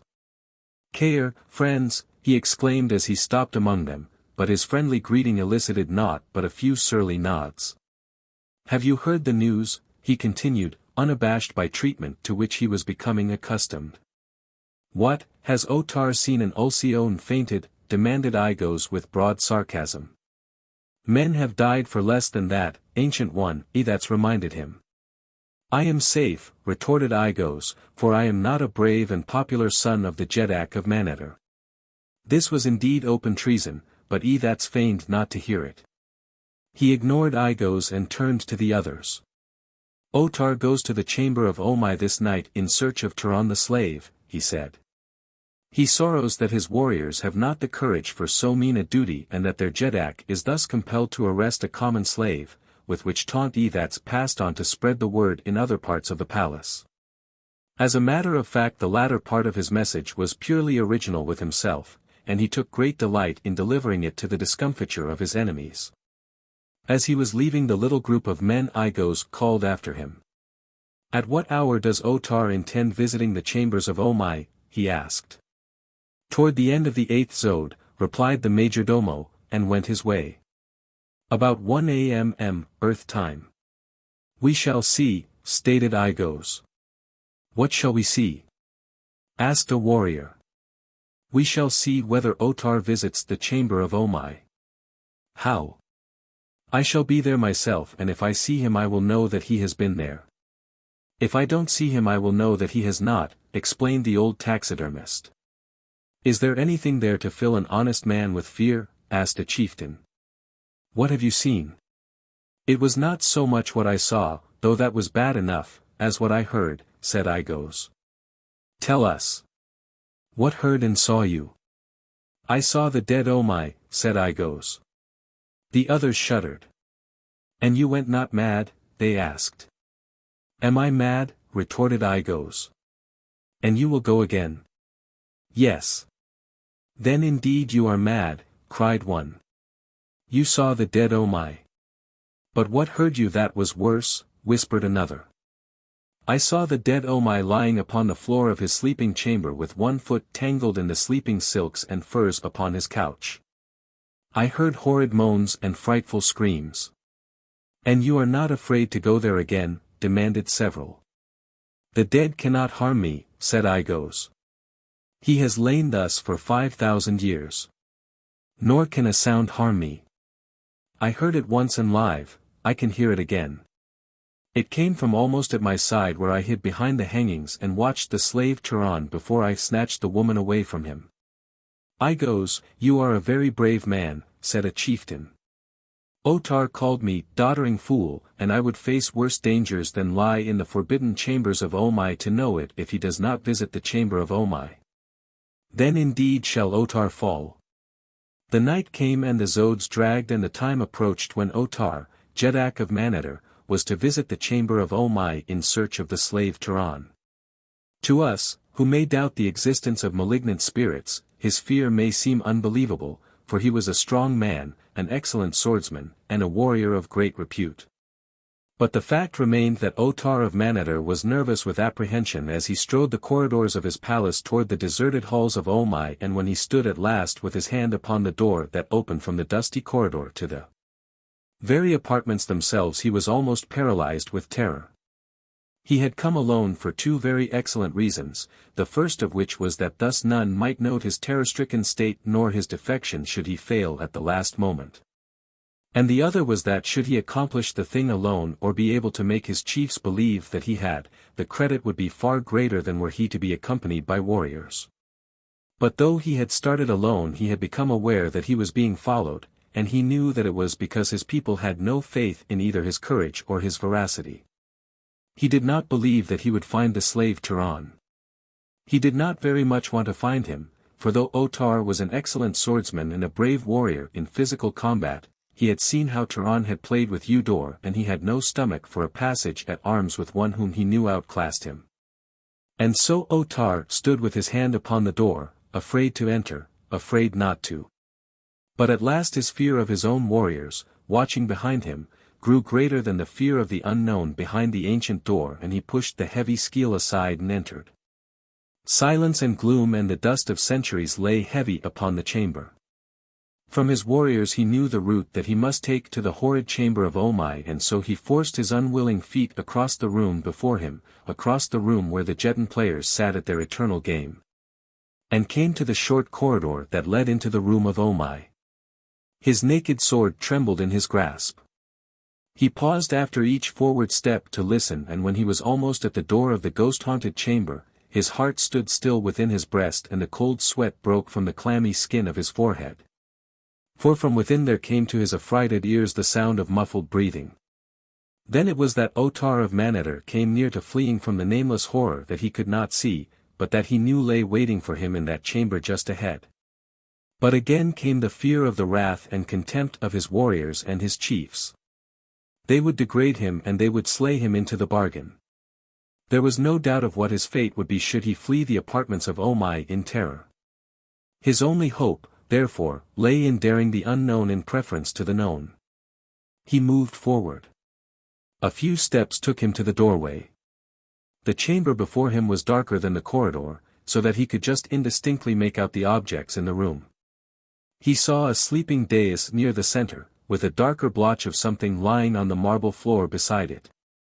He moved a step farther into the doorway and the scabbard of his sword scraped against the stone frame. To his horror he saw the sleeping silks and furs upon the central dais move. He saw a figure slowly arising to a sitting posture from the death-bed of Omai the Cruel. His knees shook, but he gathered all his moral forces, and gripping his sword more tightly in his trembling fingers prepared to leap across the chamber upon the horrid apparition. He hesitated just a moment. He felt eyes upon him, ghoulish eyes that bored through the darkness into his withering heart, eyes that he could not see. He gathered himself for the rush, and then there broke from the thing upon the couch an awful shriek, and Otar sank senseless to the floor. Gahan rose from the couch of Omai, smiling, only to swing quickly about with drawn sword as the shadow of a noise impinged upon his keen ears from the shadows behind him. Between the parted hangings he saw a bent and wrinkled figure. It was Igos. "Sheath your sword, Turan," said the old man. "You have naught to fear from Igos." "What do you hear?" demanded Gahan. "I came to make sure that the great coward did not cheat us.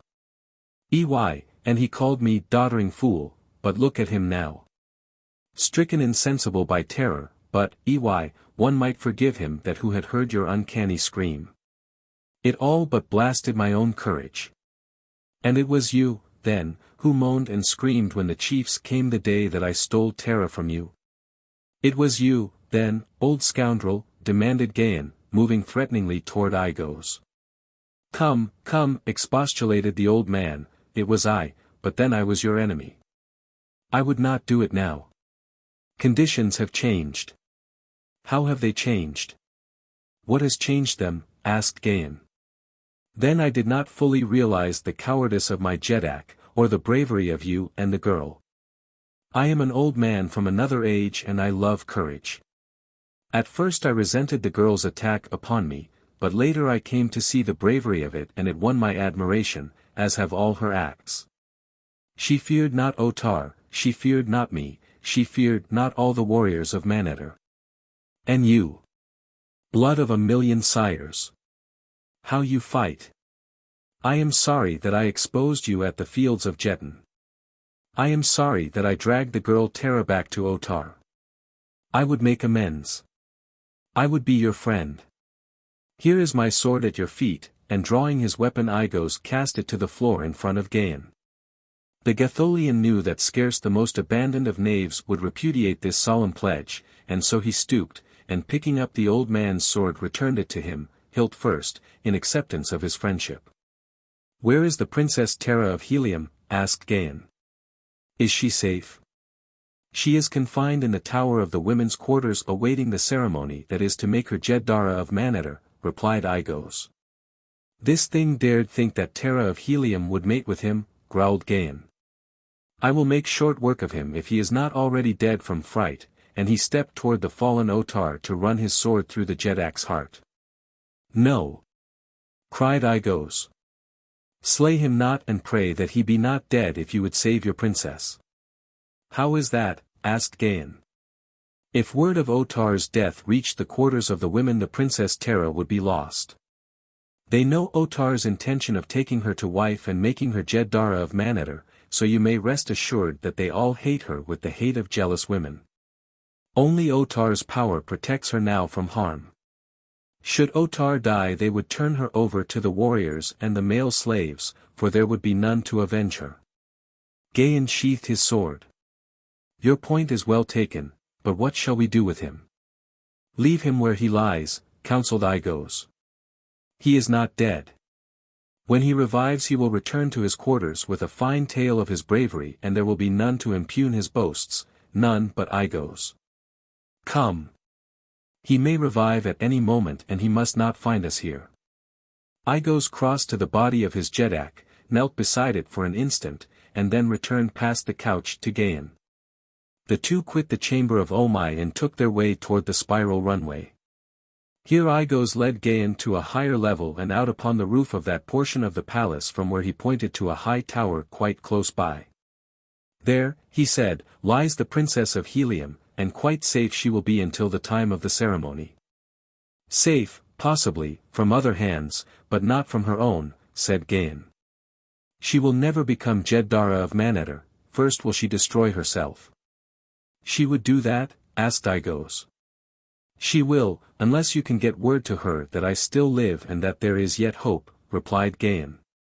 "I cannot get word to her," said Aigos. "The quarters of his women Otar guards with jealous hand. Here are his most trusted slaves and warriors, yet even so, thick among them are countless spies, so that no man knows which be which. No shadow falls within those chambers that is not marked by 100 eyes." Gahan stood gazing at the lighted windows of the high tower in the upper chambers of which Terra of Helium was confined. "I will find a way, Aigos," he said.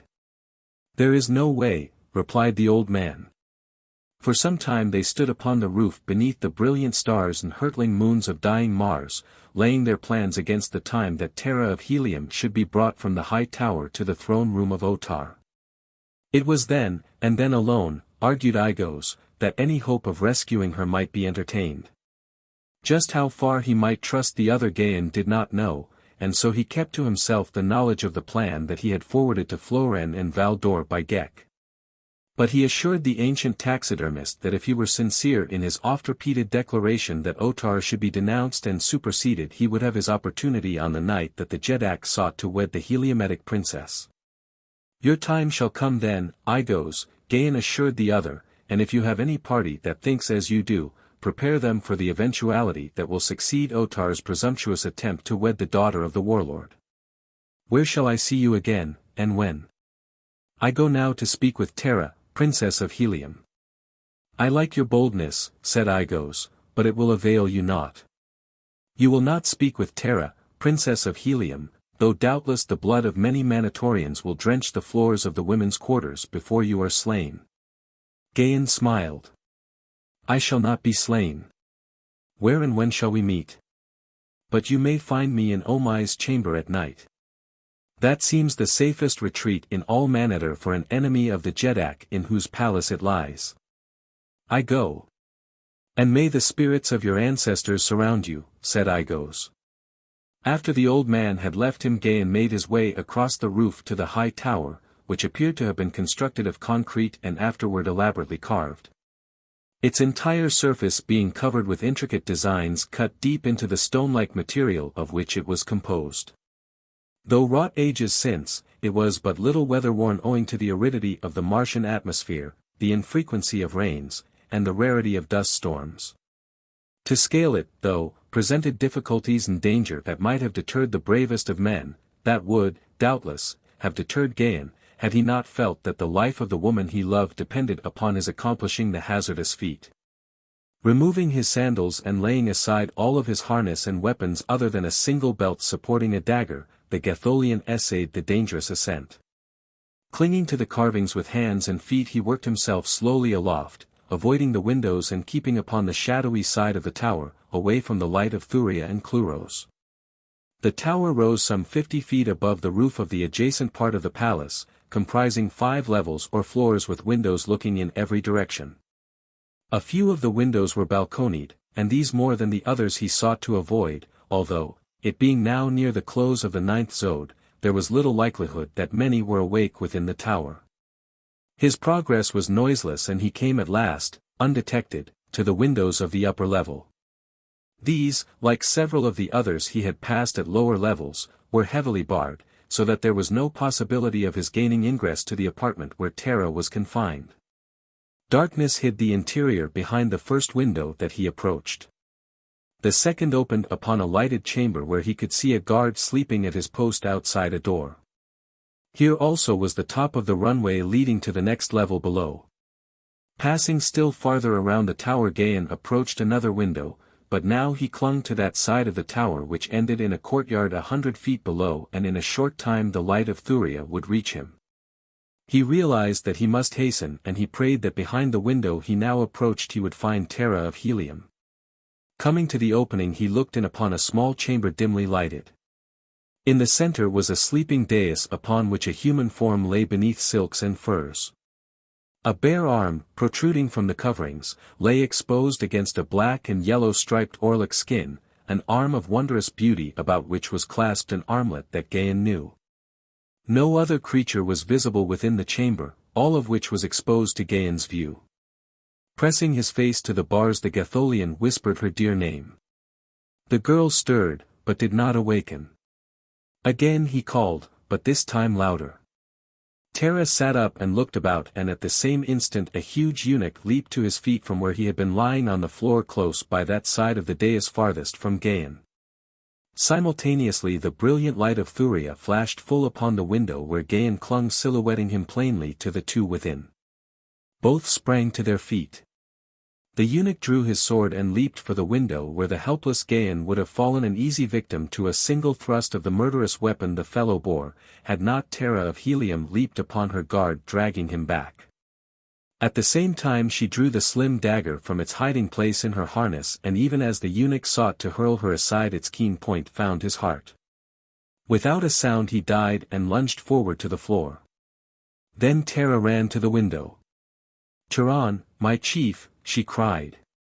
"What awful risk is this you take to seek me here, where even your brave heart is powerless to aid me?" "Be not so sure of that, heart of my heart," he replied. "While I bring but words to my love, they be the forerunner of deeds, I hope, that will give her back to me forever. I feared that you might destroy yourself, Terra of Helium, to escape the dishonor that Otar would do you, and so I came to give you new hope and to beg that you live for me through whatever may transpire. In the knowledge that there is yet a way, and that if all goes well we shall be freed at last. Look for me in the throne room of Otar the night that he would wed you. And now, how may we dispose of this fellow?" He pointed to the dead eunuch upon the floor. "We need not concern ourselves about that," she replied. "None dares harm me for fear of the wrath of Otar, otherwise I should have been dead so soon as ever I entered this portion of the palace, for the women hate me. Otar alone may punish me, and what cares Otar for the life of a eunuch? No, fear not upon this score." Their hands were clasped between the bars, and now Gahan drew her nearer to him. "One kiss," he said, "before I go, my princess, and the proud daughter of Djathoris, princess of Helium, and the warlord of Barsoom whispered, my chieftain, and pressed her lips to the lips of Turan, the common Pandan. Chapter 22. At the moment of marriage. The silence of the tomb lay heavy about him as Otar, Jetan of Manator, opened his eyes in the chamber of Omai.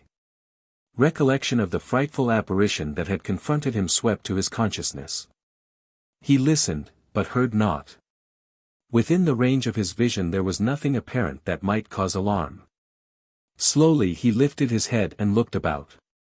Upon the floor beside the couch lay the thing that had at first attracted his attention, and his eyes closed in terror as he recognized it for what it was, but it moved not, nor spoke. Otar opened his eyes again and rose to his feet. He was trembling in every limb. There was nothing on the dais from which he had seen the thing arise. Otar backed slowly from the room. At last he gained the outer corridor. It was empty. He did not know that it had emptied rapidly, as the loud scream with which his own had mingled had broken upon the startled ears of the warriors who had been sent to spy upon him. He looked at the timepiece set in a massive bracelet upon his left forearm. The 9th zode was nearly half gone. Otar had lain for an hour unconscious. He had spent an hour in the chamber of Omai and he was not dead. He had looked upon the face of his predecessor and was still sane. He shook himself and smiled. Rapidly he subdued his rebelliously shaking nerves, so that by the time he reached the tenanted portion of the palace he had gained control of himself. He walked with chin high and something of a swagger. To the banquet hall he went, knowing that his chiefs awaited him there, and as he entered they arose, and upon the faces of many were incredulity and amaze. For they had not thought to see Otar the Jetan again after what the spies had told them of the horrid sounds issuing from the chamber of Omai. Thankful was Otar that he had gone alone to that chamber of fright, for now no one could deny the tale that he should tell. Evats rushed forward to greet him, for Evats had seen black looks directed toward him as the towels slipped by and his benefactor failed to return. "O brave and glorious Jetan," cried the majordomo. "We rejoice at your safe return and beg of you the story of your adventure." "It was naught," exclaimed Otar. "I searched the chambers carefully and waited in hiding for the return of the slave, Tehran, if he were temporarily away, but he came not. He is not there, and I doubt if he ever goes there. Few men would choose to remain long in such a dismal place." "You were not attacked?" asked Evats. "You heard no screams, nor moans?" "I heard hideous noises and saw phantom figures. But they fled before me so that never could I lay hold of one, and I looked upon the face of Omai and I am not mad. I even rested in the chamber beside his corpse." In a far corner of the room a bent and wrinkled old man hid a smile behind a golden goblet of strong brew. "Come. Let us drink," cried Otar, and reached for the dagger, the pommel of which he was accustomed to use to strike the gong which summoned slaves, but the dagger was not in its scabbard. Otar was puzzled. He knew that it had been there just before he entered the chamber of Omai, for he had carefully felt of all his weapons to make sure that none was missing. He seized instead a table utensil and struck the gong, and when the slaves came bade them bring the strongest brew for Otar and his chiefs. Before the dawn broke many were the expressions of admiration bellowed from drunken lips, admiration for the courage of their Jetan, but some there were who still looked glum. Came at last the day that Otar would take the Princess Tara of Helium to wife. 4 hours slaves prepared the unwilling bride. 7 perfumed baths occupied 3 long and weary hours, then her whole body was anointed with the oil of pimelia blossoms and massaged by the deft fingers of a slave from distant Duzur. Her harness, all new and wrought for the occasion, was of the white hide of the great white apes of Barsoom, hung heavily with platinum and diamonds, fairly encrusted with them. The glossy mass of her jet hair had been built into a coiffure of stately and becoming grandeur, into which diamond-headed pins were stuck until the whole scintillated as the stars in heaven upon a moonless night. But it was a sullen and defiant bride that they led from the high tower toward the throne room of Otar. The corridors were filled with slaves and warriors, and the women of the palace and the city who had been commanded to attend the ceremony. All the power and pride, wealth and beauty of Manator were there. Slowly Tara, surrounded by a heavy guard of honor, moved along the marble corridors filled with people. At the entrance to the Hall of Chiefs Ethats, the majordomo received her. The hall was empty except for its ranks of dead chieftains upon their dead mounts. Through this long chamber Ethats escorted her to the throne room, which also was empty, the marriage ceremony in Manetter differing from that of other countries of Barsoom. Here the bride would await the groom at the foot of the steps leading to the throne. The guests followed her in and took their places, leaving the central aisle from the Hall of Chiefs to the throne clear. For up this Otar would approach his bride alone after a short solitary communion with the dead behind closed doors in the Hall of Chiefs. It was the custom. The guests had all filed through the Hall of Chiefs, the doors at both ends had been closed. Presently those at the lower end of the hall opened and Otar entered. His black harness was ornamented with rubies and gold. His face was covered by a grotesque mask of the precious metal in which two enormous rubies were set for eyes, though below them were narrow slits through which the wearer could see. His crown was a fillet supporting carved feathers of the same metal as the mask. To the least detail his regalia was that demanded of a royal bridegroom by the customs of Manetter. And now in accordance with that same custom he came alone to the Hall of Chiefs to receive the blessings and the counsel of the great ones of Manetter who had preceded him. As the doors at the lower end of the hall closed behind him Otar the Jedak stood alone with the great dead. By the dictates of ages no mortal eye might look upon the scene enacted within that sacred chamber. As the mighty of Manetter respected the traditions of Manetter, let us, too, respect those traditions of a proud and sensitive people. Of what concern to us the happenings in that solemn chamber of the dead? 5 minutes passed. The bride stood silently at the foot of the throne. The guests spoke together in low whispers until the room was filled with the hum of many voices. At length the doors leading into the Hall of Chiefs swung open, and the resplendent bridegroom stood framed for a moment in the massive opening. A hush fell upon the wedding guests. With measured and impressive step the groom approached the bride. Tara felt the muscles of her heart contract with the apprehension that had been growing upon her as the coils of fate settled more closely about her and no sign came from Tehran. Where was he? What, indeed, could he accomplish now to save her? Surrounded by the power of Otar with never a friend among them, her position seemed at last without vestige of hope. I still live.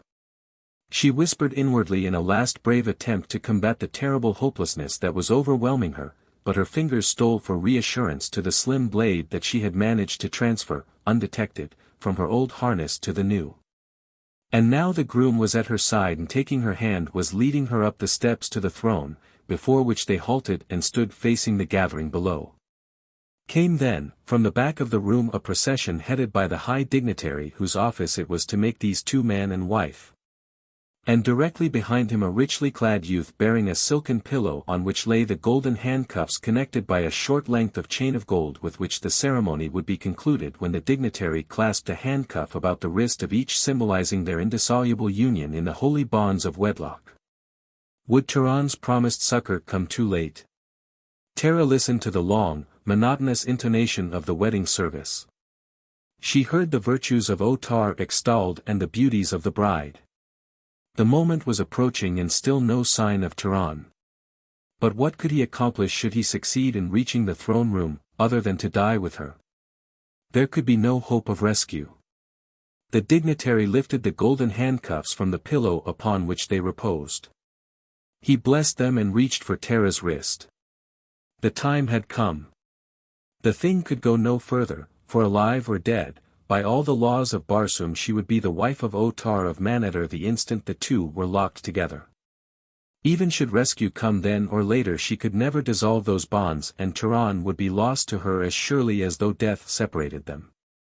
Her hand stole toward the hidden blade, but instantly the hand of the groom shot out and seized her wrist. He had guessed her intention. Through the slits in the grotesque mask she could see his eyes upon her and she guessed the sardonic smile that the mask hid.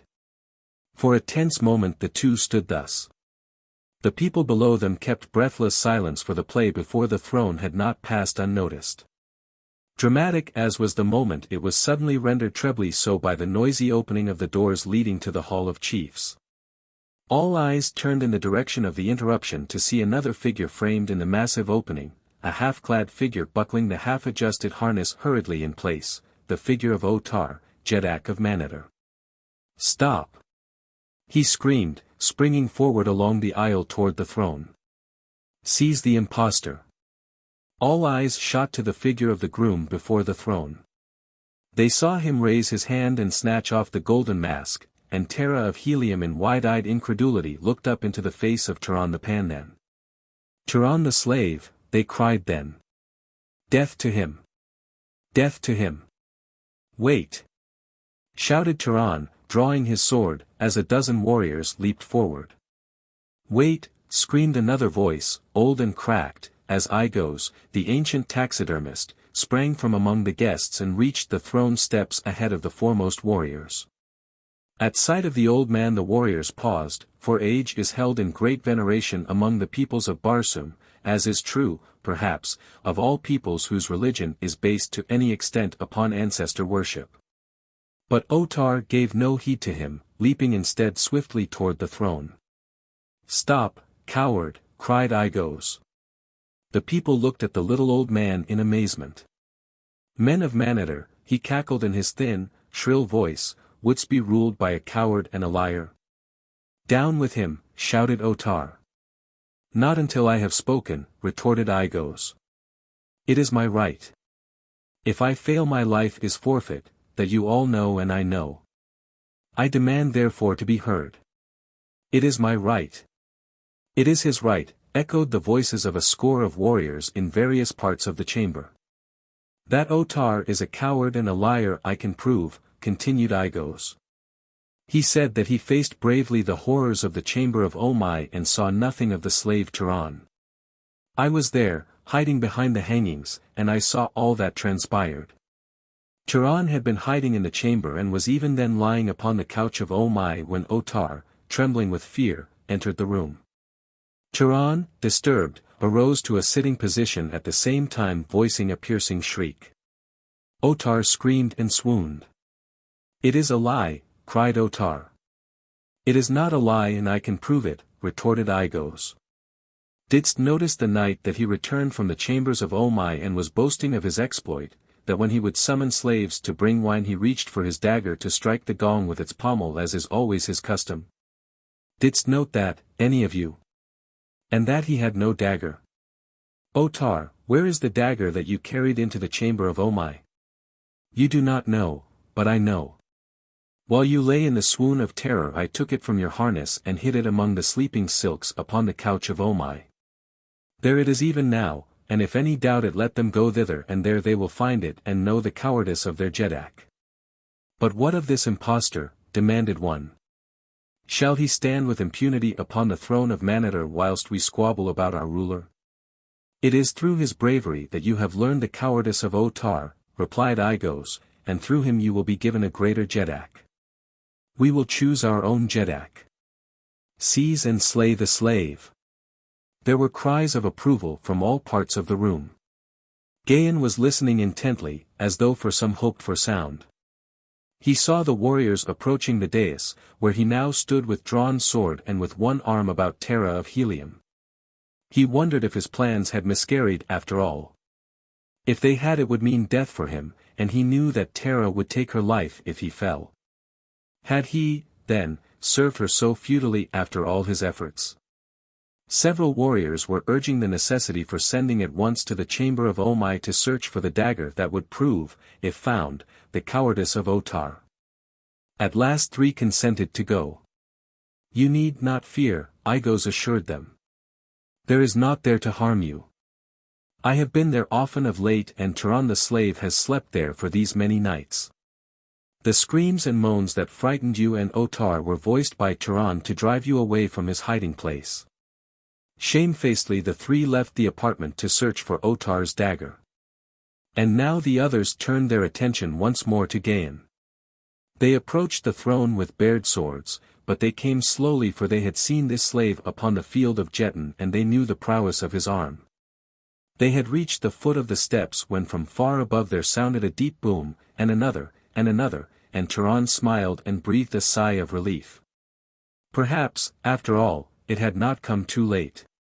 The warriors stopped and listened as did the others in the chamber.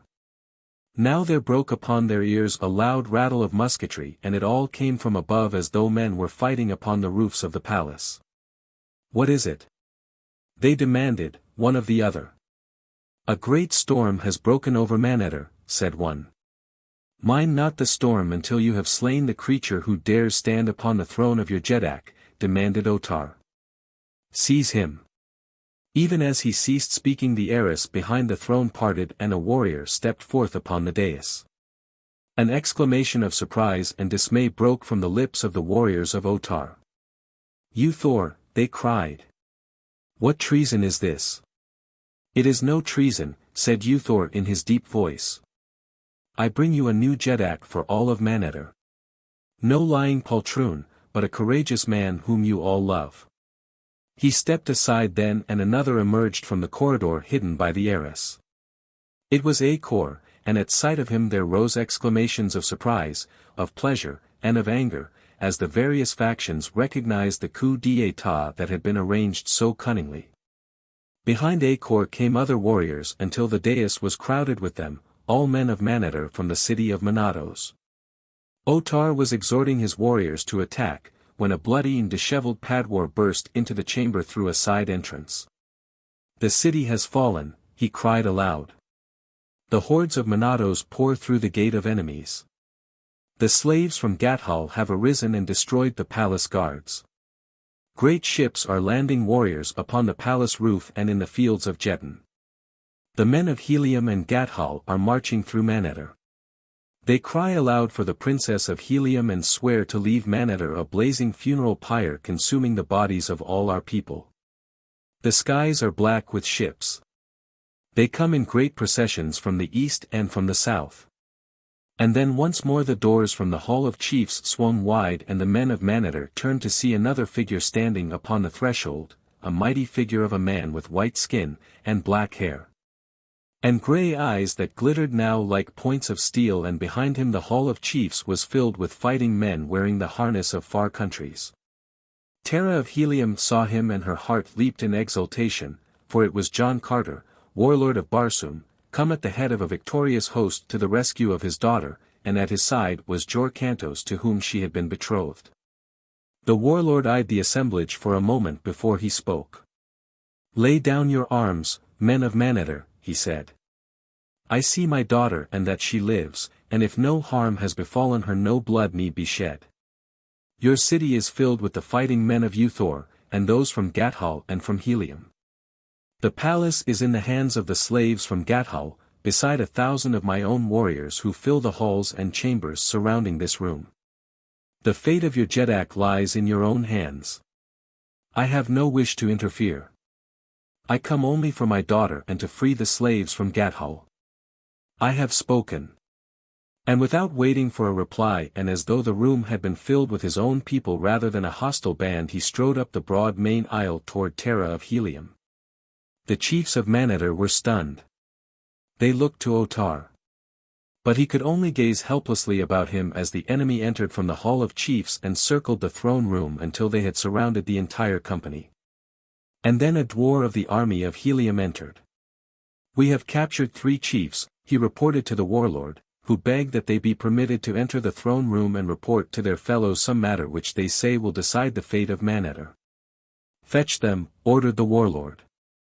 They came, heavily guarded, to the foot of the steps leading to the throne and there they stopped and the leader turned toward the others of Manetter and raising high his right hand displayed a jeweled dagger. "We found it," he said, "even where Igos said that we would find it," and he looked menacingly upon Otar.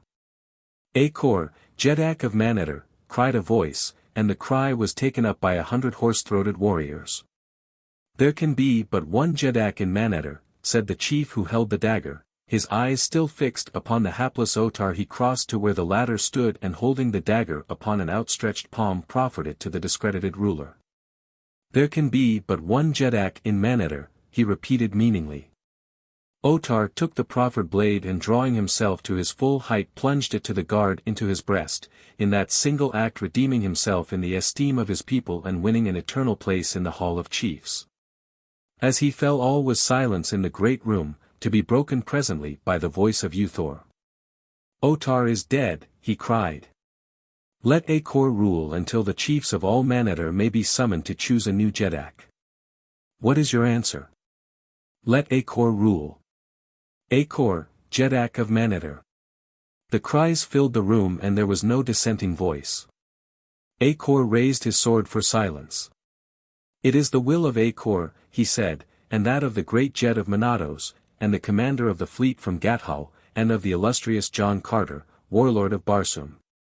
That peace lie upon the city of Manetter, and so I decree that the men of Manetter go forth and welcome the fighting men of these our allies as guests and friends and show them the wonders of our ancient city and the hospitality of Manetter. I have spoken.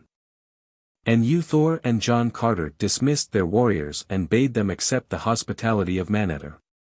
As the room emptied, Jor Kantos reached the side of Terra of Helium.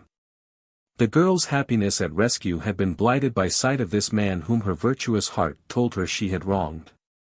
She dreaded the ordeal that lay before her and the dishonor that she must admit before she could hope to be freed from the understanding that had for long existed between them. And now Jor Kantos approached and kneeling raised her fingers to his lips. Beautiful daughter of Helium, he said, how may I tell you the thing that I must tell you, of the dishonor that I have all unwittingly done you? I can but throw myself upon your generosity for forgiveness, but if you demand it I can receive the dagger as honorably as did Otar. What do you mean? Asked Terra of Helium. What are you talking about? Why speak thus in riddles to one whose heart is already breaking? Her heart already breaking. The outlook was anything but promising, and the young Padwar wished that he had died before ever he had had to speak the words he now must speak. Terra of Helium, he continued, we all thought you dead. For a long year have you been gone from Helium. I mourned you truly, and then, less than a moon since, I wed with Alvia Martis. He stopped and looked at her with eyes that might have said, now, strike me dead. Oh, foolish man, cried Terra. Nothing you could have done could have pleased me more. Jor Kantos, I could kiss you. I do not think that Alvia Martis would mind, he said, his face now wreathed with smiles. As they spoke a body of men had entered the throne room and approached the dais. They were tall men trapped in plain harness, absolutely without ornamentation. Just as their leader reached the dais, Terra had turned to Gahan, motioning him to join them. Jor Kantos, she said, I bring you Turan the Pandan, whose loyalty and bravery have won my love. John Carter and the leader of the new-come warriors, who were standing near, looked quickly at the little group. The former smiled an inscrutable smile, the latter addressed the Princess of Helium. Turan the Pandan, he cried. Know you not, fair daughter of Helium, that this man you call Pandan is Gahan, Jet of Gathol? For just a moment Terra of Helium looked her surprise. And then she shrugged her beautiful shoulders as she turned her head to cast her eyes over one of them at Gahan of Gathol. Jed or Pandan, she said, what difference does it make what one slave has been? And she laughed roguishly into the smiling face of her lover. His story finished, John Carter rose from the chair opposite me, stretching his giant frame like some great forest-bred lion. You must go. I cried, for I hated to see him leave, and it seemed that he had been with me but a moment. The sky is already red beyond those beautiful hills of yours, he replied, and it will soon be day. Just one question before you go, I begged. Well? He assented, good-naturedly. How was Gahan able to enter the throne room garbed in Otar's trappings? I asked. It was simple, for Gahan of Gathol, replied the warlord. With the assistance of Igos he crept into the Hall of Chiefs before the ceremony, while the throne room and Hall of Chiefs were vacated to receive the bride. He came from the pits through the corridor that opened behind the arras at the rear of the throne, and passing into the Hall of Chiefs took his place upon the back of a riderless thoat, whose warrior was in Igos' repair room. When Otar entered and came near him, Gahan fell upon him and struck him with the butt of a heavy spear. He thought that he had killed him and was surprised when Otar appeared to denounce him. And Ghek? What became of Ghek? I insisted. After leading Valdor and Floren to Terra's disabled flyer which they repaired, he accompanied them to Gathol from where a message was sent to me in Helium. He then led a large party including Acor and Uthor from the roof, where our ships landed them, down a spiral runway into the palace and guided them to the throne room. We took him back to Helium with us, where he still lives, with his single Riker which we found all but starved to death in the pits of Manetter. But come. No more questions now. I accompanied him to the East Arcade where the red dawn was glowing beyond the arches. "Goodbye," he said. "I can scarce believe that it is really you," I exclaimed. "Tomorrow I will be sure that I have dreamed all this." He laughed and drawing his sword scratched a rude cross upon the concrete of one of the arches. "If you are in doubt tomorrow," he said, "come and see if you dreamed this." A moment later he was gone. Jetan, or Martian chess. For those who care for such things, and would like to try the game, I give the rules of Jetan as they were given me by John Carter. By writing the names and moves of the various pieces on bits of paper and pasting them on ordinary checkermen, the game may be played quite as well as with the ornate pieces used upon Mars. The board, square board consisting of 100 alternate black and orange squares. The pieces, in order, as they stand upon the board in the first row, from left to right of each player. Warrior, 2 feathers. 2 spaces straight in any direction or combination. Pad War, 2 feathers, 2 spaces diagonal in any direction or combination. Dwar, 3 feathers, 3 spaces straight in any direction or combination. Flyer, 3-bladed propeller. 3 spaces diagonal in any direction or combination, and may jump intervening pieces. Chief, diadem with 10 jewels, 3 spaces in any direction, straight or diagonal or combination. Princess, diadem with 1 jewel. Same as chief, except may jump intervening pieces. Flyer, see above. Dwar, see above. Pad War, see above. Warrior, see above. And in the second row from left to right. Thoat, mounted warrior, 2 feathers. 2 spaces, 1 straight and 1 diagonal in any direction. Pant Hans, 8 of them 1 feather, 1 space, forward, side, or diagonal, but not backward. Thoat, see above. The game is played with 20 black pieces by one player and 20 orange by his opponent, and is presumed to have originally represented a battle between the black race of the south and the yellow race of the north. On Mars the board is usually arranged so that the black pieces are played from the south and the orange from the north. The game is won when any piece is placed on same square with opponent's princess, or a chief takes a chief. The game is drawn when either chief is taken by a piece other than the opposing chief, or when both sides are reduced to 3 pieces, or less, of equal value and the game is not won in the ensuing 10 moves, 5 apiece. The princess may not move onto a threatened square, nor may she take an opposing piece. She is entitled to 1 10-space move at any time during the game. This move is called the escape. 2 pieces may not occupy the same square except in the final move of a game where the princess is taken.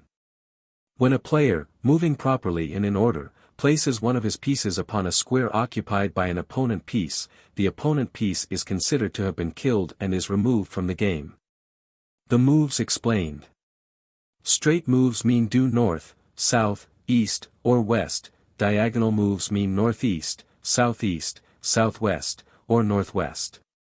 A dwarf might move straight north 3 spaces, or north 1 space and east 2 spaces, or any similar combination of straight moves, so long as he did not cross the same square twice in a single move. This example explains combination moves. The first move may be decided in any way that is agreeable to both players. After the first game the winner of the preceding game moves first if he chooses, or may instruct his opponent to make the first move. Gambling. The Martians gamble at Jetan in several ways. Of course the outcome of the game indicates to whom the main stake belongs. But they also put a price upon the head of each piece, according to its value, and for each piece that a player loses he pays its value to his opponent.